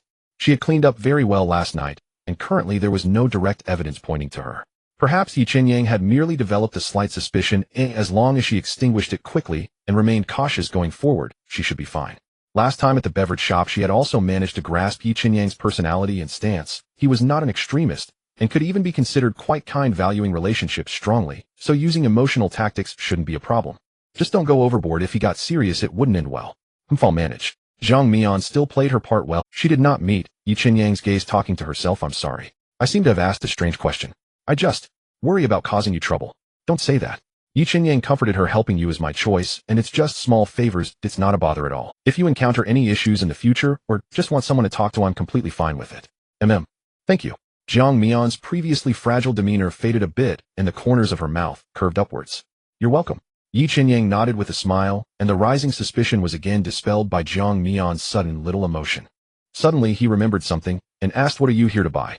I'm quite familiar with this area. Oh, do you need help? Hearing this, Jiang Mian's gaze drifted a little, shaking her head slowly, and then she raised her hand to point at a distant lingerie store. On the roadside, Yi Qinyang stood under a tree, pacing back and forth, sighing occasionally. He was truly foolish indeed. Had he known that Jiang Mian was here to buy that item, he wouldn't have spoken up. Yi Qinyang thought that since she was dressed casually today, she must just be buying a few small items and would return home to stay tucked away. Although she hadn't said much earlier, she should still feel a bit shy, right? Otherwise, she wouldn't have shown that kind of expression earlier. After pacing for a while, he finally let out a breath and stopped. Considering that Jiang Mian had just experienced a small emotional moment, it would indeed be inappropriate to leave without saying anything. But if he stayed, he felt a bit awkward about the earlier situation, as their relationship hadn't yet developed to that level. After weighing his options, Yi Qinyang decided to stay. When it came to those who deserved punishment and calamities, he could wield his sword without hesitation. However, when it came to familiar people or someone as vulnerable as Jiang Mian, he always found himself overly soft-hearted. Moments later, Jiang Mian emerged from the store, her face slightly flushed, holding a shopping bag. After all, it was her first time in such a store, so it was inevitable that she would feel a bit uncomfortable. Especially since her main target wasn't even herself. The sizes were obviously wrong, and the way the shop assistant looked at her was a bit strange, so she couldn't be bothered to explain. Since she was already there, she also picked out a few athletic outfits for herself. Jiang Mian had previously realized that her wardrobe was indeed lacking. Especially when she was at the city defense, due to the high physical exertion, it was always a bit uncomfortable. Upon seeing Yi Qinyang not far away, Jiang Mian froze for a moment. Why was he still here? Remembering her probing words earlier, it seemed quite easy to lead to misunderstanding. If it had been her former self having a younger sister ask such questions, who knows what kind of scenarios she might have imagined. Jiang Mian. Yi Qinyang stuttered unusually. About what happened earlier, I'm sorry. Jiang Mian was taken aback. He was apologizing for that. Did he think that he made her awkward? It seemed so. She hadn't even noticed this issue herself. Her earlier reaction of shyness seemed more like an instinctive response. Instinct. Had this mask of weakness and timidity been worn for so long that it gradually evolved into instinct? Jiang Mian felt a strange emptiness within her, as if her original self was becoming increasingly distant. But now was not the time to dwell on that. Yi Qinyang's reaction was somewhat unexpected. She had thought he would be mature in every aspect. If her gender hadn't changed, and she were a normal person, she might have tried to hug his thigh. Who would have thought he would have something that left him at a loss? Jiang Mian waved her hand, and smiled. It's okay, you didn't know before. Seeing the girl before him display an understanding expression, something within Yi Qinyang was stirred, feeling somewhat ticklish. He softly replied, his voice a bit hoarse. Something about his state today seemed off. Was it because he was too tired last night? Or perhaps Yi Qinyang was no fool, and with his far greater experience than his peers, he naturally understood certain matters. From the beginning, his attitude towards Jiang Mian had been somewhat special. First with some suspicion, then gradually accustomed to it. After getting familiar, that strange awkwardness seemed to have vanished without a trace. Now he even unconsciously followed her emotions. He let out a silent sigh in his heart. His heart was a bit chaotic, as if it were starting to affect his judgment. If Jiang Mian were to find out, would she feel repulsed, or even disgusted because of the shadows of the past? Would she be scared away, becoming unable to trust anyone again? He said little, deciding to let things take their natural course. If they got along well, their feelings would gradually warm up. The atmosphere between the two fell into a brief silence. Jiang Mian quietly extended her perception, and within Yi Qinyang's breath, there seemed to be a trace of bitterness. No, what was this change? Dude, are you serious? The spicy stir-fried meat had turned into bitter melon stir-fried meat. This sudden change left Jiang Mian a bit flustered. Oh, she had only guessed, but didn't expect this trend to be real. No, she had to quickly suppress it. But how? It seemed she couldn't think of anything for the moment. She wasn't clear on how her good feelings had been raised, as she speculated that it was probably because her persona easily garnered sympathy and affection, plus her looks naturally it had risen. Jiang Mian couldn't do anything that contradicted her persona, so she could only choose to shift the topic, bringing their atmosphere back to a normal interaction mode. Since it wasn't convenient to let him leave, she decided to wander around for a bit. After some time, she would go buy clothes alone. Yiga, do you have time to accompany me around? Jiang Mian asked somewhat cautiously. Yes, I do. Yi Qinyang quickly nodded. He soon adjusted his state, and his tone returned to its usual calmness. Just wandering around this area was still quite bustling. The two walked side by side, but since Jiang Mian was shorter than him, she had to look up when they talked. Gazing at his profile, Jiang Mian inexplicably felt a twinge of envy. If she hadn't unexpectedly turned into this way, hadn't become a mutant, and if her awakening wasn't of the disaster sequence, perhaps her life would have been different. But why was this guy deliberately hiding his abilities? Last night it was clearly a great opportunity to showcase himself, yet he chose to hold back and remain so low-key. Could it be that there were insiders at high levels? That seemed a bit far-fetched. If there really were insiders, they would probably gather those undeveloped peak sequences and take them all out in one go. Wait, something felt off. Yi Qinyang faintly sensed the flickering little gaze beside him, yet he didn't turn to look at her, pretending not to notice. He had been quite firm, but now he was somewhat unclear about Jiang Mian's true feelings towards him. It should still be friendship, right? At least for now it was still considered that way. With both harboring their thoughts, the two wandered around the street, and soon grilled meat. Jiang Mian glanced at the menu in the store. A set meal started at 700, which was definitely considered very expensive given the prices of this world. Although normal food had virtually no nourishment for her now, she still felt a bit tempted. Having been in this world for so long, she had been thinking about this. Just tasting it would be fine. The strange crops she usually ate had almost no flavor, but their appearance was truly disheartening. In contrast, this kind of normal food could be called a delicacy. It was said that the relevant industry needed some awakened ones from the all-spirits to assist. Yi Qinyang observed her expression closely, and his doubts faded a little. Compared to her usual quietness at this moment, she seemed a bit more adorable. How could she possibly be related to the apocalypse, right? Yiga, the meat is ready, why aren't you eating? Jiang Mian blinked, looking at Yi Qinyang with some confusion. At this moment his gaze seemed unfocused, as if he was pondering something. Hearing Jiang Mian's words, Yi Qinyang shook his head. It's fine, I'm not hungry, you go ahead and eat. He temporarily set aside his previous suspicions. From his perspective, Jiang Mian's personality resembled that of a rabbit, timid on ordinary days, yet willing to fight fiercely when danger threatened her. The previous incident with the Special Bureau and Li Hao was a case in point.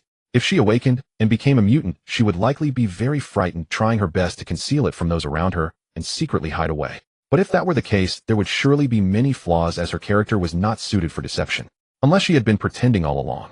Yi Qinyang lifted his head to look at Jiang Mian. She was carefully picking up a slightly charred piece of grilled meat and savoring it, a hint of satisfaction evident in her eyes. Could she really be a mutant? Impossible. Absolutely impossible. Yi go. Jiang Mian called out again. As Yi Qinyang gazed into Jiang Mian's clear, bottomless eyes, his last lingering doubts were dispelled.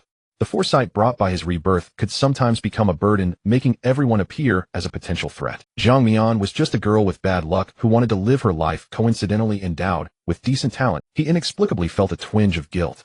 Should he give her some practical little gifts? That way he could feel a bit more at ease. Alright, I'll give it a try. He picked up a piece of meat and put it in his mouth. The fragrance of the fat melted on his tongue, and it indeed tasted quite good. Yi Qinyang never had high demands for food. If it weren't for Jiang Mian bringing him here, he would have settled for a casual lunch. Of course, this little bit wouldn't fill him up. It would be better to let Jiang Mian enjoy herself first. She had never been to other cities, and given her family's circumstances, she probably hadn't eaten such things. In a corner unknown to him, Jiang Mian felt a surge of pride. There was nothing to be done, and her appearance was too much of an advantage, and with that vacant, innocent look in her eyes, this guy had completely lost his suspicions of her. Jiang Mian. Huh. Yi Qinyang flipped his palm and produced a bracelet made of golden crystal material from who knows where. The bracelet seemed to have something like runes swirling within it, and its design was quite extravagant. What is this? Just a little gift, I made it myself. Meanwhile, at the Public Security Bureau of Bay City No. 144, in the command room, Shen Yuan stood in front of a blackboard displaying reports of unresolved anomalous cases from recent years.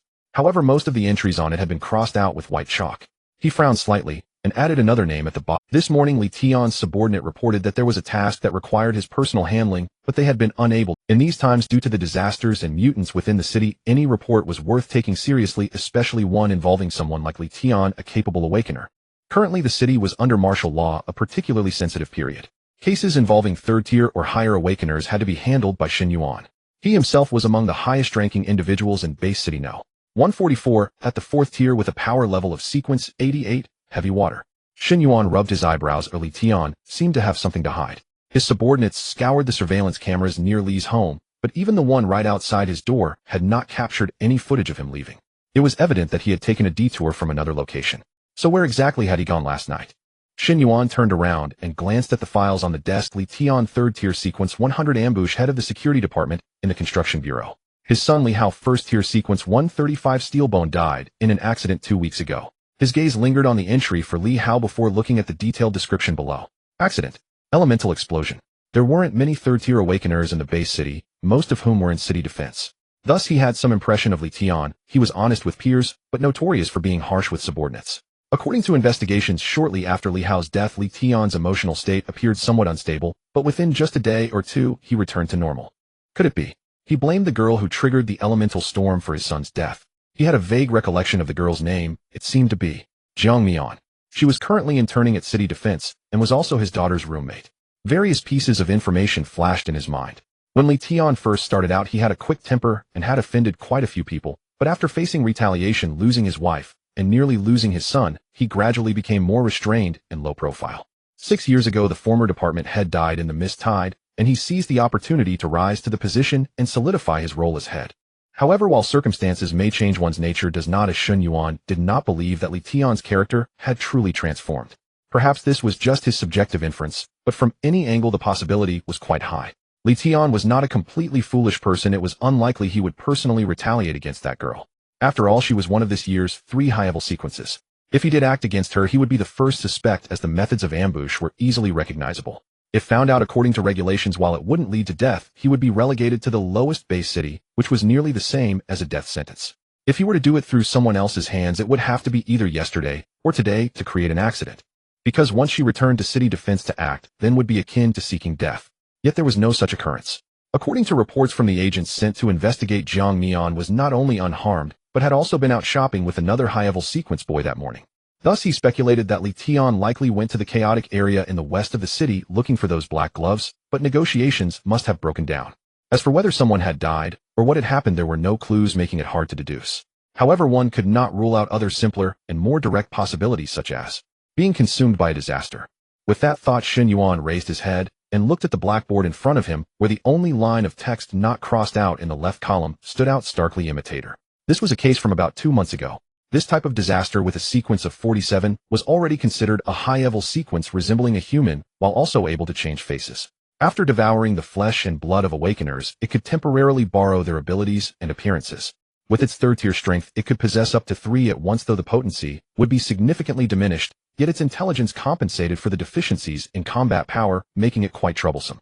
If this disaster were to develop further, it would exceed their control, and they would have no choice but to seek assistance from above. Shen Yuan had been responsible for hunting it down previously. They had been on the verge of capturing it, but then chaos erupted in the west of the city, allowing it to seize the chance to hide. Even though the west had been sealed off by the Containment Bureau, they could not let their guard down. Moreover, with this incident involving Li Tian, he would definitely have to lead an investigation. However, before that, Shen Yuan decided to personally visit Jiang Mian to ensure her safety and to confirm that she was not a problem. Jiang Mian stood at the foot of her building holding a pile of shopping bags. She raised her hand to wipe away the non-existent sweat on her forehead and let out a sigh. Her gaze fell upon the bracelet in her hand, and Jiang Mian couldn't help but curl her lips.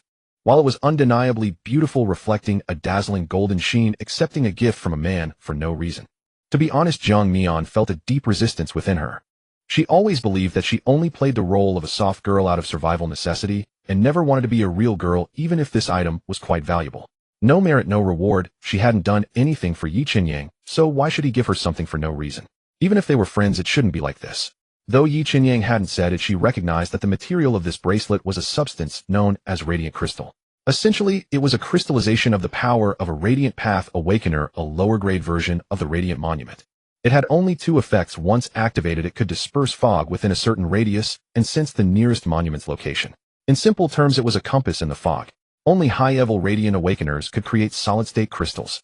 Lower-tier awakeners produced the initial form of the crystal in a liquid state, which needed further processing to solidify. However, even after processing, while they might look similar, their effectiveness was far inferior to the former. Not even pretending. Although the amount of this in Jiang Mian's hand was small, its quality was extremely high, clearly not something a second-tier radiant blade could create. But Yi Qinyang had told her he made it himself. Nor did he think she was a fool. Couldn't he even tell the quality of the radiant? Thinking of this, Jiang Mian suddenly realized something was off with her.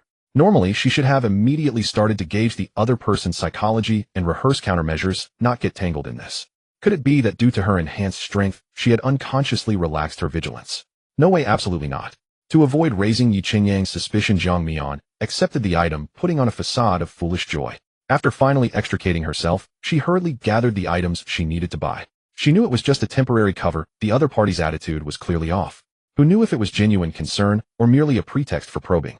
Previously, when she was at the East City Wall, she often got lost, initially suspecting it was the fault of the Radiant Monument. It was said that the abilities of Radiance not only guided humans, but that some special existences could also confuse disasters. Monuments infused with their power would have special effects. As a peak sequence, Jiang Mian believed he could definitely accomplish that. However, this one seemed to have no effect on her for the time being. Could it really just be a beautiful decorative item, plus a It shouldn't be a test, right? If the other party intended to test her, it should have taken effect the moment it was handed over. But if it wasn't, then it was purely for her consideration. Worried that she might encounter an accident while entering the fog for a mission. After all, it was a crystallization personally crafted by a peak sequence. Even if its level was limited, its effectiveness was undoubtedly considerable. Thinking of this, Jiang Mian felt a bit more relaxed, relieved that she hadn't suspected herself. It seems I've forgotten something. Never mind, it doesn't matter. She stopped thinking about the matter, lifted her leg to go upstairs, preparing to tidy up her things and check the effect on the puppet's upper body. Now she had enough suppressants for the time being. The biggest problem was how to bring the suppressants when going to the core city circle or finding out if there were any channels for obtaining drugs there. It was said that to get there, one had to take the fog special line, and security checks were inevitable. The mutual aid association might be a good entry point. With a clone, she could test how they transported goods. If all else failed, she would have to resort to some risky tactics. As soon as she entered the building, she smelled two distinctly different fragrances, one of which. Normally, Jiang Mian tried to keep her senses reined in, otherwise she would have been overwhelmed by the scent of awakeners long ago. Thus, her typical sensory range would be confined to about 100 meters. Now she clearly sensed that the aura had actually reached the 4th rank. Moreover, the other party seemed to have deliberately concealed their presence. If her perception hadn't been strong enough, she might have walked right into them without realizing. What's going on? Have I been found out? Or is it because of Li Tian's matter? The 4th rank was already the pinnacle of experts in this base city, and generally wouldn't be dispatched. Jiang Mian hesitated for a moment, but decided to continue upstairs. The reason was simple. Even if the other party was a 4th rank, they couldn't detain her. If she ran directly now, it would only raise suspicion, making it obvious that others would think she had a problem. As she went upstairs, she saw two figures in uniforms, one of whom was a familiar face. Strange. Wasn't he from the West City Security Bureau? What was he doing in the North City? Cross-district case handling. Jiang student. Shinming's voice was as gentle as ever.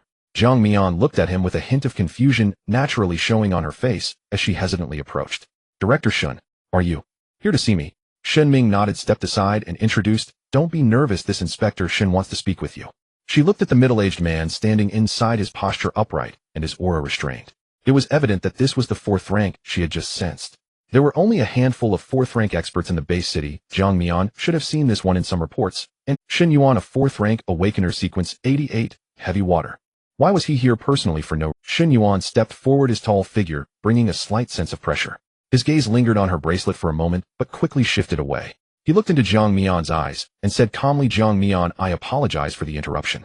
There are some safety matters that I need to remind you about. What kind of issues required a fourth rank to come personally to A sense of vigilance arose in Jiang Mian's heart. She felt that the other party was somewhat deliberate. Even though his gaze hadn't fixed on her, she sensed an intangible scrutiny. She frowned slightly, revealing some unease. Safety. Director, is there something happening in the city again? Recently, besides the gathering of the infected causing trouble, dangerous third-rank disasters have been appearing. When he mentioned disasters, he subtly observed Jiang Mian's reaction. Jiang Mian sensed something was off. This person wouldn't be suspecting her, would he? Clearly she hadn't leaked anything. Why was the suspicion directed at her? Jiang Mian appropriately displayed a hint of fear. Third-rank disasters. Yes. He nodded, explained a bit more, essentially stating individuals of your not-so-high level in the advanced sequence are like walking sweet treats to third-rank disasters. Please be vigilant, avoid going out alone, and steer clear of remote areas, among other things. The two seemed to have genuinely come to remind her. After speaking, they exchanged a few pleasantries and then left. Once they were far away, Jiang Mian entered her small room. Strange, how did she manage to slip by without exerting any effort this time? She glanced at the bracelet on her wrist. Shen Yuan's gaze seemed to linger on it. Could it be? It's doing. Shen Ming followed Shen Yuan downstairs and did not speak until they were seated in the black official vehicle. This young woman, she should be fine, right? He had only met Jiang Mian once, but the impression had been indelible. When she had been detained for the second time, Shen Ming had already been reassigned to headquarters to work under Shen Yuan, so he had missed the encounter entirely. Still, he had thoroughly reviewed her case file and all subsequent reports. Frankly, it was astonishing how swiftly she had adapted after her unexpected awakening. So much so that she was now venturing beyond the city walls to hunt down calamities. He could not help but admire her. For an ordinary person raised entirely within the high walls of the city, such courage was extraordinary. Upon hearing this, Shen Yuan glanced at him. Not sternly, yet Shen Ming instinctively straightened his posture, like a student caught unprepared for a recitation. Xiao Ming, what's your take? He did not answer Shen Ming's question. Instead, he turned it back on him. Shen Ming paused to choose his words carefully. She seems more confident than before her awakening. That's perfectly natural. Yet her expression of genuine fear and concern upon hearing about third-tier calamities was unmistakably real. In his view, even with her newly acquired combat capabilities, such a reaction was wholly understandable when facing a calamity far stronger than herself and lurking unseen in the shadows. After all, fear is a primal instinct. Think again. Was there anything unusual? He closed his eyes, sifting through his memory. The bracelet on her wrist. It must be forged from radiant crystals, and judging by its appearance, the quality is remarkably high. Correct, Shen Yuan nodded. Radiant crystal quality is easily assessed. The higher the sequence of its origin, the more translucent and luminous the crystal becomes. But if it has undergone secondary refinement, its clarity diminishes significantly. Some lower-grade specimens appear hazy, almost like frosted glass. Most radiant crystals circulating on the market are crafted by mid to low sequence awakened beings, then further processed. Because production demands immense time and effort, and because the number of awakened beings remains strictly limited, the supply has never kept pace with demand.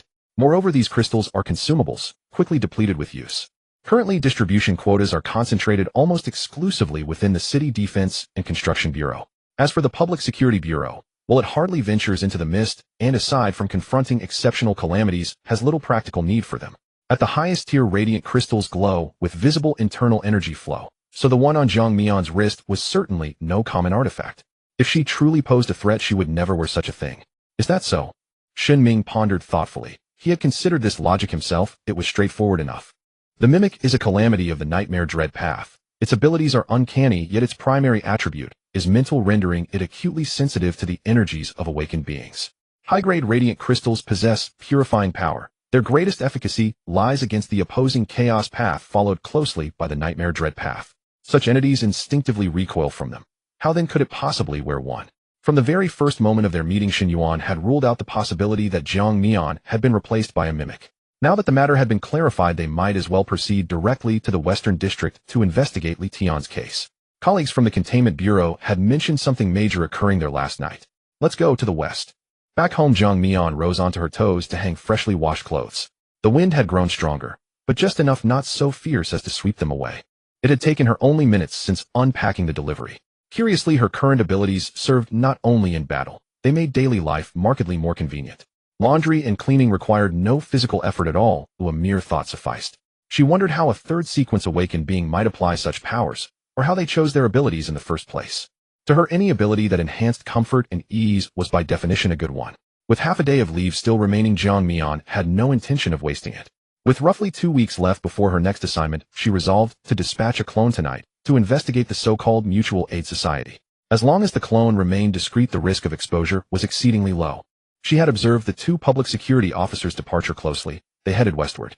Perhaps they were investigating Li Tian, or perhaps the mass deaths of afflicted individuals last night had drawn official attention, prompting deployment of a fourth-tier specialist.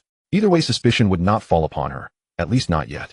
Before acting, however, she needed to master control over her water puppet. As for sensory limitations, those could be mitigated through other means. Turning, she rummaged through the shopping bag on the table and withdrew a brand new surveillance device. It featured audio monitoring capabilities, originally designed for affluent residents in the Southern District. Its build quality was excellent, though its price bordered on exorbitant, equivalent to an average citizen's monthly salary. For her, it was perfectly affordable. Later, she would simply implant it within her body. At 7 p.m. in the Northern District, Jiang Mian lounged in bed, gazing at the screen, then lifted her phone, slightly puzzled. The image tilted upward, framing the illuminated private hospital in the distance. Technically, she could manipulate the feed with a mere thought, but doing so manually added a touch of liveliness, sparing her from monotony. Blind spot beneath the lamplight. Logically, the Northern District Hospital occupied a gray zone under official jurisdiction, home to numerous afflicted individuals, and therefore guarded by formidable awakened beings to prevent unrest. Yet earlier that afternoon, using the contact method previously provided by Du Biao, she had reached the intermediary. Rather than disclosing the location outright, the man met her in a secluded area, then personally escorted her to the entrance of a psychiatric hospital. It stood astonishingly close to the private hospital, close enough to see across the street. What was this if not brazen audacity? Bold yet cautious, truly the hallmark of seasoned chronic patients. Their logic was refreshingly unconventional. The hospital still lay within her perceptual range, but barely.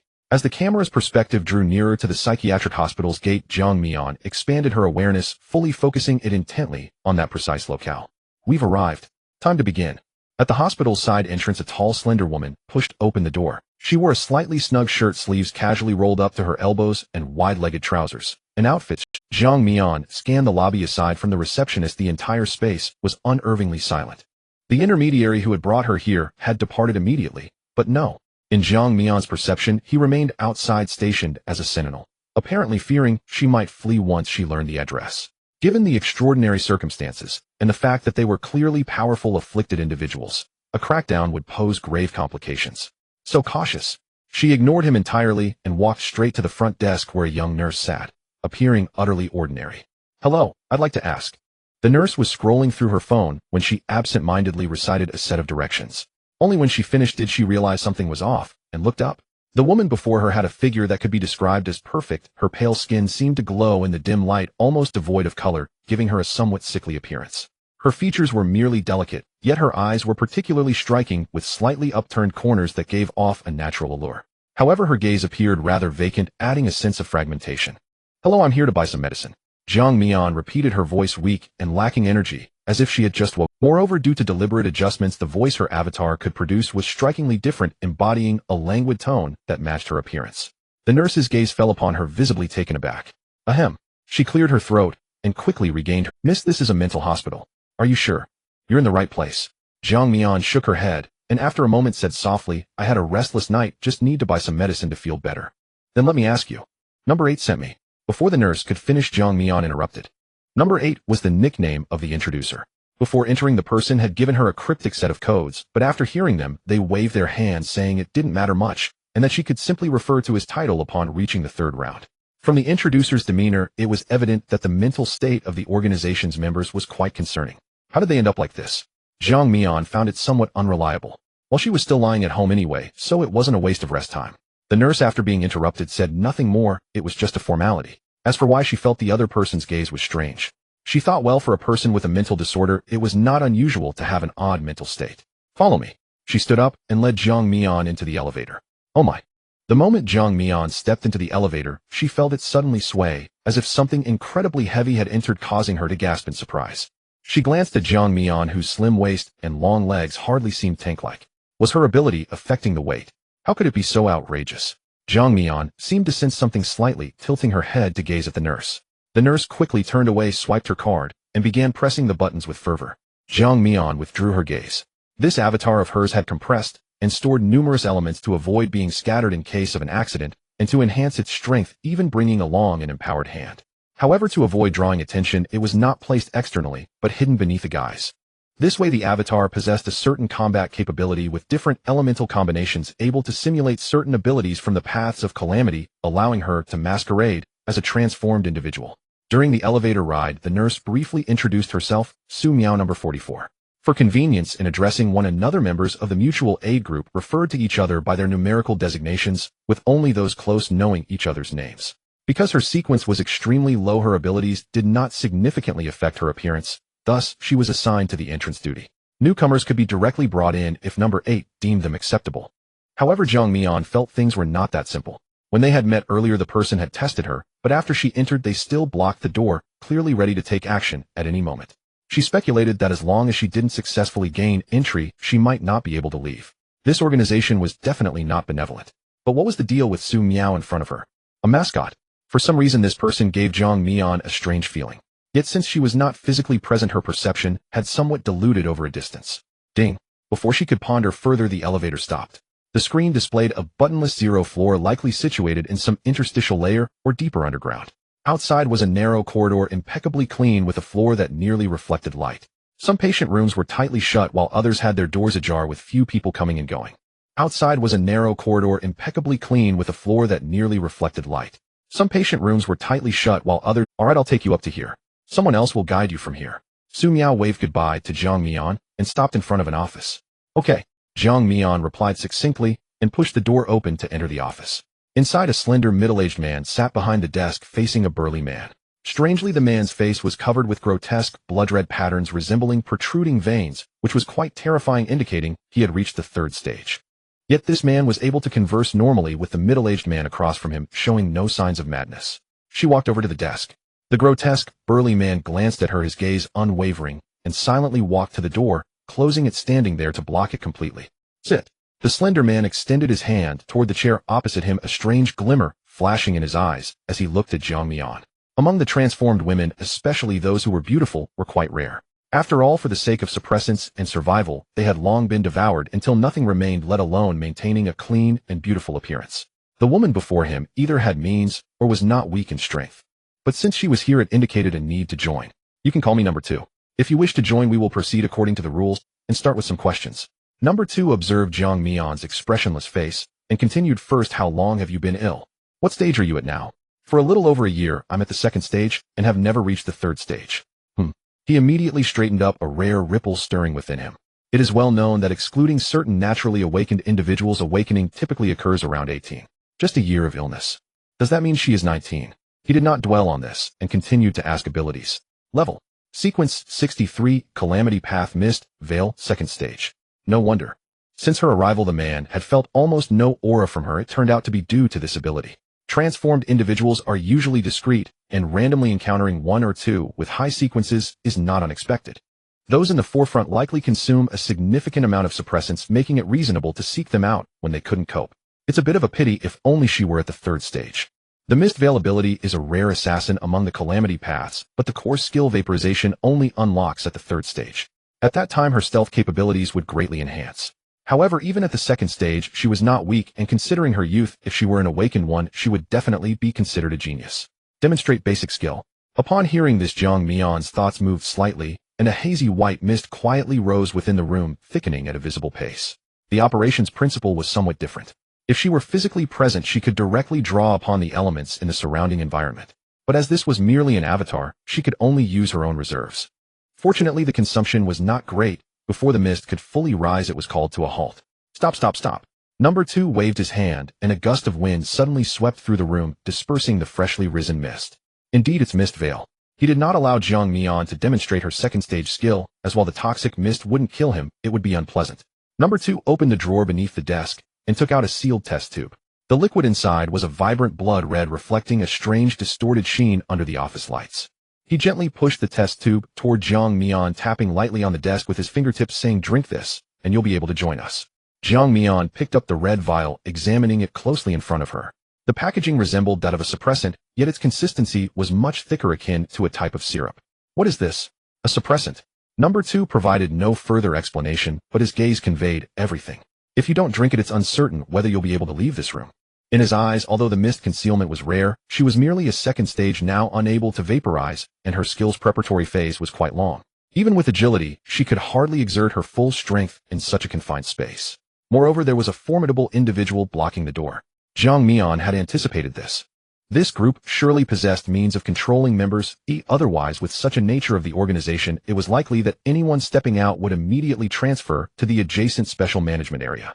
Thus this thing was undoubtedly not a mere suppressant, but what effects it would have upon consumption remained a mystery. No, the effects might be quite apparent. The person at the door was a typical example. When he first arrived, he seemed like a normal person, but after the door closed, he stood there motionless like a puppet, his gaze utterly vacant. And those emaciated, transformed individuals. She said little more silently, taking note of number 2 in her mind, then opened the vial and tilted her head to drink it. Shortly after entering her body, the suppressant was enveloped by Jiang Mian's qi, temporarily stored within the puppet's body, to be studied further when she had the time. Number 2 fixed his gaze on her throat, satisfied with her swallowing motion, nodding in approval. She was quite attractive, but unexpectedly honest, likely dulled by the illness afflicting her. A wise choice. The effects of this suppressant can last for 3 months. How do you feel? I don't feel any. Her tone was flat, revealing no emotion. Meanwhile, Jiang Mian stroked her chin. 3 months. That was equivalent to a type 2 suppressant, wasn't it? A single vial must cost nearly 300,000. No, it should be a substitute certainly different from the official formula. Who knows what strange materials were used. In the mist, there was no shortage of bizarre disasters and mist creatures. She had previously heard of a peculiar mist plant that could even be used to cultivate various organs. As for whether it could be utilized, that remained uncertain. She had no idea where this suppressant was produced, but it couldn't possibly be from the city. What she was most concerned about was the channels for entry and transport. However, having just joined, she likely wouldn't have access to such core information and would have to wait for an opportunity. Since she had already infiltrated, there would surely be a way. Regarding Jiang Mian's exceedingly calm tone, number 2 harbored no suspicions.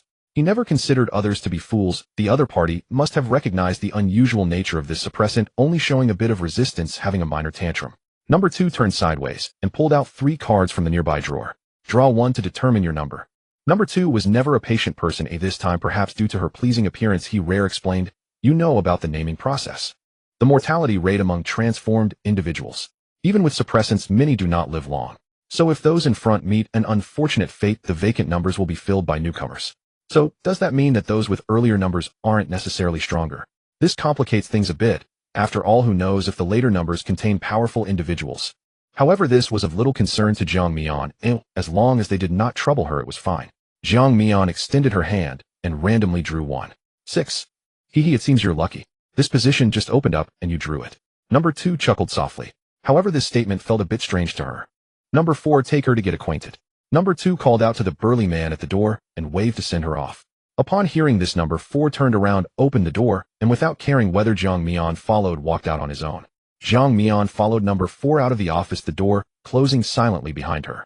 The corridor was exceptionally quiet, filled only with the sound of their footsteps. Number 4's steps were extremely, even somewhat mechanical, giving her an indescribable sense of rigidity. Jiang Mian followed him closely, maintaining a half-meter distance. After walking a distance, number 4's body suddenly trembled, as if he had snapped back to reality. Number 4, she asked somewhat uncertainly. Number 4 turned his head, his expression still dazed. It seemed he had returned to normal. Who are you? A newcomer, number 6. Oh, right, I remember now. The newcomer was indeed you. Sigh, my memory is getting worse. Number 4, what exactly is going on here? Jiang Mian asked, her tone somewhat uncertain. Although number 4 looked a bit rough, his mental state didn't seem that severe. Since the other party had also been affected by that strange suppressant, it couldn't be out of their own will, right? Hearing her question, number 4 sighed deeply. You just drank the suppressant given by number 2, right? Jiang Mian nodded. Sigh, there's no escaping it. Mentioning the suppressant seemed to open number 4's floodgates as he chattered on. From this, Jiang Mian pieced together a rough outline. In this base city No. 144, it was just a small branch totaling around 50 members, all with quite decent strength. Except for the person at the door. A month ago, news came from the main organization claiming they had developed a new type of suppressant with even better effects, capable of substituting or even surpassing type 2 suppressants. 1 dose could stabilize for nearly 3 months. No transformed individual could resist such temptation. In the world of transformed individuals, suppressants represented the duration of their lives. Once they became disasters, they were no longer themselves. Number 4 had been here for a long while and was naturally among the first batch of users. Initially, he even felt unprecedented stability, but gradually he noticed some subtle differences. Occasionally late at night, he would hear distant calls, and his consciousness seemed to be subtly influenced by something. Some originally steadfast thoughts would inexplicably waver, and he would no longer question the orders from above, which would lead to him acting like just now. Then Jiang Mian pointed to herself. Number 4 opened the door to an activity room, gesturing for her to sit, while he sat down opposite her. You? For now there shouldn't be any issues that won't affect your life. He offered no further explanation, simply judging from his experience that the degree of influence varied among transformed individuals depending on their paths. The memories from earlier were not absent, just somewhat hazy. Number 4 vaguely remembered that this newcomer was from the Calamity path. Those like him from the Chaos path were affected the most. As for Calamity, perhaps it wasn't so serious. After all, apart from number 2, there seemed to be no other Calamity individuals here. Looking at the entire disaster sequence, the power of Calamity was the most violent, while the bodies of transformed individuals were relatively fragile, making them prone to outbursts resulting in a very low survival rate, which indeed made them quite rare. Is that so? Jiang Mian pondered, surveying the activity room's arrangement, which had hardly any extra decorations, resembling a classroom, with a small blackboard beside it. However, upon seeing the content on the blackboard, Jiang Mian, who was at home, couldn't help but sit up. On the blackboard hung 3 glaring photographs. On the left was Yi Qinyang, on the right was Shun Xiuyu, and at the top in the center was Jiang Mian herself. What is going on here? Why has she been targeted by this group of aberrants without any reason? Jiang Mian scratched her head. Before tonight, she had never interacted with these aberrants. Since the photographs of Yi Qinyang and Shun Xiuyu were also present, it indicated that this group had a clear target: the awakened individuals of this year's advanced sequence. This piqued her interest. Why would a typically low-profile aberrant organization suddenly focus on them, who were listed as seeds in the official training program? Jiang Mian controlled her avatar to slightly tilt its head, casually glancing at the blackboard, feigning confusion as she asked, "Who are they?" "Mission targets." For glanced at the blackboard, following her gaze, replying succinctly, "Mission. Do you know what we usually do?" Jiang Mian shook her head. Other than having some less severely mutated individuals working as caretakers to earn a little money, we also have tasks to accomplish. However, it's the first time we're targeting awakened prodigies. When she received the assignment this morning, 4 was also feeling uneasy. Their mutual aid association had always operated secretly, sheltering their kind, without provoking the authorities. In fact, many members had already suspected what was going on. At some point, the higher-ups had ceased to regard them as kindred souls, and instead viewed them as pawns to achieve certain objectives. He didn't think too much about it, or as long as he could survive, that was enough. After taking that medication, there's no way to escape. Refusing is not an option. Every day alive is a blessing. With this mindset, he had surprisingly become one of the longest-staying individuals here. The mission requires us to secretly administer a new type of suppressant without being detected. If successful, it can be transformed into... What was it again? For scratched his head, pondering seriously before recalling a lamb. A lamb? That certainly does not sound like it. Upon hearing this, Jiang Mian's mind raced with countless possibilities. The Mutual Aid Association was likely planning something significant, or taking advantage of the authorities' ignorance of the new suppressant, secretly laying traps to achieve undisclosed goals. Wait, are they really the villains? Jiang Mian couldn't help but scoff. It certainly seemed that way at the moment. If this matter were to be exposed, it could very well lead to an even harsher purge. She understood that the authorities were merely slow to react. If they acted, they would undoubtedly suppress them with overwhelming force. She wondered where the leadership of the Mutual Aid Association was, that they dared to engage in such reckless behavior. Regarding the suppressant, Jiang Mian still had some doubts. For does this suppressant have the same effect on awakened individuals? Perhaps because he had already taken the suppressant, for had no secrets from her. One reason was to quickly understand the situation to avoid being muddled during the mission. The second, it can work, but it's not a guaranteed success. Especially at the second stage, the probability decreases significantly. After all, awakened individuals were different from aberrants. For aberrants below the 6th stage, mental erosion only intensified, while awakened individuals became increasingly stable, with their mental resistance steadily increasing. For pointed at the photographs on the blackboard. You are just in time. The candidates for this mission are just me and 8. As for you. He didn't finish, but the implication was clear. 2 had instructed him to take her along, so. Seeing that Jiang Mian showed no intention of refusing, 4 turned and began introducing the task. Of course, even if she wanted to refuse, she couldn't. One target was sufficient. He immediately ruled out Yi Qinyang, who had inherent mental resistance due to the radiance. The success rate was the lowest. Then there was Shun Xiuyu, who had awakened early and had recently advanced to the 2nd stage. So we choose the one that's easiest to handle. 4's eyes sparkled with insight as he removed the photographs of Yi Qinyang and Shun Xiuyu, pointing to the last one. Jiang Mian, am I targeting myself? Are you serious? A familiar feeling washed over her. This kind of luck was simply indescribable. Forget it to consider it an extra meal. Jiang Mian silently noted this down in her mind as 4. This guy seemed inexplicably excited when discussing taking action, utterly unlike someone who was being controlled. he was definitely thinking of something nefarious. For noticing Zhang Mian staring at him, realized he had just smiled in a somewhat lewd manner and hurriedly cleared his throat. Ahem. Any questions? When do we take action? For looked at Zhang Mian in surprise. Was she getting into the groove so quickly? Typically new recruits would create quite a fuss. It's important to note that typical aberrants are self-centered. They know they don't have long to live, so they prefer to live life indulgently. If suddenly controlled by such means, it would be utterly unacceptable.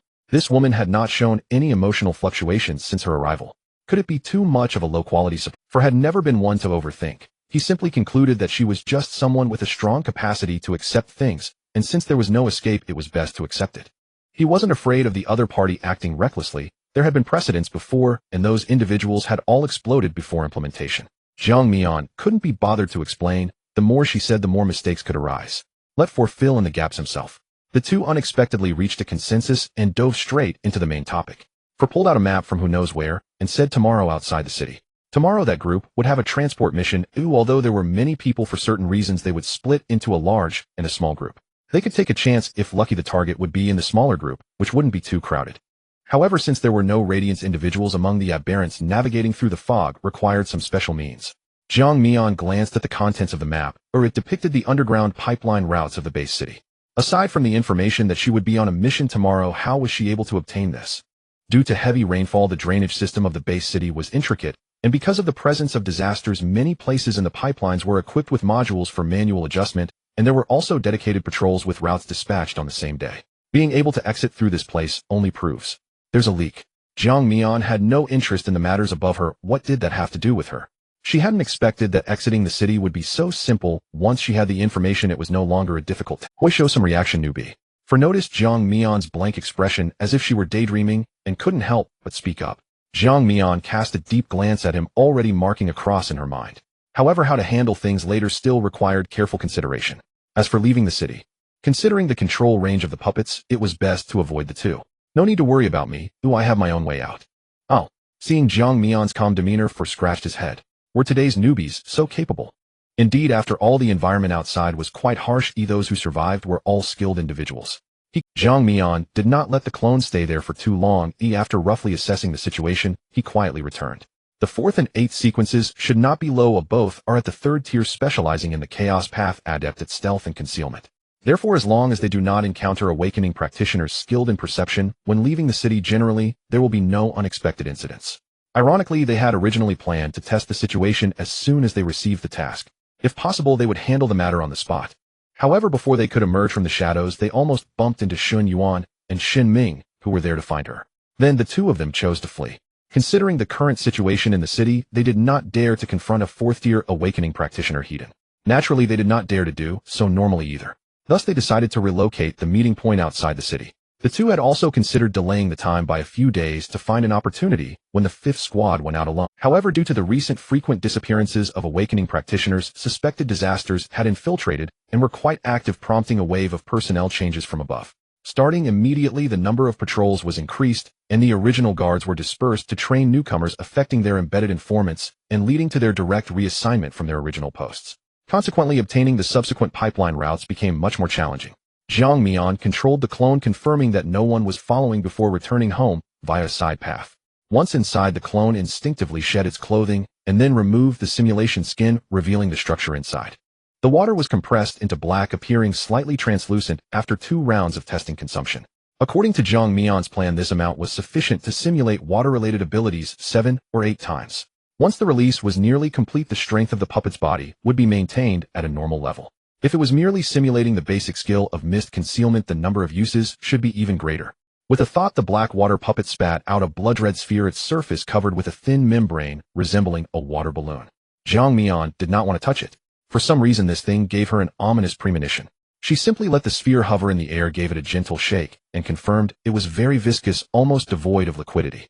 Moreover, her water manipulation ability seemed unable to control this directly. This was not right. Her foundational water manipulation encompassed almost all methods of controlling water, aside from solid-state, gaseous, and liquid states, could be manipulated with ease. How could she not extract the water from this reagent? Activated. Zhang Mian commanded in her mind, and the empowering hand worn by the puppet's right hand emanated a hint of heat. It was the fire she had previously stored inside. Compared to what she released personally, the temperature and explosive force were a bit lower, but still sufficient. The moment the water puppet ignited flames in its hand, the red reagent reacted immediately. It began to writhe and struggle violently, as if it were alive. Suddenly a spike grew out, puncturing the bubble covering it, and causing it to fall. At the moment it hit the ground, it seemed to grow legs, rapidly moving across the ground with the bathroom as its target. Trying to escape, Jiang Mian quickly reacted, commanding the water puppet to leap forward and capture it. She then created a reinforced bubble, at least one that wouldn't burst at a mere prick. What is this? Jiang Mian took a step forward, noticing it resembled a black symbiote, but was made of To be honest, it was a bit disgusting. Just thinking about the organization's members drinking this stuff, and even planning to feed some to herself, sent chills down Jiang Mian's spine. This was not an inhibitor at all, but rather some part of a disaster's body or a product of its abilities. What could it be? She pondered for a moment, and found only one case that was somewhat close. Sequence 36, The Path of Silence, Blood Tai Sui. The mature form of this disaster resembles a mushroom, with its core ability being that its spores can parasitically control the infected. However, the problem is that the spore clusters of this thing do not possess independent movement or attack abilities. They can only be actively swallowed or inhaled by the host, and once expelled from the body, they can only wait for death. Moreover, she had not heard of this thing being used as an inhibitor. Otherwise, some infected individuals would have tried it long ago. Could it have mutated? That is not impossible. The world is vast, and the disasters within the fog are countless. Having one or two special individuals should be normal. Jiang Mian, after all, is not someone specialized in academia. She was not very familiar with this, and could not easily ask others, so after observing for a while she burned it. She initially thought it was just an addition, but unexpectedly the quality of this little thing equated to half a first-tier disaster. Quite plump. No wonder it could be controlled by third-tier mutants. If its main body, Jiang Mian was somewhat tempted, but she would never act rashly before knowing all the information about it. This thing might have already controlled all the members of the Mutual Aid Society, which is terrifying upon reflection. Without further thought, she commanded the water puppet to tidy up the item neatly, placing it away before retreating back into bed. Remotely controlling this thing consumed considerable mental energy, especially after continuous operation for so long, making her somewhat drowsy. Once her head hit the pillow, her consciousness swiftly sank into darkness. The sky was blood red. After Jiang Mian woke up, she found herself in this place. She was wearing slippers on her feet and the pajamas she wore before sleep. Although she did not have her glasses, her vision seemed to have returned to normal. Am I dreaming? She pinched her thigh, feeling it was exceptionally real. Before her was an endless wasteland, with the only stark feature being the bottomless water pool. Jiang Mian raised her foot and slowly approached. In the center of the water pool, a hint of red suddenly appeared, and then a substance shimmering with water light slowly floated up. As she saw this thing in its entirety, it resembled a massive chunk of flesh growing numerous slippery tentacles and was emitting indistinct murmurs. She could be certain that this thing was definitely not blood Tai Sui. Moreover, the closer she got, the clearer the strange murmurs she heard beside her ear. She did not know what language it was, but she could understand its meaning.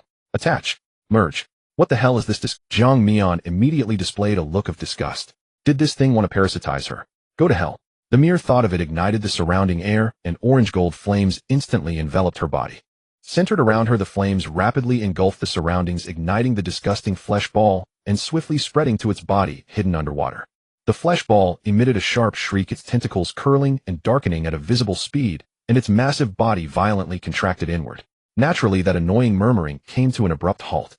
Only then did Jiang Mian feel a considerable sense of tranquility. When the flesh ball was completely incinerated, the surroundings returned to a dead silence.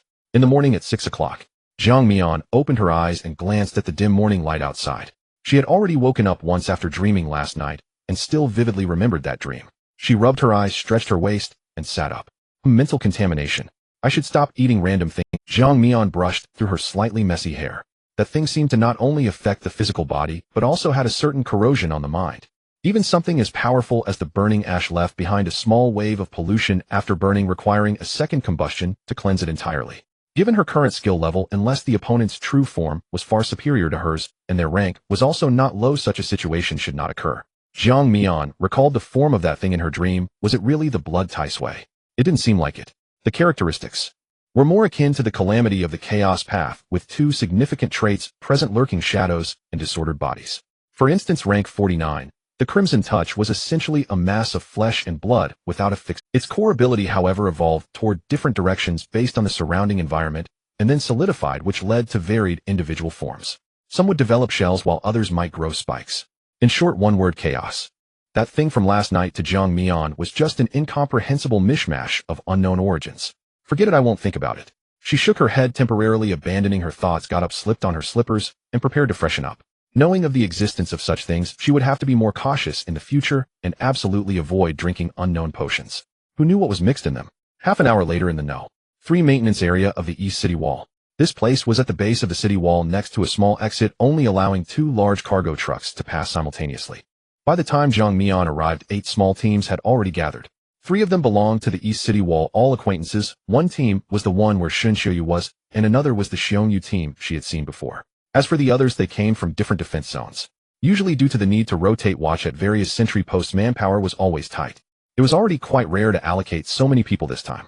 The other members of the team had already arrived, and Zhang Mian lightly stepped forward, naturally blending into the group. Seeing everyone gathered, Qin Wu nodded and began to briefly outline the task.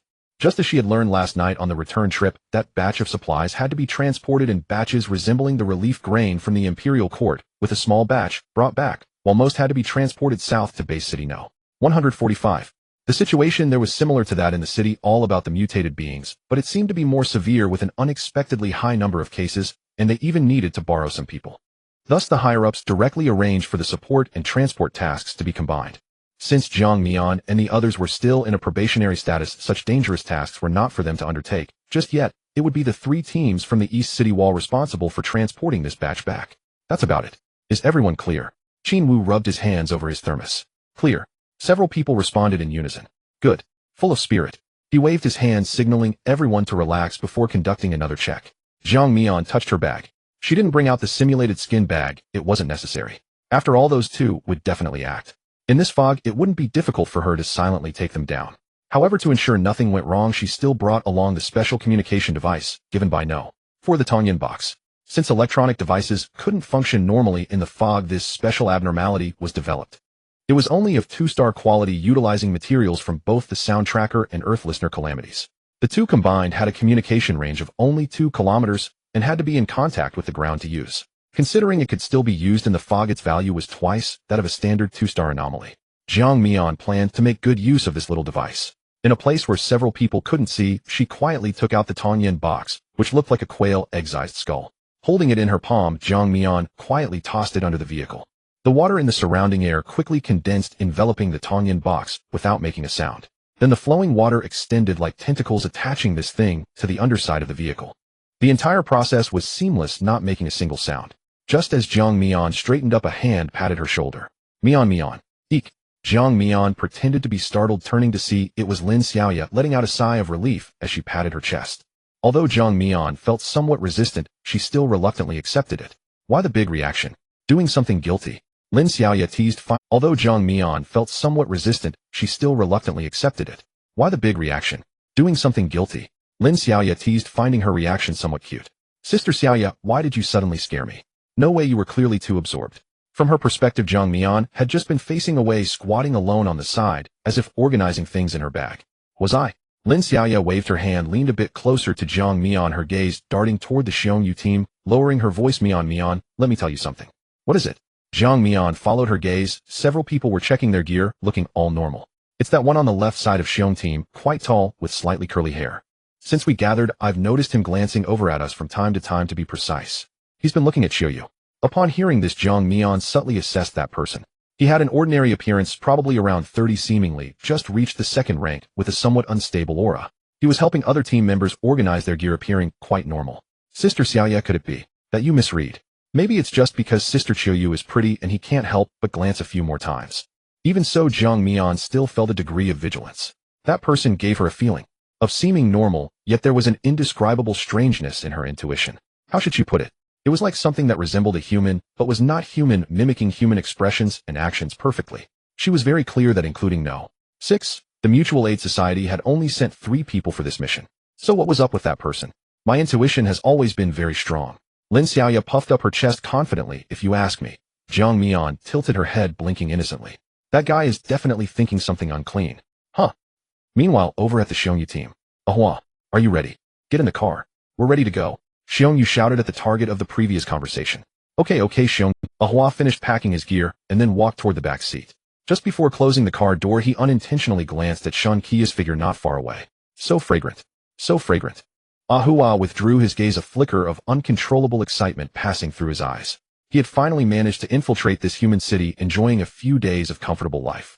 However, during a hunting expedition 2 months ago, he unexpectedly revealed himself, leading to a relentless pursuit by that group of human awakeners, forcing him to hide. As a result, his hunting efficiency significantly decreased, and during the times of greatest hunger, he even had to rely on those tainted foods to survive. Among those humans chasing him, the one who left the deepest impression was a 4th-tier user of water whose slowdown attack was particularly bothersome, nearly leaving him behind.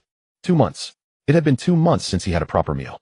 Although the afflicted were also humans and could be considered alternative awakeners, they were simply too low in average quality for him, with a strange taste. Unless they were of a high tier, they could not compare to genuine awakeners. Now that he had finally found an opportunity to sneak in, he naturally wanted to feast. He heard that the woman was the daughter of that 4th-tier user and was a high tier herself.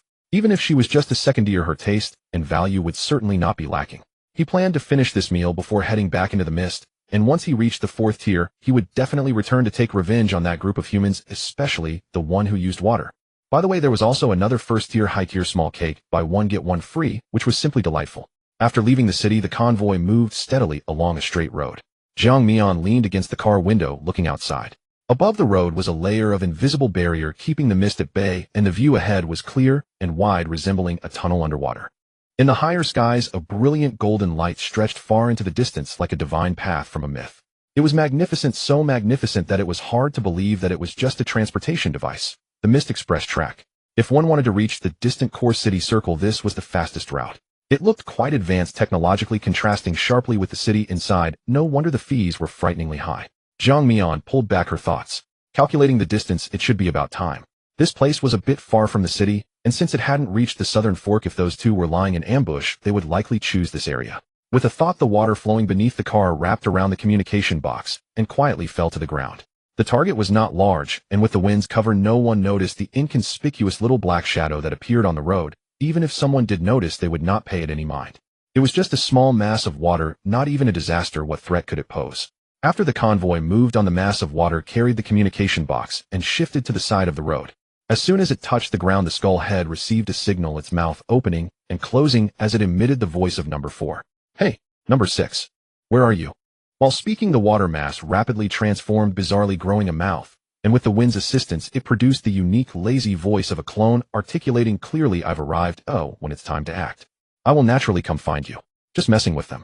This was merely Jiang Mian's way of proving she had left the city and was within a 2-kilometer. Consider it a check-in to prevent those two from becoming suspicious too early.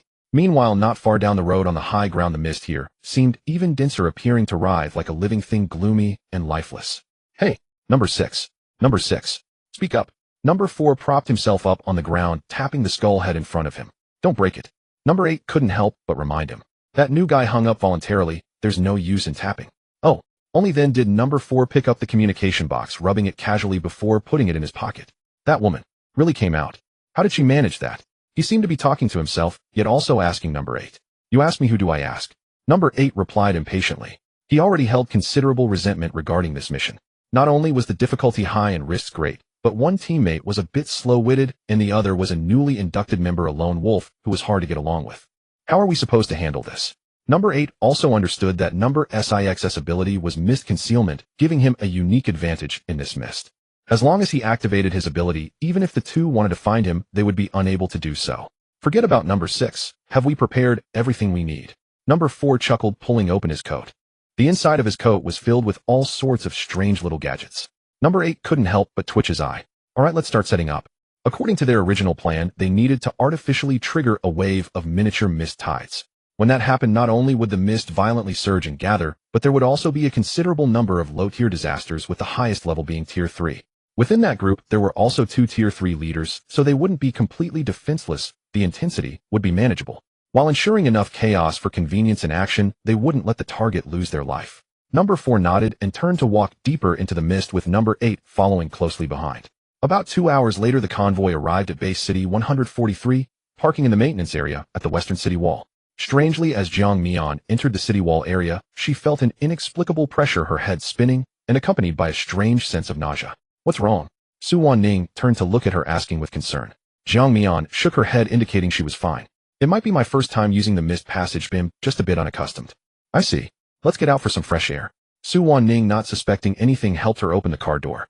The environment within the passage was like a poorly ventilated tunnel. Whether entering for the first time or traveling within it for a long time, one could easily feel discomfort. Jiang Mian was of the element path, and although her physical enhancement was not very high in the early stages, her senses were exceptionally sharp, which made sense. She got out of the car and looked toward the maintenance area not far away. She saw Qin Wu leading others, pushing several boxes taller than herself into the vehicle. Jiang Mian had a vague feeling that the source of this pressure was over there. A thought suddenly popped into her mind. Could it be that inside those boxes there are glorious monuments, or a large batch of glorious crystals? But if these things could affect her, why didn't the glorious crystals given by Yi Qinyang have any effect on her? Was it because the quantity was too small? Or was it due to the creator's level? Jiang Mian touched her pocket, pulling out a small storage box, which contained the bracelet Yi Qinyang had given her. She had thought it might be useful, so she had kept it with her. The moment her fingertips touched the bracelet, an invisible wave quietly spread, enveloping Jiang Mian within. Then she felt an overall lightness, as if that invisible pressure had been countered by another force. A hint of astonishment rarely appeared in her eyes. It's protecting me. Why? It is well known that glory has a significant restraining effect on disasters, but the effects differ based on the disaster path. Among the 5 paths, its restraining effect on the heavenly disaster path is the weakest, but it should never have a protective effect under the influence of the same source of power. Unless the creator of the bracelet designated her as a protected object from the very beginning. Regardless of the type of power, any force from the outside would trigger a shielding effect. A complex expression flickered in Jiang Mian's eyes. After hesitating for a few seconds, she finally put the bracelet on her left wrist. The Path of Glory already possessed many impressive protective skills. As a pinnacle sequence, Yi Qinyang undoubtedly had some powerful defensive abilities, as evidenced by the golden light emanating from him earlier. However, she never expected that the bracelet given to her by the other party was not a test, but rather an automatically effective piece of protective equipment. Was he being overly attentive to her? Jiang Mian associated this with a terrifying possibility and decided not to think further. It wasn't that she didn't understand, she simply resisted it deep down. Jiang Mian felt that someone in her situation would find it difficult to make friends. At most, just having acquaintances who nod at each other, knowing each other's names, would suffice. Going too deep into a relationship? Absolutely not. She considered her orientation to be normal, but her body was not making it hard for her to truly accept either a man or a woman from her heart. Moreover, Yi Qinyang was also a pinnacle sequence awakener, while she could tease him in a playful manner, taking it seriously.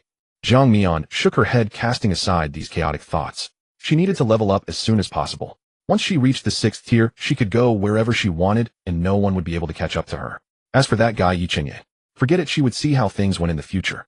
She shifted her attention to the Xiongyu squad. The person from earlier had given her a strange feeling. Being able to conceal one's presence to such an extent that even she had to scrutinize closely to detect a hint, it was highly likely that he was a type of calamity adept in disguise, and his sequence was definitely below 100. Another high-quality target. Not far away, that strange team member was being shoved out of the restroom by Xiongyu. You brat squatting for so long, are you slacking off? Xiongyu's voice wasn't loud, but Jiang Mian heard it. No. Xiong Captain, I just went in. Ahua's face turned pale as he responded awkwardly, but inwardly he had a different set of thoughts. Damn, I miscalculated. If he had known that these humans were transporting those strange stones in such large quantities, he would have acted sooner, snatched a few, and run. When he first entered the city wall, he almost lost his disguise.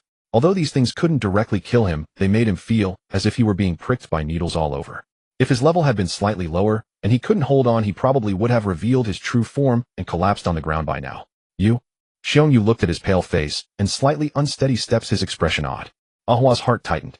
Damn, could I be discovered? This place had a large number of strange stones which would greatly diminish his combat power. Coupled with the considerable number of human awakeners, even if he was at the 3rd tier and his own strength was not weak, if discovered, he would likely be in deep trouble. Could it be that I seem weak? Ahua was a bit dazed, but having blended into the crowd for so long, he quickly realized what Xiongyu meant, forcing a laugh as he tried to cover up.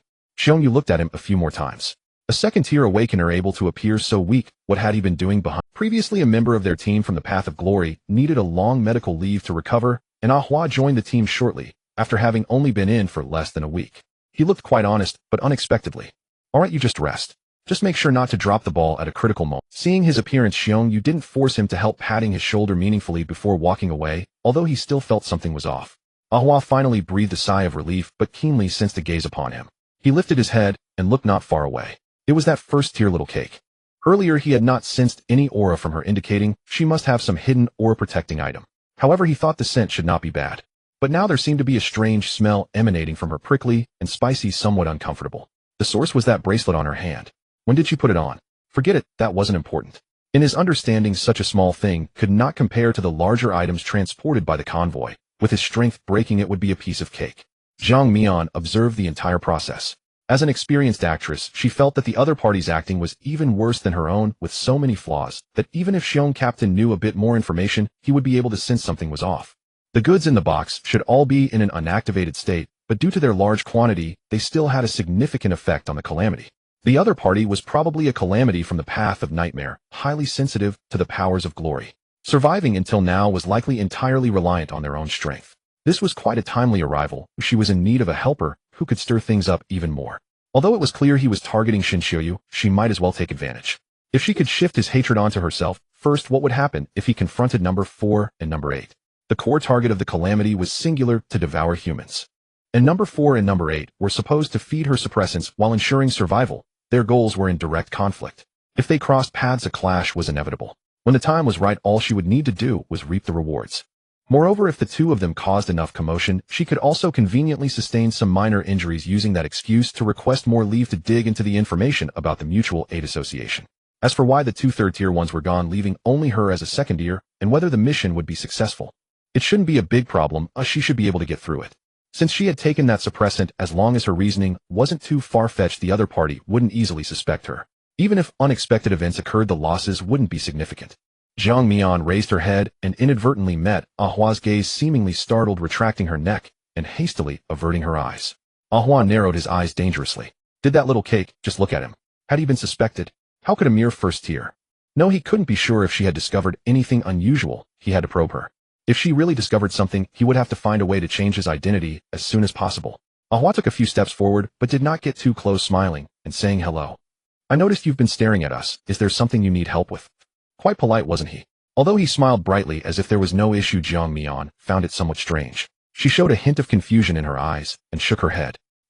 Did I? I was just lost in thought. Is that so? Sorry for the interruption. Ahua turned around, his expression gradually returning to neutrality. Besides mimicking human appearance and abilities as a being from the path of nightmare, he was very sensitive to the emotions and aura of his prey. Zhang Mian's expression was completely normal, yet the aura that she inadvertently revealed, he couldn't quite describe it. In any case, it was incredibly fragrant, even more so than that second-tier woman. Interesting. This imagined dessert seemed to surpass the quality of the main course. Why? He felt a spark of interest, his inner cravings thoroughly aroused. What if he sampled her first? About half an hour later, the convoy set off again. The journey quickly reached its midpoint, and the convoy split, as planned, with most heading south. After that, only 3 small teams and a large transport vehicle remained. Zhang Mian appeared to be bored, leaning against the car window, but she had secretly expanded her perception to explore the surrounding terrain. The existence of the misty passage might pose some obstacles, but the effect was not significant, as the medium through which she sensed was the ubiquitous wind. After a brief search, she found the communication box she had just placed down. Although the earlier mass of water had dissipated due to being too far away from her control, if it re-entered her skill range, it would be like having left a spiritual mark, allowing Zhang Mian to control and condense it again. This was also the biggest difference between her and ordinary elements or disasters. Take awakeners, for example. They usually have to go through a process of communicating with and mobilizing elements, but Zhang Mian could directly bypass this, akin to refinement in certain novels, directly claiming it for herself. The water reshaped itself, aligning the communication box upright. Upon touching the ground, it immediately reacted. Hey, finally connected. Where are you, number 6? A voice from number 4 came through. Before Zhang Mian could respond, number 8 coldly interjected. Number 6, the mist tide is coming. If you don't want to die, just do your job properly. Rather than a warning, it felt more like an order. Number 8, although unclear about how many tricks this woman had, was merely a second tier and had taken the suppressant. If she intended to play tricks, the drug would act immediately. By that time, even if she remained conscious, her body would become a puppet, willing to do anything to complete the command with her senses left unsealed. It was said that number 6 hadn't even unlocked the core skill of her abilities. Continuing to act alone was just courting death. In fact, by now number 8 already felt that something was off. This number 6 was too strange, as if deliberately avoiding them. He needed to find a way to make her work, test her, ideally keeping her at a distance so as not to interfere with them. As for other matters, they could wait until after the mission. Meanwhile, Zhang Mian glanced at the mist in the distance, which appeared normal. Mist tide. So this is how they create chaos. No wonder they dared to attack the transport team with just 2 people. This mutual assistance group actually had such means. Indeed, since humanity's radiance could disperse the mist, it made sense that some madman secretly developed a method to aggregate the mist. As for number 8's manner of speaking, Zhang Mian was not angry. To her, they were already dead. Alright, how do you propose we attack? Like this. Number 8 wasted no time diving straight into the topic. Both were on the chaos path. Number 4 was Sequence 69's corrosion, while number 8 was Sequence 84's shadow, both possessing considerable power. Generally speaking, a miniature mist tide was insufficient to directly collapse the misty passage. The barriers surrounding the passage were supported by a kind of generating device, with one at intervals and nearby guard posts. In the original plan, they needed to destroy at least one. The two had already gotten very close, ready to act, and it was just the right excuse to divert number 6. Even if she posed a problem, it wouldn't matter. Alright, understood. Zhang Mian manipulated the water, disconnecting the communication box. Working was impossible, it was just a delaying tactic. She knew that having come this far, regardless of whether she acted or not, the other side would take action. Something's happening. Not long after, Qin Wu, who was driving in the front row, suddenly spoke up. She noticed that the passage ahead seemed to ripple, a sign that the barrier was unstable. Lao Gu, activate your ability. Before the words had even left his mouth, Gu and had already activated his ability, enveloping the vehicle in a faint golden glow. What's going on? Is the base station faulty? Li Huan, seated in the passenger seat, frowned, clearly seeing the fluctuations of the barrier. When he extended his gaze to the distance, a rare look of shock appeared on his face. In the distance, the mist had become exceptionally thick, roiling like waves rushing toward the passage. This was clearly a precursor to the mist tide. Ordinary mist tides usually came very suddenly from the emergence of signs to their immediate presence. Typically, only half a minute was needed. However, this one, although not large in scale, was fierce and faster than ordinary mist tides. Mist tide. Qin Wu, being an experienced veteran in city defense, had seen bigger scenes. Although this one was quite dangerous, it wouldn't lead to their total annihilation. The convoy gradually stopped and clustered around the transport vehicle. Knowing that the passage's defenses had a problem, and with the mist tide imminent, continuing to move would easily scatter them. Such a coincidence. It was highly likely that someone had tampered with it. Zhang Mian, hold on tight. No matter what happens, do not get out of the car. Beside her, Su Wanning reminded her. She hadn't expected Zhang Mian to encounter such a situation so soon after arriving. No matter what, she must not have any accidents. Okay, Zhang Mian replied succinctly, her face revealing a hint of worry. If it weren't for her knowledge of the situation, it would indeed feel quite sudden. Her perception quietly gathered around another vehicle nearby, where Ahua seemed to be getting restless. For at once the mist tide arrived, it would feel like returning home, and with someone having weakened the barrier on this route ahead of time, it had already regained some vitality. Xiongyu looked at the inexplicably excited Ahua beside him, and suddenly felt a pang of unease. You? Before he could finish, he suddenly punched out, creating a gust of wind. Ahua reacted swiftly, crossing its arms, its skin taking on a faint metallic sheen, easily blocking the blow. Haha, Captain C. Am I weak? It grinned, revealing sharp teeth, licking its lips with a forked tongue. Although there was no such saying in disasters, it felt that it had just been looked down upon by this human. Feeling the twisted aura it exuded, Xiong expression turned serious. The opponent was definitely a third-tier disaster. Moreover, that ability. Was it Steel Bone? This was an awakened ability. How could it be? The other teammates in the back row clearly hadn't reacted. Could Ahua be a disaster? And to strike at this moment? What should they do? Outside the vehicle, the mist tide was about to arrive. Getting out might lead to being swept into the mist by the first wave, but staying inside the vehicle would surely get them devoured by this disaster. Get out! Xiongyu decisively commanded, and the others unhesitatingly exited the vehicle. Ahua, however, appeared to be quite unhurried. In its eyes, the quality of these people was too poor and comparable to its target. Moreover, since the mist had descended without radiance, these people basically had no chance of escape. Just yesterday it had swallowed that human and taken on its appearance. It had intended to change identities again, but unexpectedly encountered such a task. After all, this path's abilities were unique to humans. It couldn't mimic them, and once it used its abilities, it would be exposed. So according to human standards, was it quite lucky? The commotion caused by Xiongyu and his team inside the vehicle was quite significant. Just the sound of Ahua receiving his punch was enough for everyone in Team 5 to hear it clearly. Qin Wu quickly realized that a disaster had infiltrated their ranks. Of all times. No, this disaster must have been premeditated. To lie in wait for so long only to strike when the team was dispersed, it is clear that it has a keen understanding of its own strength. It cannot take on too many opponents, but 3 teams. It does not see them as a threat. He understood that if he did not take action, those people would be swept away by the approaching mist tide, and then lost. The members under Xiongyu were quite young, mostly possessing only first-tier strength. Even with some combat experience, if they got lost, they would be doomed. However, if he were to take people to rescue them, now there wouldn't be enough time, and it would only increase casualties. For Qin Wu, the primary task was not to save people, but to protect his own team, especially Zhang Mian. Therefore, he exchanged a glance with Li Huan beside him, who nodded heavily in agreement. Thus, Qin Wu restarted the off-road vehicle and reinforced his abilities. Guan opened his mouth wanting to say something. Su Wanning gently patted his arm, and though she did not speak, her meaning was clear. Consensus was quickly reached, yet the atmosphere inside the vehicle fell into silence. Zhang Mian was not foolish, she understood the meaning behind the group's silence. She said nothing and looked at the vehicle not far away. Ahua had leisurely exited the car staring at her intently, then suddenly lunged towards the off-road vehicle where Team 5 was. Though it followed the path of Nightmare after replicating the enhancement abilities of Steelbone, its close combat abilities had significantly increased. Although Team 5 was led by the third-tier Qin Wu, as a knight his close combat skills could only be considered average. Everyone brace yourselves. The aura of this disaster is clearly third-tier. Without knowing its specific abilities, it is safer to keep a distance for now. Qin Wu pressed down on the accelerator. Zhang Mian felt a powerful force push her back as the vehicle shot forward several dozen meters in an instant. This kind of acceleration, given the vehicle's original performance, was impossible. Ahua missed its attack, watching the fleeing off-road vehicle, murmuring, "Escape. Can it actually escape?" Due to the limitations of its abilities, Qin Wu's knight could only unleash its strongest power when running. However, time was of the essence. In just a few seconds before he could create a sufficient distance, the mist tide surged in. It roared silently, flooding into the dim mist passage. The vehicle shook violently from the direct impact of the mist, nearly toppling over, but with the enhancement of Qin Wu's abilities, it stabilized quickly. Zhang Mian peeked outside.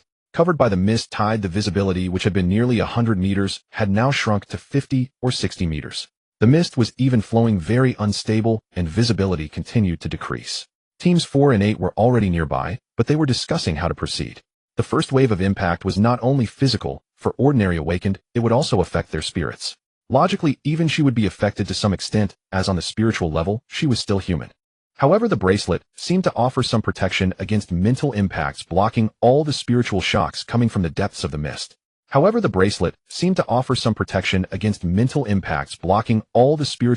She secretly glanced at Su Wanning, who had closed her eyes and covered her forehead, displaying a painful expression identical to theirs. After a while, everyone gradually began to awaken.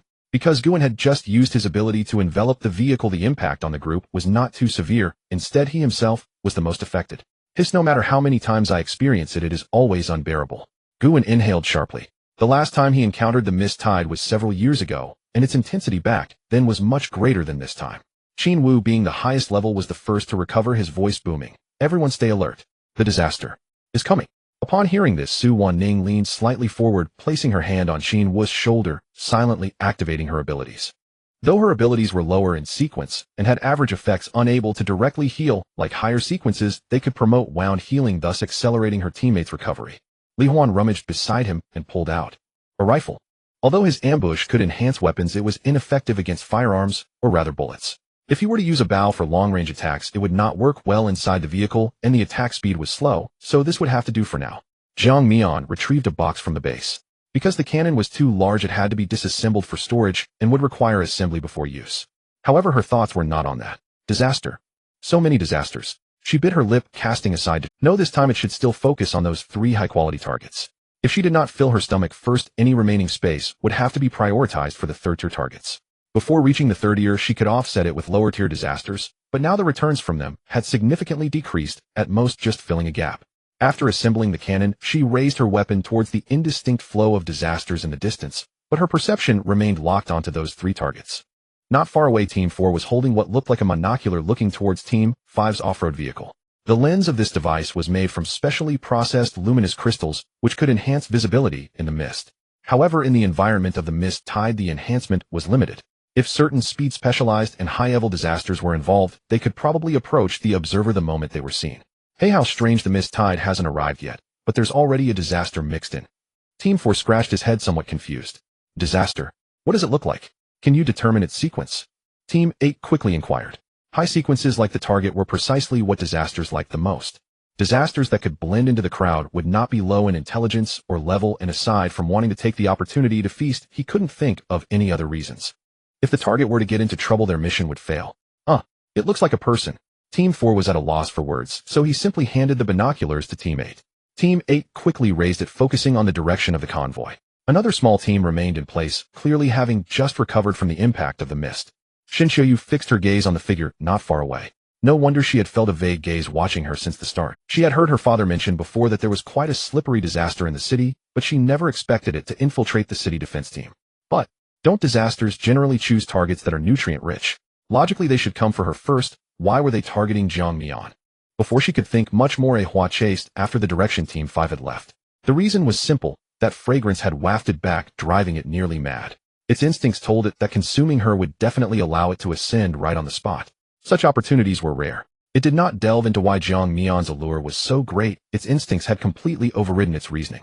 Team 8 lowered the binoculars, his expression serious. He could preliminarily ascertain that the other party was a disaster from the nightmare path, and with such high similarity to humans, its sequence was at least in the top 100. Old 8, what's wrong? Team 4 looked at Team 8 with confusion. Team 8's face was grave as he activated his ability, merging into the shadows, leaving only his voice echoing. Let's go to the location where we set the traps earlier. We can prepare to take action. Also, don't call me Old 8. Qin Wu sharply turned the vehicle around and sped toward the convoy, its velocity steadily accelerating. He pushed his ability to its absolute limit. The car's surface shimmered, not only with the faint golden radiance granted by Guin's power, but also with an uncanny metallic sheen. This was the foundational ability of the Night Path Iron Steed, a dual enhancement affecting both the awakened individual and their vehicle, boosting speed, defense, and sensory acuity. Yet the off-road vehicle itself possessed only modest performance, even amplified by Qin Wu, a third-tier awakened. Its structural resilience remained fundamentally constrained. Still, against low-tier calamities, it was utterly overwhelming. Within the mist, the calamities drew ever closer to the mist corridor. The vanguard still comprised a pack of rampagers. Among the lowest-ranked calamities, rampagers were exceptionally common. Jiang Mian leaned out from the roof and fired a few perfunctory shots while Li Huan covered the opposite flank. Behind them stretched a crimson path carved by Qin Wu. The knight's second-tier skill charge conferred enhanced impact damage and limited piercing capability. To him, these first-tier calamities were little more than speed bumps. Yet the moment he surged past the pack of rampagers, Ahua materialized abruptly within the mist ahead. Qin Wu reacted instantly, slamming the accelerator to the floor. The SUV roared with deafening ferocity as its engine whirred at an almost impossible rate, surging once more in velocity. A direct hit would stagger even a third-tier calamity. But Ahua, being both a calamity and a practitioner of the nightmare path, possessed preternaturally acute perception within the mist and sensed Qin Wu's intent immediately. It bared its teeth in a grotesque grin, and a strange, eerie wind suddenly swirled about its form. Before infiltrating the city's defenses, it had consumed something extraordinary. To compensate for its physical deficiencies, it had prioritized abilities that fortified defense and speed, only later acquiring long-range offensive techniques. Though each ability could be used only a finite number of times, a single hunt demanded far less. Take for instance its earlier Steel Bones and now Wind Chaser. Ahua bent its knees slightly, preparing to vault onto the door and seize the little cake inside, when abruptly that wind betrayed it. Not only did it fail to accelerate Ahua, it actively restrained it. What's happening? Has the usage count expired? Or, it lifted a leg, yet found the motion agonizingly difficult. It had carefully conserved this ability ever since consuming that awakened, never once deploying it. Logically, it should have retained at least 3 uses, yet now it seemed to be backfiring. How could this be? There was no time left. As the SUV hurtled forward, Ahua hastily activated Steel Bones again, its skin gleaming faintly with metallic luster. Boom! Qin Wu rammed the SUV headlong into Ahua. A deep, muffled impact reverberated through its body, and it flew backward, violently airborne. Ahua reeled in disorientation, its insides churning violently. Its core itself jolted by the stripped of Steel Bones' protection. Its internal constitution remained unchanged, and as a nightmare path calamity, it was inherently weaker than most peers of the same tier. Though not fatal, such penetrating trauma left it severely debilitated. Did it just freeze for a moment?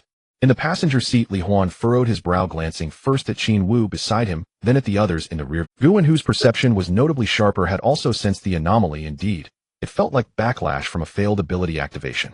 Jiang Mian, of course, would never admit to having secretly intervened. She'd harbored suspicions earlier and only confirmed her theory when Ahua deployed multiple abilities wholly incompatible. Jiang Mian, of course, would never admit to having secretly intervened. She'd harbored suspicions earlier and only confirmed her theory when Ahua deployed multiple abilities wholly incompatible with the nightmare path. A high-sequence calamity, specializing in deception. Its core might hold unexpected utility for her. Should she consume it outright? No, she'd decide later.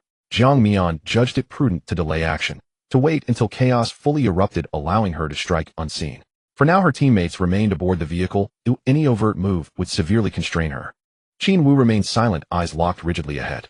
Though the calamity now trailed behind, something else loomed. Before them, beyond the mist, sprawled a dark expanse, spreading rapidly across the ground. No, it wasn't confined to the earth. The entire space appeared shrouded beneath an invisible shadow, light dimmed to near absence, and that inky blackness surged upward, engulfing the vehicle's undercarriage in an instant. Everyone aboard felt the vehicle decelerate, as if sinking into a viscous black marsh. Qin Wu's heart clenched as though seized by an unseen presence. The mist corridor's earlier anomaly had already stirred his suspicion. Now he was certain someone had deliberately why? Was it over the cargo, or targeted at a specific person? At that very moment Guan sensed something, an icy chill prickling his spine. With no time to ponder, he shouted urgently, "Danger! Everyone, evacuate now!" He'd just extended his perception forward to probe the shadow's peril, when he glimpsed an abyssal blackness. That void yawned like a bottomless pit, radiating a presence unmistakably third tier, and verging on fourth. Trusting their comrade implicitly, all of them, including Qin Wu, flung open the doors and leapt onto the strange, clinging black sludge scattering sideways. In the next breath, a pitch-black beam descended silently, engulfing the entire vehicle. Simultaneously, the surrounding darkness surged awake, swallowing the area whole. Elsewhere, Number 8 raised his binoculars, watching as the team plunged headlong into his meticulously laid trap, and allowed himself a slight exhale. That single trap alone had consumed 3-3 ephemeral remains, powered further by several cores of equivalent calamity rank. And that preceding blast had cost a precious third-tier core, its sole purpose being to scatter the group and drive them into the black-shrouded zone. After all, a full-speed knight posed a formidable challenge. Neither of the two present could match his pace. If he chose evasion over engagement, escaping with the target would prove extremely difficult. Worse still, a high-sequence third-tier calamity observed them from the periphery, making retreat highly probable.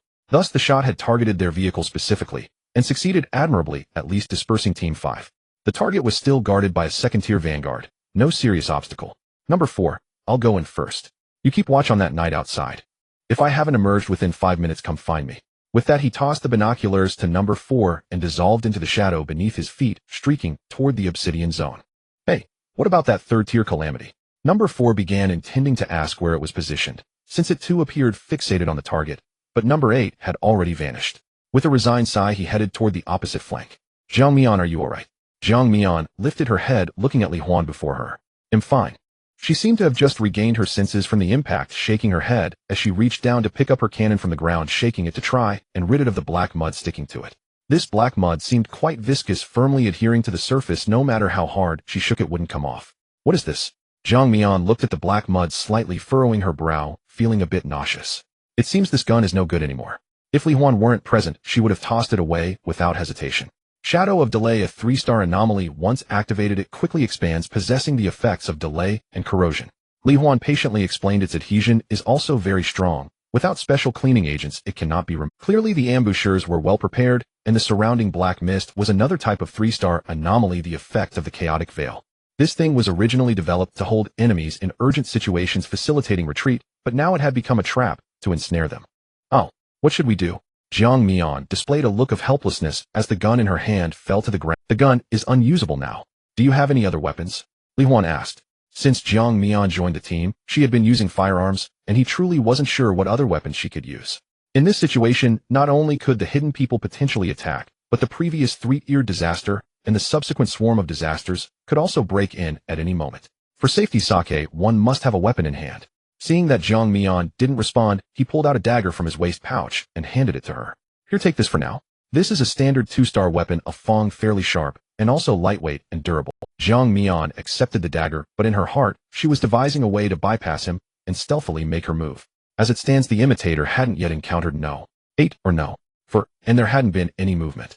When she got out of the vehicle earlier, she had jumped out from the same side door as Li Huan, which is how they ended up together. Having been teammates for a while, she understood this older brother's character. As her weak teammate, he would do everything to protect her, a truly good person, completely different from the Li Tian family. But in this situation, it was a hassle for her. Li Huan surveyed the surroundings.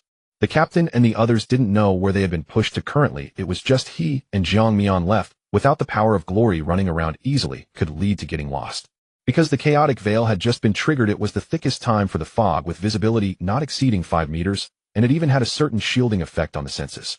What was even more troublesome was that the longer they stayed as the mist was absorbed into their bodies, it would result in weakening or even dizziness. He could still hold on for a while, but Jiang Mian might not be able to. Falling into a passive situation. He didn't know that Jiang Mian had the glory crystal. Although she had always worn that bracelet, it had never been revealed, hidden beneath her clothing. "Conceal your aura, try not to make any noise." Li Huan instructed, a hint of worry showing on his usually once they encountered that three-tiered disaster with only the two of them on their side, and Zhang Mian's best skill of firearms being rendered unusable, they would have virtually no power to fight back. As a high-level sequence, even if her level was low, she would still attract significant attention from disasters, undoubtedly becoming their primary target. Moreover, first there was a problem with the passage, then that disaster along with the mist tide, and now they had encountered a trap. That group of unknown individuals was clearly well prepared. So what exactly was their purpose? The location of this trap was right in the center of the passage. If that disaster hadn't appeared, it would have been a necessary route for the convoy. From the position of that cannon earlier, it was likely situated between them and the following transport team. Since they chose to target this side, the other side should be safe. The anomaly that unleashed that kind of attack, Li Huan was well aware, was a 3-star anomaly known as the Shadow Erosion Energy Cannon. Very few people would use this thing, although it could be dismantled for easy transport, it could only be used once. Unless it was a larger version with greater power which could be reused, but it belonged to heavy weaponry that ordinary people, even the youth version, required the consumption of a chaotic disaster core for firing. The higher the core's level, the greater the power, reaching up to 5 tiers. From the power of that previous shot, it was at least using a 3-tier core. Li Huan moved a bit closer, activating his ability, a faint red aura emanating from him, while the short sword in his hand became entwined with red patterns. In fact, he was more adept with polearm weapons, but in this urgent situation, he couldn't afford to be picky and used the small weapon he carried. Zhang Mian seemed to have recovered a bit, holding her breath as the airflow around her began to slow. Although she was also slightly affected, it wasn't a significant issue. The greatest trouble with the chaotic veil is the disruption of the senses, but her perception relied not on the physical concept of wind, but on the flowing wind elements. As long as the elements in this world haven't disappeared, her perception can depend on their existence. For example, not far away there seemed to be 3 familiar auras. It's Qin Wu and the others. Due to the veil's obstruction, Li Huan was somewhat clueless, completely unaware that they were not far away. Moreover, the 3 seemed to have encountered the second wave of disasters coming and battling as they retreated, heading towards the transport vehicles. Not bad for now, there's nothing to worry about. Zhang Mian quietly released a hint of her aura directed towards the position of the earlier imitator. She had noticed long ago that her aura was virtually irresistible for disasters of the same tier or those at a higher level than herself. As soon as those disasters caught a whiff of her aura, they would either lose their rationality or go completely mad. Sure enough, shortly after she released her aura, that imitator came sniffing around. On the other side of the veil, Ahua finally regained some composure. Strange. It should be usable, right? It attempted to activate Chasing Wind, its body lightning. That's more like it. Just as it had not yet had the time to ponder the reason, a faint fragrance suddenly emanated from the nearby black mist. The little bit of reason it had just regained was instantly overwhelmed. The first time it smelled it, it merely felt it was exceptionally fragrant. The second time, it could overpower its intelligence, scratching at its heart and liver. Now on the third time, the scent was driving it to madness. As if not being able to eat that little cake would mean a failed life. Eat, eat. Chasing Wind was accelerated to the maximum, propelling its body as it dashed towards the source of the fragrance.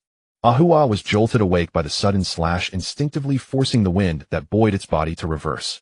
In an eerie contortion, it vaulted into the air, twisting its form and narrowly evading the blow. The black blade grazed its flank and bit into the ground, leaving a deep furrow. The cut was smooth, revealing the strata of earth beneath the surface with uncanny clarity. Who? It erupted in rage. It had been so close to that little cake, only to be intercepted now. And the scent of the attack, it was not an awakened one, but that of the spoiled food, those things it loathed. It hated those spoiled things above all else. Every time it caught a whiff of that stench, it was thrown back to the days it scavenged through the city, like a rat constantly hiding. Now that someone dared strike it, at first its hatred flared full. At the same moment, number 8 withdrew the long blade from its grasp and slipped into the surrounding mist. His target was clear, Zhang Mian. All they needed was to make her swallow the suppressant. Instead, a third-tier calamity had barged in, a mimic of no low sequence. There had been rumors in the city, when none had expected to encounter one here, let alone one that had set its sights on their mission. Number 8 could not fathom the choice. On the other side, Shinshouyu, by both sequence and rank superior to Zhang Mian, was a more nourishing target. If the mimic chased Shinshouyu instead, it would ease some pressure on them. Why then did the mimic relentlessly pursue? It was baffling. Number 8 could not understand, but he steeled himself and moved forward regardless. All their preparations had been allocated to Team 5. If he diverted their focus now, he and number 4 would be 2 against a fully staffed elite squad. Moreover, Shinshouyu, a second-tier Tianhua, had already activated her flame feather garment skill, dangerously hot and not weak in combat. Forcing her to drink the serum would be far more difficult. Though the mimic was a high-rank sequence with strange skills, its greatest strength lay in deception. It was not in. He recalled that a first-tier mimic could alter its face. At second tier, it gained psychic resonance to read parts of a target's memory and could launch mental assaults. At third tier, it acquired copying ability, though limited by the levels of the awakened it devoured. Number 8 had just seen 2 of its powers, those corresponding to defense and speed. The third ability had not been revealed. Unless it was outrageously overpowered, they should be able to contend with it. He himself was Sequence 84, Qianying, whose attributes improved in dim environments, and who possessed enhanced night vision. Thus the black mist provided the perfect cover. Coupled with the 3-star anomalous relic in his hand, the blade Jining, his offensive capability would not be lacking. Number 8 held his breath and banished distractions. The chaotic shroud had a limited duration, factoring in the earlier mist-tide interference, it would last only about 10 minutes. He set himself a 5-minute deadline. If anything went wrong, and he failed, number 4 would abandon surveillance on the other side and enter directly. Time was tightening. Damn it, he cursed inwardly and activated his skill. A shadowed force welled from his palm and poured into the long blade he gripped. The blade's edge exuded a profound black light that gradually converged. The mimic, however, had grown. After a silence, it suddenly shrieked, unleashing a jarring sonic wave laced with psychic attack that rippled through the area. Number 8 felt a mental tremor and inadvertently leaked a trace of presence. Ahua whirled a sinister smile crawling across its features. Found you. Nearby, Jiang Mian's lips curled into the faintest of smiles. As expected, the two sides clashed and became entangled. He only needed to watch the spectacle. When the moment ripened, he would slip away briefly and claim everything. Previously, Chun Gong and Li Tian, both third tier, had burst in unexpectedly and prepared in advance, so their victory had been assured. Number 4 and Number 8 had made thorough preparations before setting out. They even carried stacks of 3-star anomalous relics. If any of those items affected her, it would complicate matters. Caution was warranted.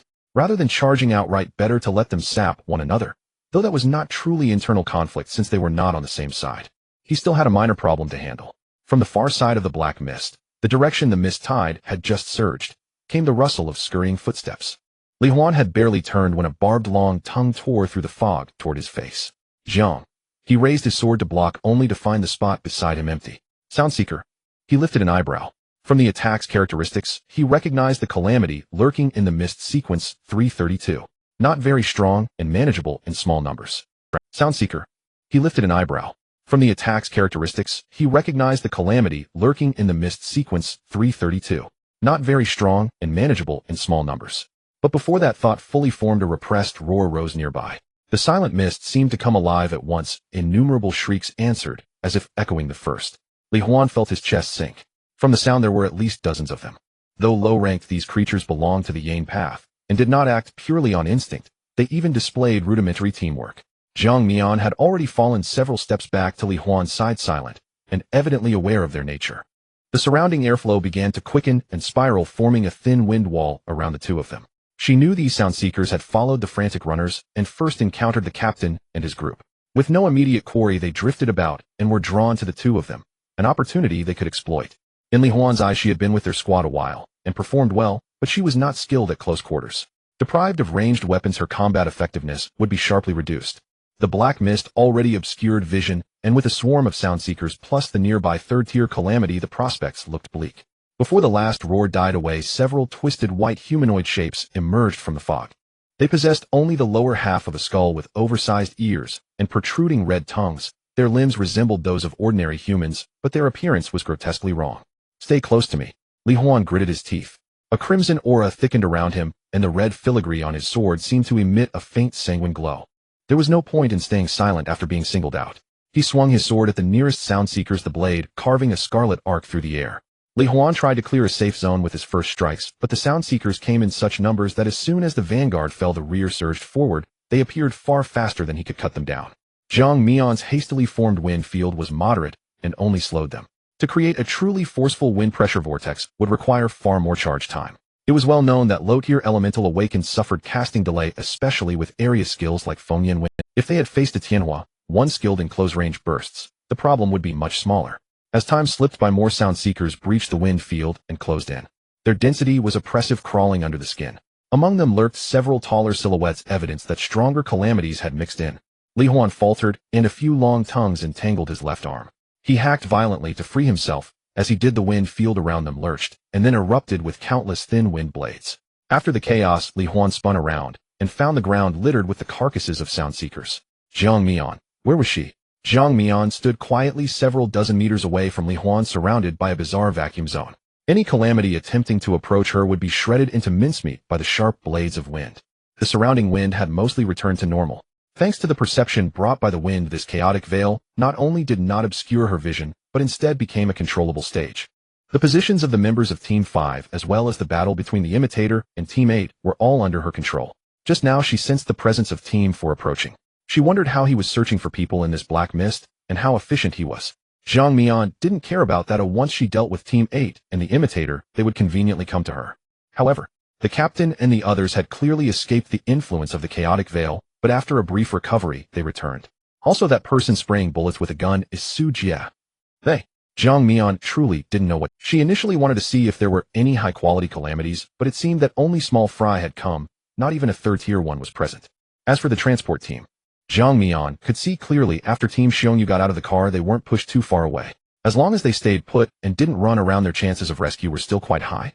After all, this group of calamities was primarily attacking Team 5, so the pressure on the rear would be much lighter. Moreover, although the shining monument on the transport vehicle was not activated, if the calamity approached that area, it would subconsciously avoid it. As long as someone realized the anomaly and activated one of the monuments, they could dispel this man-made fog tide.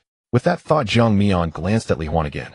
He was surrounded by many low-tier calamities showing signs of fatigue, but was not in immediate danger. Coupled with the captain and others drawing fire from the outside, they should soon notice the abnormal gathering of calamities here. She turned around, no longer hesitating as the wind around her subtly changed direction, pushing her towards another battlefield. Damn it! Team 8 covered their right hand burnt black and once again vanished into the black mist. The imitator was indeed tricky. Even with the aid of equipment to compensate for some disadvantages in direct combat, it was still fraught with difficulties to confront a high-level sequence calamity. He roughly understood the abilities the imitator currently possessed: Sequence 135 Steelbone, Sequence 98's Wind Chaser, and Sequence 83's Flame Spreader. Where did it get so much high-quality flesh? Could it have devoured them before coming to this base city? It's very possible. It is said that the abilities copied by imitators can be retained long-term as long as they are not used until replaced by a higher-level ability. I miscalculated. Team 8 usually interacted more with people. They didn't expect this calamity to be more troublesome. Physical fitness, mental attacks. It could even manipulate elements. With so many means, if he were to confront it directly, he probably wouldn't last long. Fortunately, he reacted quickly. Otherwise, if that fireball had hit him hidden with his weak defense, he would likely have lost most of his combat power immediately. Ahua crouched down, carefully sensing the surroundings. The damned spoiled food had slipped into the shadows again. The scent of that little cake, which had been faint, had now completely vanished. A sense of anxiety surged within him, followed by an uncontrollable irritation. Even without smelling that scent, his state was evidently off. It felt as if something was controlling him, his thoughts drifting away involuntarily. Even when recalling the appearance of that small cake, he found it quite cute. What was going on? Ahua rubbed his head. Oh, as a calamity, did he still have a sense of aesthetics? Weren't those humans just... At most, he would differentiate based on whether they looked clean. Just then a white mist suddenly enveloped the surroundings, sharply contrasting with the black mist. In his perception, this white mist was not a fog. It carried a sense of humidity, like the product of... Ahua couldn't catch any scent from it, making it hard to judge whether the other party was a fellow calamity or a human. For a moment he hesitated, as his ability had been used sparingly, most of it wasted on this spoiled food. If another unknown force came, that little cake would really have to run. Team 6. Team 8 looked at the surrounding white mist, and finally remembered the Team 6 he had previously dispatched. Isn't this a typical characteristic before mist concealment makes a move? Since the start of their actions, he hadn't seen the other side at all. He had thought the opponent wanted to play tricks and take advantage of the mission's gap, but did not expect them to come now. Also, since everyone in the meeting had taken that suppressive agent, he had never seen one fail. However, he needed to confirm the other party's state. Was their body controlled by that agent? Before he could voice it, a weak female voice sounded around him, taking so long to deal with a calamity. Team 8, are you up to it? Team 8's eye twitched. If you have the ability, why not give it a try? Besides, you're just a second year, speaking so boldly. However, since she could still communicate now, it meant the suppressive agent had not taken effect. Perhaps she was truly a lone wolf, just a bit unsociable. Regardless, having a teammate was a good thing. With that in mind, he grew bolder, looking around in an attempt to find Team SIX's figure. The imitator opposite was clearly cautious, not daring to move recklessly for the time being. However, the surroundings were only a mix of black and white mist, as if that voice had just been his hallucination. Team 8 immediately thought of a possibility. You reach third tier. As soon as the words left his mouth, Zhang Mian in the dark, and Ahua not far away froze in surprise. She had originally planned to take a few seconds to isolate this area from the surroundings, but the chaotic veil was beyond her control, leaving her somewhat uneasy. Unexpectedly, Team 8 had proactively provided her with a suitable excuse.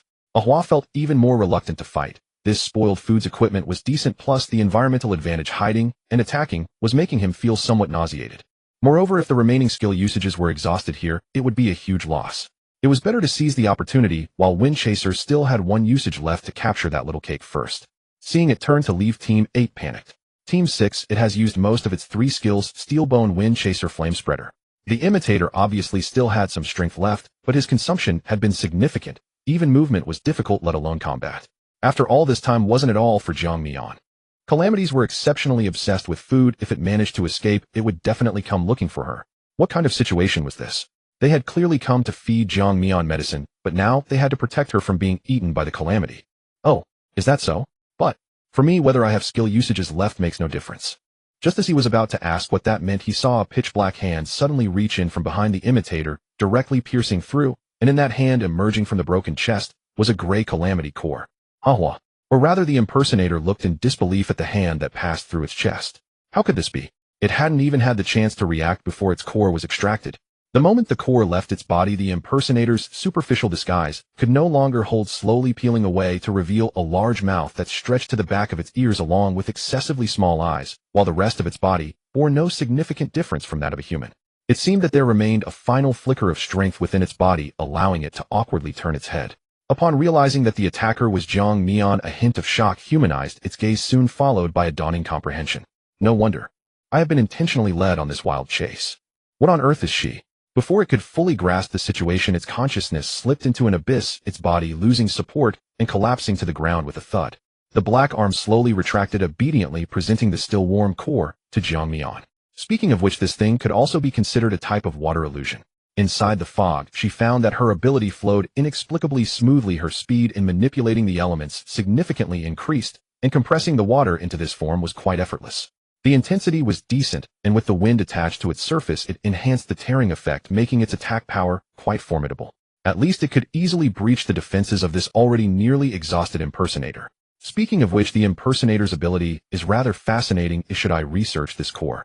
If I can't figure anything out, I can always just opt for recycling it. The Calamity Core is not particularly demanding in terms of preservation, or it can be casually tucked into a pocket. Jiang Mian stored the core away, a hint of dark golden light flickering in her eyes. An orange-golden flame surged up from the remains of the impersonator in an instant. In just a few seconds, it engulfed it entirely. The gains were quite decent. Without burning the core, it was equivalent to a regular Tier 3 target. Perhaps it was due to its high sequence. 8 witnessed the entire process not far away, momentarily dumbfounded. He vaguely understood what had happened, but it was simply too surreal. Is number 6 the target of their mission? Or rather, from the beginning to the end, number 6 did not exist. It was a fabrication. And Jiang Mian herself was fully aware of their actions, even manipulating things from the shadows. Perhaps this Tier 3 impersonator was deliberately lured by her. Who would believe such a statement? 8 could not comprehend how she utilized the Tongyan box. That did not seem important. What truly mattered was what kind of ability did she possess. Water control, igniting flames. Along with her usual wind manipulation ability, how could she wield 3 elements? A terrifying thought surfaced in 8's mind. Jiang Mian is not just some eye of the wind. Far from being a harmless little rabbit. To remain hidden for so long, regardless of which side's top sequence she belongs to, she would certainly not be a benevolent character. And now that I know her secret, I am undoubtedly on her kill list. What's wrong? 8, are you ready? Jiang Mian spoke in number 6's voice, sending chills down. Can we negotiate? 8 forced a smile that looked more like a grimace. The surrounding wind pressure intensified at an astonishing speed, seemingly sealing off the space around him, rendering him unable to move. At this moment, he couldn't even slip into the shadows. There was a reason Jiang Mian had not killed him first. Earlier, just burning the suppressor had caused her some stomach issues. Would she be disturbed by 8 having taken that? Plus, since the impersonator still had some strength left, she had first eliminated the impersonator. But that doesn't mean she would let 8 off the hook. 8, are you joking? Jiang Mian wore a faint smile, appearing quite affable. If number 4 had said such a thing, she would not have been surprised, but this 8. It seemed that all the afflicted shared the same deepest obsession to survive. However, for those who dared to strike at her, even if they pleaded, she would not spare them. When the dark golden light in Jiang Mian's eyes brightened once more, 8's body suddenly began to tremble violently, strange black patterns spreading across his skin. He gritted his teeth, veins bulging, as if enduring immense agony. Is this calamity transformation? Jiang Mian instantly recognized the condition of his body. Strange, 8's physical condition among the afflicted was considered quite healthy. How could it suddenly? Could it be the effect of that suppressor? Earlier number 4 had been forcibly controlled, perhaps 8 just now. had mentally given up resistance, triggering some special mechanism. After all, she had never heard of cases where afflicted individuals crossed 3 stages and directly transformed into calamity. Jiang Mian did not hesitate. With a thought, flames instantly engulfed 8's body. She bore no deep hatred toward 8, granting him a swift and might be the best choice. 8's body twisted and changed at a visible rate, as if something alive was writhing beneath his skin, ready to burst forth at any moment. After being completely consumed by the orange-golden flames, the distortion process halted instead. Ha ha ha. 8 inexplicably let out a fit of manic laughter. His body, along with the blood-red suppressor in his pocket, dissipated into flames within mere seconds. Jiang Mian said nothing and quietly picked up the Shadow Slayer from the ground. As an afflicted herself, although she faced numerous restrictions, she was comparatively freer than they were. Only by being strong enough could one grasp their own fate. She often pondered, given her own remarkable strength, what level of strength the other top sequences possessed. What tier was she among this group of monsters? After all, her developmental conditions were quite harsh. If they were the original Calamity or the awakened ones at their peak, their conditions would surely be much better. At least they wouldn't have the issues of physical and mental transformation. Yi Qingyang was an exception. His strength was somewhat difficult to gauge, seeming to have a bit of everything, temporarily classifying him as an all-rounder. Fortunately, he was relatively easy to deceive, although his behavior was somewhat peculiar. Why did this world give birth to 5 pairs of corresponding top sequences? Was it for a balance of 5 against? Jiang Mian had no intention of confronting them, nor did she wish to seek out so-called kindred spirits. She simply wanted to live her own little life. She flicked the katana in her hand, feeling no ripples in her heart. This thing was fine for play, but in terms of practical assistance, it offered little to her. If she were to take it away, it would be too conspicuous, hindering her disguise. It was better to leave it here with 8. Jiang Mian pointed the tip of the sword at the ground, inserting it into the spot where 8 had just been reduced to ashes, casually tossing the sheath aside as flames ignited and began to melt. She turned around, gazing toward the other end of the white mist. Number 4 had delivered himself right to her. Where is everyone? Number 4 scanned his surroundings, puzzled. The effect of the Hundun veil had not yet completely faded, but as he pressed on, he noticed the black mist around him gradually giving way to a different white fog. Unlike the heavy gray of the ordinary mist, this white fog looked unusually pure and carried a damp chill. Wuyin fog concealment. Has number 6 arrived as well? How did they find their way here? Number 4 himself did not have the ability to see in darkness like number 8. He had managed to come this far by relying on a compass crafted from a luminous crystal and a specially made telescope, the only means to barely discern direction within the veil. On his way here, he had only seen Li Huan. Jiang Mian was nowhere to be found. Could it be that she was swept away by a swarm of calamities? Or had number 8 gotten to her? Number 4's thoughts were a tangled mess. Time was short. He decided to find number 8 first.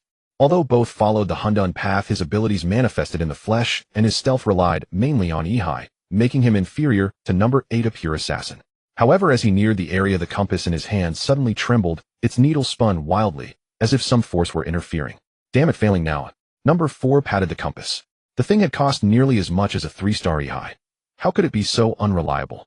He had no choice but to keep moving. Number 4 raised the telescope. Through the white fog, a faint female silhouette appeared, tall and slender, looking like number 6. He quickened his steps without thinking.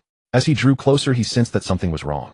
He had assumed she wore pure black today, but now it seemed almost excessively pure. He hesitated. Number 6, you. Before he finished the word, the number 6 nearby turned. You're here. A chill ran up his spine. When he looked clearly, he realized this person was not human at all. Its face was a smooth expanse with no features. Only a single mouth opening and closing, yet the voice it produced was indistinguishable from number SXS. What the hell is this? He instinctively triggered his ability. Flesh in his right hand contorted. His forearm and palm morphed into a living crimson blade and stabbed for the head of the 6. The blade's tip sank as if into thick mud, unable to make progress.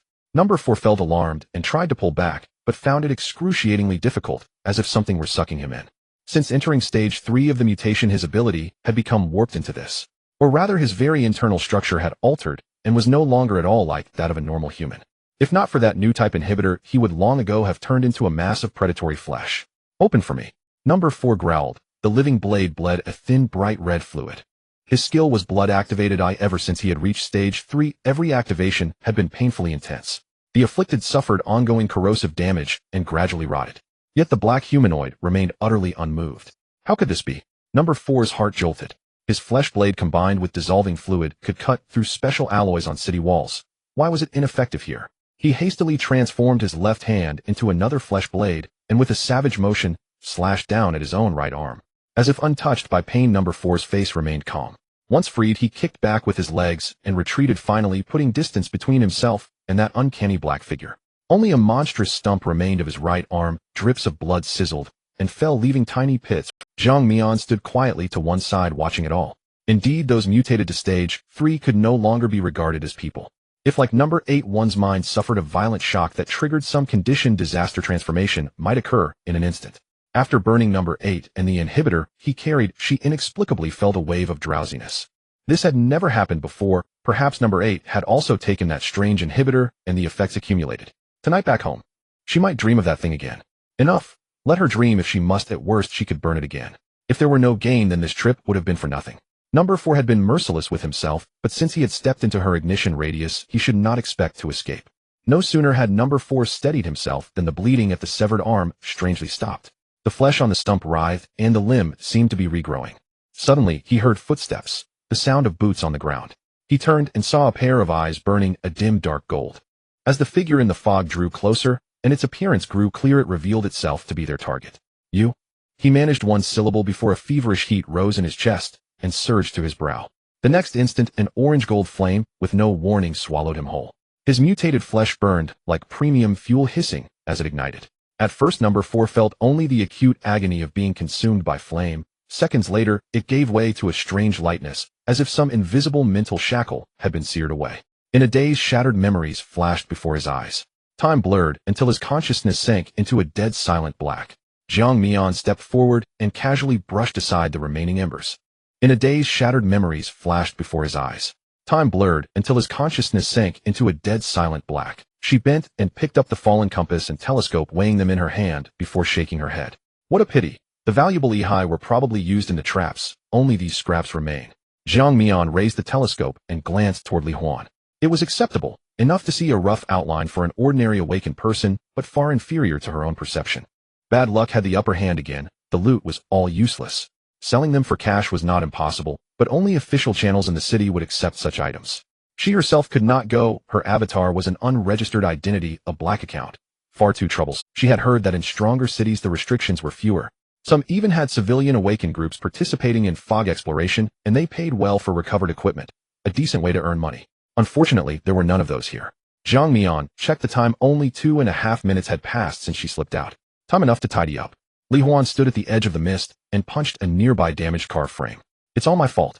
I didn't keep an... His clothes were stained with grime and blood. The short sword in his other hand bore several notches, evidence of a recent fierce battle. Su Wanning had already used her ability to ease his wounds and was applying simple bandages. Qin Wu glanced at the receding mist and said in a hoarse voice, "This is not the time to talk about that. The priority is to find them, alive." Before he could finish, the mist ahead writhed, then suddenly detonated into a savage gust of wind. Suddenly, the area where the few were located seemed to be enveloped by a gigantic wind field with the eye of the storm. Right in the black mist ahead, Qin Wu supported the somewhat staggering Su Wanning, his expression grave. Elemental eruption. Is it? Jiang Mian. There is now a good piece of news and a bad piece of news.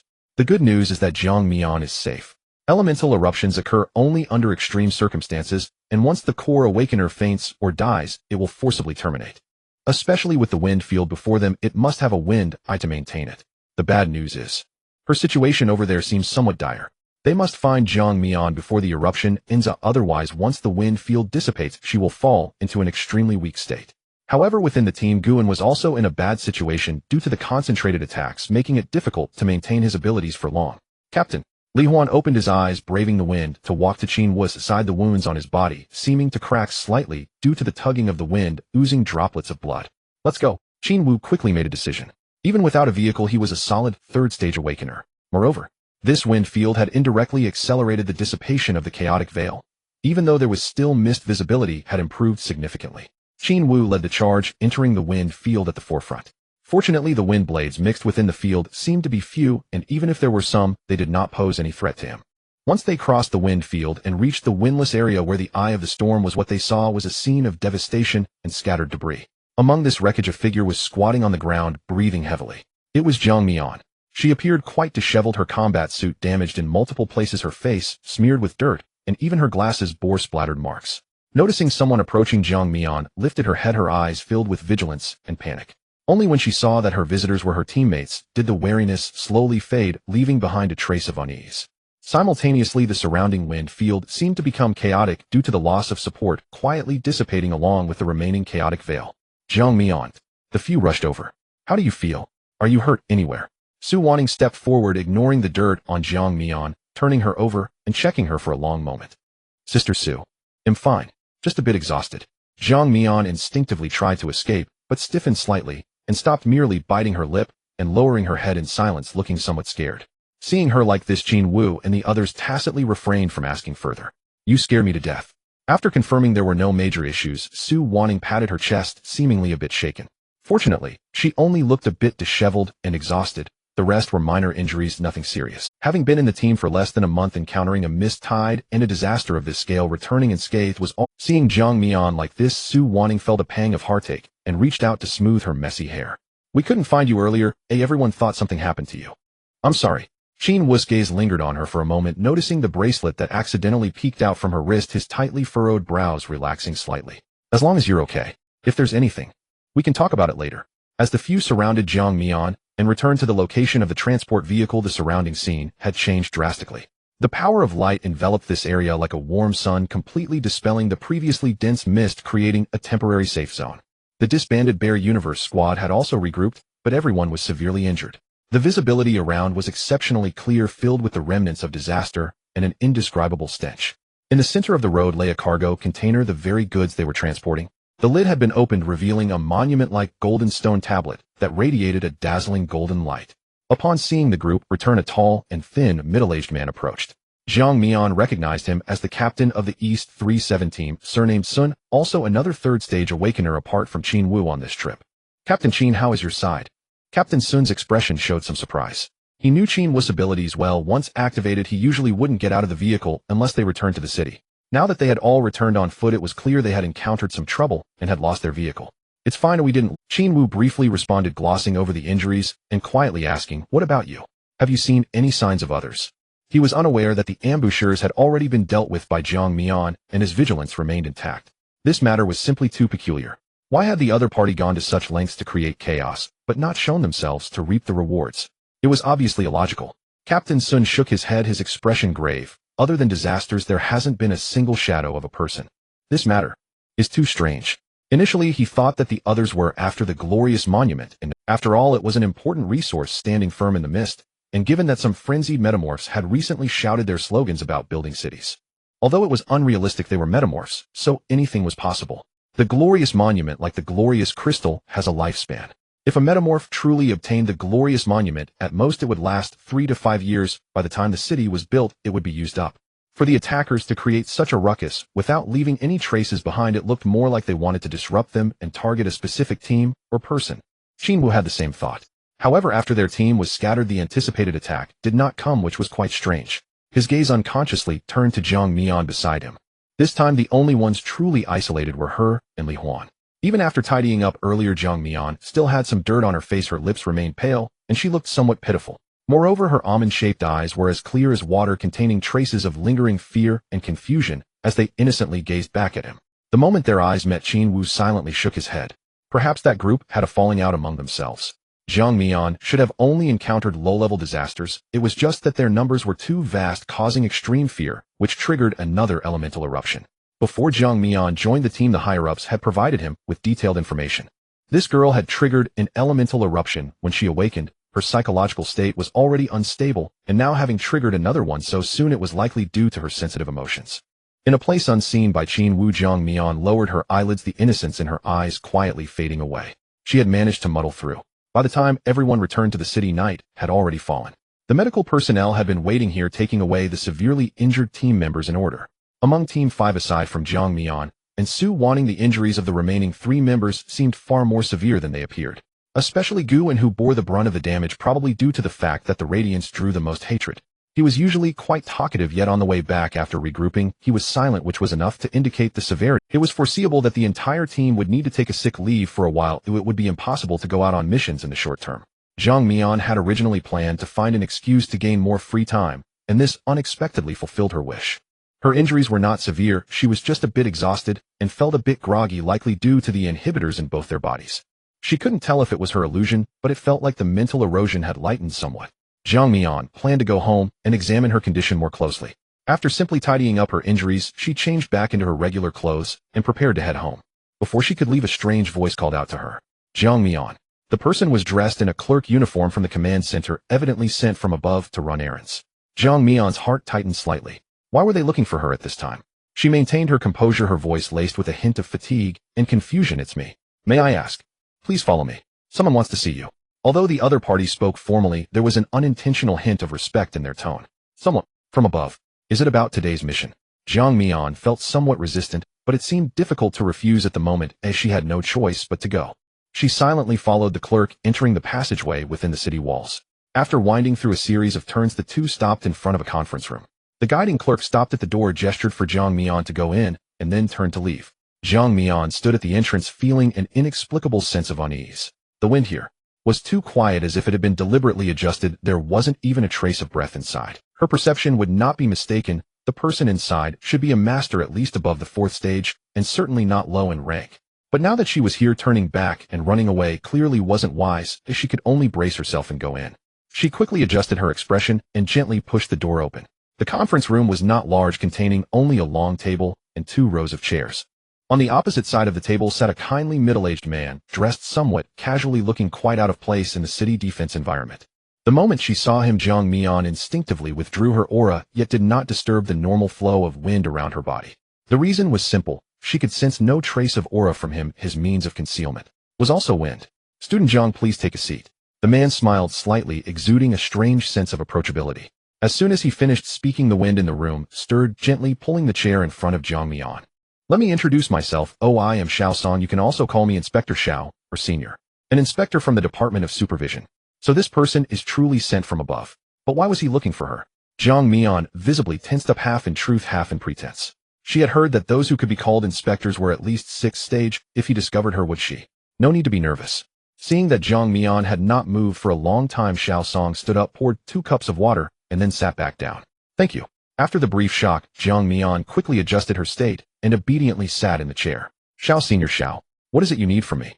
Xiao Song did not answer immediately. His gaze lingered on her bracelet for a moment before raising his head and getting straight to the point. Student Jiang, how have you considered the invitation for the training program? Jiang Mian felt a wave of confusion inside, as she indeed had not given a clear answer previously, only saying she would think about it. Before being fully prepared, even if it was semi-coercive, even if it would attract the attention of the upper echelons of the base city, she would firmly refuse. But she did not expect why an inspector would suddenly show up to inquire about this matter. Seeing the confusion on Jiang Mian's face, Xiao Song explained, it's a coincidence. I'm staying here due to a mission. I just happened to hear that there was a junior of the same rank whose internship performance was quite outstanding, so I came to see the situation. Oh no, she had encountered a true Eye of the Wind, and at least a 6th stage one at that. Once one reaches 6th stage, the Eye of the Wind would unlock a skill called wind tracking, greatly enhancing control and pursuit capabilities. Even though she was at the peak of her rank, capable of suppressing element awakeners, the gap in levels was too great. If a confrontation arose, her refining speed of elements would likely be far inferior to the output of the opponent, and even with all her effort, she would be unable to counter. Moreover, what kind of reason was that? This situation was too sudden. Even with Jiang Mian's current acting skills, she felt like she was about to break. Fine, she would just speak normally and let her character reveal itself naturally. So that's how it is. Jiang Mian lowered her head, seemingly afraid to meet his gaze, her hands resting awkwardly on her thighs. So that's how it is. Jiang Mian lowered her head, seemingly afraid to meet his gaze, her hands resting awkwardly. Though I can roughly master my abilities, I easily lose control when emotions run high. The so-called loss of control referred to her 2 elemental outbursts. Although the most recent one had just been reported, given Xiao Song's status, he should already know about it.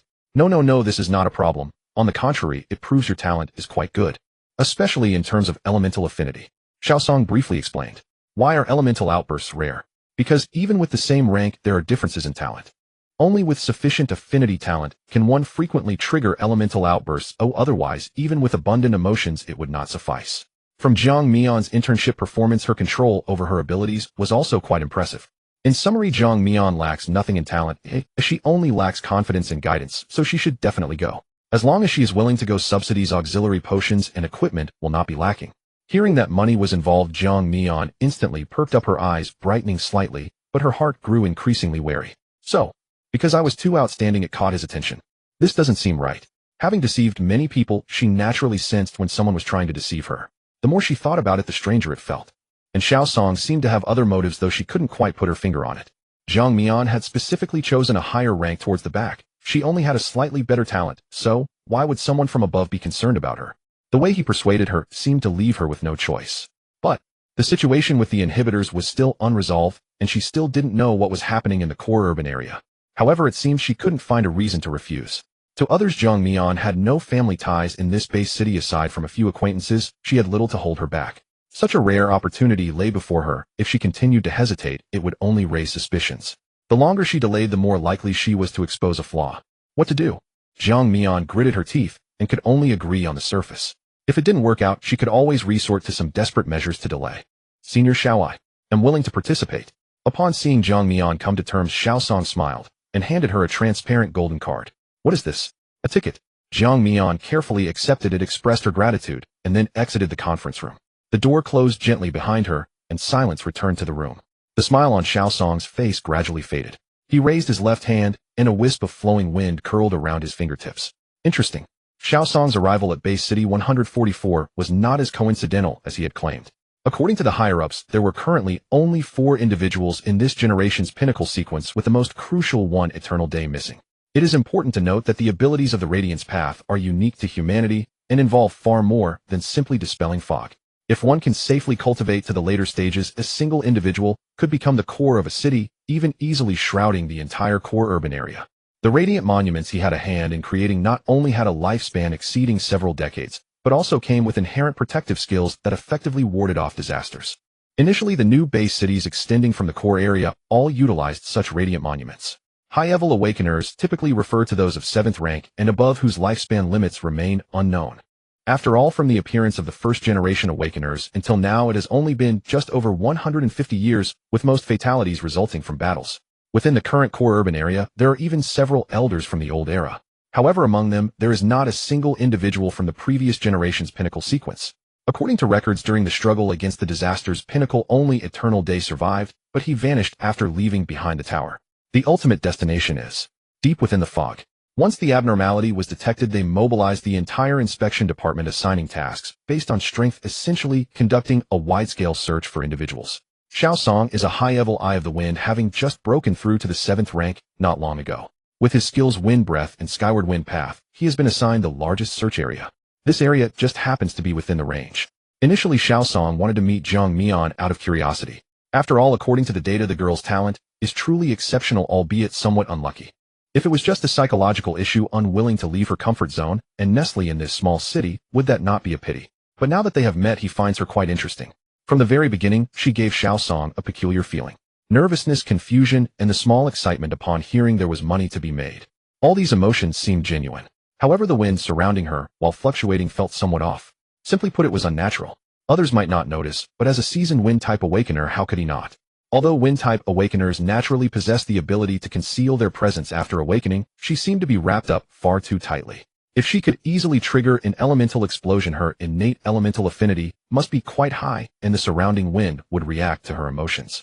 Thus, theoretically, there shouldn't be such minimal fluctuations, not even a hint of energy leaked. Xiao Song leaned back against the chair, stroking his chin. Could it be an instinctual defense mechanism caused by a lack of security? That seemed plausible. Some geniuses, after experiencing multiple elemental explosions, not only do not lose control over their abilities, but instead gain insight from them, enhancing their mastery over the elements. If that were truly the case, it would be astonishing. Regardless, Zhang Mian had already accepted the ticket, and once she arrived there, she would naturally have plenty of opportunities to engage. If she had no issues, he wouldn't mind lending her a hand, considering it a small investment. However, what Xiao Song was more concerned about now was the bracelet on her wrist. The creator of it must either have exceptional control over their own power, thus achieving a high level of refinement, or possess a power level that is exceptionally high. Whichever it is, it indicates the extraordinary nature of its maker. Are there really such figures in this small city? Connecting this to his goal for the trip wasn't that quite fortuitous. Moreover, the number of mice in this city seems particularly high. South of the city, at Yi Qinyang's home. The room, though small, is well equipped with everything in order and neatly cleaned. Yi Qinyang sat cross-legged on his bed, putting away the sword-shaped imprint he had just refined. The awakening process for awakeners can essentially be summarized as gaining experience. Before the 3rd rank advancement is achieved through the consumption of abilities and the strengthening of mental power, after that different paths will branch out. For instance, War still involves combat element, pertains to comprehension and affinity with elements, while Soul involves special meditation methods, and so on. The Radiance Path, however, offers two methods. One is to extract radiant crystals, and the other is to refine special imprints like he does, then ignite them. The latter is quite technico-intensive, and without a seasoned awakener to personally guide, even with the method provided, an average person would struggle to learn. During this time, Yi Qinyang has securely entered the 3rd rank, with his current 3 skills corresponding to attack, defense, and control. If he were to ignite this imprint in hand, he could directly advance to the 4th rank. However, Yi Qinyang suddenly felt a chill run down his back, as if someone was watching him. No, perhaps it wasn't directed at him, but rather at the position of Eternal Day. Calculating the time, the data on the other individuals must have already been laid out on the desks of those at the council. With only his information missing, surely someone would be anxious. Suddenly, the vibration of the phone beside him interrupted his thoughts. Yi Qinyang glanced at it, frowning. It was an emergency notification from the city defense to the residents. Fog tide. Is there a problem with the fog passage? Wait. At this time, Zhang Mian wouldn't still be outside the city on a mission, would she? Although the bracelet he gifted her has automatic defensive capabilities with both physical and mental resistances, time is still limited. He inexplicably felt a pang of anxiety. Could it be? Thinking of this, Yi Qinyang immediately exited the notification interface and entered a certain green chat application. Creak. Zhang Mian returned home, barely managing to breathe a sigh of relief. That Xiao song from earlier. The wind surrounding him was genuinely oppressive. She had become accustomed to freely controlling the wind around her, feeling utterly uncomfortable in such an environment. What kind of luck was this to have been singled out by an inspector? This was her first time acting in front of a high-level awakener. It would be a lie to say she wasn't feeling guilty. At least a 6th-rank wind-type awakener. The sensitivity of wind-type perception is inherently sharp. Oh, she couldn't help but wonder if she had revealed any flaws. However, since Xiao Song didn't directly apprehend her, it should mean he had not sensed the hidden aura of disaster. At most, he might have found it a bit strange. Otherwise, he wouldn't have taken the time to persuade her to go to the core city. Zhang Mian's expression turned troubled. The suppressants were still a significant issue for her. The components of the suppressants from the Mutual Aid Association are unclear, and their mechanisms of action are also ambiguous. After eliminating No. 4 and No. 8, she started feeling that unusual sensation, yet at the time, she didn't think much of it due to time constraints. Upon reflection, that drowsy feeling was akin to suddenly relaxing a once-tense mental state. Could it be that, although this suppressor is somewhat nauseating, indirect absorption might be effective? Perhaps once she resolves that meatball in her dreams tonight, she will have a clearer sensation. The principle is unclear. Could it be fighting poison with poison? It might also be possible that after she burns this thing away, it could replenish her mental power. The previous samples were too few to feel anything, but with a new approach, Zhang Mian seemed to have found a direction to move forward. At that moment, her phone in her pocket vibrated slightly. Zhang Mian picked up her phone to see Chili Stir Fry has sent a new message. Zhang Mian glanced at the message from Yi Qinyang, likely sent after hearing about the mist tide outside the city, a gesture of concern for her. She checked her unread messages, including an official alert from the City Defense Authority.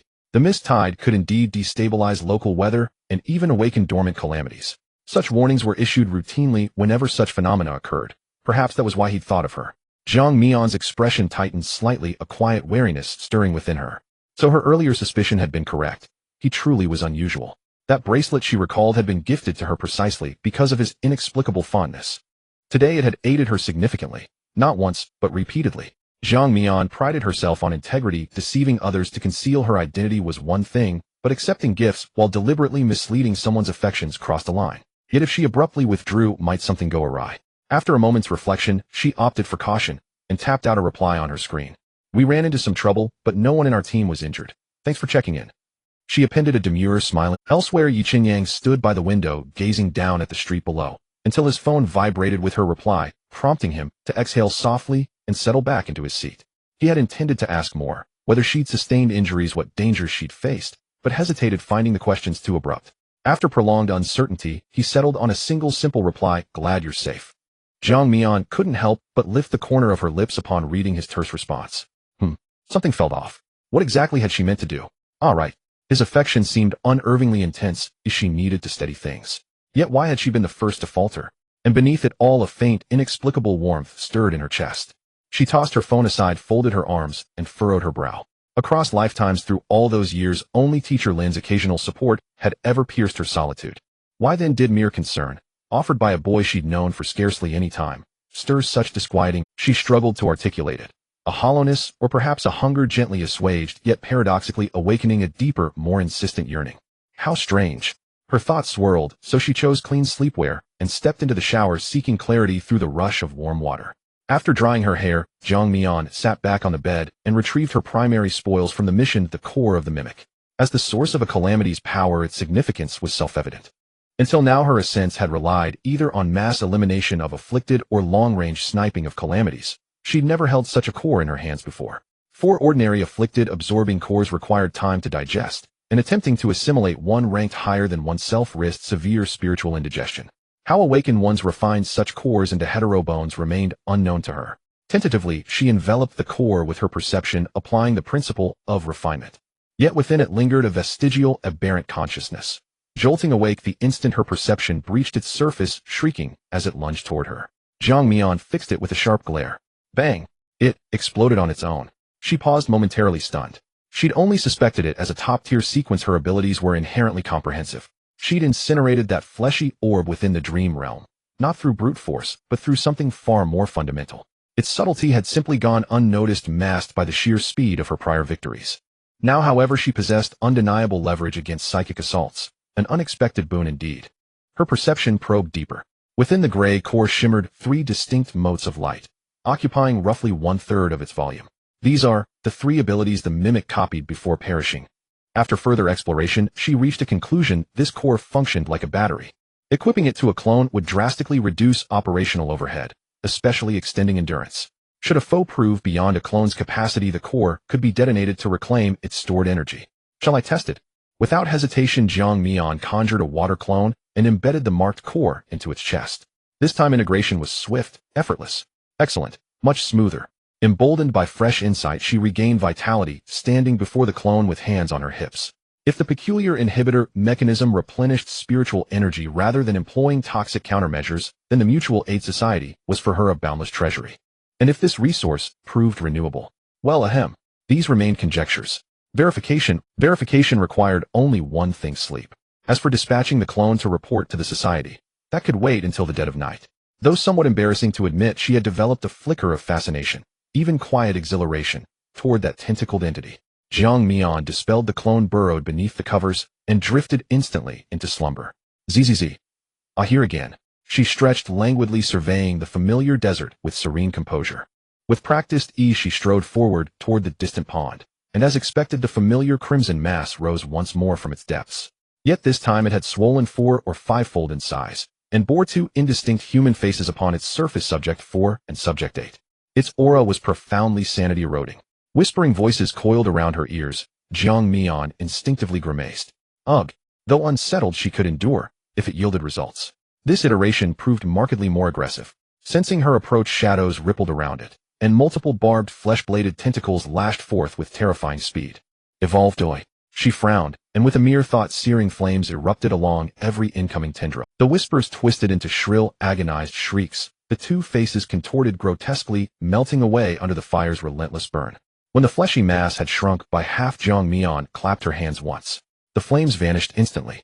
The remnant quivered feebly, stripped of aggression, motionless save for sporadic spasms. She stilled her breath, sinking inward, and a spark of exhilaration lit her eyes. It actually works. Unimpressive in appearance, yet its feedback was unexpectedly potent. Upon complete incineration, the corrosive chaos energy had not merely dissipated. It nourished her spiritual energy, thereby reducing erosion itself. At that realization, her gaze fell upon the maimed flesh mass, her expression unreadable, shadowed with calculation. In the deep of night, within the underground office of the mental hospital in the north of the city, Number 2 sat at his desk, organizing documents, yet his mind was clearly elsewhere, occasionally rising to pace back and forth. The reason was simple: the few individuals who had gone out of the city to carry out the mission had lost all contact. Logically, they had successfully triggered the mist tide, and should have made their move. Even if they failed, it shouldn't have resulted in total annihilation. Number 4 and Number 8, one possessing strong survival skills, and the other adept at escaping, even the newcomer was exceptionally suited for actions in the mist. As long as no ill intentions arose, the behavioral correction of the suppressants would not be triggered. Both Number 4 and Number 8 were seasoned patients, and would certainly not engage in any underhanded schemes. However, the newly arrived Number 6, although already having taken the suppressants, had only been here for less than a day, and it was uncertain if she harbored other thoughts deep down. Although there would indeed be mental suggestions, when the compulsory effects were not triggered, it was also related to the mental state of the mutated individuals themselves. Number 2 merely had the authority to assign tasks, while only Number 1 stationed in the director's office could directly monitor this aspect. How about asking? Number 2 felt an inexplicable reluctance. Number 1 was the founder of the branch of Base 144, sent down from above, and was not a local. When Number 2 had first arrived, Number 1 could indeed be considered a good person, but ever since consuming the new type of suppressant, everyone had changed. Although he could still maintain himself, he could only go with the flow, otherwise he would be the next to be merged. Forget it, go ask. Just as Number 2 stood up, there was a knock on the office door. He frowned slightly. Come in. The door was gently pushed open, and the person who entered was Number 6. However, at this moment, although she was already cleaned up, her complexion was exceptionally pale, looking even weaker than when they first met. Number 6. Number 2 quickly stood up and asked, why are you alone? Where are Number 4 and Number 8? Zhang Mian lowered her gaze to avoid his eyes, her tone filled with a hint of fear as she replied, they're gone. What? Although this mission targeted a high-level sequence, it was merely a low-tier weakling.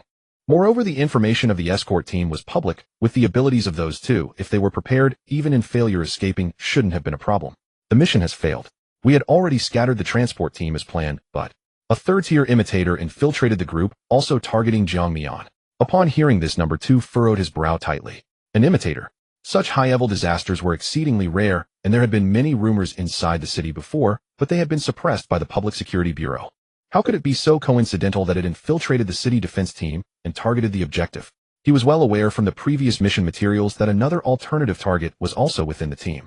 It shouldn't be the case. Tell me what happened. His tone was commanding, carrying a hint of firmness.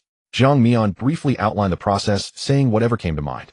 The reason she sent a clone back was primarily to find the location where they stored the suppressants, and then set it ablaze. From previous experiences, this item could accumulate, and the direct manifestation was the size of that monster.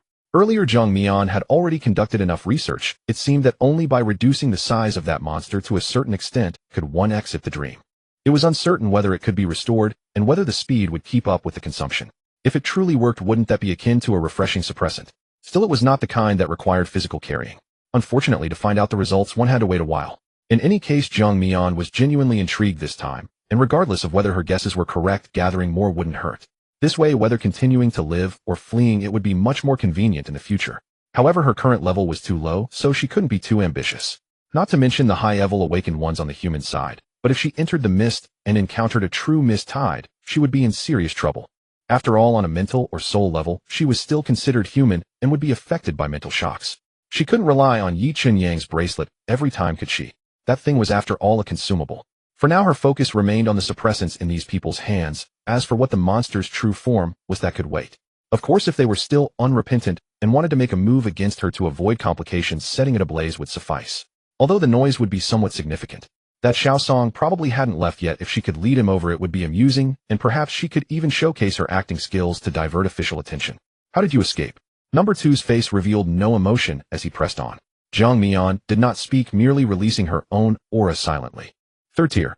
Number 2 looked puzzled. Although mutated individuals advanced faster than awakened ones of the same sequence, the timing was too precise, wasn't it? Zhang Mian knew this reason was flimsy, but she was too lazy to think of other explanations. The reason was simple. Number 2 was unqualified, and she was too lazy to explain. In any case, as long as it did not threaten her core, she just needed to ensure her clone stayed in the Mutual Aid Society for a while. She didn't care if he suspected her. Even if Number 2 directly attacked the clone, she was not the least bit afraid. After refining this core, the clone could do far more than before. Speaking of which, the imitator's ability was quite versatile. She only needed to provide a body. Number 2 narrowed his eyes, scrutinizing Zhang Mian. Her reasoning was indeed hard to believe. Perhaps it was because she had only taken the suppressant last night, and the mental suggestion was not strong enough, so she spoke some truth, but left out crucial details. It was possible.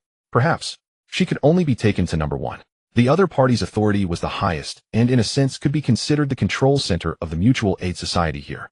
Anyone who had taken the suppressant could not resist his catalytic effects. This was also the biggest reason he subconsciously resisted meeting the other party. That feeling of being controlled and inexplicably induced was terrifying. The Number 6 before him was indescribably strange and had risen 3 tiers. He was the one who recruited her, and if anything happened, he would be responsible. Number 2 took a deep breath, calming his emotions, and said, "You come with me." Then he pushed open the office door and led Zhang Mian toward the elevator. Zhang Mian followed silently behind. This Mutual Aid Society was not large. Number 2 had also mentioned that a single suppressant could last for 3 months, so the stockpile should not be much. A large safe would suffice. Thus, the most likely hiding places were either the management's office or some unexpected corners. She had no idea where this guy was taking her, as she would just have to wait and see. After she entered the elevator, the cramped space jolted suddenly. Number 2 turned his head surprised, and the strange feeling in his heart intensified. When the elevator reached the 4th floor, Number 2 brought Jiang Mian to the director's office door and gently knocked. Jiang Mian looked inside, her vision instantly filled with vast expanses of crimson. Jiang Mian initially thought that the reason why No. 2 was called No. 2 was because there must be a leader above him. Since he brought her to the principal's office, the identity of No. 1 was self-evident. However, she never expected that upon opening the door, she would see such a scene. The office had its curtains drawn, and with the lights off it appeared somewhat dim. Yet when Jiang Mian looked inside, she discovered that both the walls and the floor were smeared with unidentifiable red lumps. Those things were slowly writhing, resembling the monster from her dreams, and the clarity of sight made them even more nauseating. In front of the desk, which could barely be discerned, sat a person wearing a white lab coat. Or at least it seemed that way. It was somewhat perplexing. Above his neck resembled a blooming flower, its colors exceedingly vivid. Several tentacles of varying thickness protruded from it, akin to flower stamens, albeit somewhat rough in appearance. He was holding a notebook in his hand, continuously scribbling something. Jiang Mian couldn't help but glance at No. 2 beside her. This was not a buddy No. 1 didn't even resemble a human anymore, clearly having undergone some form of transformation. No. 2, however, seemed oblivious, hesitating for a moment before stepping forward and saying, "Principal No. 6 has returned. There was an incident during the mission. No. 4 and No. 8 did not make it back." As he spoke, he fixed his gaze on the air above the bloody flower, as if waiting for the other party to look up. Could it be? He can't see. Jiang Mian felt a suspicion arise within her. Could it be the effect of that inhibitor? Judging from its mechanism of control, it affected both physical and mental states, so it could certainly induce some hallucinations. So what exactly is this thing? With such diverse abilities, and possessing the fundamental characteristics of a calamity, could it be failure? A dull voice suddenly echoed. Jiang Mian lifted her head and saw the tentacles in the center of the bloody flower twist slightly, as if turning its gaze towards the 2. But this thing had no eyes or mouth.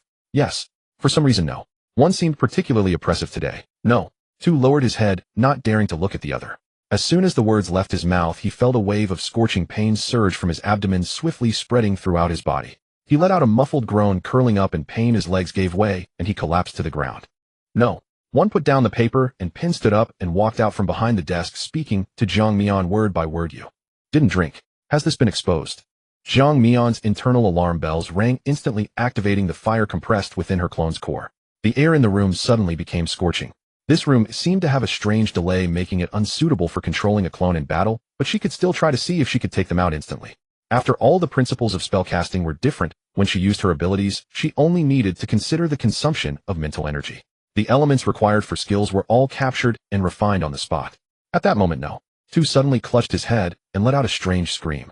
It seemed he had been forcibly taken over, and a strong wind swept through the room, instantly generating several wind blades that rushed towards her. Jiang Mian controlled her clone, retreating rapidly while closing the door behind her. Bang! The heavy security door was struck by the wind blades, instantly splintering into pieces, and some blades pierced through the door, cutting several transparent holes into the wall of the corridor, causing the entire wall to sway precariously. On the other end, Jiang Mian sat up straight from the bed. If she had been there in person, she would have likely eliminated the 2 inside in an instant. But a clone was still a clone, and it was best to maintain a parallel relationship with her. However, from what she had just seen, No. 1 should still retain some intelligence, and considering how long it had been hidden, it should at least possess a basic level of caution. Why did it attack her directly? Was it not afraid of causing the building to collapse and attracting official attention? After all, it was too close to the official area. The commotion from a third-tier fight would certainly be noticed by those over there. Never mind, it had nothing to do with her, as she could just eliminate them all. No. 1 as an old case plus fully transformed into a calamity should not be weak. If she used this clone to fight, the physical strength and skill usage would be limited, and she would need to employ some tactics. Jiang Mian narrowed her eyes, feeling an undeniable sense of déjà vu, as if she were playing a game. However, her character had a fail-safe self-destruct skill. If worst came to worst, she could switch out and ignite the entire building. But such collateral damage would be too extensive. Aside from the members of the Mutual Aid Society, there were still others. Unexpectedly, when she exited the room, No. 1 did not immediately pursue her, but instead extended its tentacles towards No. 2. "Principal, you." No. 2 widened his eyes, staring at No. 1 in shock. In his view, the principal's tongue extended from her mouth, growing longer, and even splitting into several strands that pierced into his body. But he couldn't move at all, not even able to let out a scream. With a chilling sucking sound, the light faded from No. 2. From Jiang Mian's perspective, this scene was even more stimulating. After finishing its meal, the blood-colored petals appeared to be even more vibrant. Was there such a form of consumption among calamities? Although Jiang Mian was bold, she had never encountered anything this disgusting. One of the fundamental definitions of a calamity was possessing the organ known as the calamity core. Yet Jiang Mian never considered them her kind. They were merely a group of monsters.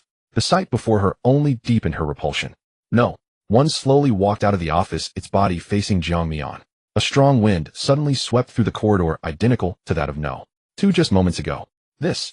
Upon recalling the evolving tentacle monster from her dream, Jiang Mian instantly understood. She had not heard of No. 1's calamity form. It was likely influenced by that flesh ball leading to its current appearance.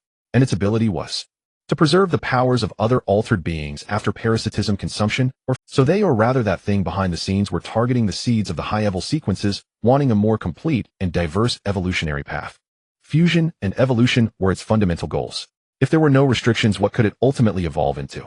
Considering the previous characteristics, Jiang Mian had to suspect that this thing was a derivative of some pinnacle sequence. No wonder it was so rich in power.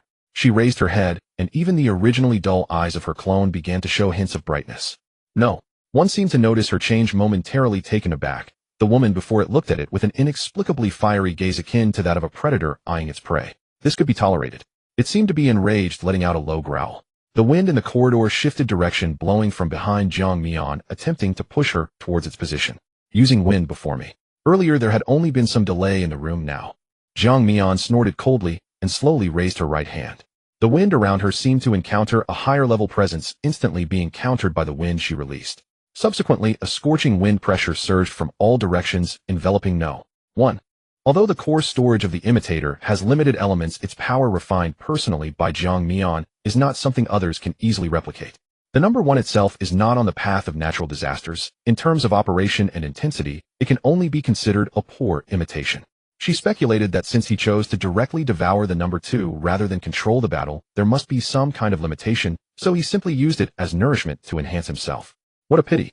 If I had known number 2 would die, I should have harvested it first. But since it's gone, taking down this number 1 will suffice.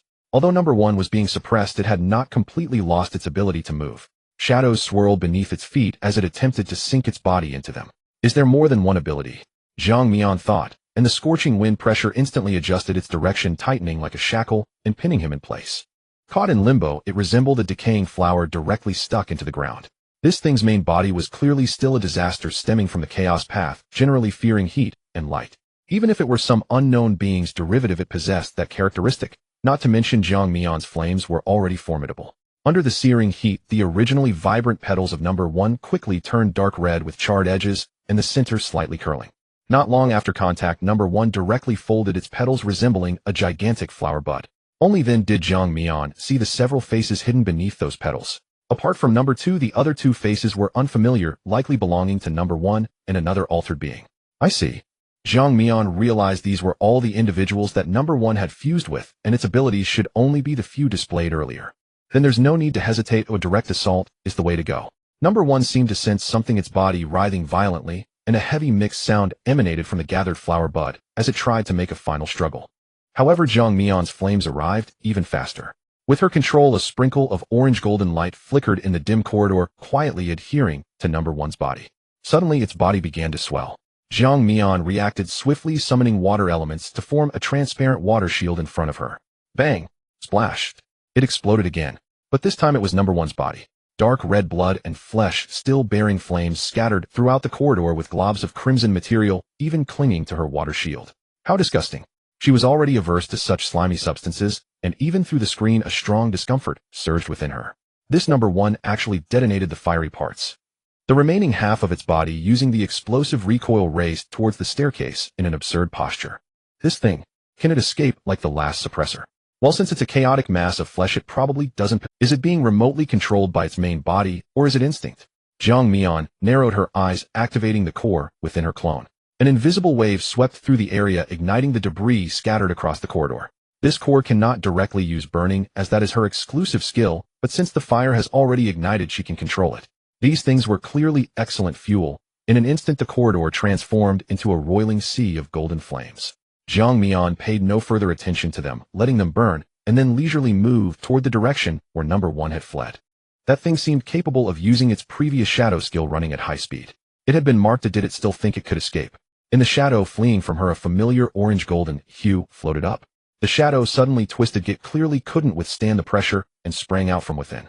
The scene before her was bizarre. The thing had only its lower half below the waist with a messy and bloody cross-section, but it was composed of solid flesh. Even more unsettling was that at the cut surface countless flesh buds were writhing attempting to repair the parts from which blood was oozing.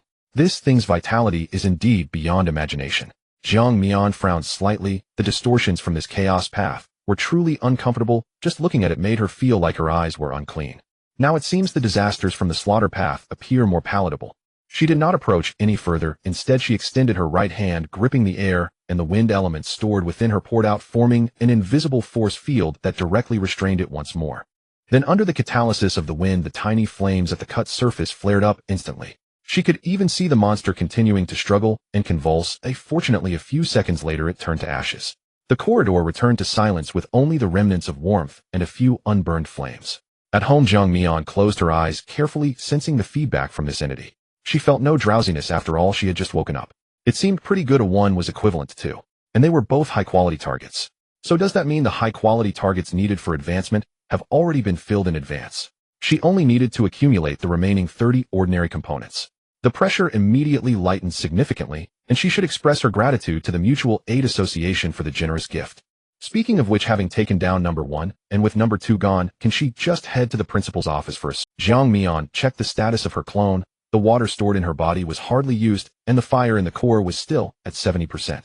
As for wind, it had been consumed a bit more, leaving just over half. Not bad. Even if she encountered other members of the Mutual Aid Association, she could still fight. If it were the equipment from her first visit, based on the capacity of the binding gloves, the skills related to wind and fire could only be used 2 or 3 times at most. She controlled her clone and returned to the chaotic principal's office. The blood and flesh that were everywhere before seemed to have disappeared. Did they all run away? She hadn't seen them at the door earlier, had she? Jiang Mian glanced at the window, which had been opened a small crack. Forget it. They probably fled far away, and it would be difficult to find them. She withdrew her gaze and looked at the open notebook on number 1's desk. The paper was wrinkled as if stained with some liquid and dried, but strangely, it had not stuck together. Repeatedly written on it were 3 characters: suppressor. What does this mean? Jiang Mian gently waved her hand, and the flowing wind turned the paper to the first page. The handwriting was somewhat scrawled with dark stains obscuring it, but upon closer inspection, she could still make out some fragmented content. They will always write, they say. A revolutionary, inexpensive suppressor. As the vice president, I am the first to test it. If this is true, there is hope. Strange dreams. A red wasteland. Something is calling. Is it a side effect? My body is out of control. Sometimes my fingers move on their own.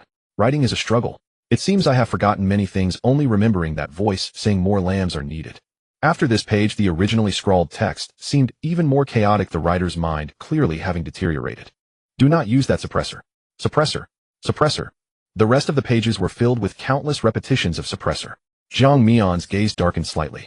This diary recorded the entire process of Subject 1's descent from consciousness to oblivion. Even in the end, having turned into that form, was there still an obsession with the suppressants? Unfortunately, his final struggles were in vain, as the other members of the mutual aid group still drank the suppressants. The branches in other base cities were probably the same, right? First, control the president of the branch, who is the core of the branch, then completely expand that invisible control network until everyone becomes a puppet of that monster. From the recent performance of Subject 2, it was evident that Subject 1 had some method of catalyzing and controlling the suppressants in their body like a signal base station. She continued to flip through the pages to see if there was any other information.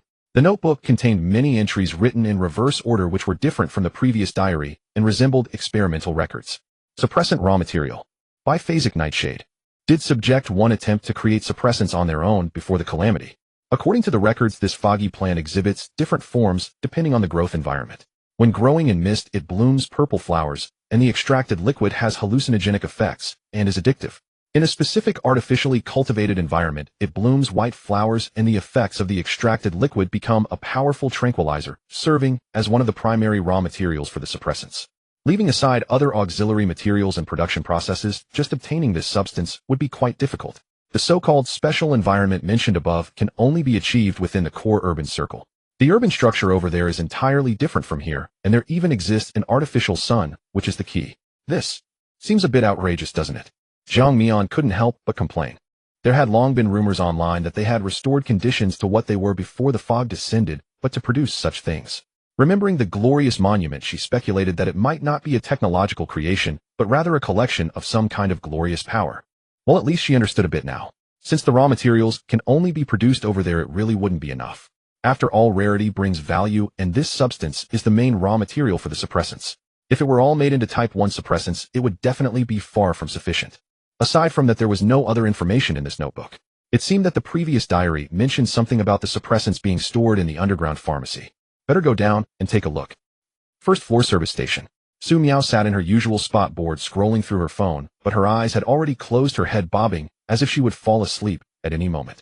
Suddenly her body froze, losing control like a puppet with severed strings, and her forehead slammed heavily onto the table, becoming silent.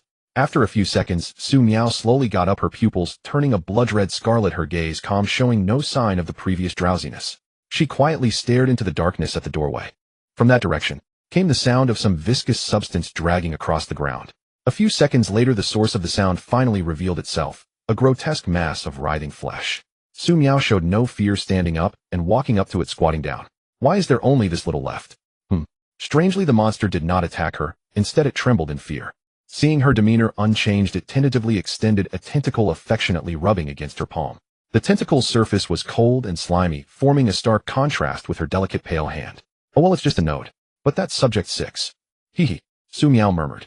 By employing a strategy of casting a wide net, she set up nodes and memory points in cities, with the influence of the mutual aid group infecting the mutated individuals and expanding her flock to collect evolutionary materials. Unexpectedly, she found a kindred spirit. But this individual doesn't seem to be the true body. Su Miao generally disliked thinking. She was merely a memory point carrying instructions. Although she had thoughts and a personality, they were illusory, and her only mission was to bring back information. She glanced indifferently at the mass of flesh before her, which suddenly began to tremble violently, then dehydrated, and shrank, ultimately becoming a small handful. Su Miao picked up the chunk of flesh, revealing a gash in her palm as she swallowed it whole. The next second, her palm became smooth again, showing no trace of its earlier grotesque form. After recovering the node, the mutated individuals underground would fall under her control. However, she didn't intend to do anything. Calling on this group of mutated nutrients was merely to provide an extra meal for the one descending the stairs. Above the human city, a sense of oppression faintly descended, clearly indicating that a high-level powerhouse had arrived. Although she wasn't on the path of calamity, she could still sense the oppressive wind elements around her through her spiritual power. If she didn't leave soon, this memory point might not be retrievable. Su Miao stepped toward the door, her pure white nurse's uniform quietly fading, replaced by a set of shadowy gauze. Turning left out the door, she directly entered a deep alley. However, she didn't walk far before stopping in her tracks. From around the corner ahead, steady footsteps could be heard. A young man dressed in a black leather jacket stepped out from around the corner, looking at the runes in his palm, murmuring, "This time, it shouldn't go wrong, right?" Su Miao narrowed her eyes dangerously. Another expert, the human before her, gave her a strong sense of discomfort, instinctively warning her frantically, and at the same time, there was a spicy, enticing fragrance. The frontal combat power of this body wasn't strong. The node she had just recovered would at most grant her to. Yi Qinyang turned around, looking at the woman in front of him, who appeared delicate, yet exuded a strange aura, slowly raised his hand, and then gave her a thumbs up. Su Miao was taken aback, unable to comprehend his meaning. Just as she was about to take action, she found herself frozen in place, unable to move at all. She widened her eyes, staring fixedly at Yi Qinyang, but her vision was suddenly consumed by a serrated light wheel. The wheel drew closer until it sliced through her body, splitting her in two. Ding! Zhang Mian stepped out of the elevator, sensing something as she looked up. Nearby, there was a familiar aura, and it was unusually intense, as if a skill had been activated. Yi Qinyang. She instinctively paused for a moment, then controlled her clone to move forward, quickly finding the location of the pharmacy. There were 2 mutated individuals guarding the entrance. "Hey, who are you?"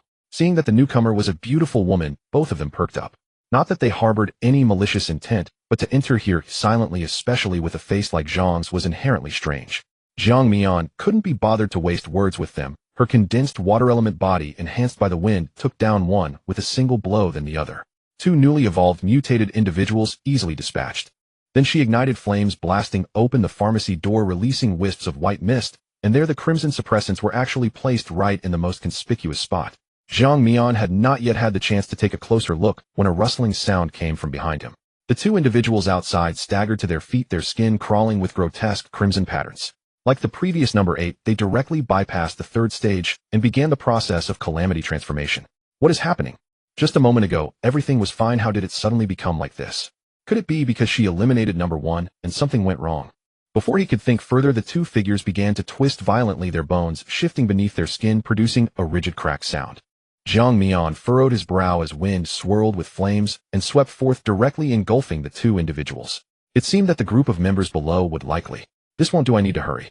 She took a few steps forward and opened the cabinet, revealing 60 vials of crimson suppressants. Calculating a single vial to last 3 months, it would provide enough for everyone in the sub-branch for a considerable time.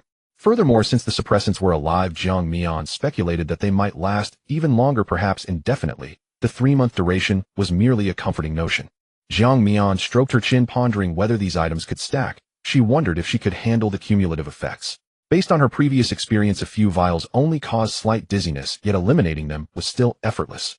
Let's give it a try. She opened 3 vials at once, likely due to the lack of stimulation. The substances remained quite still, resembling a mass of solidified red syrup. However, the next moment flames ignited and the substances were instantly provoked, struggling to crawl out of the test tubes, crashing onto the ground, and after just a few steps they were burned to ashes. I don't feel anything. Should I try a bit more? Jiang Mian opened 3 more vials, repeating the previous operation. No sensation, let's go again. After burning through 15 vials in total, Jiang Mian finally felt a hint of drowsiness, but she was far from reaching her limit. Adhering to the principle of maximizing gains, she opened 6 more vials. By the time her eyelids began to droop, she yawned and instructed her clone to cease. Biting off more than one can chew. Even with all this preparation, it would take quite a while to burn through everything tonight. After all, that substance had a degree of spiritual properties, and it wasn't an ordinary calamity. Burning so much at once was already quite risky. Alright, that's enough for now. Tonight's objectives were nearly accomplished. Not only did she obtain the suppressants, but she also filled her quota of high-quality targets and gained some valuable information. Truly a threefold success. Jiang Mian turned and walked outside. The results of the night warranted thorough investigation. If her suspicions were correct, it would make things much easier moving forward. However, just as she reached the elevator, she discovered it was broken. She then walked towards the stairwell, and upon opening the door, she saw a trail of bloodstains, seemingly fresh. What is this? Could it be that the mutated individuals had indeed undergone calamity transformation? The mental state of the mutated individuals deteriorates continuously, since those 2 second stages transformed so rapidly. What about the third stages? It was likely that the mutated individuals in this building had long begun the irreversible degeneration.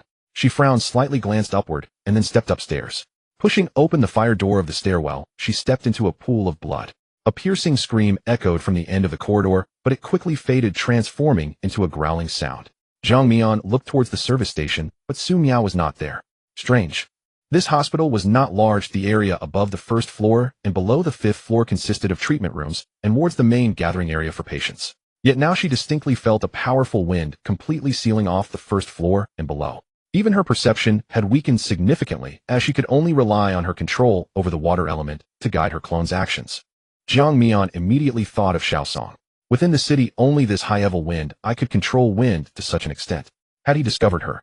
Jiang Mian scratched her head. It was indeed troublesome.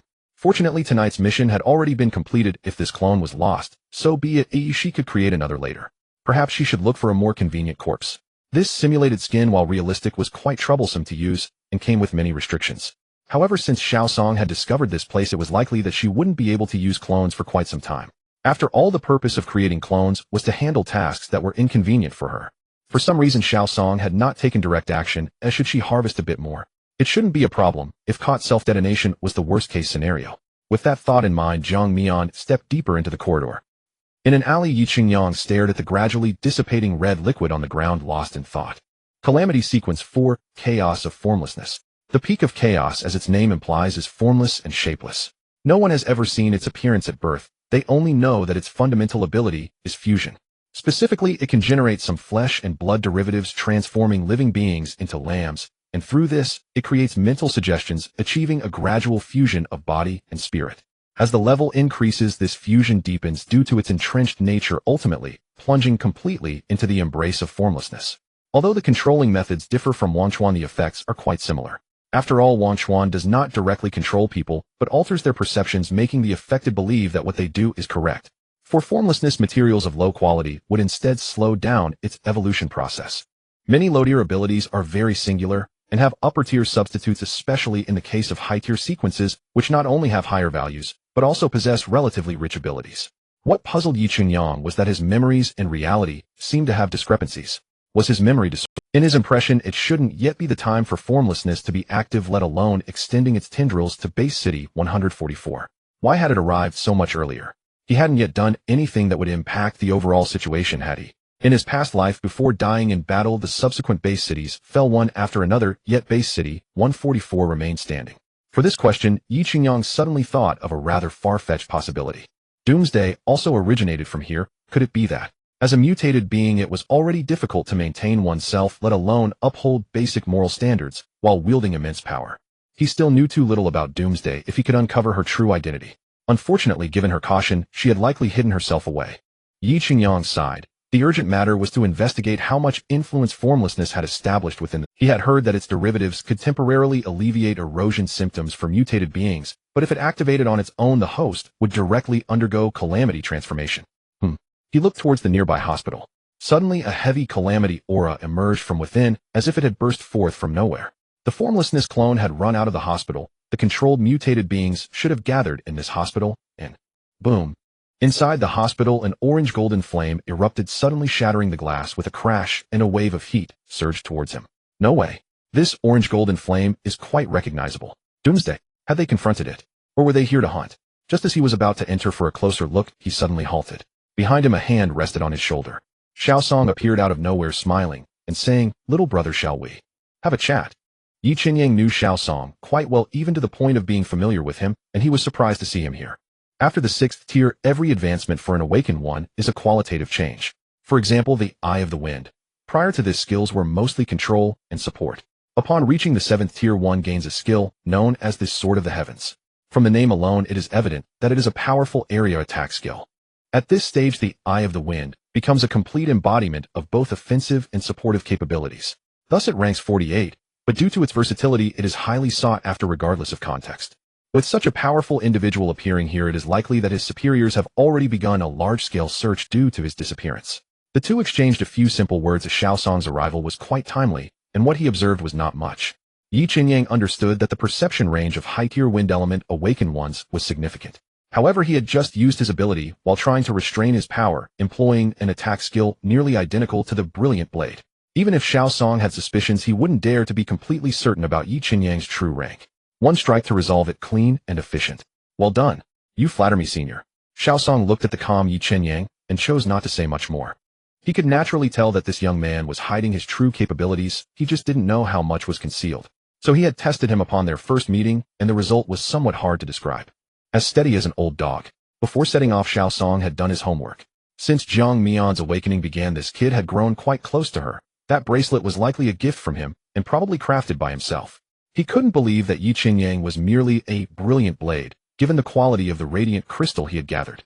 However, if the other party truly was Eternal Day, he didn't want to press too hard. After all, the potential of a peak rank was evident, and offending him would not be wise. But since he had already located him with the probability exceeding 80%, he was not in a hurry to leave. As for why Yi Qinyang chose to hide his talents, he couldn't quite figure it out for now. He could only observe for a while. Today's youth are far too humble. Sometimes a little flamboyance brings more vitality. Xiaosong nodded, speaking with significant meaning. Yi Qinyang twitched the corner of his mouth. The situation arose suddenly, but he was not flustered. The ranking of peak sequences does not denote strength, but rather is a result of the chronological order of awakening. From sequence 1 to sequence 5, the largest time gap does not exceed 3 months. However, the sequences in between may not be stable. It is possible for sequence 3 to just awaken, while sequence 4 appears.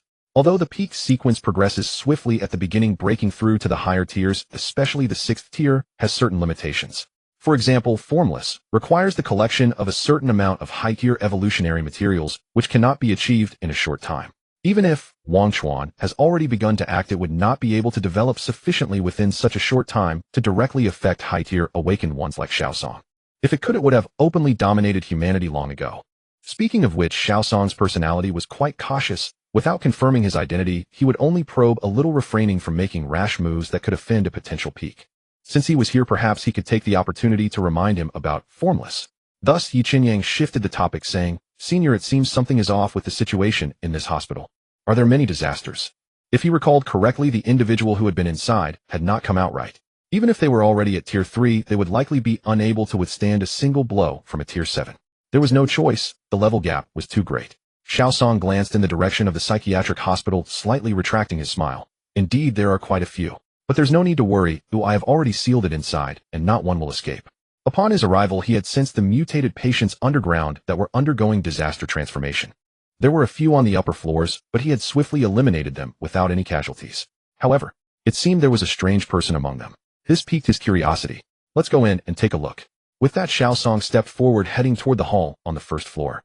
If there weren't ordinary people in the building, he could have easily flattened it with a single strike without such trouble.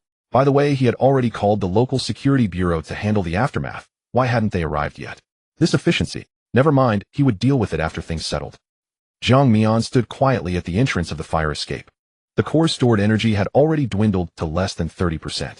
Since the exit was blocked by that high-tier wind domain, she didn't mind these details anymore. Roar! A distorted green-skinned humanoid disaster charged out of the corridors, sporting a pair of dark green claws. Zhang Mian slowly raised her left hand, and it was instantly ignited. 12. Tier 2. She had been here for quite a while, aside from encountering a Tier 3 upon first arrival. The rest were all Tier 2. With Xiaosong guarding outside, retrieval was impossible, so she might as well gather as much as she could. Using the core of the mimic as a battery was indeed a good idea, but unfortunately such things are rarely found, and whether she would encounter them again in the future remains uncertain. If it were the core of a calamity disaster, perhaps it could withstand a single element. Never mind, that can wait for another time. Wrap it up. Zhang Mian felt the time was right and gathered the remaining wind and fire back into the core. They fused and compressed together, causing the surface of the core to glow with a dark golden sheen. She raised her head and looked toward the direction of the hall. Although she had sensed it earlier, Zhang Mian couldn't help but complain internally. How could her clone cause trouble and still encounter Yi Qinyang? As soon as the two entered the hall, they saw her standing at the entrance to the safety passageway from afar. Yi Qinyang felt an inexplicable sense of familiarity with the scene. Something was off, very off. The height doesn't match. The woman before him was tall and dressed plainly, creating a stark contrast with her somewhat alluring face. Before the two could get closer, the elements within the core of the clone had already been compressed to their limits, and then, boom, a golden flash suddenly erupted from her chest. Following that, accompanied by a surge of wind pressure compressed to its extreme, the temperature in the room rose sharply. Xiaosong frowned, his thoughts moving slightly, and he directly sealed the position she occupied with wind pressure, as if encasing her in an invisible shield. The golden flames surged like waves within the invisible force field, although they did not make direct contact, their power was evident. This. Yi Qinyang, standing nearby, seemed astonished, his eyes widening slightly, yet his mind was exceptionally agile. Not the real person. Given her character, it was unlikely she would appear before people so openly and directly self-destruct without a word. As the heat gradually dissipated, Xiaosong withdrew the wind pressure and stepped closer to examine the original location, which was now completely empty, utterly erased. The explosion just now contained an extremely high elemental mass. Even a portion of the wind under his control had been consumed by that flame. It was entirely beyond what a Tier 3 could accomplish, unless the sequence far exceeded his own. But he was already the eye of the wind at sequence 48, wasn't he? So that power just now was. At home, Zhang Mian put down her phone and yawned. Finally done. She had just detonated the core, compressing all her remaining power to ensure a thorough cleanup. By the way, how did those two end up together? Zhang Mian sensed Yi Qinyang's presence in the pharmacy, and then another figure, Xiaosong, appeared. She estimated that Xiaosong was likely just keenly perceptive, similar to her own abilities. Encountering such high-level awakened beings, the third-tier aberrants could hardly hide, let alone the second-tier wind type that had already been devoured by the first. As for Yi Qinyang, she was unsure. Every time she wanted to do something, he seemed to arrive just in time. What a fateful connection. Zhang Mian rubbed her face, unable to refrain from complaining. Forget about him, time to sleep. She curled up in her blanket, wrapping herself tightly and closing her eyes. This time sleep came swiftly. With a blink, Zhang Mian found herself back in that blood-red wasteland. However, this time was different. The water pool was gone, and the fleshy ball was absent, replaced by a tree made of flesh and blood. What the hell? She couldn't help but gasp in astonishment. Was this thing too big? Zhang Mian could see clearly that even a single twig at its end was nearly as thick as her thigh. Could it be that the more it accumulates, the higher the life form it becomes? After all, the first 2 times it had just been a writhing mass of flesh in the shadows. Now, after gathering over 20, it had evolved into this form. Whatever, it'll just burn it. Zhang Mian strode towards the massive blood and flesh tree. The closer she got, the more intense the nauseating feeling became. The corrosive mental energy almost solidified. Even breathing in this space felt incredibly heavy. On the trunk of the giant tree, 3 human faces were faintly visible, familiar from the first flower petal. Having sent off the 4th and 8th, 3 more had arrived. Zhang Mian's pupils gradually ignited with a dark golden hue. However, before she could ignite, the giant tree seemed to sense the impending danger and began to twist uneasily. She immediately heightened her vigilance. This thing was far more dangerous than last time, and who knows how many parts were hidden underground, so she couldn't be caught off guard. However, what she didn't expect was that the giant tree actually twisted to rise, and forcibly tore off its roots hidden underground, leaving only a few of the thickest tentacle roots. Then it used these fleshy tentacles to support its massive body, attempting to escape in the direction away from Jiang Mian. The three human faces on the trunk were now fixated on Jiang Mian, still wearing that twisted expression. She could hear the murmurs emitted by this thing, which seemed somewhat different this time, clearly revealing a sense of fear. This thing actually felt fear. She remembered that in the introduction to this creature, a senior from the Radiance Path had mentioned that any living being under attack would feel fear or show vulnerabilities, yet the chaos did not have such feelings. A hint of astonishment flashed in Jiang Mian's eyes, quickly followed by a look of intrigue. Interesting. This thing had not only evolved in form, but also changed its behavior pattern. The first time it passively endured the flames, then its aggression increased, and now it had even learned to escape. What would its next step be? To learn to beg for mercy? Was it because more mergers occurred, absorbing part of them, or simply that a quantitative change led to a qualitative change? Even so, from the current situation, she could still firmly suppress this thing. Jiang Mian did not immediately pursue it. Here the only skill she could mobilize seemed to be Ember, but her keen perception reminded her that Whirlwind was also available, though it was less effective here than burning it. She attempted to summon flames, and before her a wave of orange-golden energy quickly gathered, forming a robust fire dragon in an instant. Go! As her intention fell, the fire dragon roared silently and charged towards the fleeing giant tree. The moment it collided with the trunk, the fire dragon exploded, igniting the giant tree directly and raising a towering wall of fire around it. The giant tree twisted uneasily, its branches drooping like tentacles, frantically swatting at the flaming parts of its body, but to no avail. The scene took on a bizarre humor. Within the flames, its movements gradually slowed and weakened, until one of the human faces on the trunk completely melted in the fire. Its struggles significantly diminished. Jiang Mian walked towards the giant tree, trapped in the sea of flames, as if taking a leisurely stroll. With each weakening moment, she felt more invigorated. How should she put it? It felt somewhat exhilarating. But she still needed to be cautious. If it happened to die in one go, it would be troublesome. Once the avatar was offline, she estimated that the area would be controlled by the authorities, and those red suppressants would also be taken for research. By the way, it seemed like it had been a long time since she drank the normal type 3 suppressants. She wondered if the feedback obtained from this monster would last. With less than 2 weeks left, she should be able to gauge its effects. The flames burned slowly, and the human faces on the monster's bark gradually decreased. Once they completely vanished, its size shrank to 1/5 of its original. It seemed half dead. Jiang Mian did not remove the firewall. She merely expanded it outward a bit to prevent it from truly burning to death. At that moment, the mass of flesh seemed to undergo a change as it shrank to a certain extent. The charred outer layer peeled off in layers, revealing a hint of pale color underneath, gradually outlining the figure of a woman. She raised her head, and it was actually Su Miao's face, filled with terror, pleading, Don't burn me. Please." Her voice trembled just like a real person. Jiang Mian narrowed her eyes dangerously, quietly assessing the naked figure before her. So she really could plead for mercy. If it were someone else, they might hesitate, wanting to clarify the situation. But she understood that what lay before her was essentially the same mass of corrosive spiritual energy, merely clad in a layer of skin. In this world, both people and disasters were quite adept at disguising. It made sense. For the sake of survival, disguise was indeed a good strategy, and it was the same for her. However, to achieve such a level of disguise, mere instinct was not enough. A certain level of intelligence was required. It seemed that quantitative changes could indeed lead to qualitative changes. If an avatar was like this, what level would the main body reach? If this thing retained its consciousness, who knows what kind of chaos it could cause? It must be kept under control at a you. Upon hearing this, Su Miao raised her head, her eyes clouded with moisture, appearing pitiful. Jiang Mian couldn't help but curl her lips. She was far too familiar with this tactic. Then she revealed a sunny, healthy smile. Even if you plead with me, I won't let you go. As the flames rekindled, Su Miao quickly revealed its true form. After a moment, Jiang Mian looked at the curled and twitching dark red mass before her and felt it was about time, gently clapping her hands. The flames extinguished in response. The benefits this entity provided her were indeed considerable, especially in terms of the feedback on a mental level. It's somewhat abstract to say, but to put it metaphorically, if her heart had previously been shrouded in a layer of dark clouds, now it was as if the clouds had parted, revealing a rare sunny day. Even in her dreams, she felt particularly awake. No, that wasn't quite accurate. This place couldn't be considered a dream, rather it was a kind of consciousness space. It appeared boundless, yet its structure was simple, resembling an infinitely extending corridor, with only 2 directions, forward and backward. If one were to randomly choose a direction to walk, they would be automatically corrected. This was also the reason that thing had just escaped. Here distance truly existed. However, she didn't know where it ultimately led to. Perhaps it was the location of this thing's true form. As for how Jiang Mian sensed this, after absorbing most of that entity as firewood, her perception of this space became much clearer. Even she could control a part of it in return.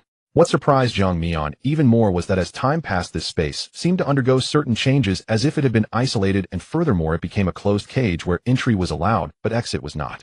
In other words, this thing could no longer escape, though it could only stay here and obediently accept her exploitation.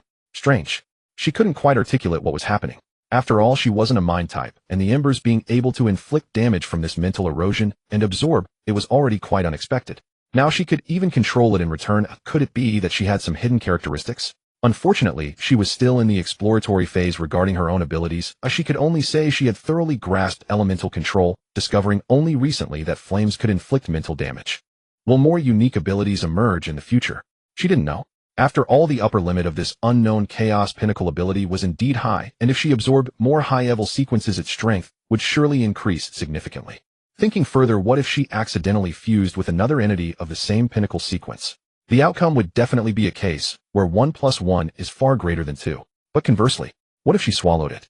A thought instinctively arose in Jiang Mian's mind. No, that's not right. She shook her head. She had always been cautious and steady, though how could she suddenly develop such radical thoughts? Even if there were such intentions, it should be done on the premise of thorough information and careful planning. Was it influenced by her abilities? Jiang Mian didn't think too much about it. The disaster ability would have some minor effects on her, but it couldn't sway her judgment.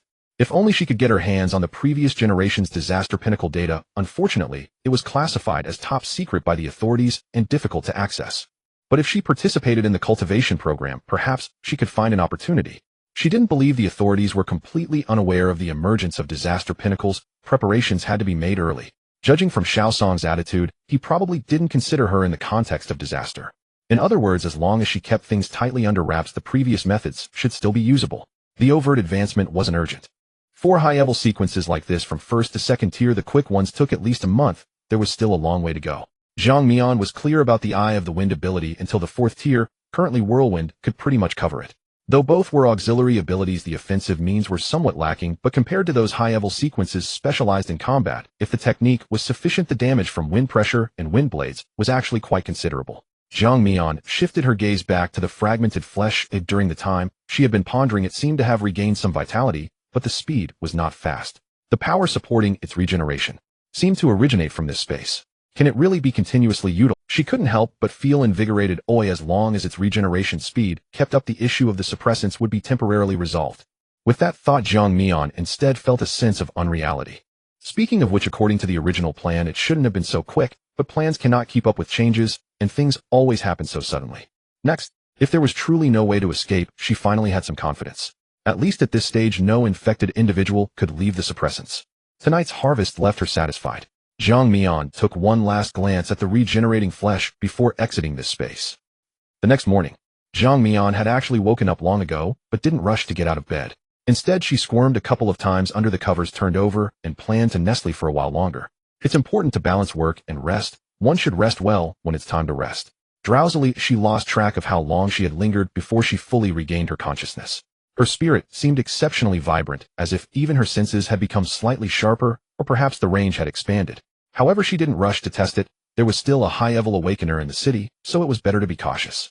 As for the city defense team, they were likely still recuperating, but given the physique of awakeners, their recovery should also be quick.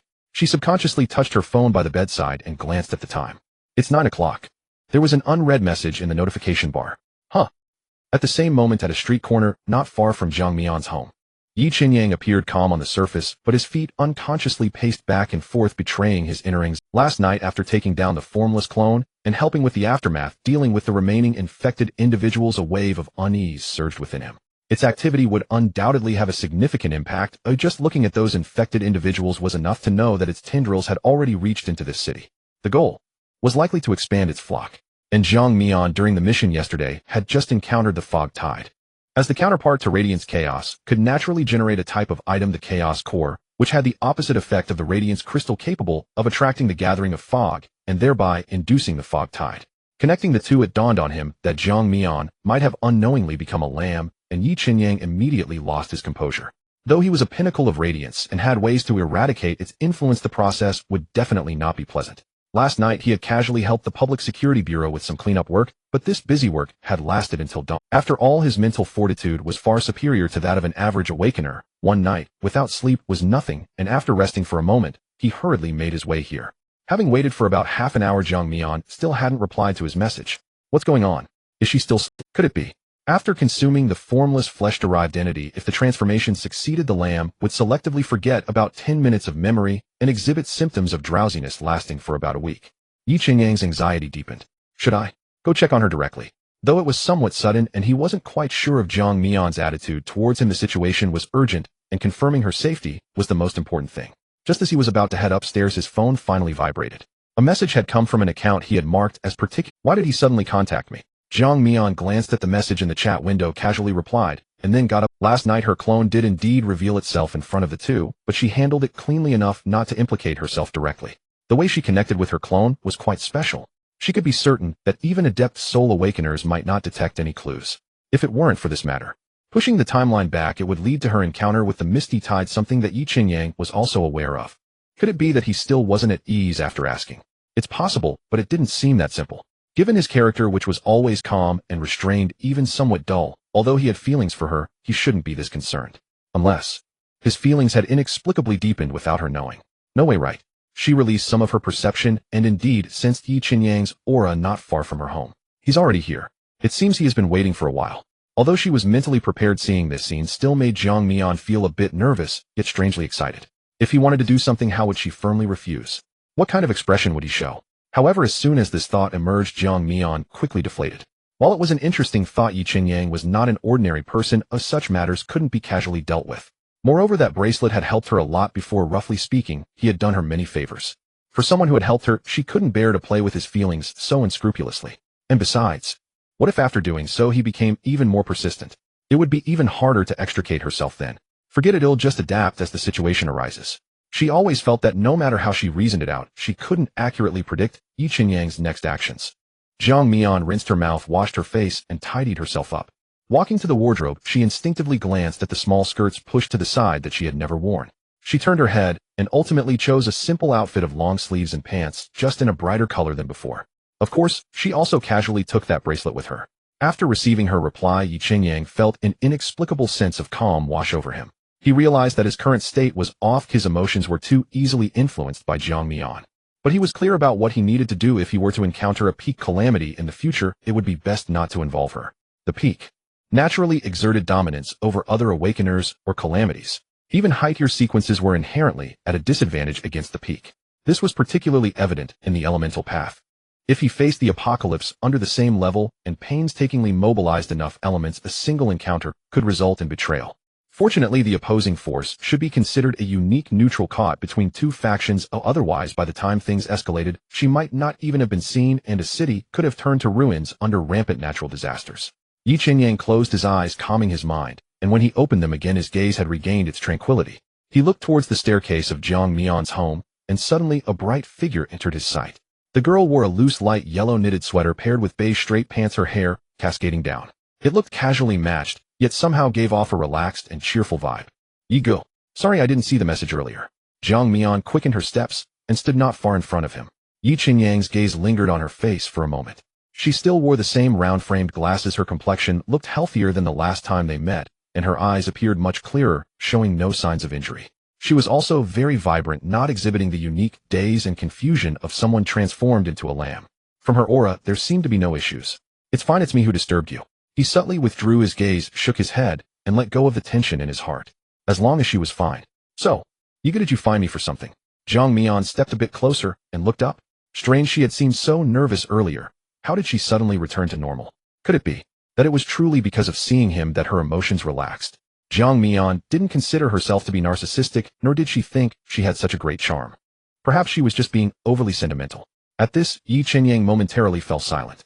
He had hurried to check on Jiang Mian's condition, and now that he saw her, he found himself at a loss for words. He had hardly interacted with females, and regarding the two awakeners at the peak. How to put it, their personalities were indeed very distinctive, but they were quite useless. He merely regarded them as normal teammates, and there wasn't much communication. Yi Qingyang paused.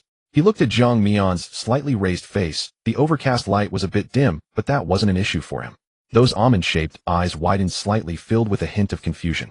He couldn't very well say, "I'm worried you've been parasitized by the flesh and blood of the peak calamity, so I came to check your condition," could he? Actually, he could. Given Jang Mion's character, she would still trust those familiar to her.